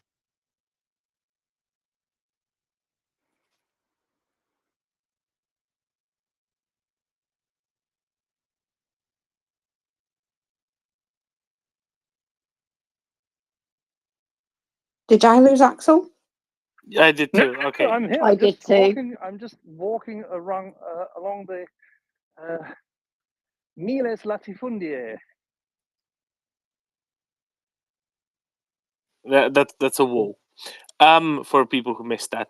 Okay. In which case, I want to just briefly ask Hopsy here, because the FA-18, the one one of the features that it definitely has over the F-16 is it can carry more ordnance at a time, right? It's a 2-engine plane, and it's bigger, and it can carry more stuff at any given point. Wouldn't that be really useful for Ukrainians, either when it comes to beyond the visual range air-to-air missile delivery, or indeed more heavier air-to-ground munitions? Wouldn't they really like having something a bit more heavy duty? Well, I mean, from the design up, the F-18s were designed as actually they're called FA-18s, fighter attack 18s. They were always designed to be dual role from the ground up, and so they can be a little bit of a weapons truck compared to the early to mid F-16s. I don't know that much about the F-16s, what their weapons load out, but they're definitely sort of a lighter, more agile, less of a weapons truck than the Hornets were designed to be, and it's all U.S. Navy and Marine Corps, and I'm sure Canadian and Australian pilots are trained in both, air to air and air to ground. And the U.S. Marines consider the air to ground to be their bread and butter, and that out there helping the troops. And as a tactical, it's a Swiss Army knife. It can do a lot of things. You can send it out there with some AMRAAMs and some AIM-9X. Hopefully you never use those, because now you're in a knife fight. But and then some of the longer range laser guided munitions too. So you can fight your way in, drop your bombs, fight your way out if you need to. And that's sort of the design philosophy with a Hornet. Are you trying to tell us that we have 48 real fighter planes, war machines, designed for war, which we're not giving and having sitting around, knowing that we have them sitting around since the beginning of the full-scale invasion? Yeah, that's exactly what I'm saying. I mean, these would morality? be huge. Oh, gosh, yeah. I mean, stupidity, lots of idioties, morality, stupidity, ability. But these would, I mean, even though they're saying, oh, it's only 48 or 60 or something, like, these are difference makers. Just, I mean, we talk about this a lot, but it's a weapon system that would work for the Ukrainians, that's for sure. And they're available, sitting there unused, ready to go. Put them on a ship, put them behind a KC-135, just get them over there. Well, maybe someone in Australia or in the White House should have a big wooden plank delivered. And we can paint part of the wooden plank for them already as a gift, so that they don't have all the effort of doing the history painting. For every 1,000 already killed in action, and every, say, 1,000 civilians killed, we'll just make a notch, so that they know what they're not sending those planes for. Kind of wish they had one of those electronic billboards that that you see driving around in a city, just circling Pennsylvania Avenue every day, with the screen facing the White House, with an updated number, those updated numbers portrayed in blue and yellow. And then when you drive it by the Senate and the House, and just put it on a continuous loop every time they're lawmakers and decision makers in DC. There was a Roman senator who once ended each and every speech he made in the Roman Senate with "Ceterum censeo Carthaginem esse delendam." And maybe somebody should pick this up, and whenever speaking in the House or Senate, make that statement. By the way of narrative, I shall remind everyone that we have those planes, and that we allow them to stand here and gain dust.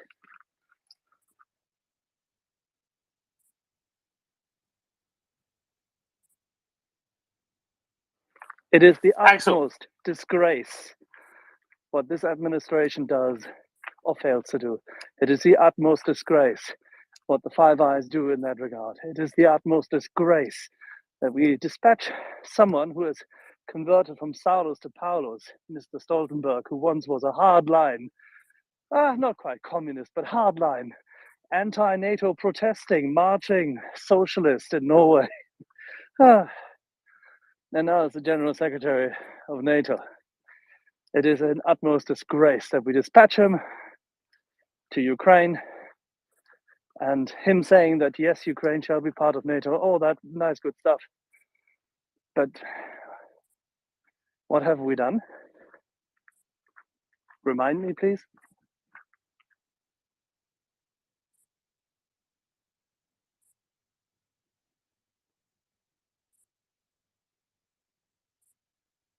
Yeah, sheer silence, as expected.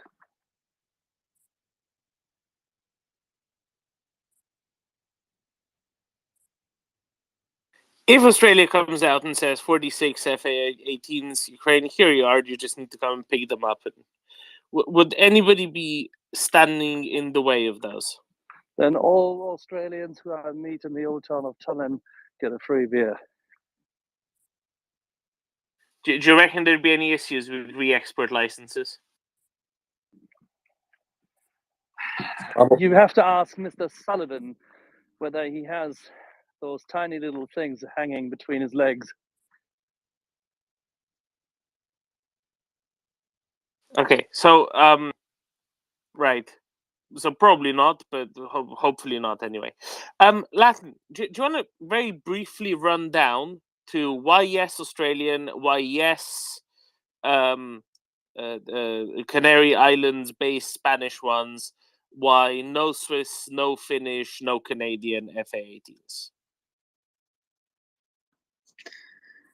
Sure. I just wanted to mention first that the Spanish media reports that I'm reading are that that President Zelensky did specifically ask Pedro Sanchez when he was in Ukraine in February.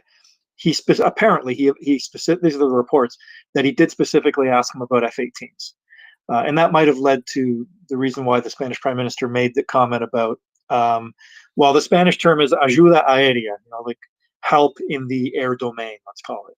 And he wasn't more specific than that.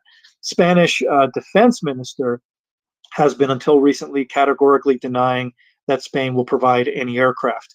But this is the same defense minister that was categorically telling us that Spain's Leopard force was rusted out hulks of no use to Ukraine. And here we are now a year later with Leopards on their way from Spain to Ukraine. So take that for what it is. As far as the rest of the F-18 force around the world, well, Switzerland, forget it. We know they're not going to send anything. Canada, the problem with Canadian CF-18 force is that we have this very important tasking of North American airspace monitoring and enforcement. I think that's going to become even more critical in the future as the Russians begin to, I suspect they're going to increase their poking around with their long-range assets just because that's what they do. And so that's a very serious tasking for a force that is very well used. The RCAF, they do incredible flying in the far north, in extreme conditions. And they're on the cutting edge of NORAD, with our American allies monitoring that air defense. So that's something that, for that reason, it's not like Canada could just give up a squadron of F-18s. I mean, you could have the U.S. Air Force backfill that, but there's political ramifications to that. And I don't think it's something that would be on the cards. In a wartime emergency, maybe, but not in peacetime.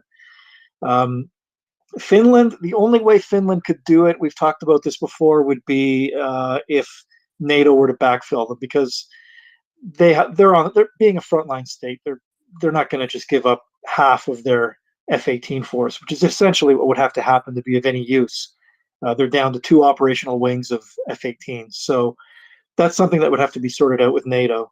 I don't see it as a real possibility. Maybe the new government has. I haven't heard anything from the new government about that. So, well, we what have does that mean? Jarmo Lindberg, who is in the party, which won the election just like Peccatori, but Jan Lindbergh has very clearly subscribed to the same view as Pekka, and that is there is absolutely no sense in making that argument. There is no capacity. The F-35s are not there. The Americans will not station an air wing there. The Royal Air Force doesn't have the capacity for that. Even if you have joined Baltic air policing in the whole region, it just makes no sense. What they can give is ordnance. What they can give is maintenance, all sorts of things, if that ever were the case. But without having the F-35 in situ, no sisu. Yeah, I mean, we keep coming back to essentially that the former prime minister misspoke when she essentially, when she kind of blurted out that idea, right? It was a non-starter. Misspoke. Yeah. You're right, Axel. Do you need some water? No, I was just coughing because I heard the political term of appeasement misspoke.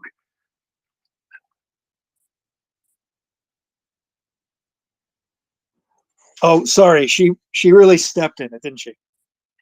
Yes, I think that's better.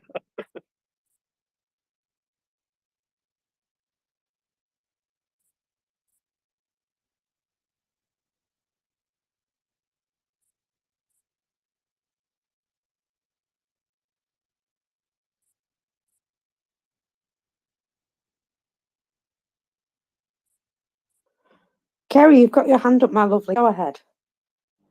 It's only a little thing, but just it tickled me. So I was listening to the news on the BBC, and they were referring to, I know we talked earlier about the SpaceX launch, and I just loved the phrase that they used. I don't know if you mentioned it earlier because I was sort of on and then off, but I loved the term, and I felt it was quite useful at times for when we're describing the booms. So it was called a rapid unscheduled disassembly. That was how Elon Musk described this boom, a rapid unscheduled disassembly. I thought that was fantastic.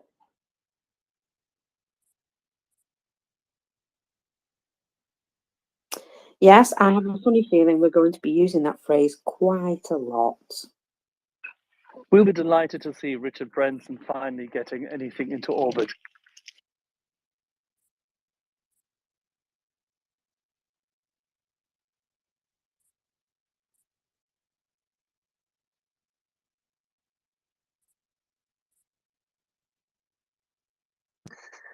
By the way, does anyone know if is there an announcement on the date for the next Rammstein meeting? Tomorrow. They announce it tomorrow, or the meeting is tomorrow? No, the meeting's tomorrow.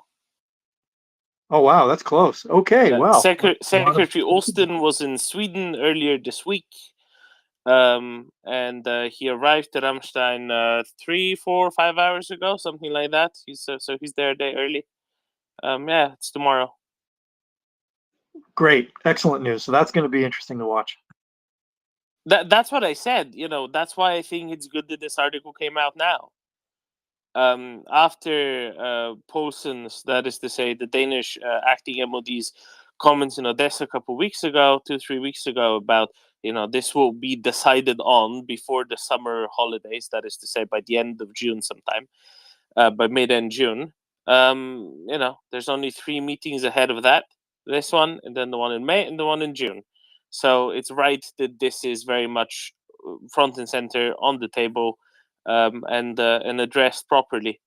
No, like Hop was saying, it's a bit of a, what did you say, weapons truck, something like that, right? That's a good thing. That's a really good thing because there's not exactly a scarcity of targets for Ukrainians to take out, and if you can take 6 AMRAAMs as well as some air-to-ground munitions at the same time, you can do more than one thing at a time, and that'd be really useful. Latin. Well, I'm going to be there's a couple of anybody on the space who wants to stick their neck out. I'll be the idiot and stick my neck out and make a prediction. of where this is going to land. If not in the next 24 hours, I don't know, in the next few weeks, months. I always base everything on the comment about, kind of in the 2 to 4 range, probably realistically 2 to 3 range of aircraft that would be provided. So I am still going to go with that batch of MLU upgrade F-16s from NATO, F-18, and Mirage 2000, and I stand by it.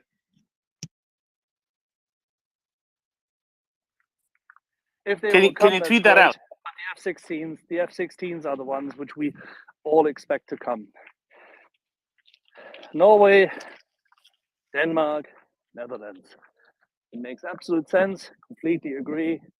The F-18s, super helpful. If they can finally find someone who has the cojones to do that, fantastic. Yeah, the old Mirage. Well, if the French want to do something finally, we'll be delighted. Would be suitable for them to actually contribute something to the war effort, rather than allowing their French companies doing rapid re-entry and continuation of business in Russia. But there you go, French exceptionalism. And yes, the Danes already said that a decision is forthcoming before the summer break.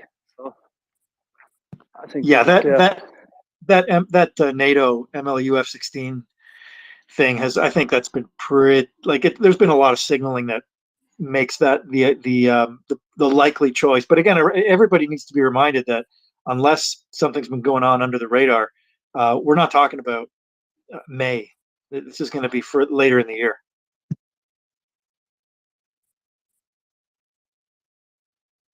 Hop, what's your prediction? Well, I'm gonna jump on that.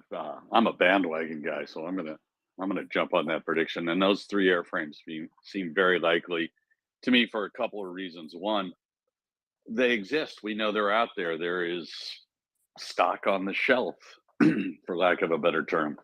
And I would further add that if you're a U.S. citizen, particularly if you live in a state or a district where the F-18s are manufactured, or F-16s.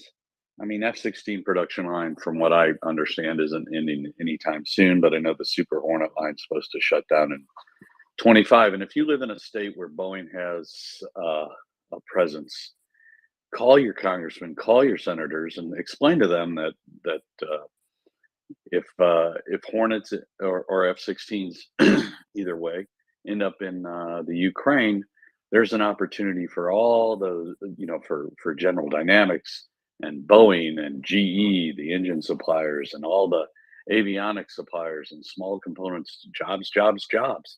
Because, at some point, we talk about, for example, the Australian and the MLU, the Australian F-18s, the MLU F-16s.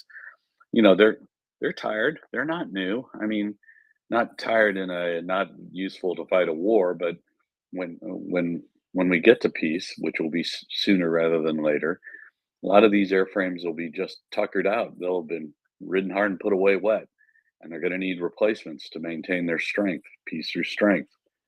So, if, for example, Ukraine was interested in buying some Super Hornets and keeping them for 25 years, that might be a really good point to call up your congressman or your senator if you, for example, live in Missouri, and point that out to them, that these are high-paying jobs that help the local economies. And with the U.S. defense system being as it is, where they try and distribute capability throughout as many states and locations as possible. Call your if you're so inclined and you're on this space, look up in the nest, find your congressman and your senator's office, and make calls and send emails, even letters, as we've discussed. But these are the ways to go. And if you're a French citizen, do that version of it for the Mirage 2000. I know they don't make Mirage 2000s anymore, but but they have to supply parts for them. Not to mention, Hopsy, the just like the kind of the dynamic that would play out with Boeing, for example, for Dassault, it's you could from their point of view, I think introducing Mirage 2000 is a great way to maybe direct the Ukrainians to a later contract for Rafale. Seems like a pretty straightforward kind of connection that they would make for their industry. I think you're absolutely right. The way they lay out a grocery store in the United States is they always put the milk and the dairy, the things that go bad the fastest, in the back of the store. So you have to walk through the whole store and essentially be shopping, whether you know it or not, to get to the milk and the dairy and the bread and those things. And that's exactly what you would be doing what Dassault would be doing by getting a little taste of the capabilities of a Mirage 2000 and saying to the Ukrainians, well, if you like that, check this out.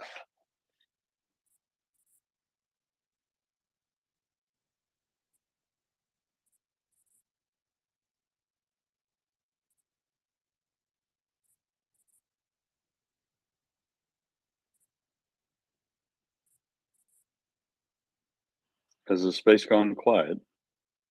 No, we're just all in utter and complete agreement, because that's really the way the way forward, right?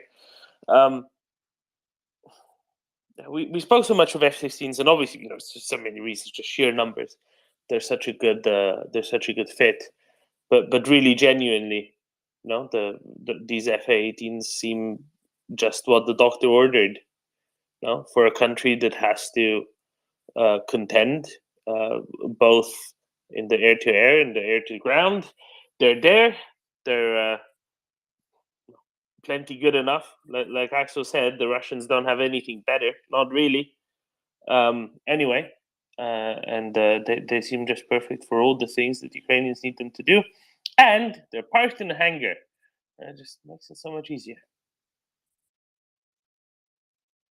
That's the whole point. That's exactly the point. There is absolutely no need to wait. There's no moral, no fiscal, and no military or logistics argument not to do it.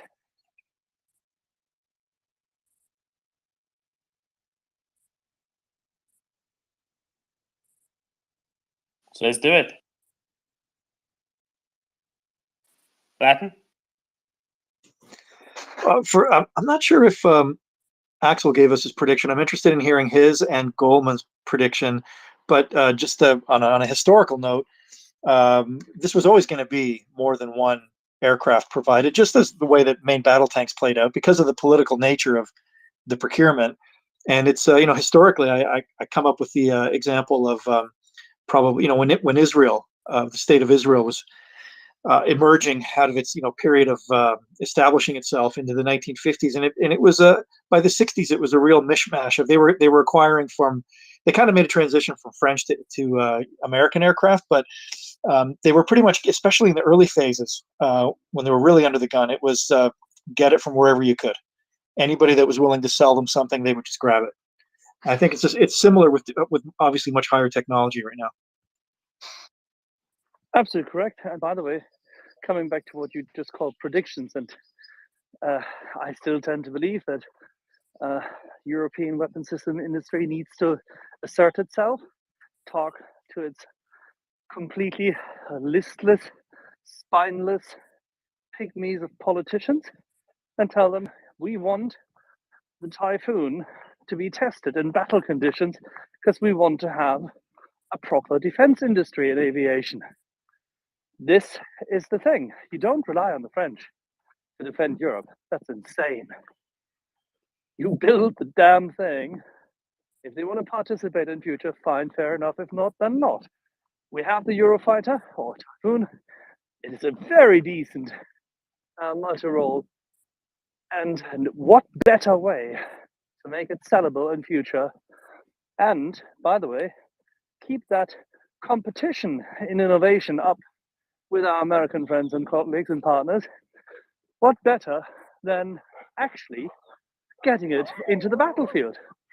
So if you want to hear a prediction, rather than the Mirage, which if I put myself in the shoes of the Ukrainians, if somebody offers me the Mirage, I'll take them. But what I would really want for both the Ukrainians and the Europeans to do is to give them as many Typhoons as possible. Simple, straightforward. Put them in service and show Putin and the Chinese that we can bloody fight and win.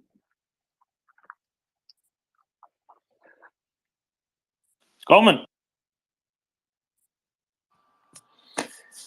Yeah, I'm going to go with F-18 is going to be there first. If that was the question, was that the It's part of the question. F-18, F-16, Typhoon, and if we get the Mirage, we'll take I'll just point out that the letter that was sent from the DOD to the 8 senators was specifically about, with all the excuses on why it was really hard and how long it would take, was specific about F-16s. So by exclusion,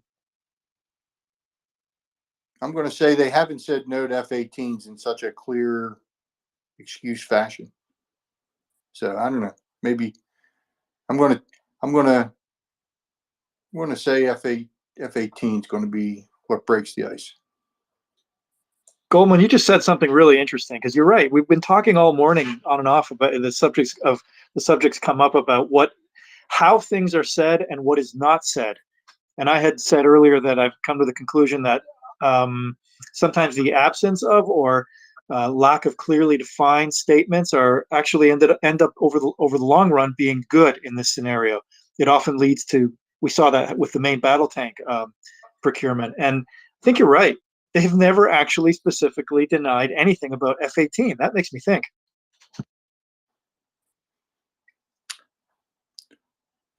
So that's my disinformation theory of the day. That we'll be surprised when F-18 show up first. Albeit that the absence of evidence is not the evidence of absence, right? Sure, but at least people can say they weren't lying. That would be a first for a politician. Yeah, that's true. You're right.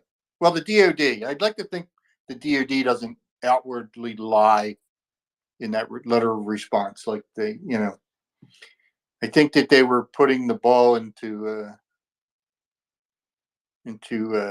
Congress's court, but I agree that politicians, the fact that the DOD didn't exclude F-18s yet is really what I want to say, not anything that any politician has said.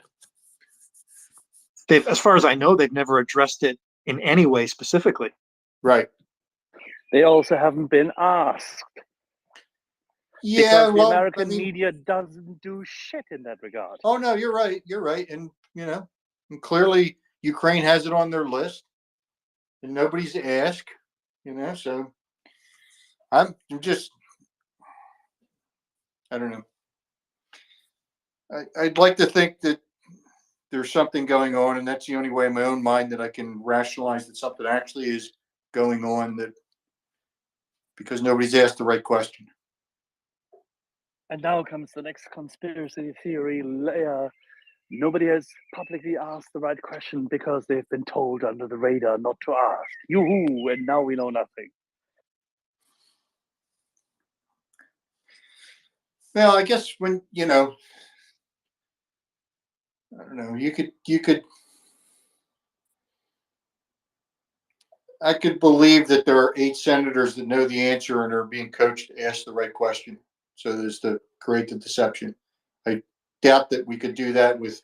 I agree. All 100 people in Congress and 100 senators, but yeah, there could be a deception I created. agree with that. That's a very good point. I agree with that.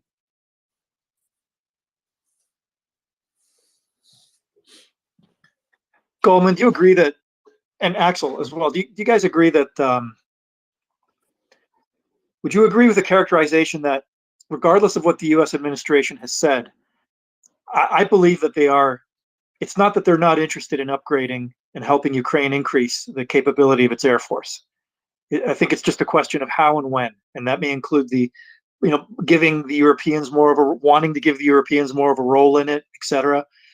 But that the administration understands that it's something that needs to happen, I think so. Yeah, I'm not as optimistic as you are that way. I think the DoD wants to, because warfighters want to fight wars, and they want, I think Lloyd Austin wants to give Ukraine everything they need, truly, right? But I think I'm not convinced that the administration is. I'm just not convinced yet. Maybe I'm wrong. I'm just telling you, that the whole tank debate really turned me off, right? Frankly, we talk about the success of having tanks in Ukraine. If Abrams show up, then I'll be happy as an American. You know what I mean? If they don't show up anytime soon, I will be disappointed and embarrassed as an American. Right. So I'm just telling you the truth. I think the administration wants Europe to do that. I do, because I think that's what they wanted in the tank case. Just telling you the truth, what I feel. I think that any American that's taking credit for tanks right now is, frankly, I think is misplaced at the moment. Maybe I could be wrong. And I think I'm hoping aircraft doesn't go down the same path. I want to highlight one thing real quick before we go to Rich. I remember listening to a podcast some time ago, and it was a British pilot, who's an RAF pilot who went to Australia and did the Hornet conversion course. I think it was less than 6 months, I think, or right around 6 months, and that was going from one airframe to another. Yeah, of course he spoke English well. Brit, but I think this can be done just as quickly as anything else. Pretty straightforward. The instructor's language was different, Dolan. Yeah, I know. So it was complicated as it was. Anyway, let's go to Rich. Fighter Squadron.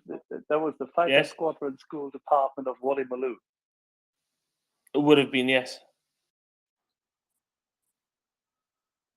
Rich? Thanks very much. Good afternoon. 100% agree with Goldman in terms of looking at what people aren't saying and reading between the lines, including NATO governments. So I'm completely on board with him in that aspect. I just want to ask one quick question. I jumped in very, very quickly at lunchtime, didn't have a chance to contribute then. Did I hear something about hangars with aircraft in Australia? And if so, do you know what type? What was that about? FA-18 A++, so the heavily upgraded original FA-18s that they got. There's 46 of them. They've been there for a couple of years. They were about to be sold to some private contractor that does like op-4 flying, but then they weren't. So there's 46 of them. They are in pretty good condition, as Goldman outlined, and they're just waiting for something useful. I don't know. Do you know anyone who could use 46 pretty good 4th-generation planes? Because I can. I definitely can, and like you highlighted there's the ex-RAF pilot that did his conversion course, his type rating on the FA-18 previously. It's very convenient that they're in Australia, because Australia is a very, very good place from an airspace perspective to do basically to get flight hours in. When you are learning to be a commercial pilot, one of the two places you are generally sent from within the EU, especially if you line up with any kind of airline to do your training, you're either sent to Arizona or to Australia, because the airspaces are so vast. The MS is so vast. It's very, very easy to have very good deconfliction between aircraft, and you can have a lot of space. They could set up a massive mats, well, not so much a mats, but a restricted area with mats in them. So people could do their conversion ratings in a relatively short space of time, depending on how quickly the pilots obviously take to it, and doing all the drills and all the rest of it. So yeah, I find it very interesting that this airframe hasn't been talked about very much at all. Certainly hasn't, as Goldman said, been denied in any way, shape, or form, not that I've seen or heard, and that they're already in a very convenient area for said training to be done. We've talked about these airplanes a lot, actually, funnily enough, last year, until we were blue in our face, and then we went to a pet shop in Notlop.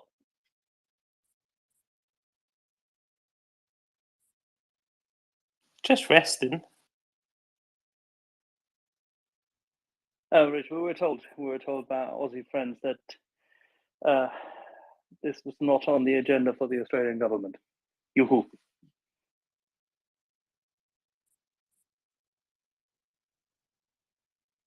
I don't like conspiracy theories, but the sort of theory that Rich outlined, I might be willing to subscribe to. Oh yeah. The other question I was going to ask actually to the American guys was, are you guys, is the Marine Corps still flying around the Royal Navy's old Harriers? No, they're gone. To what extent are they gone? Do we know? Because the Sea Kings were gone. No, the I mean, Harriers Harriers are no longer operational. Okay. Do you know to what extent they're mothballed? Because obviously that would be very good for, given the situation in Ukraine and the kind of situations in airfields that these jets may be having to.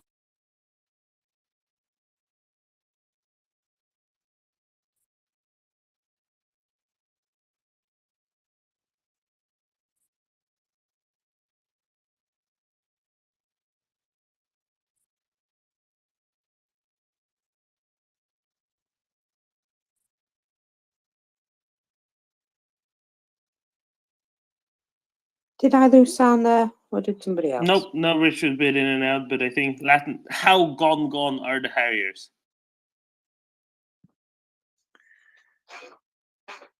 It's been a few years, as far as I know. It's a pretty complicated aircraft to transition to. Its flight characteristics are obviously very different from a conventional jet. Yeah, I can see how it. I don't know. It's a bit of a reach. I haven't heard anything. Spain and Italy are the only two countries that are still flying it, and they're on the way out. I don't know. That would be complicated. It has some capabilities that, yeah, you could look at and say, possibly. I'd be shocked if they were to end up on the radar here, but I've been surprised before. I guess it would explain why Britain might be involved in training people on them, right? Remember when Zelensky went to the UK? What was said that there would be some training on some Western standard something or other in Britain, but I think that's a massive reach. If that happens, I'll open something that's way too young to be open. How about that? So you're just going to enjoy something. Great. No. I'm going to make myself feel bad for opening something that's not yet ready to be opened. Axel, that's the punishment. It's like eating a hat, but it's worse. Very light punishment. Yeah, but why would I want to eat a hat?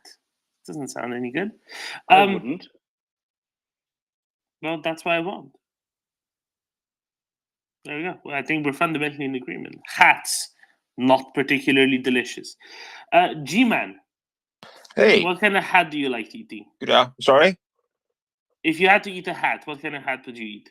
Oh, a top hat, of course.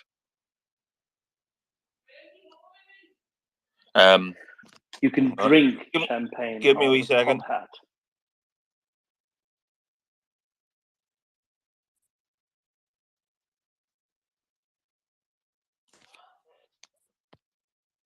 This one's the best hat.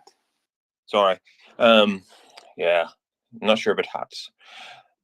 What I wanted to say is, yeah, nothing really changes, and we all know that. I'm just looking. I've been writing a daily thread about the Falklands War 41 years ago, and I'm looking at an article from the New York Times of Wednesday, the 21st of April, 1982, and this is lesson on how things never change. Washington, April 20th. President Reagan keeps trying to charm Britain and Argentina into a compromise over the Falkland Islands, as if there was no difference between the aggressors and the defenders. And basically, it's all around, trying to use diplomacy when diplomacy was never going to really work. And you see it today in Macron and people. And I think it's still even at that, it's part of the reason you look into it, why there was this curious, stupid debate over every weapon system that we're wanting to send, that wants to be, like Ukraine want, tanks, whatever, missiles, long-range missiles, but not long enough, and now aircraft. And, you have one part of an administration, and certainly in Washington, the Department of Defense are all for sending the weapons, but perhaps the State Department not so much. And it was the same in Britain. Even before the Falklands War, the Foreign Office was doing its best to give them away, even over the wishes of the islanders before the invasion. As soon as the invasion happened, obviously all bets were off, and it was a different story. But we still see this a year on from the full-scale invasion, 10 years nearly from the annexation of Crimea. We're still sort of seeing this sort of stuff. But here we are. Latin? Well, that point taken, and I would add to that if we're going to look at historical precedent and things that can be applied to the current situation, to G-Man's point about the South Atlantic in 1982, it's important to remember that at the same time that the Americans were trying to broker something, Defense Secretary Caspar Weinberger himself, I heard in an interview in the early 90s, say that at the same time they were offering the British an entire carrier task force if they so desired to help them retake the islands. So I think the historical comparisons can also be taken to the things that we're not hearing about, which is something that we've been discussing this morning, and that there's sometimes more going on behind the scenes than what is made public. Yeah, seemingly at that point in time, the differences between Weinberger and Haig were driving communication in ambiguous ways.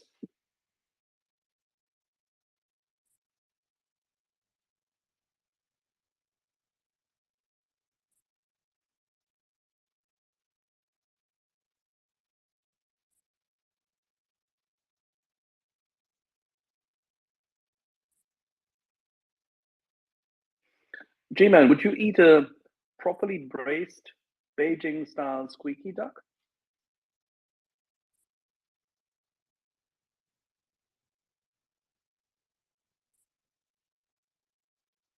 Okay, it has to be a Peking duck. I get it. You don't braise a Peking duck, do you? Actually, part of the process requires a bit of braising. Part of it requires some inflating. I remember that. True. I think more scalding than braising. Do we have an exact time on the start of the Ramstein meeting tomorrow in European time? I want to calculate so I can wake up early if necessary. Really want to hear this. I think it starts very early afternoon, noon-ish, because it's in person this time.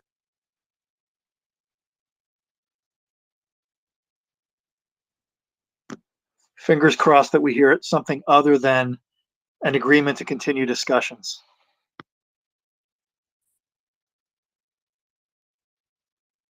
There have been 2 talking meetings. The last 2 were talking meetings. Usually it's a Dewey meeting, talking meeting, Dewey meeting, talking meetings. Now we've had 2 talking meetings in a row. So there better be a Dewey meeting now.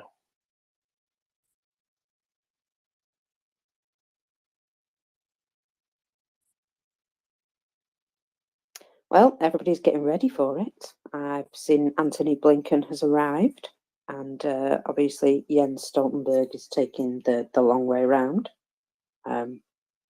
So he'll be having a nice chat with Reznikov, no doubt.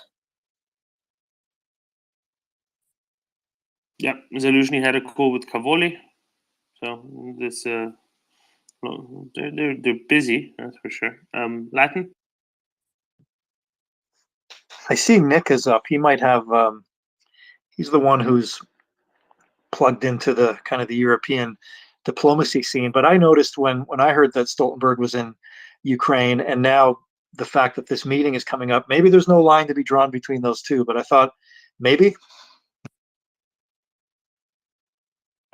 Let me assure you, I am not plugged into the European diplomacy scene. I'm very much a texts man. I'm as in the dark That's what as a you as diplomat would anything. say.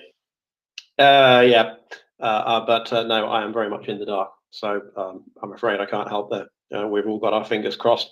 I mean, they'll start around lunchtime. We don't usually get white. They usually take a while, don't they? We don't usually get any sort of we don't get intermediate white smoke after 2 hours. So Prince Heather very helpfully sent me a link where it says that Secretary Austin's opening remarks before the start of the meeting will be at 10 a.m. local. That is to say 4 a.m. Eastern time. And the press conference at the end of it is scheduled for 4:30 p.m. local. That is to say 10:30 a.m. New York, Toronto, etc. Okay. Okay, so that's not And too long a typically, what meeting. happens during lunchtime? The Individual German minister leaves.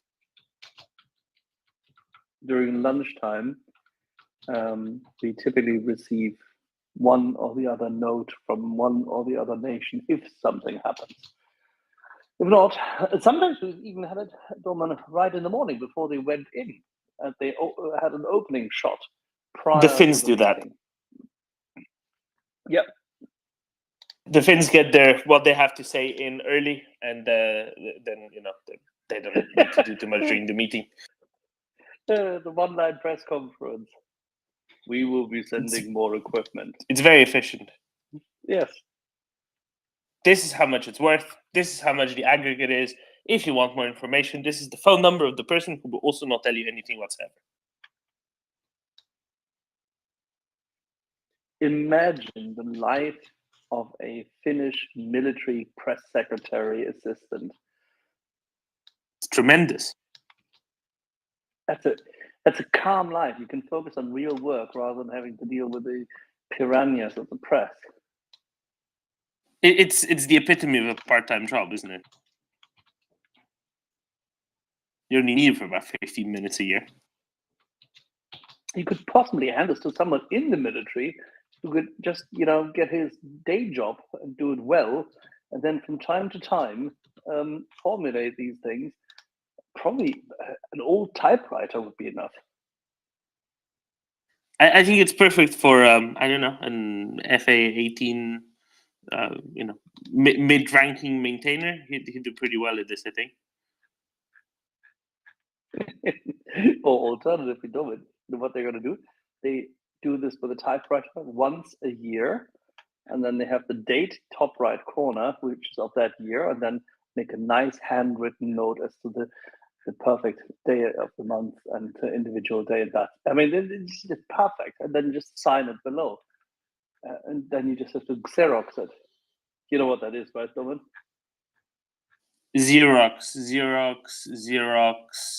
Those are the minerals right at the end of the alphabet. Nick, hit him, please. Bonk, bonk. By the way, Nick, we can hear your mouse again, or whatever that is, or is it a keyboard? Yeah, but we hear it a lot less. Sorry. It's a new mouse. Yeah, no, the new mouse is better, but the good old mechanical typing keyboard is still there.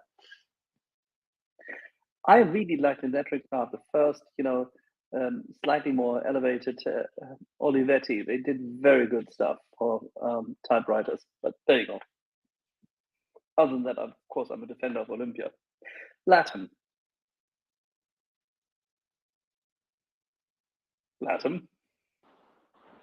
Oh, sorry, I lost my thought. I'm lost now.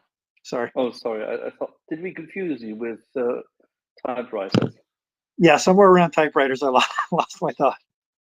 Okay, let me tell you. When I first worked as a young trainee apprentice at a bank, I still had a typewriter, and we used what you would call the blue coal paper to create copies, just highlighting. Do you know how many mistakes you're allowed on the page therefore, right? 42? None.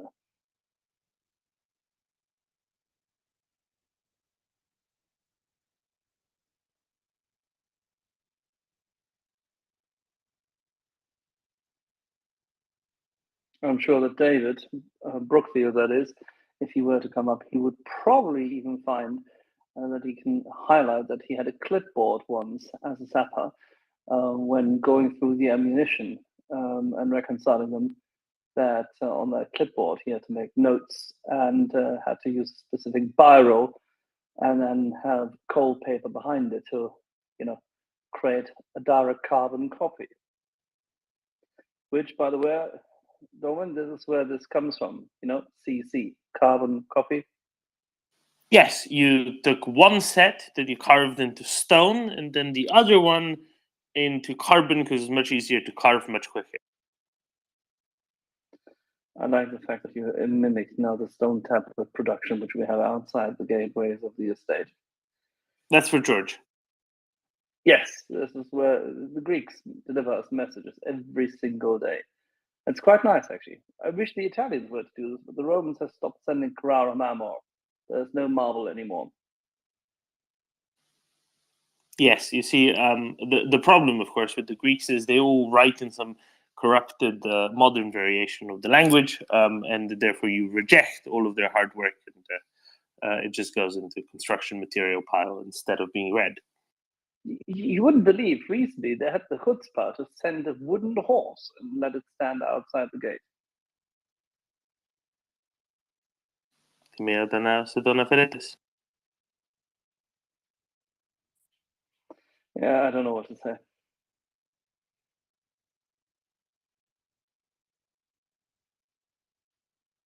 Nick, don't you have any news for us? Doman and I are slightly I have news. Deflated. You have news? Yes, Good of course. Why didn't you? But you didn't ask.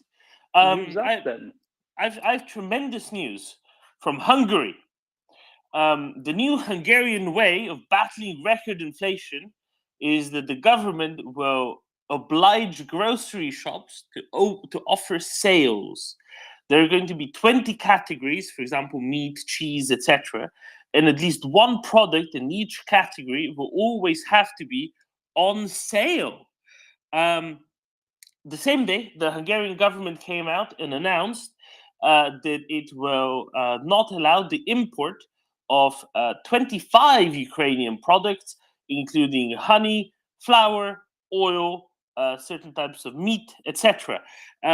So it seems that they used the same system of categories on what has to be cheaper in Hungary and is also prohibited from being imported, which would make it cheaper, right?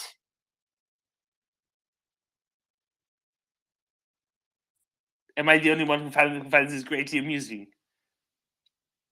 It must be. Okay. Then John, do you find it greatly amusing? I sure hope so. I thought you would tell us, Doman, so that it would be really amusing for Dave and John and myself, that Hungary has decided to freeze the prices. No, they did that last year. Because that's how you stop inflation from their point of view. Yeah?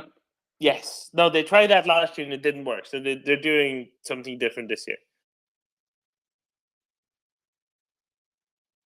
Oh yeah, and Bloomberg reports that Budapest is on the brink of bankruptcy as a city as well. So it's not just the country; it's also the capital city. So it's going really well. And on that, then John, please let me know. Tell me that you did actually find it amusing. Red cues. Just got some coffee. Yes, very amusing. But could you inform us, Domin, is paprika on the list? I don't know, because I have not. I've only seen secondary reporting.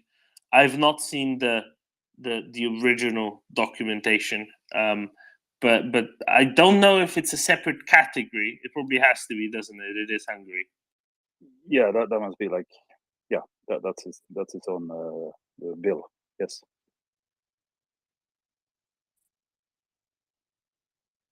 And I must say, on behalf of the Swedish nation, we really encourage them to get on top of this inflation. We are with you.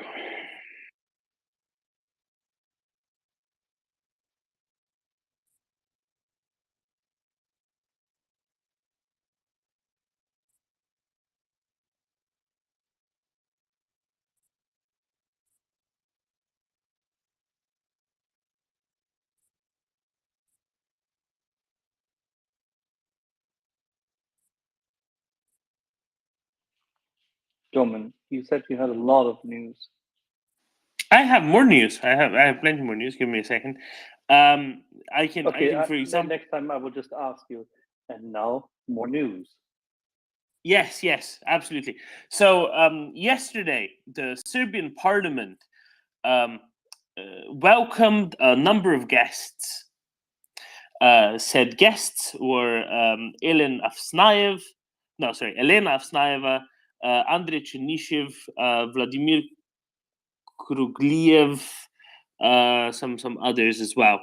And they are all, you wouldn't believe it, Russian parliamentaries, that is to say, deputies in the Duma, to which they were undoubtedly democratically elected, all of which are under Western sanctions. So, for the second time in 3 days, I am asking, how are these planes flying across European airspace? Because that was referencing the head, the Rais of Tatarstan a couple of days ago, who was flying to Moldova, had to overfly EU airspace. Same goes here, where I think they had to overfly either EU or NATO airspace to get there. Why are they not imposing the same restrictions as they did when Kalantarian, that is to say Lavrov, that is to say Lavrochenko, was going to be visiting Belgrade last year? What's going on, and why aren't they, prevented from flying to Belgrade? What is this? That's my question. Unless they flew on Air Serbia. I don't think they did. Something tells me.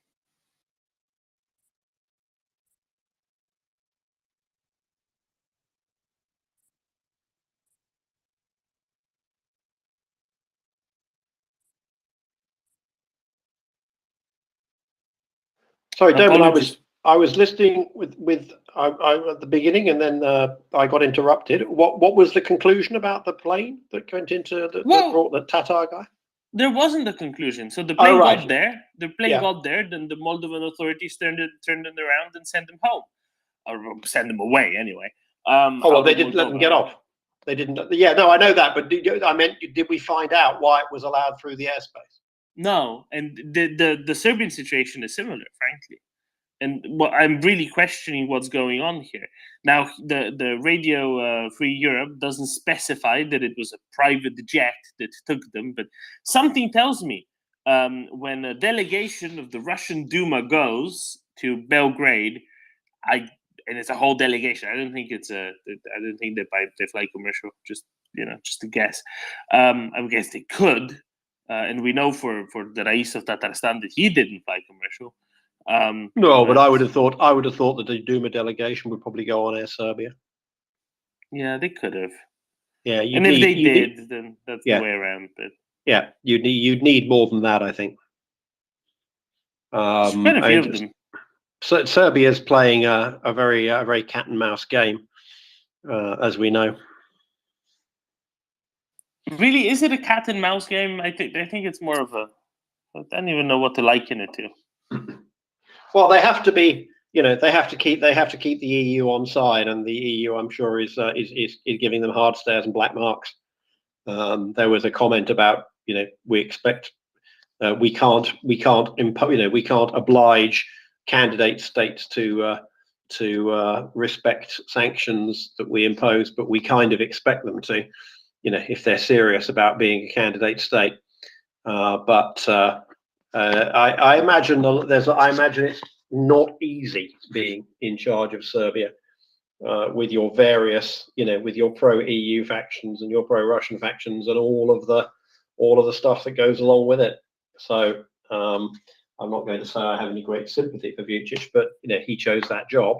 But it's not an easy job. We were talking yesterday, weren't we, about how Lukashenko, in a sense, you have to admire the way he's managed to keep, he doesn't have Russian troops rolling down the boulevards of Minsk, but nor has he had to or felt the need to send his own people into Ukraine yet. So he's keeping a delicate balancing act, I think, in both cases. Particularly Lukashenko vis-a-vis Putin, and then Vucic vis-a-vis kind of everyone, including the European Union. And they've, they'll have up weeks and down weeks. They'll have EU weeks and more ambiguous weeks. And I think that's just part of the great game. So I'll comment on Vucic more extensively in a second, but there's something that Lukashenko did, which is Lukashenko hosted the governor of St. Petersburg. So I'm guessing actually he hosted the governor of Leningrad Oblast, to be precise. And Lukashenko said the following: "We can see that Nazi, fascist, and other destructive forces are making attempts to rewrite history, negate our joint contributions to the great victory," referencing the patriotic war, of course, and justify their criminal actions both of that period and today. They are trying to drag us into a third world war through the conflict in Ukraine. But I'm convinced of one thing: they failed to destroy our nations then, nor will they succeed in doing so now. Which is basically saying, I am trying my hardest to stay out of fighting in Ukraine, which is actually illustrating, the delicate balance he keeps between sending his forces directly to Ukraine and pleasing Putin, and sending his forces directly to Ukraine and losing power at home, because even Putin wouldn't be able to maintain that were he to have done so. Whereas Vucic, I think, is more or less fully doing whatever Russia's very happy with him to do, but not succeeding. And Nick, I think that your interpretation of what Vucic is doing is the perfect example that what he's doing well enough for his purposes, which is he's not angering the rest of Europe sufficiently, when rest of Europe probably should be much more angered by his actions. Now, I don't think that there is conclusive proof, let's call it, that they flew on Air Serbia, because, well, they didn't block the Tatarstan plane, the Tatarstan Reisis plane to Chisinau either. But it is what it is. It's probably what happened in this case. But I mean, read the comments both from the Russians and the Serbs when the Russians were there in Serbia. It sounds very much like they're very happy. The Serbian government is with Russia and whatever Russia's doing. They're just kind of slightly miffed that it's inconveniencing them so that they couldn't be even closer to Russia, where they really want to be. And that, I think, is something that the European leaders, but also American leaders, keep being overly blinded to, overly blind to. No, not taking sufficient heed of, and they really should be, but they're not, and that's not a good thing.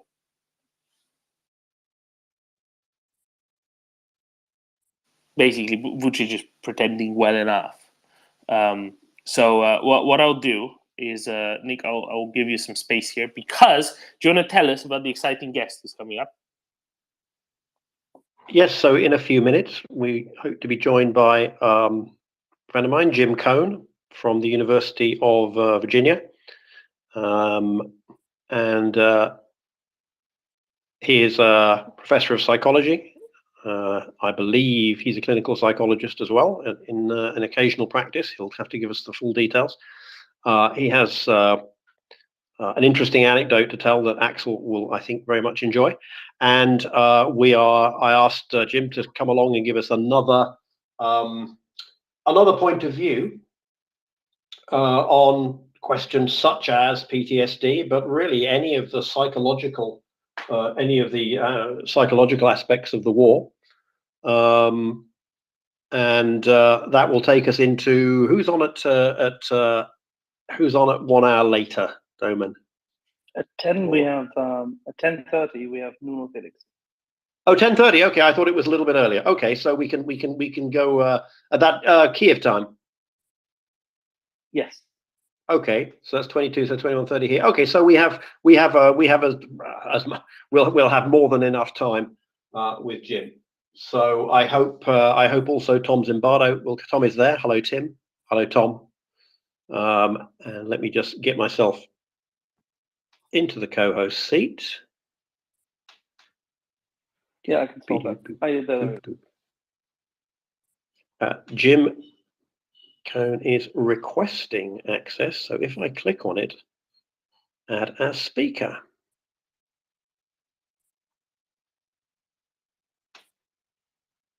Requested. Always takes a second or two for someone to come up. Hello. A little early. Hi. Hi, Jim. Yeah, give us a couple of minutes to finish off whatever needed finishing off, and so that people join us for the start of the talk, or for the start of the discussion. Yeah, I'll turn off my mic until we're ready. Okay, so I mean, it's pretty easy. You press the red microphone to speak. It goes purple. You're speaking, and then you leave it on and type, and then people tell you have a hot mic. So turn it off. Okay, when you finish. See you in a second. Okay. So if you think that people who follow you might be interested in talking about the psychology of the war, the situation, then retweet the space, and indeed, why not retweet the space anyway? And the card, the announcement is should be top of the MriyaReport thread at the moment. Let's have a look. It's the second card of the nest. It's the second because the first one is for Nuno. Yeah. So if people swivel to the right, they see Jim, and if they swivel to the left, they see Nuno. Yep. Alrighty, let's get the show on the road.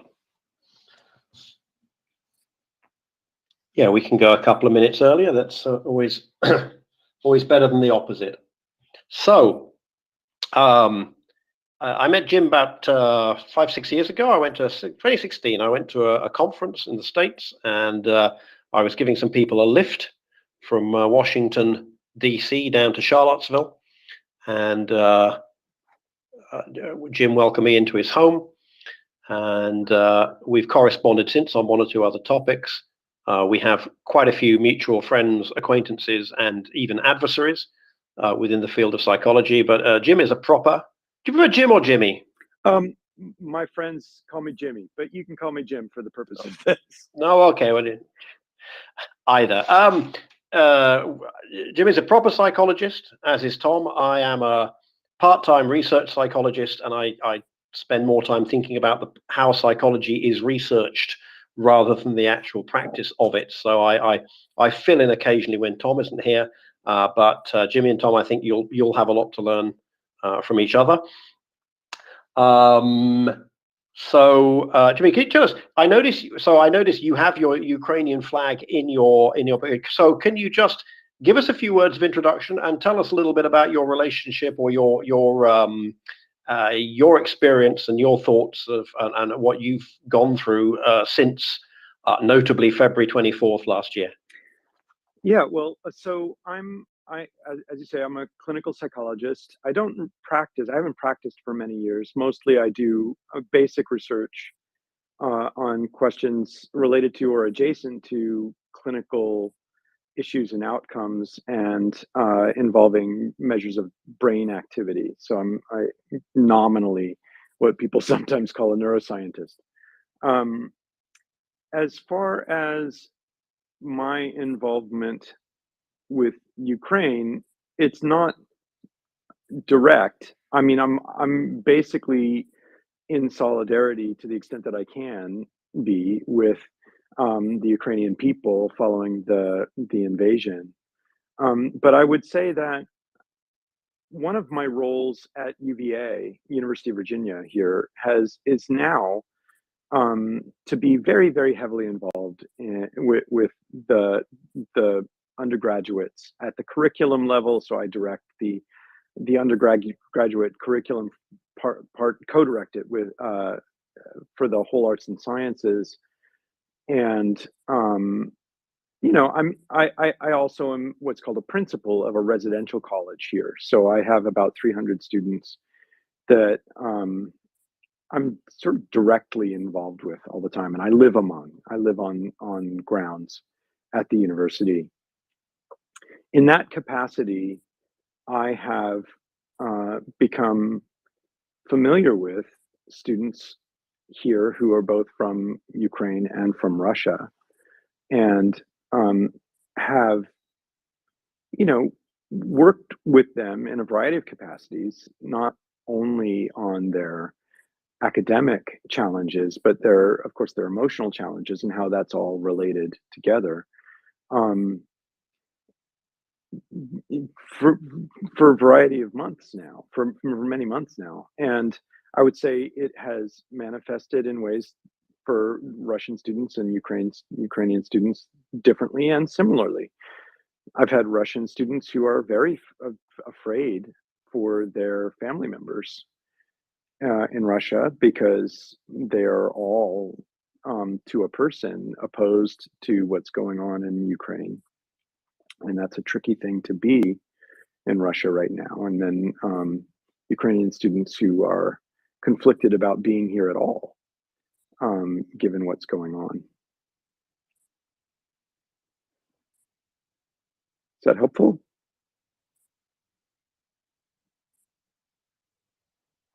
Oh. Very much so. It seems we lost Nick. I don't know what Nick is fiddling with, but Sorry, it's either a hot mic or a cold mic, and I didn't press the mic button. Before we continue on that, can you just tell us, so Axel, who is your favorite tall English comic actor who walks about in a funny way? not the man who behaves badly in public at the moment, but the man he once was. John Cleese. Tell us about entertaining John Cleese to dinner at your house. This was such a cool story when you told me. Well, little more than a year ago, about a year and a half ago, John Cleese was embarking on his the American portion of his stand-up tour with his daughter, and for one portion of that, he was in Richmond, Virginia, which is about an hour away from Charlottesville, where the University of Virginia is. And a couple of days after that, he was going to Colorado, and so he had a couple of days to just sort of be around. And he had expressed some interest in coming to the University of Virginia, for a variety of reasons. And I happen to live in an historic house. It was a house that was first occupied by President James Monroe in the late 1700s. And anyway, the person who was sort of handling his visit knew a friend of mine and texted to him that he was interested in visiting UVA. The friend of mine texted me. I texted back. I think I'm quoting now. Sure, invite him over for dinner. Ha ha ha. In other words, it was not a serious invitation. I did not entertain for a second that John Cleese, who I spent my entire childhood practically obsessing over, I would sneak up in the middle of the night to our television room and watch John Cleese on the Flying Circus at 11:30 or midnight every night when I was like in junior high school. Memorized all the movies, etc. So I thought nothing of it until I got a text later that night saying that John Cleese had accepted my invitation. And I wasn't entirely pleased, to be honest, at first, because what are you talking about? John Cleese, what are you talking about? John Cleese can't come to my house. This is not a thing that can happen in the world, or more pointedly, that I am prepared for in any way. So I exchanged a bunch of disbelieving texts, and sure enough, um, he he was intending to come to Charlottesville to meet me at my house and have dinner with me. Um, and so what I did was immediately ask the person who was handling his visit whether he would give a talk, because I I run a college within a residential college, and uh, I thought, well, I can't not ask. You know, this would be such an incredible opportunity for people, and I knew that he had a new book coming out about creativity, and so there was that too. So minutes later, he agreed to give a talk spontaneously. So he would give a talk and then come over for dinner the next, shortly after.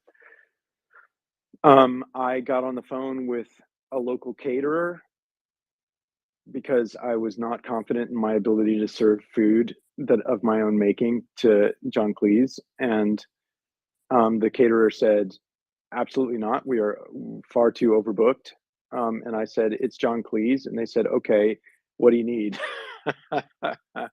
And we got probably the best caterer in town to come in and on very short notice and with a really great deal because they were interested in meeting Mr. Cleese as well. And then he came, gave a marvelous talk.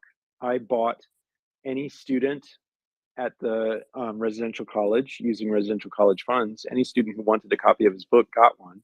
And he very graciously signed all of them and then came over for hours and sat with me and some friends and colleagues around my dining room table, going through rather a lot, perhaps too many bottles of Riesling wine, and just telling marvelous stories. He also was very interested in the work that I did, asked very good, intelligent, incisive questions about it. It was a dreamy night. Very, very lucky to have had that experience. And one has to differentiate between the public persona, private individual, and of course the roles we all are used to from him. Yes, of course, all of the above. He cites a lot of psychology from time to time. I'm not certain that all of the psychology he cites is totally robust. No.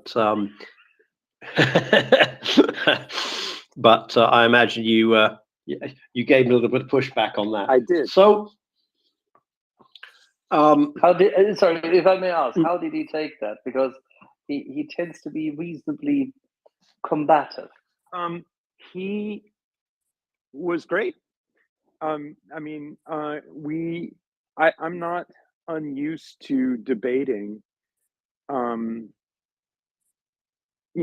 talking about the weak points of psychological science, even in public forums with lay people. It's a lot of what I do. And so, I think that I was good at being respectful myself, but I also I raised concerns and I framed them as ethical concerns about some of the research that he was interested in. And that really got his attention. And so he wanted to know more about that. And I told him, and some of the individuals engaged in that research were present. So there was every possibility for real tension, but it didn't wind up that way. I think that properly conducted and finessed, it's possible to make everyone feel good about themselves while also telling them that I think their work is wrong. All right. Moving on to possibly the meat of the discussion. Occasionally, we talk here about the psychological impact of war, more on the soldiers, and actually what you said there about the students, the people who are experiencing it from a distance, I think is going to be an interesting topic too. Can you give us a sort of rapid overview of what you think the current state is of PTSD research? Because that's always the number one topic that comes up, the shell shock. How after the war, how is Ukraine going to deal with having large numbers of military and civilians? I suspect, I don't know to what extent the two will be different, but I mean, we could compare military, civilians who stayed, civilians who left, deal with the emotional sequels of the conflict. What tends to happen when is people will come up, they'll tell their little anecdote. Some of them may have themselves been in therapy or other treatment for PTSD. They will say what worked for them, but it really comes down to anecdotes. I asked a little bit in a Twitter thread a month or two back, and some people were coming back and saying EMDR, for example. I don't want to make it about EMDR, and then someone else, some more people came back and said EMDR is just exposure therapy with a bit of meaningless theater around the eye movement. What's your kind of position at the moment on what is interesting, what is solid, what do we know about PTSD, and what do we not yet know, and perhaps what can we learn? Because medicine, but also clinical psychology, is a constant learning process. What will we be looking to learn from what comes out of the war when the shooting stops? Well, I mean, I would draw on, first of all, just commenting on the research broadly, I would argue that there was a sort of golden age of research on PTSD, and it's about 25 or 20 years old at this point, where we're really learning a lot more about its causes, its contexts, its prevalence and incidence, and its treatment, and particularly its treatment. So I don't know, Nick or any others, whether you know about the work of Edna Foa at University of Pennsylvania, but she's probably done more than anyone to identify treatments for PTSD that are effective. And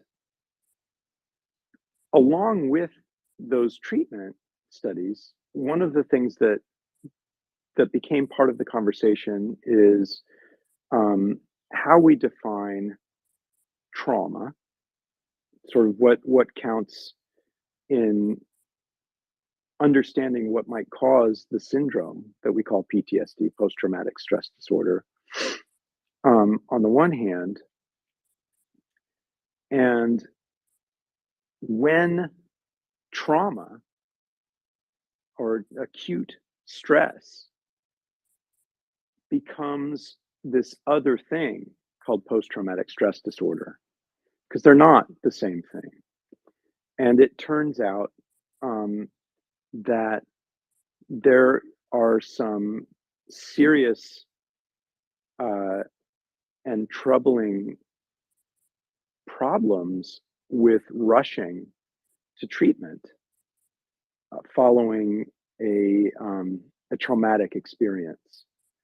And so there's a lot that we actually know, a lot of good research that we actually know.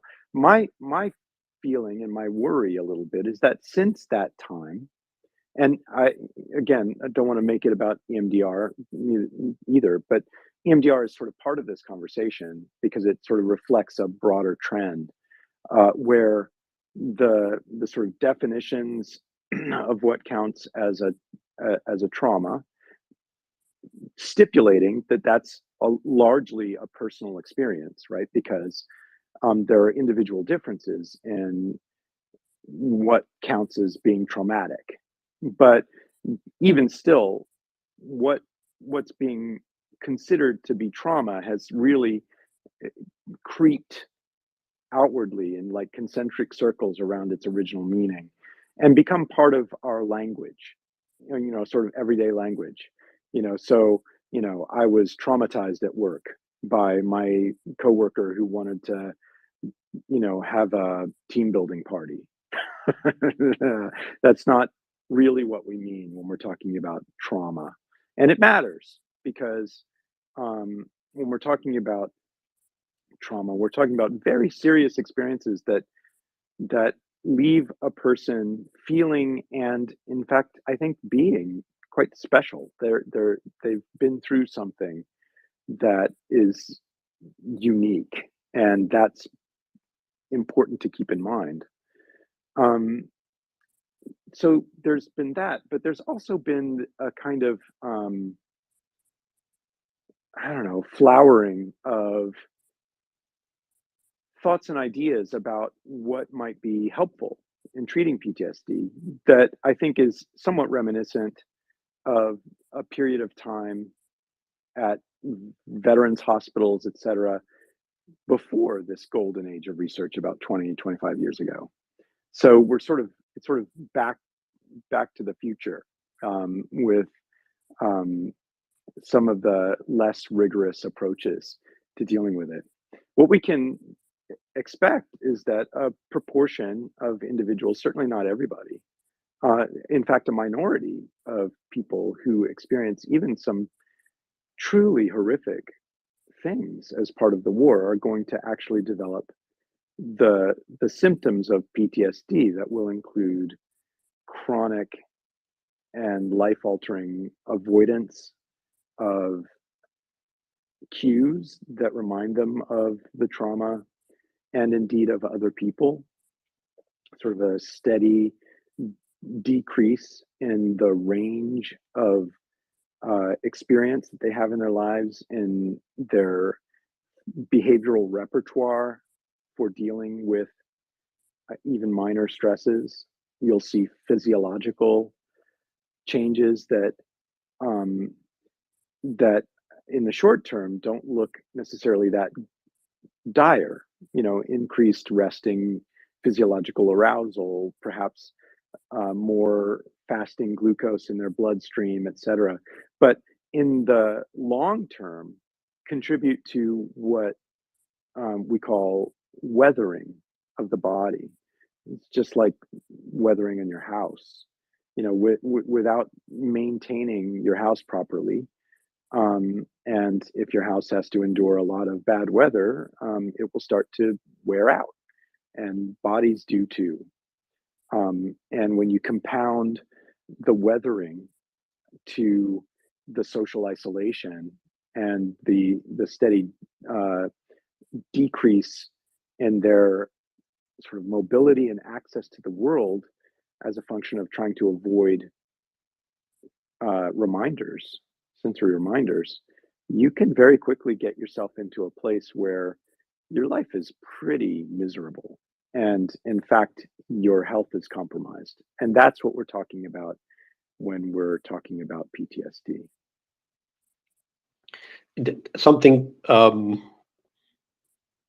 people may perhaps not appreciate is whenever you read about a disorder, whenever you read about that letter D at the end, whether we're talking about PTSD or narcissistic personality disorder or any disorder, in order to qualify for that diagnosis, you have to meet criteria that are at least ostensibly objective. And these tend to include things like the intensity of the experience, the frequency. You wake up in a sweat in the night. I'm making this up here, but once a week, twice a week, 3 times a week. Maybe it has to be 8 times a month. Right. And all of these are laid down in the Diagnostic and Statistical Manual of the American Psychological Association. And if you meet those criteria, then things within the health system, whether you're private, whether you have an American style insurance system or a European style single payer system, kick into place. If you don't meet those criteria, then it can be a little bit more complicated. I mean, the history of psychology, I think it's reasonable to say, you'll stop me if I'm being unreasonable, but the history of psychology is to some extent tied in with aligning itself with what the insurance industry or whatever the health systems will pay for. For sure. Yeah, and in the United States, a concern has always been secondary gain. If there's something else to be gained, disability insurance or something other than that, to getting the diagnosis, then there's obviously an incentive to get the diagnosis. Now, I think personally that fear is overblown. I really do. I mean, I don't deny that it happens, but I think that we're a bit paranoid about those kinds of things as a culture in the U.S.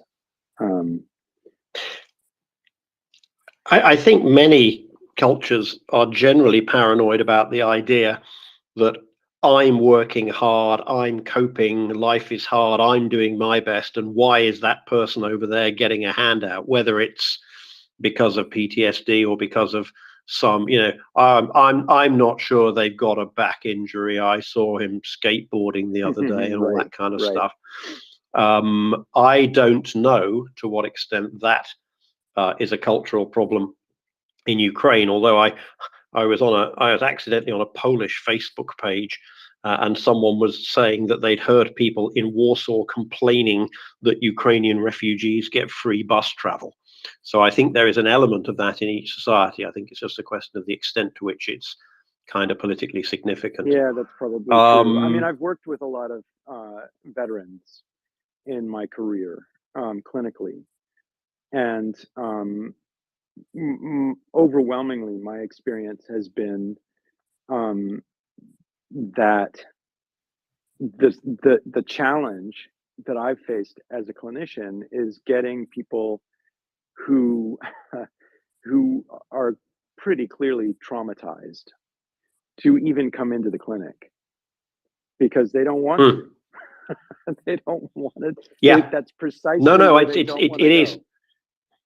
Yeah, it's that basic. If they're not there, it's all very well to talk about what the best therapy modality is, but showing up is kind of a requirement, and that in itself,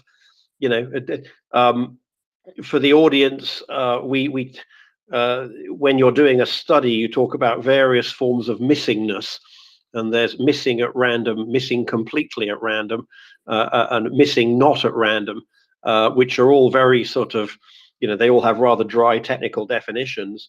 There isn't a definition missing didn't want to get out of bed today. Right. But it's true that sometimes the people who need the most help are just simply the least likely to show up, because part of their problem it stops them showing up even for therapy. I'm sure Tom will recognize that. I've got one more topic, but what I'm going to do is I'm going to mention it because otherwise I will forget it. We've talked about it, but I'll mention it, but don't answer it yet, Jim. We'll go to some other questions, and I think also maybe other people will have input on this. We talked a little bit about how would you go about if we determine that more psychological help is needed in Ukraine.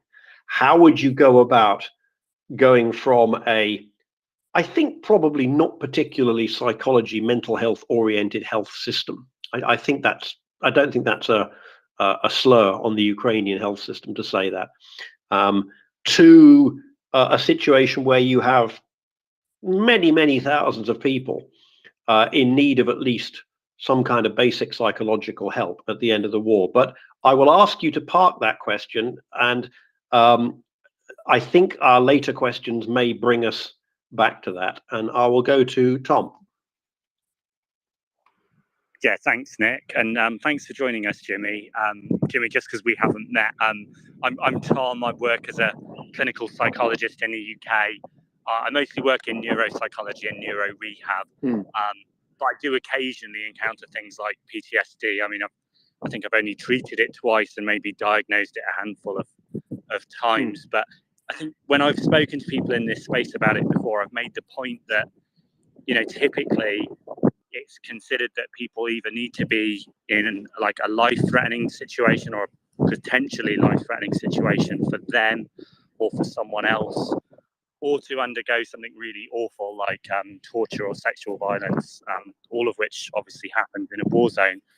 But that, even then, not everybody goes on to develop PTSD, even if they've been through a traumatic experience, as you've said.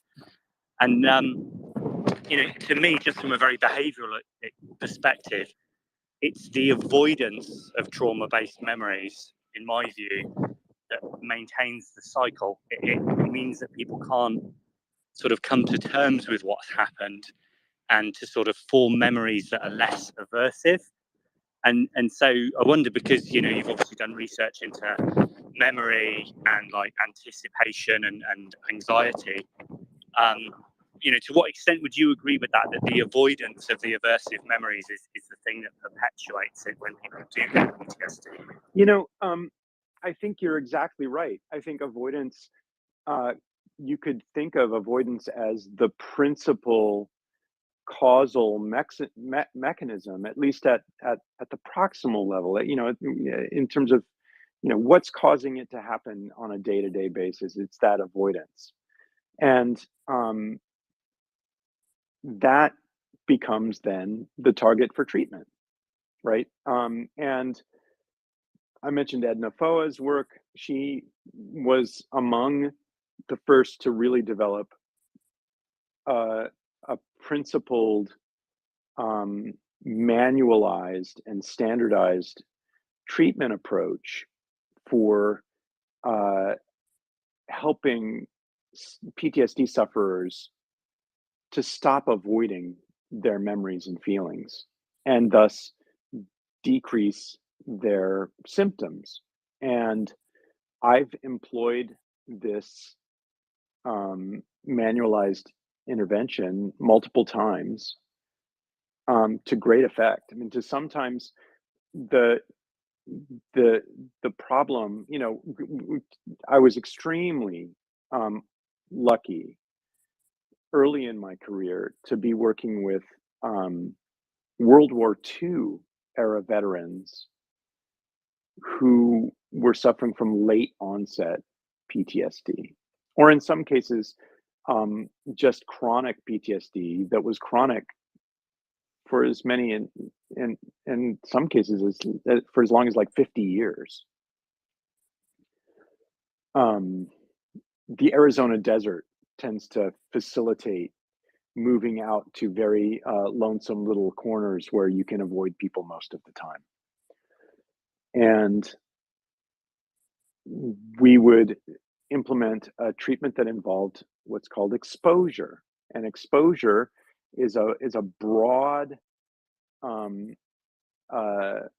principle that undermines avoidance, and it's very similar and very simple. The process of exposure is synonymous with the process of, in a controlled setting, at least initially, not avoiding.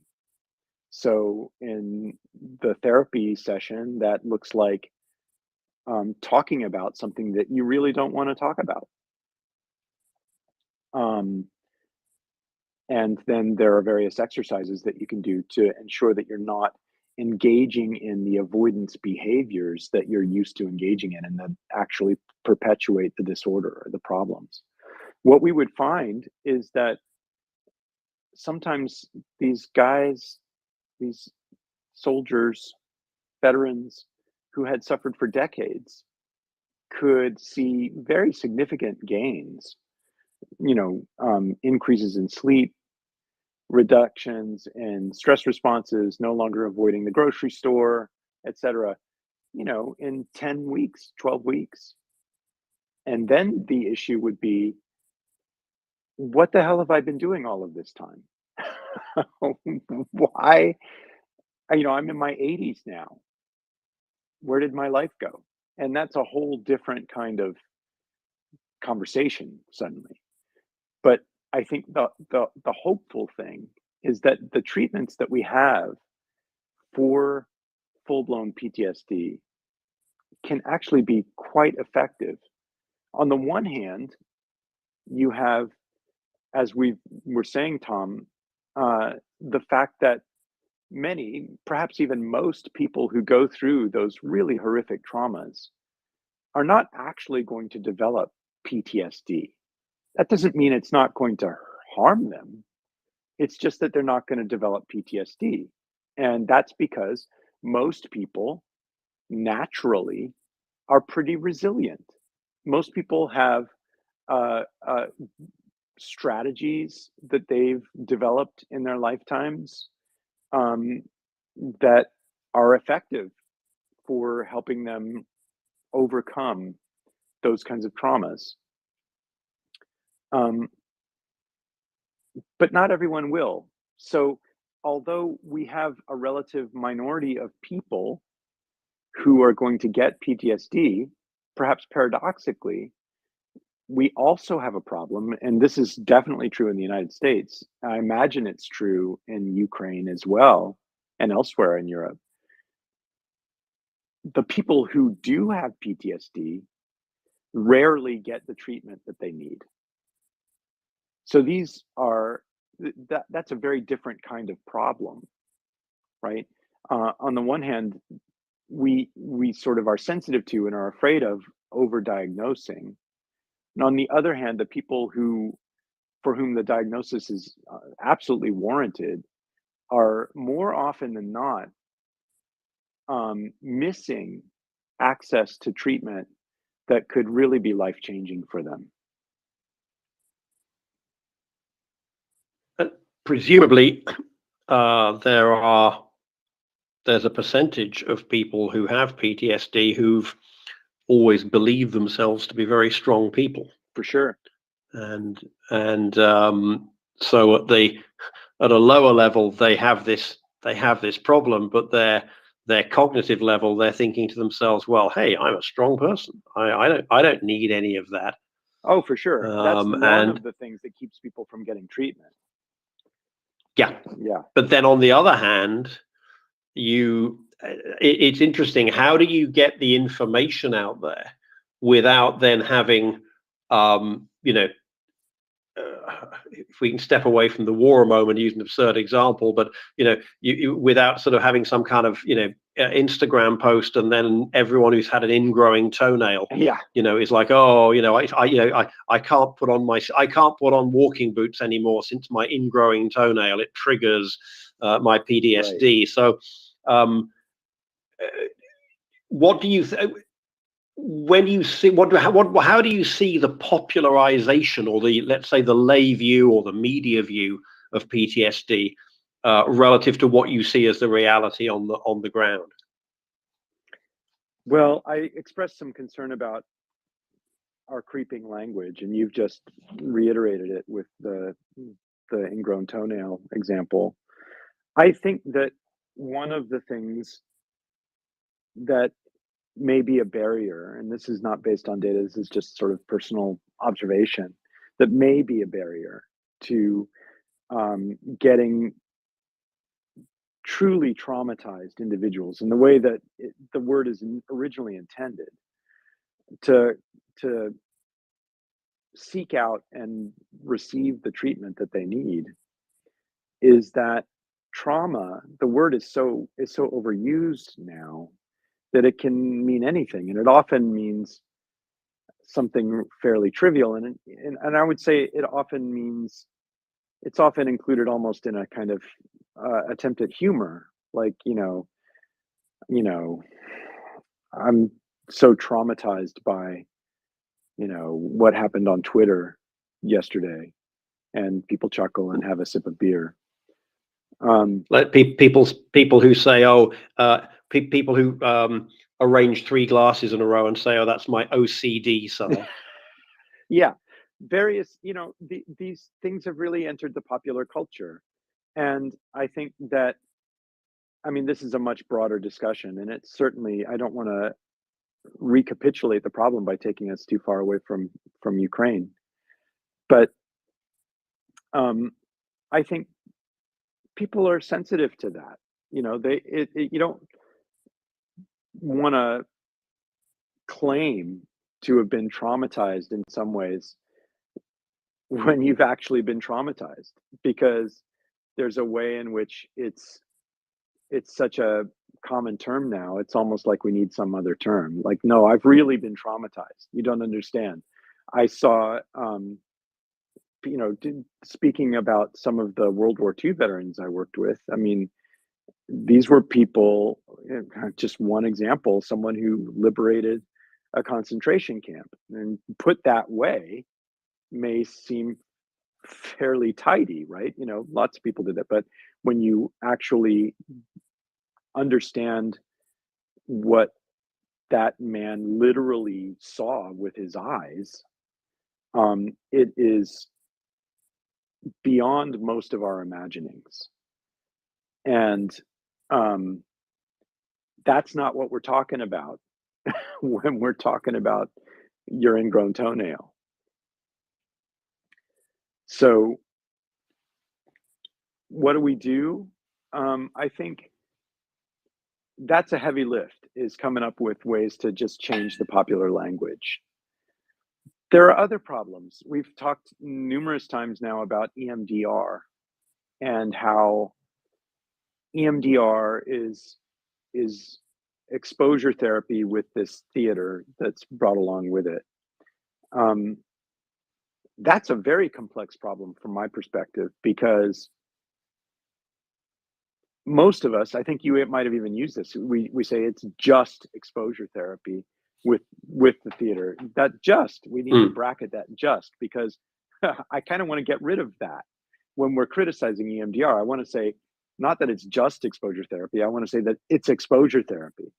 And what I mean by that is, if you are a war veteran who is experiencing post-traumatic stress, and EMDR is readily available, you should take it because it will be effective. Yeah. No, it was just the sometimes you've got to have, you've got to have a bit of pizzazz. I mean, EMDR for people. Give our audience a sort of 1 minute or 30-second summary of EMDR. So EMDR means eye movement desensitization retraining, and based on some very dubious theorizing and even more dubious experimental design. The idea is that while you are engaging in exposure, you accelerate the process, or make the process less demanding emotionally, by having people move their eyes back and forth while following a little wand with a light on the end of it. Or in some variations, you can hold sort of two little buttons in each hand, and you can click them back and forth rhythmically while you're recounting the story of your trauma. What we know is that the button pressing or the eye movement doesn't add any clinical increment of any value to the exposure therapy that we would already be doing. And so it's a marketing thing. It's, there's a whole other, I personally, I find it unethical. But that said, it is fancy packaging around, real content, the exposure. And one of the things that's very hard to do is to get people to engage in exposure therapy. It's very hard to do that. When you're working with a traumatized person who also has post-traumatic stress disorder, what we would be willing to categorize as the disorder. You're talking to a person who spends a huge amount of their psychological and emotional energy in service of not thinking or talking about the thing that you are asking them to think and talk about. And they don't want to do it. That's partly the definition of the disorder. They don't want to do it. And in order to start sleeping, to decrease their bodily weathering, to feel more happy, to be able to enjoy the benefits of a social life that most of us enjoy, you need them to talk about it. And I've sometimes wondered whether the sort of theoretical or the sort of theater based wrapping of the eye movements provides maybe at the very least a little bit of an invitation to do it. Sort of medicalizes it in a way that makes it perhaps seem less stigmatizing. It reminds me a little bit of I remember seeing an investigation once into various herbal remedies, and there was one that was particularly good for headaches, and people swore by it, and it was quite expensive. And the FDA came along and analyzed it, and it turned out that as well as extracts of 9 herbs, it also contained 500 milligrams of acetaminophen, which was the sort of special. Yeah, it's a bit like I read a recipe once for sort of, you know, my Jewish mama's homemade chicken soup, and it was this many chickens and this, and there was a spoonful of chicken broth powder at the end as well. Yeah. So yes, I guess, I mean, it's interesting, isn't it? If that's what it takes to get people to turn up, you know, a little bit of deception. It's interesting, of course, because you have to come up with a theoretical reason for it, because if you just said we're doing this to get people to turn up, then all of a sudden your research ethics board is going to say, well, that seems to be completely superfluous. Yeah. Why would we get people to do that? So my understanding of EMDR is it's actually EMDR brackets TM. It's a patented thing, isn't it? Yes. You have to pay money. You have to pay money to the inventor in order to become a kind of franchised therapist of it. Yep. And I think that was the point all along.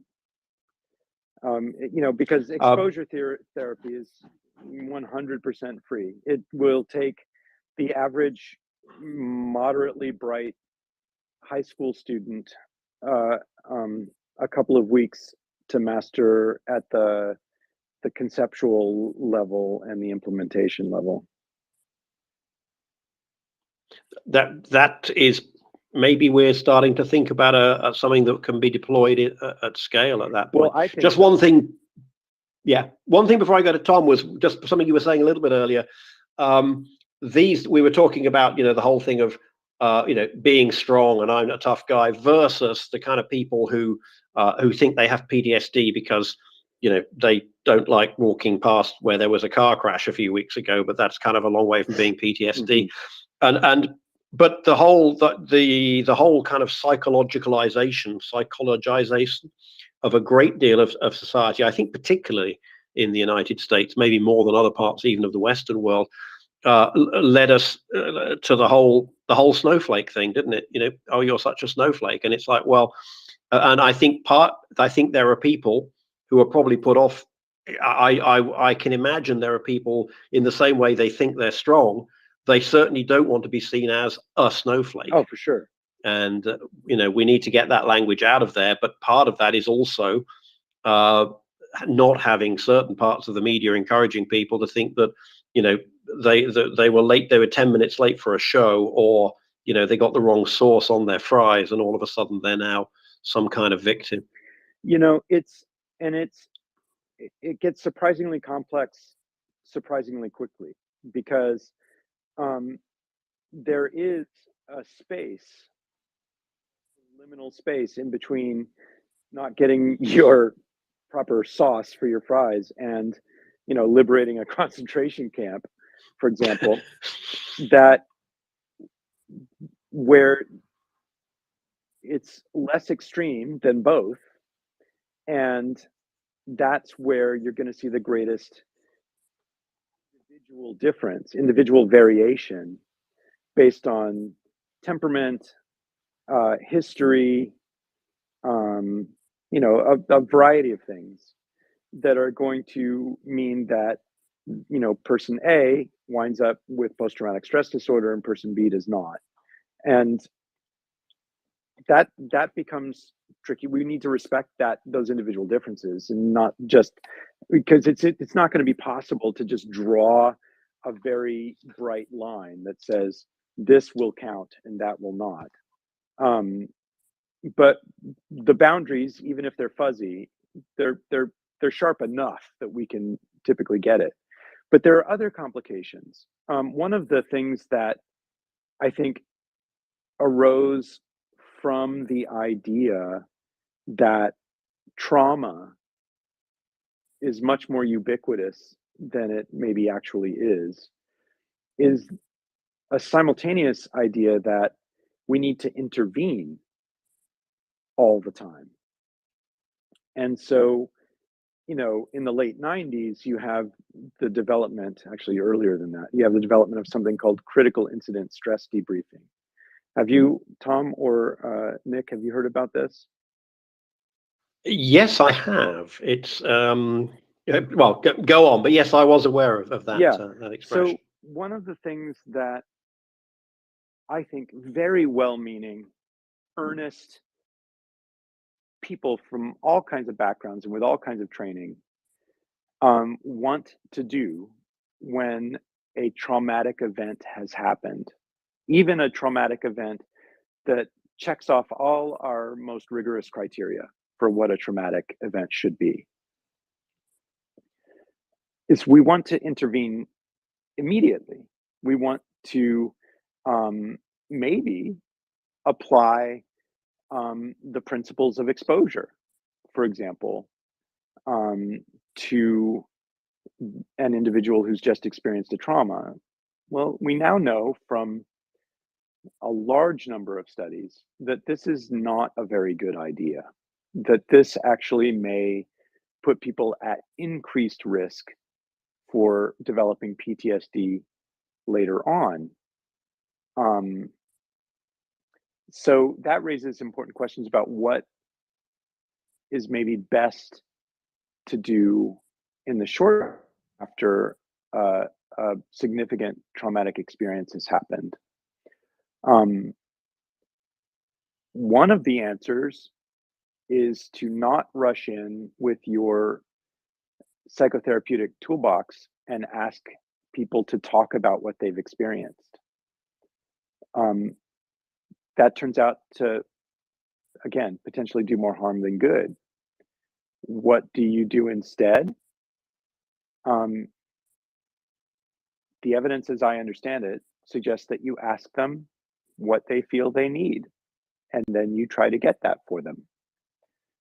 People typically have things that they do to overcome stress or to deal with stress. And even though a true trauma, is a very significant and very serious stressor, some of the best outcomes following an immediate trauma have to do with people being facilitated or allowed to do whatever it is they would typically do to soothe themselves, to relax, to cope emotionally with it. At this point in the post-traumatic experience, it's often fine to, if not avoid memories of that experience, not dwell on it, to take your mind away, to take a hot bath and watch Charlie Chaplin movies if you're my age, or whatever. Something that you do that seems to work for you in a variety of contexts over your life seems to be the right strategy. That's going to decrease your probability of developing post-traumatic stress disorder rather than having post-traumatic stress per se, which anyone is going to have. It's interesting, isn't it, when there's a plane crash or something and the relatives gather at the terminal and psychologists are on the scene to give counseling, and we kind of think that must be good, right? So Yeah. maybe it isn't. Before I go to Tom, how much more time have you got, Jimmy, for us? I've got another, I can be here for another half hour or so. Okay, so if you are trying to come up, and I'm not seeing any speaker requests, if you're trying to come up, send me a direct message and I'll try and send you an invite. If you would prefer, if you have questions that you would prefer me to ask on your behalf anonymously, feel free to send me them in a direct message. And with that, we'll go to Tom. So Jimmy, just for my sort of professional curiosity, because I don't often get to speak to a neuroscientist who's also a clinician. So, you know, when people have had treatment for PTSD, I know that with some psychological exposure treatments, for example, I think there's a study on snake phobia, it's shown that post-treatment is associated with a decrease in amygdala activity, Yes. the amygdala being critically involved in sort of fear and aversive type memories. Is there findings on that in PTSD? Has someone done that study? I believe so. The thing that I think the good news is that PTSD works in very much the same way as a simple snake phobia works. I mean, the sequelae are more serious because the cues that would be our sort of proverbial snake in the comparison are much more common with PTSD. So you're just bombarded with reminders and things to avoid. But at the neural level, the process is very much the same. You have a sort of set of perceptual features and cues that have been tagged in regions of the brain like the amygdala and the periaqueductal gray, that when the feature matches the tag, matches the feature recognition tag in the brain, you have an automatic stress response, right? And that will be experienced subjectively as pretty awful, but it will also have a real effect on your body. Now, normatively, there's a region of the prefrontal cortex called the ventromedial prefrontal cortex that is associated with inhibiting the response to these tags that inhibit amygdala, periaqueductal gray, nucleus accumbens, other kinds of relatively sort of routinized, automatized responses to various sensory features in our environment. When you have chronic avoidance, well, actually, it's easier to understand what happens in avoidance if you understand what happens with exposure. What happens with exposure is that you activate the, let's say, amygdala, and you perceive that whatever the amygdala is trying to get you to avoid, the terror, the danger, doesn't materialize. That's called colloquially and neuroscientifically, that's called a surprise. It has what's called surprisal as an element to it for how the brain processes information. A prediction has not borne out. And so what your brain sets about doing is trying to figure out how it can improve that prediction later on in the next iteration. And what that looks neurologically like is the ventromedial prefrontal cortex starts to build a little fiber, reach out a little fiber that's inhibitory towards the amygdala that says, in this context, when you experience that cue, danger is not coming. You'll make a more accurate prediction later on if you don't activate. And if you do that repeatedly, then what you do is you build an inhibitory circuit that sort of branching out from portions of the prefrontal cortex to decrease activity in these more subcortical activating regions of the brain. When you avoid stimuli, what you do instead is, because you never update that context, you never put yourself into a situation where the context needs updating. So what you do instead is you reinforce that amygdala activity by essentially sending the signal every time you avoid the potential for a stimulus, which is also the potential for updating your knowledge about the world. You don't update your knowledge. What you do instead is you give yourself a little momentary blip of relief. Okay, whew, I avoided it. And that actually builds up your amygdala response, because it got one right. It did you well. It gets strengthened like a muscle. And so you're more likely to avoid again in the future, even as your world shrinks, because your brain mainly cares about what's happening on the level of milliseconds or seconds. It's not so easy to get the brain to care about next week or next year. Hope that wasn't too in the neuroscientific weeds. Potato chips versus salad, is it not? Yeah, something like that. Do you have a quick follow-up, Tom? Otherwise, I'll go to Michael.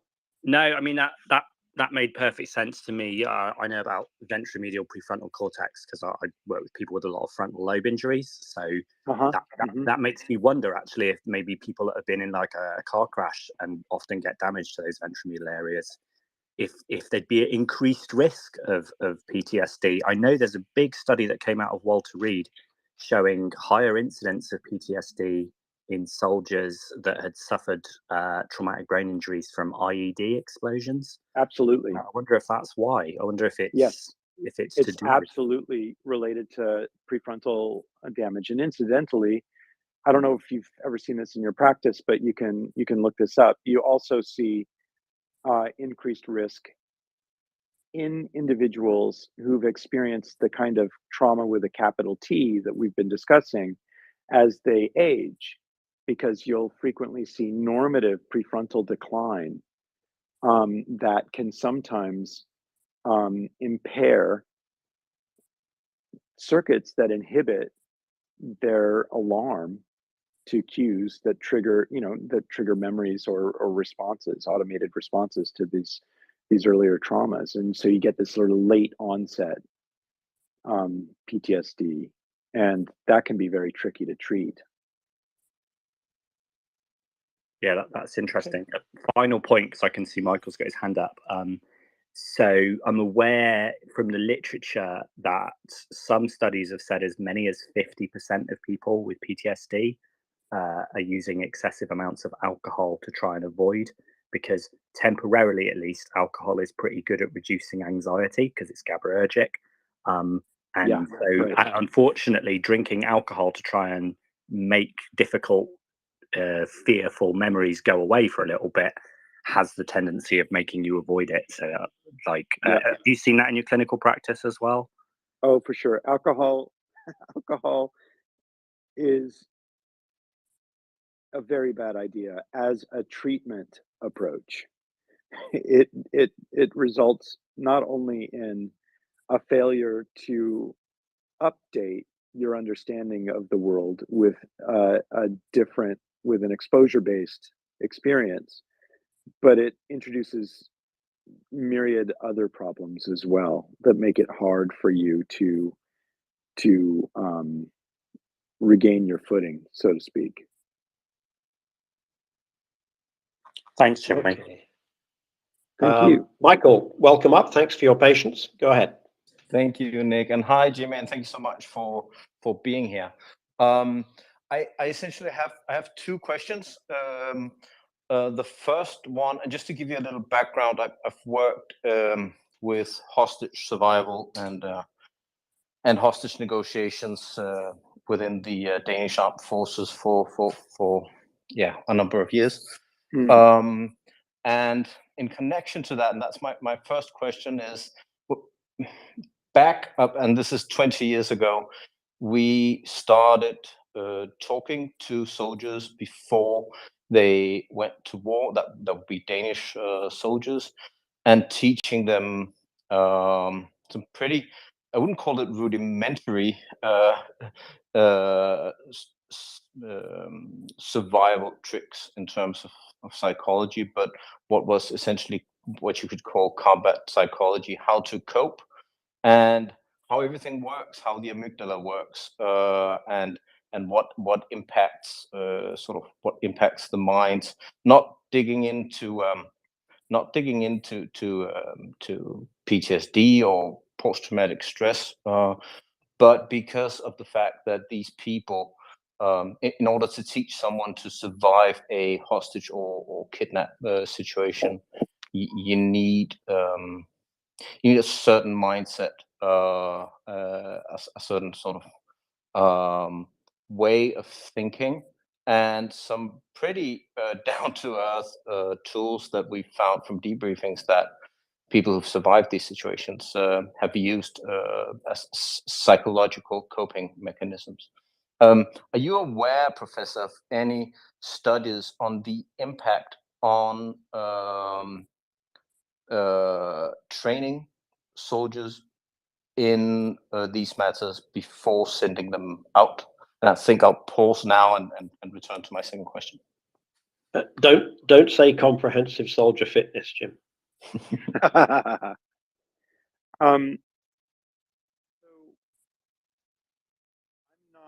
Deeply aware. I'm not steeped in this literature, but I know I'm familiar with it at something slightly more than superficial level, which is to say that one of the ways that the program you've described gets discussed or named here is stress inoculation. This idea that you can inoculate people psychologically, their likelihood of being traumatized by traumatic experiences. And as far as I know, I think the jury's still out on a lot of those programs, but they're not certainly measuring up to the what was hoped. It's rather hard to create, well, partly because it's rather hard to let me back up. It's rather hard to take a person who's prone or vulnerable to PTSD and make them not so. What's relatively easy, and heavy emphasis on relatively, is to identify individuals who are at greater risk for developing PTSD if they experience trauma later on. And these are individuals with a history of anxiety and depression, for example, and other psychological disorders. It's not terribly complicated in that sense. People who have experienced those kinds of disorders are more at risk for related disorders when the conditions present themselves. And this is broadly related to something called the diathesis stress model of psychopathology. The diathesis stress model it comes out of developmental psychopathology, which I think is the best, the most robust area of clinical psychology in terms of understanding mechanisms. And the diathesis stress model simply states, quite easy to understand. It's an interaction. Your risk of disorder is an interaction between the context, the traumatic event, and the diathesis, what you bring to that traumatic event. What it means is that neither one by themselves are determinative of your risk. So the question that stress inoculation programs ask is, can you take individuals who are low or high risk and make them low risk? And the answer is, as far as I know, not so much. It's not so easy to do that. Now, I don't know how that specifically would apply to hostage situation. There may be many things that go beyond the kinds of training that I have. For example, I don't know, negotiation. Other kinds of things that might make being a hostage more bearable, or more make your survival more certain. But in terms of the kinds of stress-related symptoms that we're talking about today, I don't think we have a very strong idea outside of selection, and even then you're playing with probabilities, how to keep people from how to inoculate people against the kind of post-traumatic stress that results in a disorder.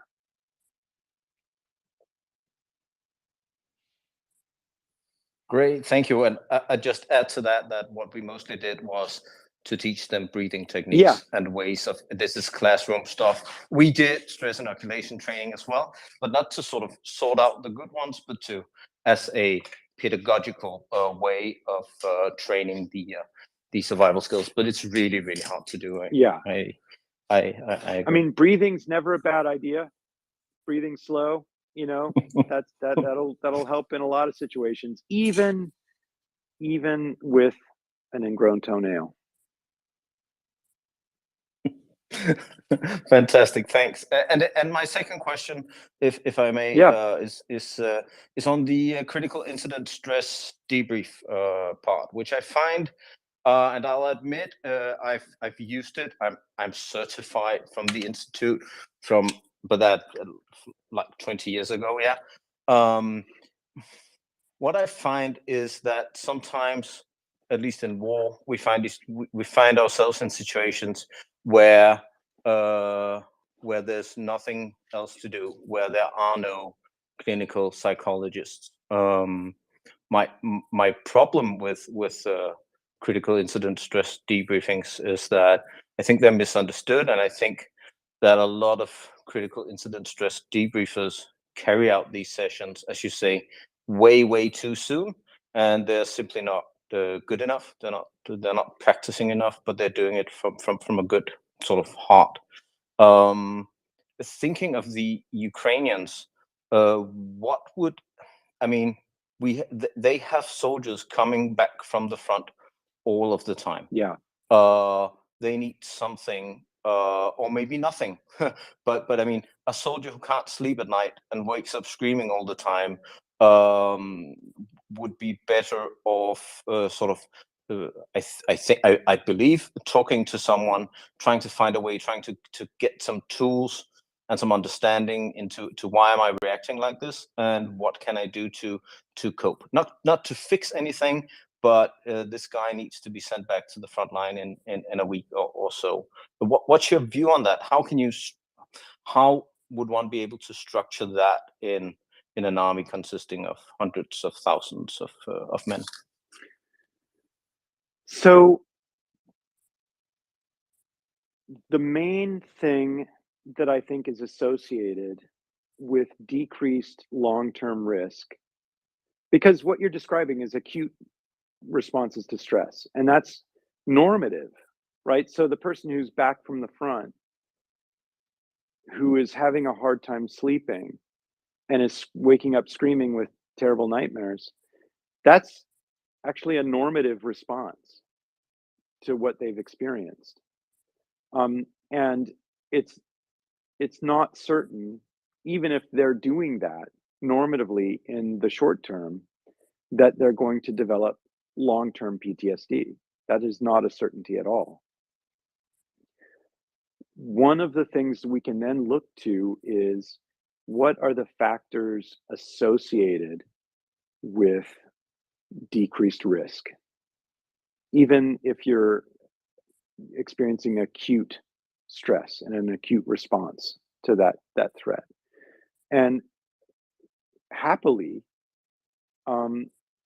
a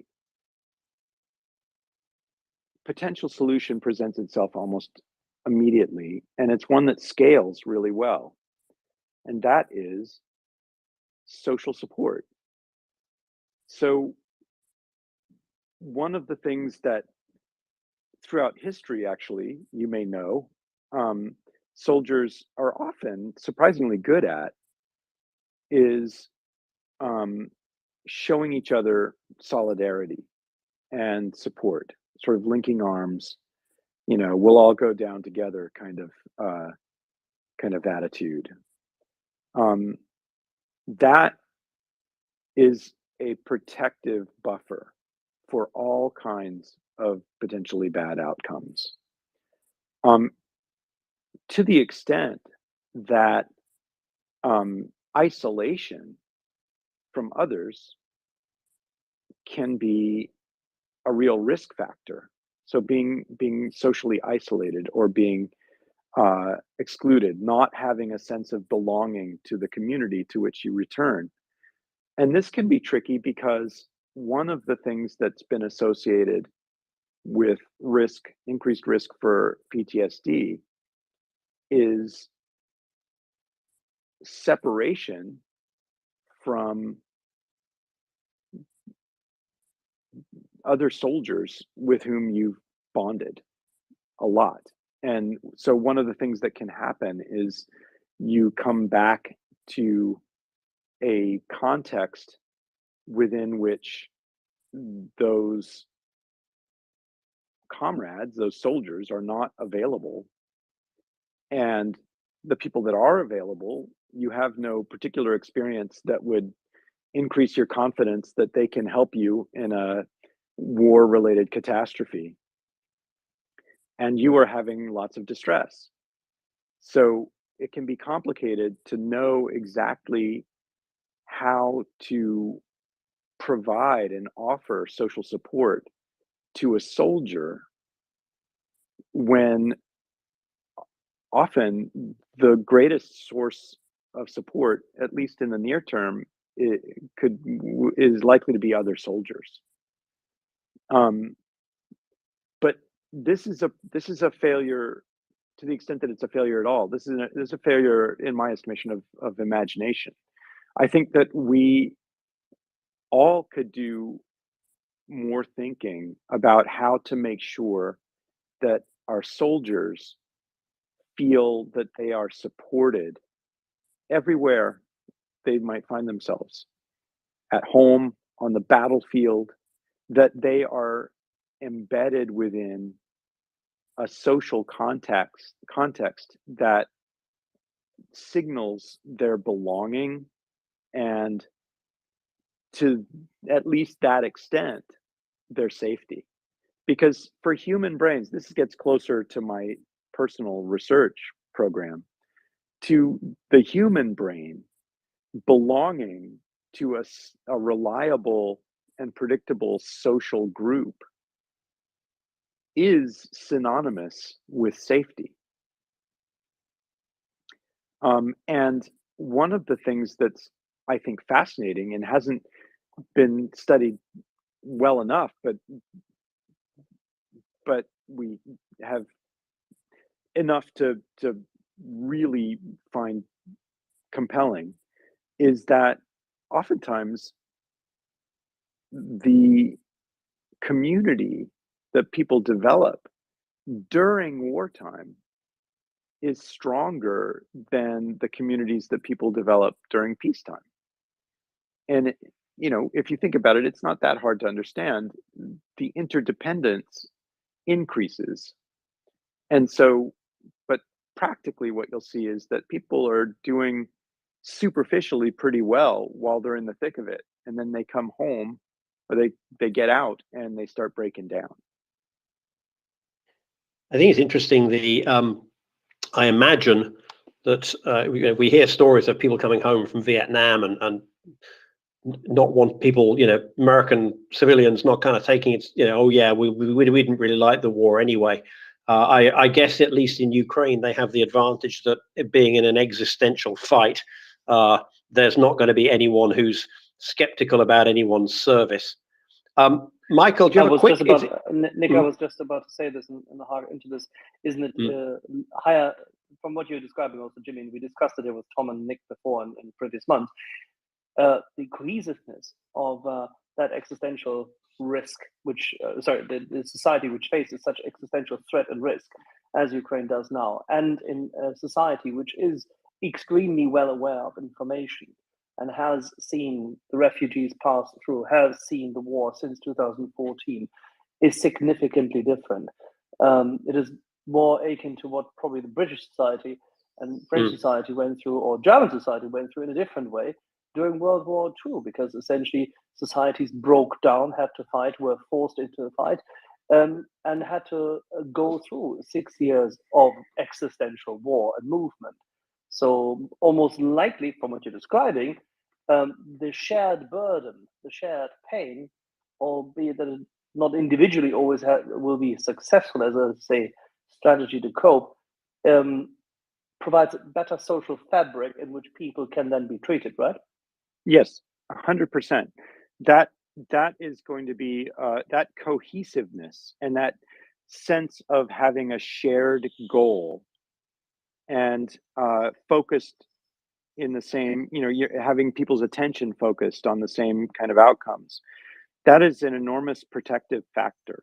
And right now, it's a protective factor that I don't think the Russians share, because it's not clear what in the heck they're doing to many of them.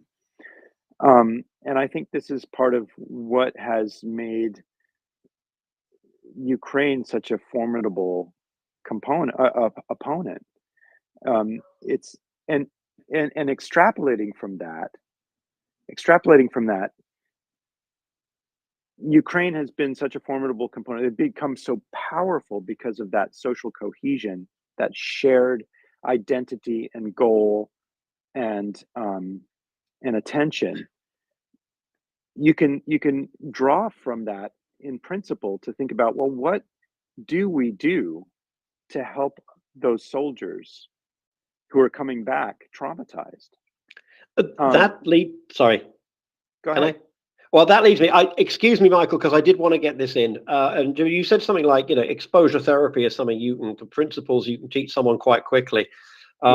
If you are going to go to a meeting tomorrow in Kyiv with the health and social ministers of Ukraine in terms of the reconstruction, what would be your first thoughts about a plan to make this kind of treatment available on a large scale? Would you consider, for example, trying to train doctors and nurses in exposure therapy without them having to necessarily go through the full clinical psychology training program? I've always been a little bit concerned about that, because you don't become a psychologist, you don't become a practitioner in 3 weeks, even if you learn those techniques. What would be your kind of bootstrapped, non-ideal, but bootstrapped 80% done with 20% of the effort program to make this kind of thing widely available? Yeah, I'm very much in favor of increasing the number of people who are trained in these kinds of techniques, on the understanding that they are techniques. And I'm Paul Meehl, famous methodologist in psychology, was very much a proponent of this idea, with the added value of taking psychologists as supervisors, putting them in supervisory roles for larger numbers of people to sort of organize its implementation at scale. And this is important even outside of wartime, because most people don't get the treatment that they need. And who would you hire to do that? Who would be, one or two kind of profiles of people who currently don't know that they're going to be those people? Who would you hire for that, for the delivery? Oh gosh, I mean, physicians, nurses. I think nurses and medics would be perfect. And people with an orientation towards wanting to help in this way. At major scale, this could be the sort of thing that community reps could even learn, right? Football coaches. Yeah, that kind of thing. I know it sounds silly, perhaps, but I do think that a competent adult who's capable of reasonable discernment and what's useful and not can learn these kinds of things to good effect. Now that said, I think that the first thing that I would want to do, well, I mean, we could scale that up. It wouldn't have to be the first thing, but another thing that would have to do is sort of rebuilding and strongly supporting the public square where people get together for socializing and affirming their identity and sense of belonging. This is something that you can do tangibly with government resources that will have you can easily predict will have a very beneficial effect. Well, that sounds a lot more like Ukraine than it sounds like Russia. It sure does. Have you got time for the two remaining hands, Jimmy? We have Michael and Tom. I have to run, but I would love to do this again sometime. Surely we will. I mean, we will get the feedback on this, and we'd like to have you come back in a month or two. Maybe we'll trail it. And I think we're starting at the end there just to get to some interesting, the next step, because we have people here. We have people here who are physically in Ukraine. We have people who have volunteered, have given up their jobs in the United States, in Europe, and gone to Ukraine and are volunteering. We have, I don't know if you've seen the list of speakers that we've had on, but we've had government ministers, we've had senior officials on here, and Tom in particular, I know, is interested in putting together some kind of program for psychological help for Ukraine. And this idea of yours, I certainly hadn't realized this, but if you think that ethically and without doing too much harm, that medical professionals and, like you say, other competent adults can be trained in this kind of a thing to a reasonable level in a moderate amount of time, then maybe we have the basis of some kind of program. So okay, well, thank you for coming on, and we'll talk offline, and we'll be back. I'm sure we'll have you back in a few weeks maybe. Okay, and apologies sincerely to those who have questions. I have other meetings to run to. Well, Michael and Tom had their hands up, and they both had their questions. So the fact they got more, is it okay if people who have questions DM you, or do you prefer that we collect them? Absolutely. Okay, so it's Jim Cohn. His handle is up there in the title of the space. JIMCOAN. If you DM him, say that you were a listener on MriyaReport. And okay, thank you, Jimmy, very much. All right, bye-bye. Cheers. Okay, so Tom and we should give Jimmy a hand, but you won't see many hands. Okay, you only see the hands of the top icons on the screen. So I hope that was useful for people.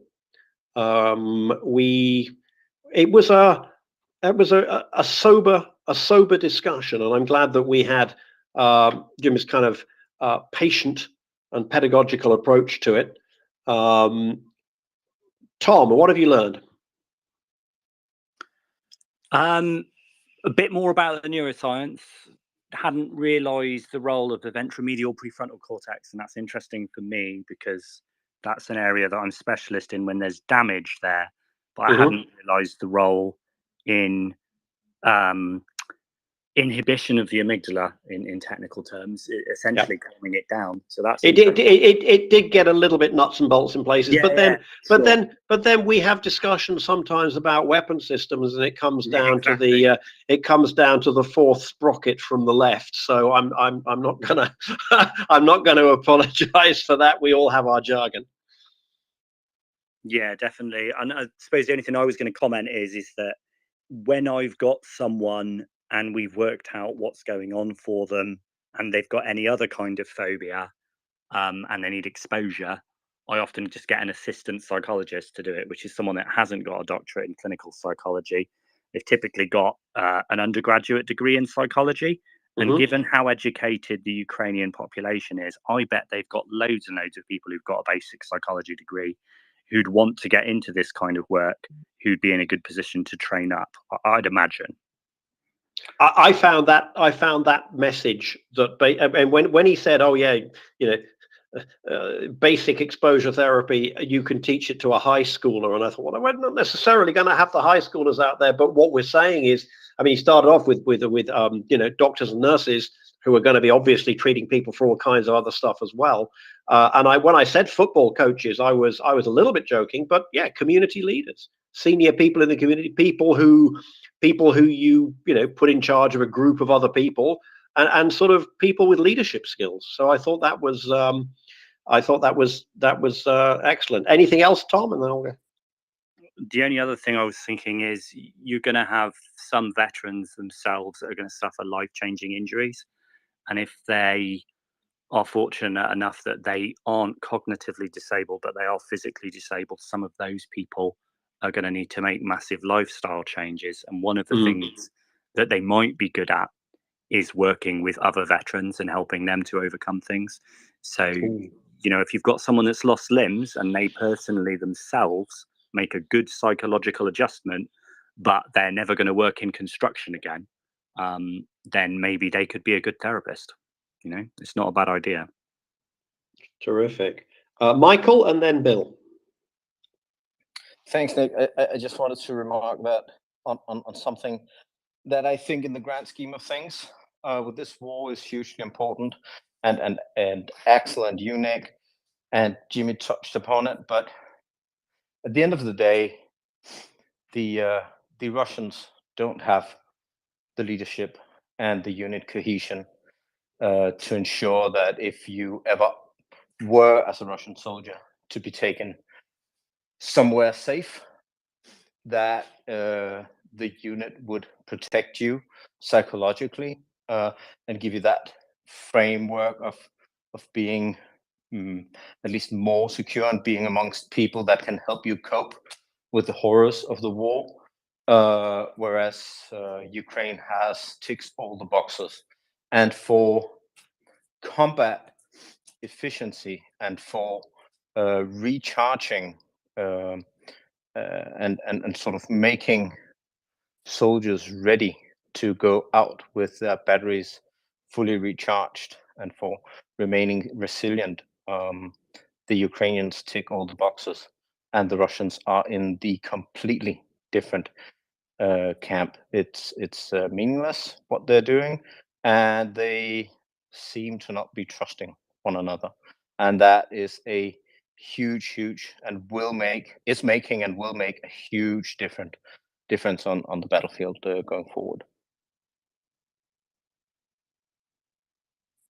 All right, thank you. Bill. Hello. Yep. I was going to ask a direct question to Jim, but now I guess I'll give my sort of broad form question. So the conversation went in the direction I was thinking when I first raised my hand of public health. And I don't think yet has been brought up a little bit right at the end with the professionals, and then even, the non-professionals can learn some of this stuff. I wonder, I'll start with the question, then I'll give a little of my thoughts. I wonder if you know, there was a brief discussion. Vietnam, they spit on the veterans. Yes, true. And then, you know, World War II, everybody was in it. You know, so there wasn't exactly a lot of education that needed to be done to the population. I think Ukraine is in the World War II model, everybody pulling together. And the thing is, Eisenhower was a big difference in World War II from World War I. In World War I, there was occupational therapy, which is where we got the term basket case. And I believe it was the first time the term shell-shocked, which was the initial term for PTS or PTSD, came up. So, you know, you'd send someone to the occupational therapist in 1918 to weave a basket, and those were nurses actually trained for that. And, you know, the basket case was a pejorative term, but the idea was give them some time to do something simple. And I also was going to bring up physical injuries, because you could have a big mix of depression and PTS, head injury, lost a hand, a burn. You're probably more likely to have a mix of these things than just a pure case of one of these things. I have worked in the VA system. But all of that aside, I think in the World War I, there was no societal GI Bill. So World War II, you had Eisenhower very, very thoughtfully. He was in the military at the end of World War I. He really chafed at the treatment of.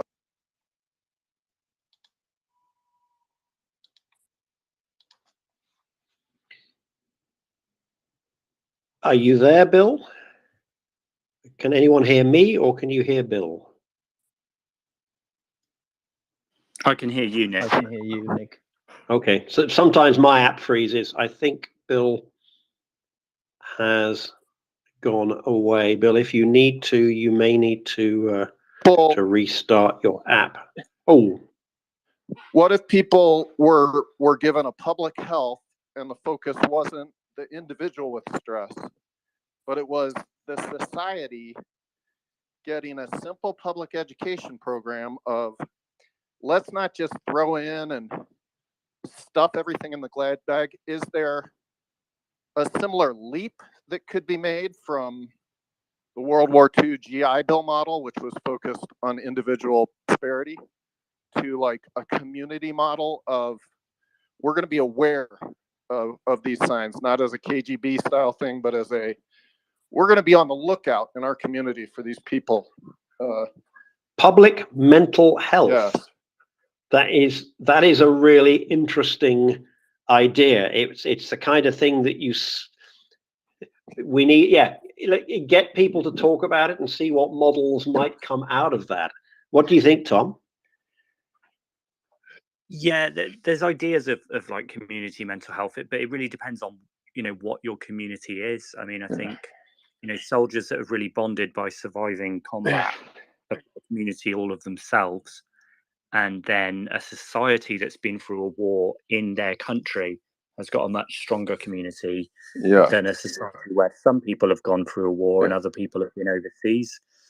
So yeah, I mean, if there's a place where it might work, Ukraine seems to me to have. Exactly. You know, I don't know which boxes need to be ticked, but I think Ukraine would tick most of them. We lost a bit of you, Bill, by the way. We lost about 30 seconds before, and then you came back. And when you came back, we just heard that 2 cents. No, but when you came back, that you lost all those seconds. That's good. I was comparing the response from World War I, which was poor, to the response in World War II, which involved the GI Bill. And I was saying, you know, World War I had the pandemic at the end of it, which wasn't exactly the best way to figure out how to take care of soldiers.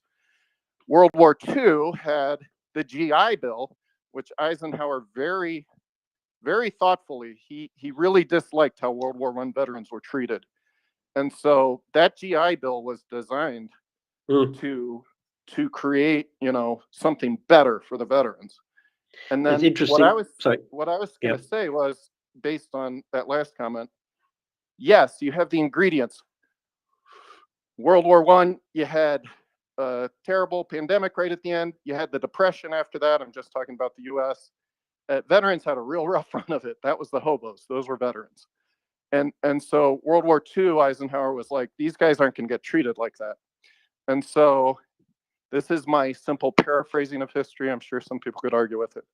And then, what I'm saying here is you have the ingredients, like you said. What if Ukraine can do another model for the world and intentionally say, hey, we're all one big community here. We're not gonna leave these soldiers behind. And this is the way they've been left behind before. But that sort of campaign to begin with, not focused on the people who may or may not get post-traumatic stress, but focused on the culture, kind of prime the pump so that the culture is ready to, hey, we're going to do the right thing, and we're going to know what the right thing is because of these past examples. And of course, Ukrainian civilians, whether they've been refugees or stayed in Ukraine, have also been through it in a way that the average American civilian in World War II probably didn't. Indeed. But if we look at what happened I don't know what happened in France or Germany after the liberation, but if you look in the UK, in Britain, the first thing that happened was Churchill, having won the war, he lost the subsequent election by a landslide. And there were some important social reforms made, which I think was about the best Britain could do, given that, like most of Europe, it was completely broke at that point. Right. Ukraine will be broke in one sense in terms of their economy, but they won't be surrounded by that devastation in all the other countries. They will have partner countries who will want to rebuild, so they have that for them. But I really like the idea of a sort of national recovery from whatever we want to call it, but national public mental health initiative. And I'll bring it to myself. So I have some big T and little t, and we could spend all day talking about what those mean or don't mean. But as a clinician in healthcare, I was at a facility where we recently had, at the beginning of the pandemic, before there were protocols, before there were treatments, it was like the Middle Ages, watching people die from COVID. And it was pretty horrific. And I had 30 residents who I had known for years. They all died. So I was also one of a skeleton crew. Probably a tenth or less of our staff would come in every day. And I was doing 5 different jobs. And one of the jobs on our worst day was taking 68 patients' vitals because there was no nurse, and shipping people to the hospital. And, in that time, it included some of these people. I would walk down the hall and talk with them about the book they just read. And, some of them, at some point, we couldn't send them to the hospital because the hospitals were too full. So they died pretty horrific deaths without any protocol to ease their pain. And so I don't think the average healthcare worker maybe had it that bad, but a lot did. And I just want to personally say, with the disinformation campaigns, with the, we loved healthcare workers for about 3 months and now we hate them because they're making us wear masks and they're mad at us. There was to say there was a unified support would be the opposite of what I experienced. And it doesn't exactly help me as I continue through the death rattles of the pandemic feel great. So, honestly, I think something where if everybody was like, oh man, you were through the ringer. I talk about other healthcare workers. Those of us who are in this worst brunt of it, nobody knows. Nobody knows. That's the isolation I think the Gulf War veterans and the OEF, Operation Enduring Foot, there weren't a lot of them. There weren't a World War II level of them. So they felt extra isolated or feel extra isolated. So, that I mean, frontline healthcare worker, I really chafed at it when we first got called that. But by the end of it, I experienced frontline things. So I I would have or would still like it if the general culture was like, hey, we get it. So that's the end of my rant, and I will drop Thank down. you.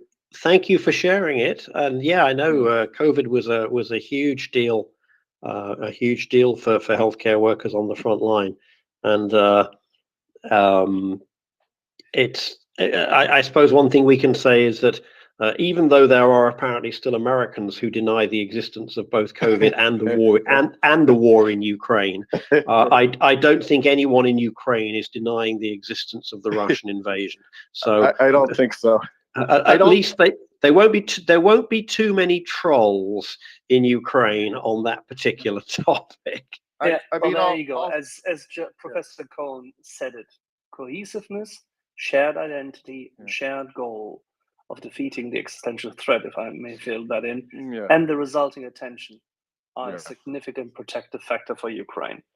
And I think we can learn a lot from that because we don't have this necessarily all over. And with that, I would really like to go on to, we have more questions up, if you don't mind. Stick with us. No problem. We have Nay for Dave, and then we have Mayor. No, thank you, Bill. Thank you, Bill. I can Yeah. sense you really. I can sense you had a little bit of a. You had a little bit of in French we say vider son sac. You had a little bit of a bag to drop on the table there, but thank you for doing that. And I hope, Selfishly, I'd like Ukraine to do it so other societies could learn from them. But that's selfish. Thank you. Okay, thank you, Bill. Tom. Actually, it was Nay for Dave. Oh, I'm going to go and relaunch No my worries. screen then because I don't see the updates. Yep. Hello. Well, I kind of like to pick up the bag that Ben just dropped. Because Bill, sorry, Ben, Bill. I knew it was a B.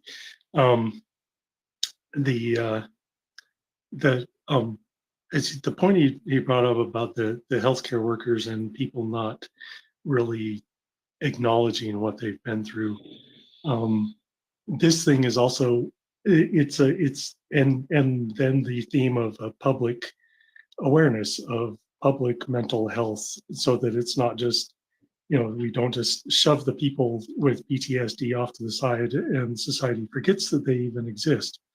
That's the kind of thing that's happened with the healthcare workers that, and I just heard Nick, you just said, spoke of the pandemic in past tense.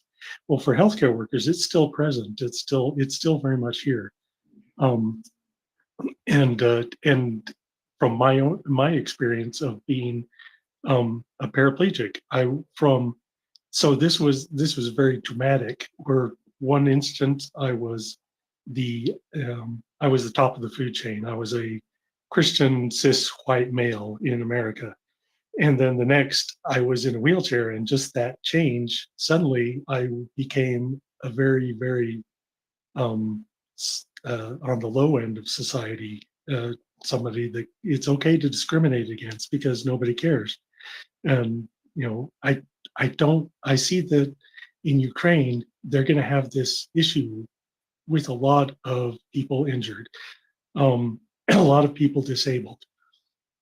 So in that sense, I hope that there will be, it's kind of this threshold level where you get enough people that the public sees and then they realize it's a public issue. But also I'm encouraged because of the initiative that has already started in making the rebuilding of Ukraine accessible and they're already planning for this.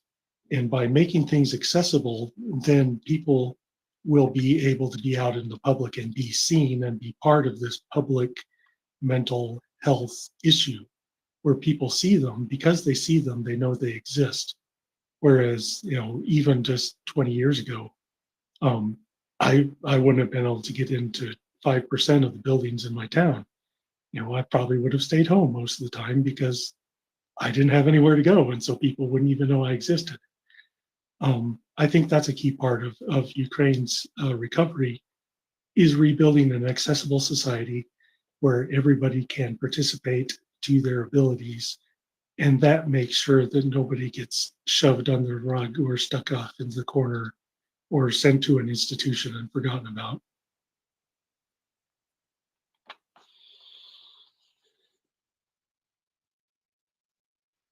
Thanks for that, I guess, testimony, Dave. Yeah, I have in my Twitter bio, not yet disabled, and I'm acutely aware that we are all, at some point, that will happen to us, and we will not be the top dog, and we need to have a little bit of humility about what awaits us. Yes, I didn't. Sorry. I have noticed that in your profile, and I laughed at it in a good way, because I refer to people that are able-bodied as currently able-bodied. That's the one. Yep. I didn't see if next was Tom or Mayor K. Mayor Culper, Mayor Kate. Let's go to Mayor Kate. Hi, I don't think I've been in this space before, but I was just intrigued by the topic that's up, in the title of this space. So I became a widow of a veteran when I was 21 years old, and my son was 3 years old. So that was his father, who committed suicide after being a machine gunner in the Marine Corps, obviously in the U.S.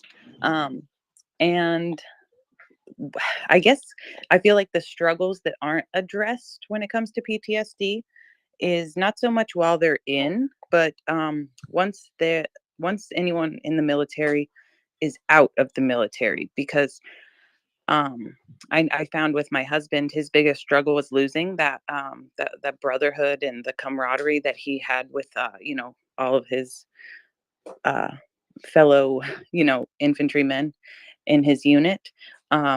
Obviously, he went to the VA, and I all they had for him was antipsychotics and medication like that are worrisome to me, in the aspect of the warnings that come on the boxes of these prescriptions that are intended to help them. They have black box warnings for suicide, so that it kind of seems like I don't know, we're not really looking at this from the right perspective. Like, okay, baby. Sorry, my 3-year-old. But like, I feel like there are so many other options for all of these, men and women. And you brought up the GI Bill. My husband had been out and just completed his first semester of college, and jumping from one extreme into a completely other type of extreme when it comes to, like, just the mental load of being in college and exams and all that. He didn't I feel like there wasn't anything to help him adjust back to civilian life, and that was where he struggled the most. He was so used to this high stress combat environment for so long that when he came out to normal life, it was like, it was difficult for him to even just go to the grocery store, let alone try and pursue a degree. So I understand the point of the GI Bill, obviously, to give these guys a free college, or, whatever. I guess I don't want to say free, because obviously they pay in all aspects of their lives, and deserve those college, the option to go to college, So I don't mean it like that, but the VA just, I don't know. I feel like they have like a one-track mind when it comes to treating PTSD. And I've read so many books, and there seems to be wild success with some maybe not so mainstream methods, such as like MDMA and like, magic mushrooms and things like that have had, almost fantastical results for a lot of the trials that they've been tested in. And I don't know, I guess I'm just curious, like, what you guys, as psychologists, what you think because we have like 23 veterans a day killing themselves here in America, and obviously what we're doing isn't working, you know. And with more and more wars going on all over the world, it's like we need to have a better approach to these things, because what we're doing clearly isn't working. I hope we'll get Jim back, and when he comes back, we can ask him what he thinks about the psychedelic research that's going on. I am personally intensely skeptical of it because one of my specialties is spotting terrible research and indeed understanding how terrible research gets published. And my spidey sense is tingling a lot with a great deal of the psychedelic research, particularly the way in which all of a sudden, pretty well absolutely every recreational pharmaceutical appears to have magical effects on PTSD. You know, maybe one of them does, but I'm profoundly skeptical about that. People are desperate for solutions, and when people are desperate for solutions, the quacks move into town.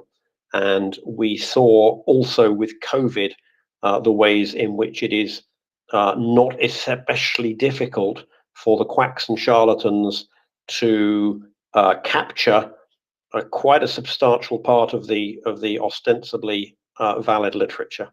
So that is, I will put that absolutely on the agenda for next time Jim is here. Tom, you had your hand up, so maybe you can give us your thoughts on that for what Kate just said, and then carry on with what you had your hand up for. Sure. So in reaction to what Kate said, first, Kate, I'm really sorry for your loss, what you've been through. The first thing that occurred to me is we've got one of our listeners, a friend of the space, Colonel John Spencer, who did a couple of tours of duty in Iraq, and he's written a book which he very kindly gave to me to review, called Connected Soldiers, talking really about the sort of bonds that soldiers share and that they go through in combat. And the thing about human beings is that we evolved in like small groups, small tribes, small villages of people. And if you went through a really violent experience of like a war or something like that, you'd bond very, very strongly with the people around you who had saved your life and you'd saved theirs.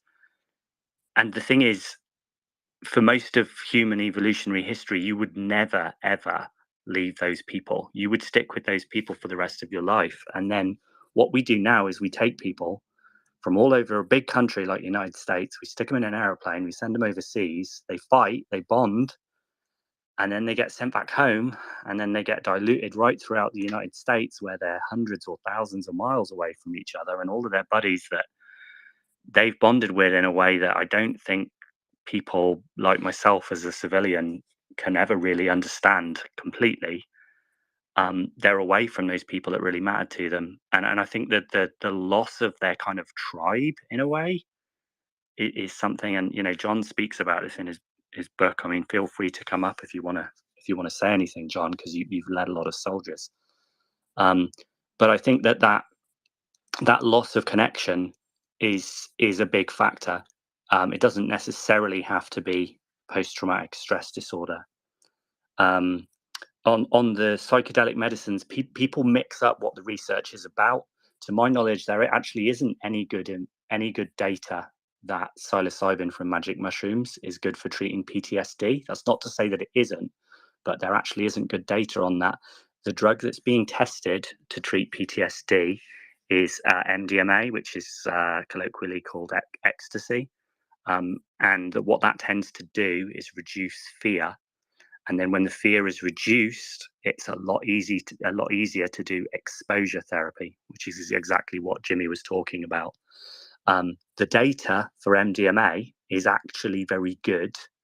It's in phase 3 trials at the moment. And if it passes phase 3 trials, the Food and Drug Administration in America will reschedule it as a medical drug. So there is actually good data for MDMA, but people mix up some of the other psychedelic medicines. The evidence for psilocybin is that it's good for treating treatment-resistant depression.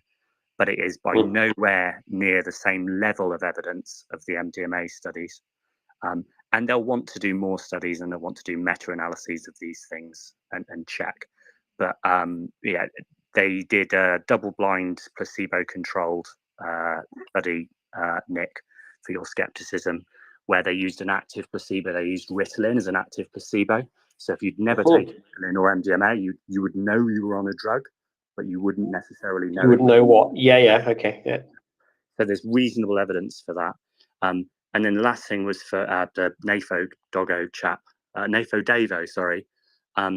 Yeah, I'm aware there's a clinical psychologist, a British clinical neuropsychologist, actually, probably 5 or 10 years ahead of me in his career, who is currently working in Rivne in Ukraine, which is sort of between Kyiv and Lviv.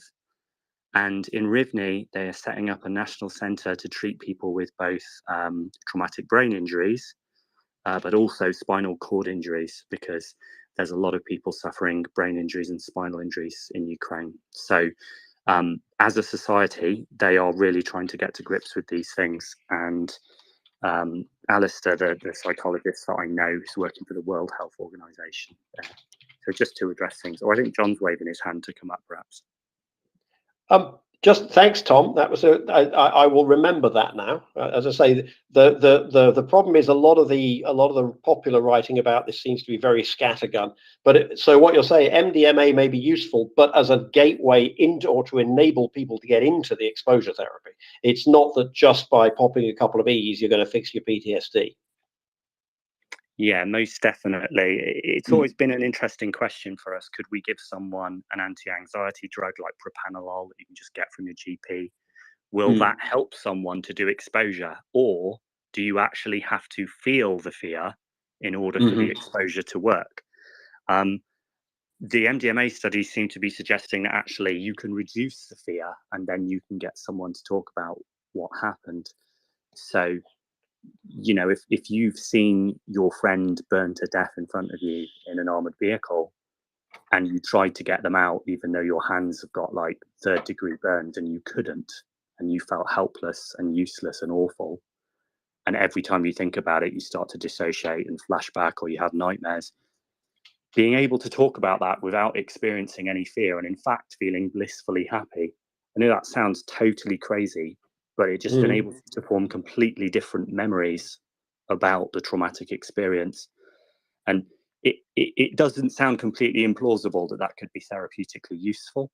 And, you know, the data do seem to suggest that it could be useful, but it's only for MDMA. It's not for other psychedelic medicines. Other psychedelic medicines are being investigated for other completely different conditions, to the best of my knowledge. Thanks, Tom. MDMA, was it not discovered?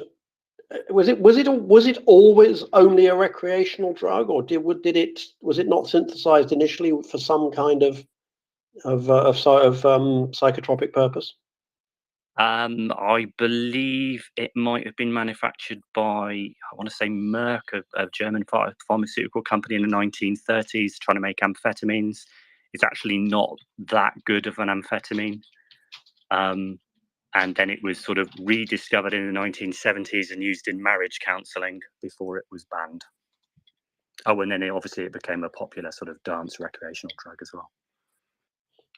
Okay, thanks. I am going to turn off my mic now. My last act as co-host this evening is going to be to send out a co-host invite, a speaker invite to one person who's requesting it. Apart from that, thank you everyone for coming along. I'm glad that I had the idea to ask Jim Kine along.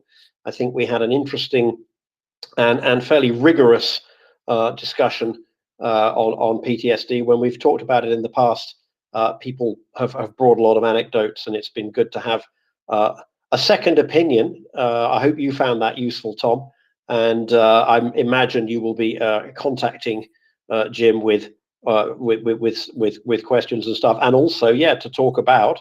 I know it's on your list, Tom, to sort of talk about how can we make this happen for Ukraine, and I think we maybe got some ideas out of that. So I will go quiet now. Axel, if you can take over for a short while we bring up, I think, David.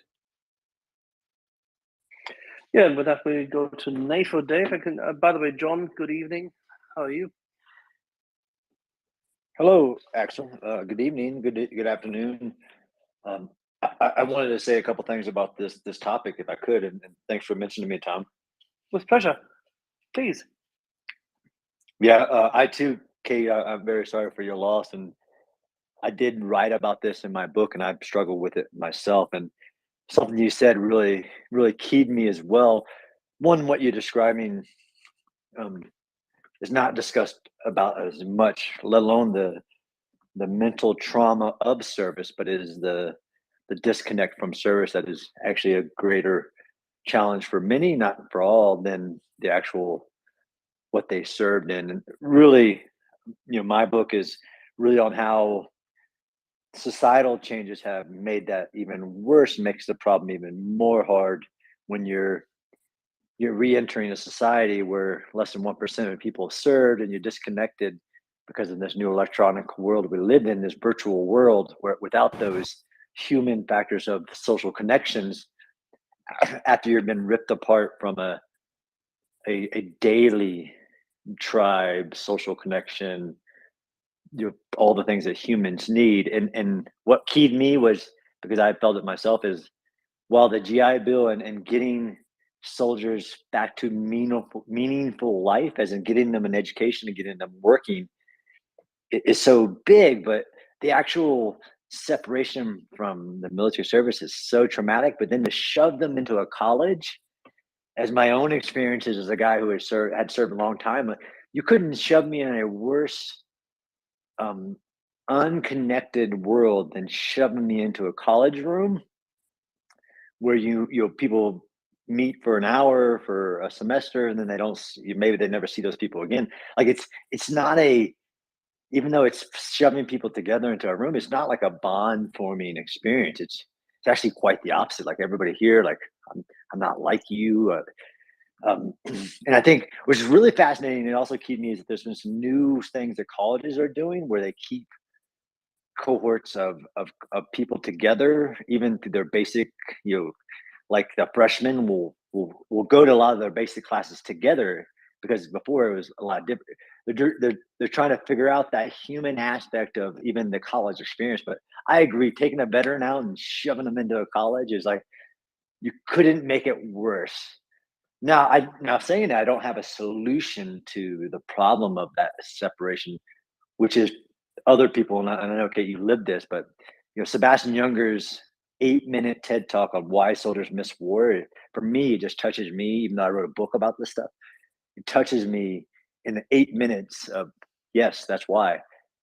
And why I think, and this is a space about Ukraine, of course, and the huge hurdles that Ukraine is getting ready to face with hundreds of thousands of soldiers who have experienced combat and experienced the bond of combat, but they will also be returning to a society who fully understands, or a society where there are lots of veterans, which is, and I know Tom and I have talked, and it's great to hear from you, Tom, about just the societal differences when veterans come back, and they come back to a community where there are other veterans.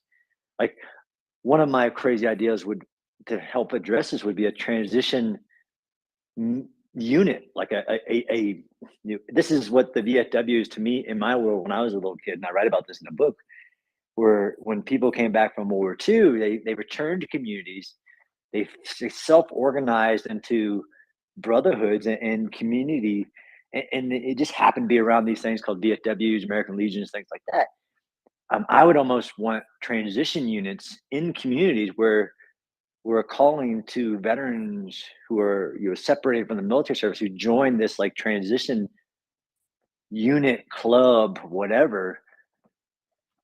That's just my feeling of, I don't know how to address it. I still, I'm very closely associated to the military. I still struggle with it, but this is there are a lot of people trying to work on how to get the Ukrainians ahead of it, but we struggle even in the United States with even figuring out what the answer is, let alone treating post-traumatic stress, but even helping with that rip apart of this of the service, the brotherhood, the meaning, the community, as we enter a society where community isn't really the goal, it's really individuality. Yeah, no, you know, I think, John, that like as human beings, we didn't evolve to be in massive cities with tens of thousands or hundreds of thousands or millions of people around us. We evolved in like tight groups of like no more than like 150 people that you can know by name. And I often wonder, actually, you know, with like military organization, like with your, you know, your squads and your companies and your platoons and things, that if there's beyond a certain size, it's just unwieldy because you don't know everyone. And that actually people bond in those small groups, and then to take people and dilute them back into the United States, which is such a huge country, there must just be a massive feeling of loss. I mean, you know, if you think back in the day when the Vikings would come and raid people's towns and villages, and if you and a bunch of your brothers managed to fight those people off and you saved each other's lives, and you literally owe your life to this other man, or he owes his life to you, you'd stick with those people for the rest of your life. You wouldn't ever leave those people because it would seem crazy. And yet that's what we do nowadays. And I think it's because of, you know, well, it's because of things like airplanes and automobiles and trains and things that we can just travel all over the world now. And mechanized warfare is not like the kind of warfare that people went through and survived for most of human evolution. And I just think that, yeah, that was something that really struck me reading at the end of your book, was the sort of evolutionary psychology of it. But anyway, there's other hands, so I'll shut up now. Well, I'm not so sure, Tom. We're quite interested. I'm quite interested on a purely selfish thing. I'm quite interested in what you two are talking about. So if you want to carry on, you have free reign. And Axel isn't here, and I'll boot him if he does turn up, right? He's arrived. Anyway, I'm going to mute him now. But Tom and John, if you've got anything to add to this, that would be wonderful. If not, I will go to a couple others, and I might add a little bit myself at the end. I absolutely do, but especially about the evolutionary part of this, and even I hate cities as the urban guy. I hate going to cities where there is no community and it's just everybody. But I want to give Kate. I see Kate's hand is up, and I can come back and address some of those issues of Tom, to include the fact that you know, I've been out of the military for a while, and on my street block in suburbia, I know like 2 people. Like, it's just there are issues here. But Kate, go ahead. I completely agree with you guys on the size of like your community. I live in a very small town, and you just feel so much better knowing your neighbors and knowing everyone in the small little town. You know, I feel safer with my kids and stuff here. But back to the topic of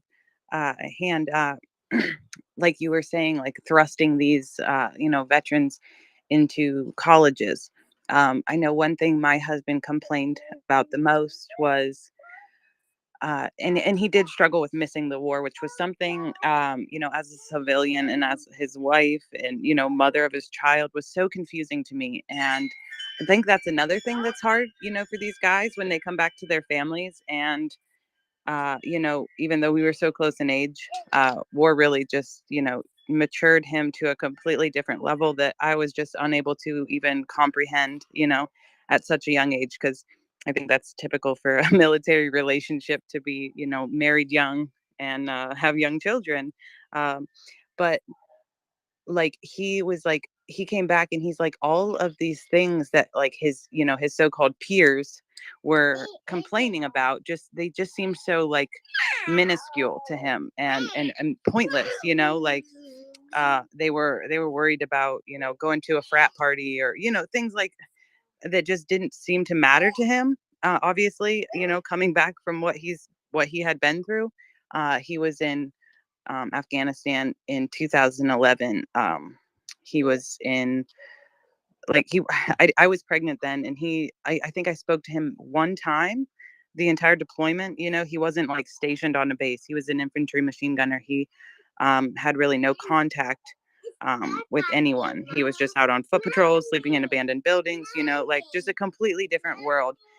And one thing, at least that I think of as maybe something Ukraine will, and I don't want to say like it's an advantage by any means. That's not what I'm trying to say.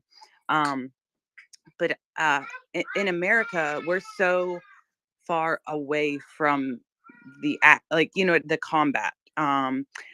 That I feel like even the members of the community that are under, like these buildings are being bombed all over, these attacks are right there at their front doors. And that's something we don't have to experience here in the US. So I feel like that's, I don't want to say an advantage, but I'm at a loss for words, just maybe something that they will not have to struggle with as much as, being surrounded by people that just simply don't understand what they have gone through, because I think, Ukraine as a whole is kind of going through this all together, as a nation, as a country, whatever.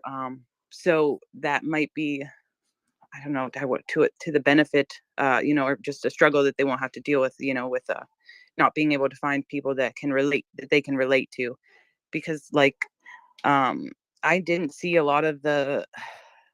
I mean, I don't want to say he didn't have like issues or whatever when he came home, but just the amount of it was multiplied, by 1,000 as soon as he was out of the service and away from all of the people that he was over there with.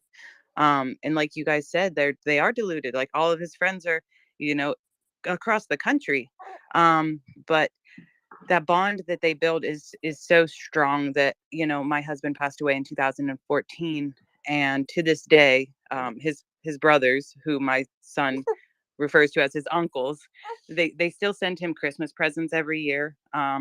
His entire unit came up from all over the country for his funeral.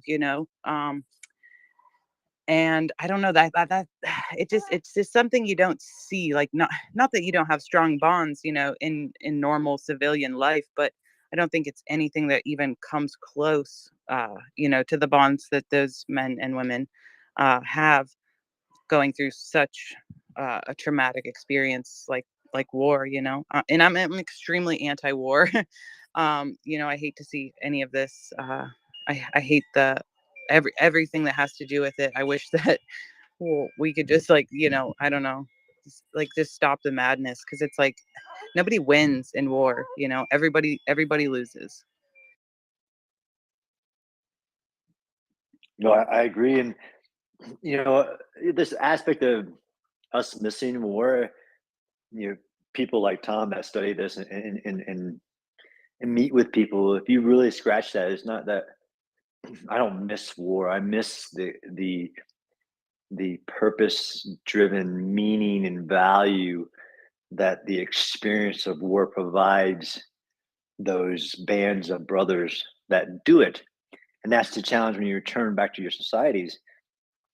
I'm missing, and that's why when you hear somebody talk about like whatever it is they're talking about, like that, there's no purpose in that. There's no value in that. There's no meaning in that. Like it's almost like we've experienced this aspect of a life that is of so much value, and then that's taken away from you, and then you go back to everybody leading these what seems to be in comparison nothing.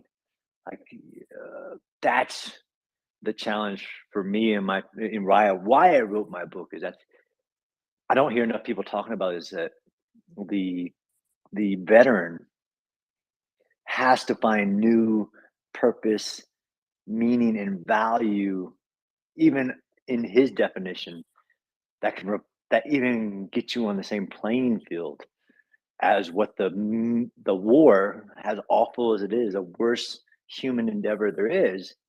But it gives that thing that like Tom was saying, like in our evolution is we knew that it's something we need human connection. Even physiologically, you need to be valued by your other people, and that they know that they need you. You need to be needed. Like all these aspects of, I guess it's psychology or sociology that get kind of taken out of the picture and like, okay, I just need to medicate. I'm like, the drug is the meaning. And how do you replace that in our current society? Some people figure it out. Some people greatly struggle with it, especially if they're disconnected from anybody and this is why I know people like Tom are working so hard. Like, how do you, if the person doesn't think you can relate to the problem, like I'm a big fan of veteran-based, support groups and counseling and things like that. Like, just because of my own challenges, like I'm not like if I don't think you understand, it's going to be really hard for me to accept help. Like, unless it's like you walked that road, you understand that it's this meaning that's the challenge, not some of the outputs or the circumstantial fact of the fact that I don't have the meaning anymore. I don't feel the value, personal value anymore. It's such a huge topic, such a big issue, and what you sparked in me, Kate, is that so I just got back from Kyiv, and even walking with active duty Ukrainian military in a big city like that, which is come back to life, and that's great. I mean that's purposeful, but you see a lot of people like even in Ukraine, like, do you even know there's a war? Like, I'm not saying it. Like, I'm not the veteran. Like, but there is already that tension of there's a war going on, right? And the paradox is that we want you to get back to normal. We want you to have some normalcy in your life, but there's also from all the veterans, like, do you even know there's a war going on right now? That it's a weird paradox that I wouldn't say that Ukraine as a society will be spared from, because you can go to places in Ukraine, you're like, I can't even. You don't know there's a war. Like, there's no moment of silence, which is a weird idea that I've had as well. Like, to recognize that there are people dying for us to be able to live like normal right now, even within Ukraine. But I wouldn't say that even the war has been this amazing unifier, and that's almost like this awful gift, an amazing unifier, a cultural purpose, individual, everything. But there's still this challenge between the veteran and the society not fighting, although we have so many people in this space. This space runs every day, all day, 24 hours a day, and we bring in the Ukrainian voice. But I think that there's still that challenge even in Ukraine.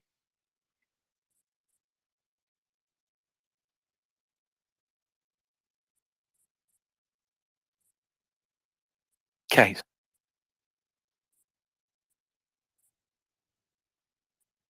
All right. Okay.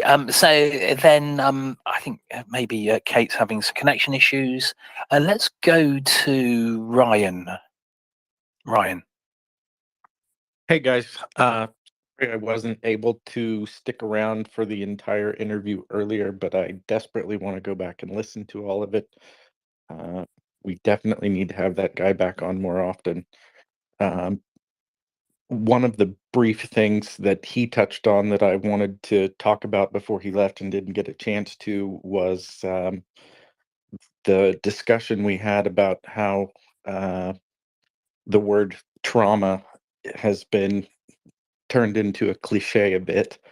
There was some discussion between Nick and the previous guest about how people overuse that term and tend to say things like they were traumatized. The joke that was made at the time was somebody being traumatized over their ingrown toenail. And I don't know the specific TED Talk about it. Apparently there's a half a dozen TED Talks about PTSD, but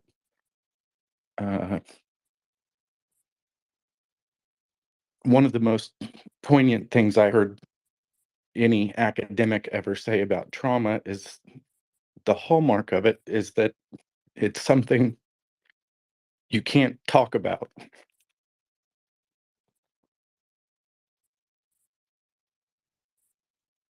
So I think probably one of the most beneficial things for soldiers coming back from the front lines here, and something that definitely helped me, was being able to talk to somebody about experiences and not feel so alienated, which is exactly the situation that Colonel Spencer found himself in and other people find themselves in when they get somewhere like college where everything is frivolous and a party, or it's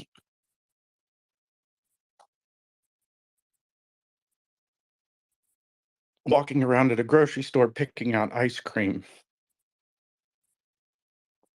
Fortunately, everybody here in 1 second. Take your time, Ryan.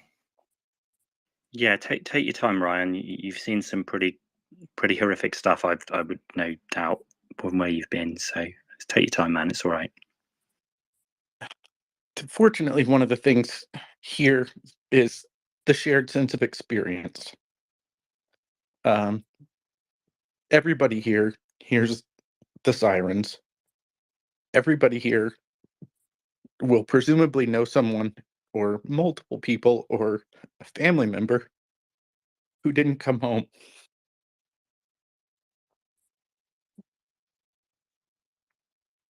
And they won't feel so isolated. One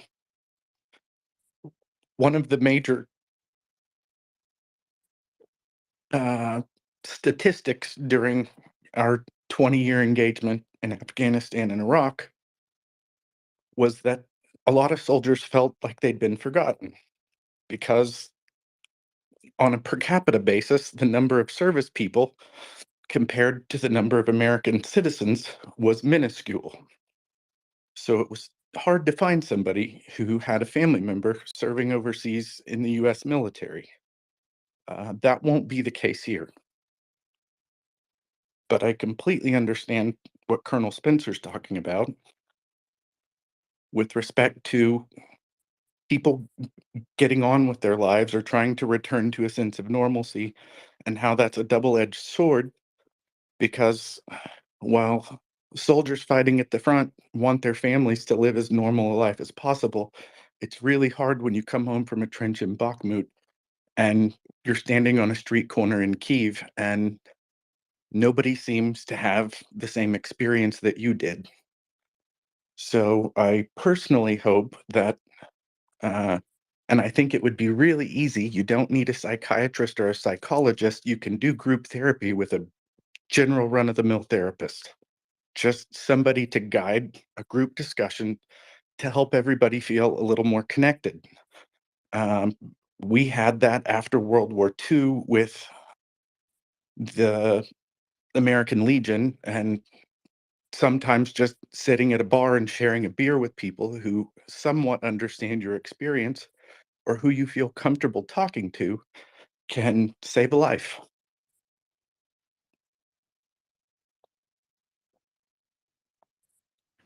Yeah, definitely, Ryan. And I remember we had a lady that came into the space that was like a Ukrainian Veterans Association or Veteran Aid.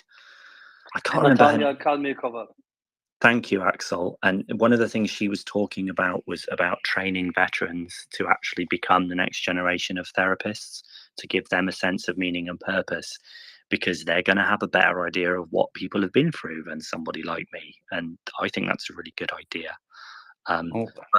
But yeah, I do think that because Ukrainian people have gone through this more collectively than, say, we have in the West with our troops going to Iraq and Afghanistan, I think there's going to be more understanding and sympathy in the Ukrainian population. If they see someone randomly crying on the street corner, I think they're going to go and check that that person's okay and not ignore them.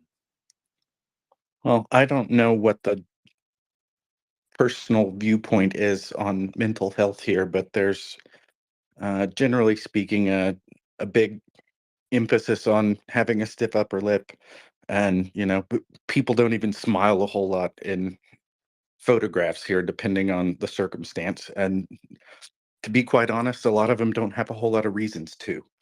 But I do think that shared sense of experience will be an asset to Ukraine moving forward. And I hope they don't have some of the same issues that we do in treating former soldiers. but destigmatizing mental health therapy or talking to a counselor is huge as far as getting people where they need to be mental health wise.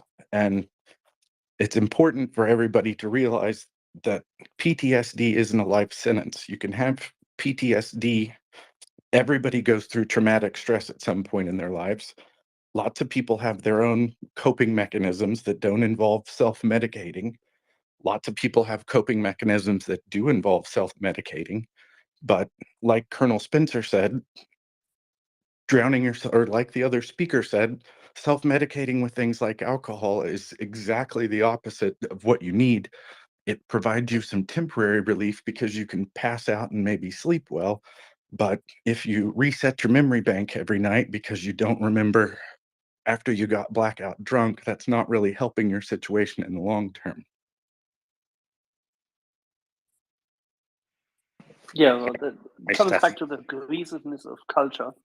And funnily enough, yet again, and whilst you all here have now highlighted that, of course, Ukraine is large, both large in terms of size of space as well as numbers of people, and therefore not everybody will have the same experience as the currently roughly 850,000 men and women who are under weapons and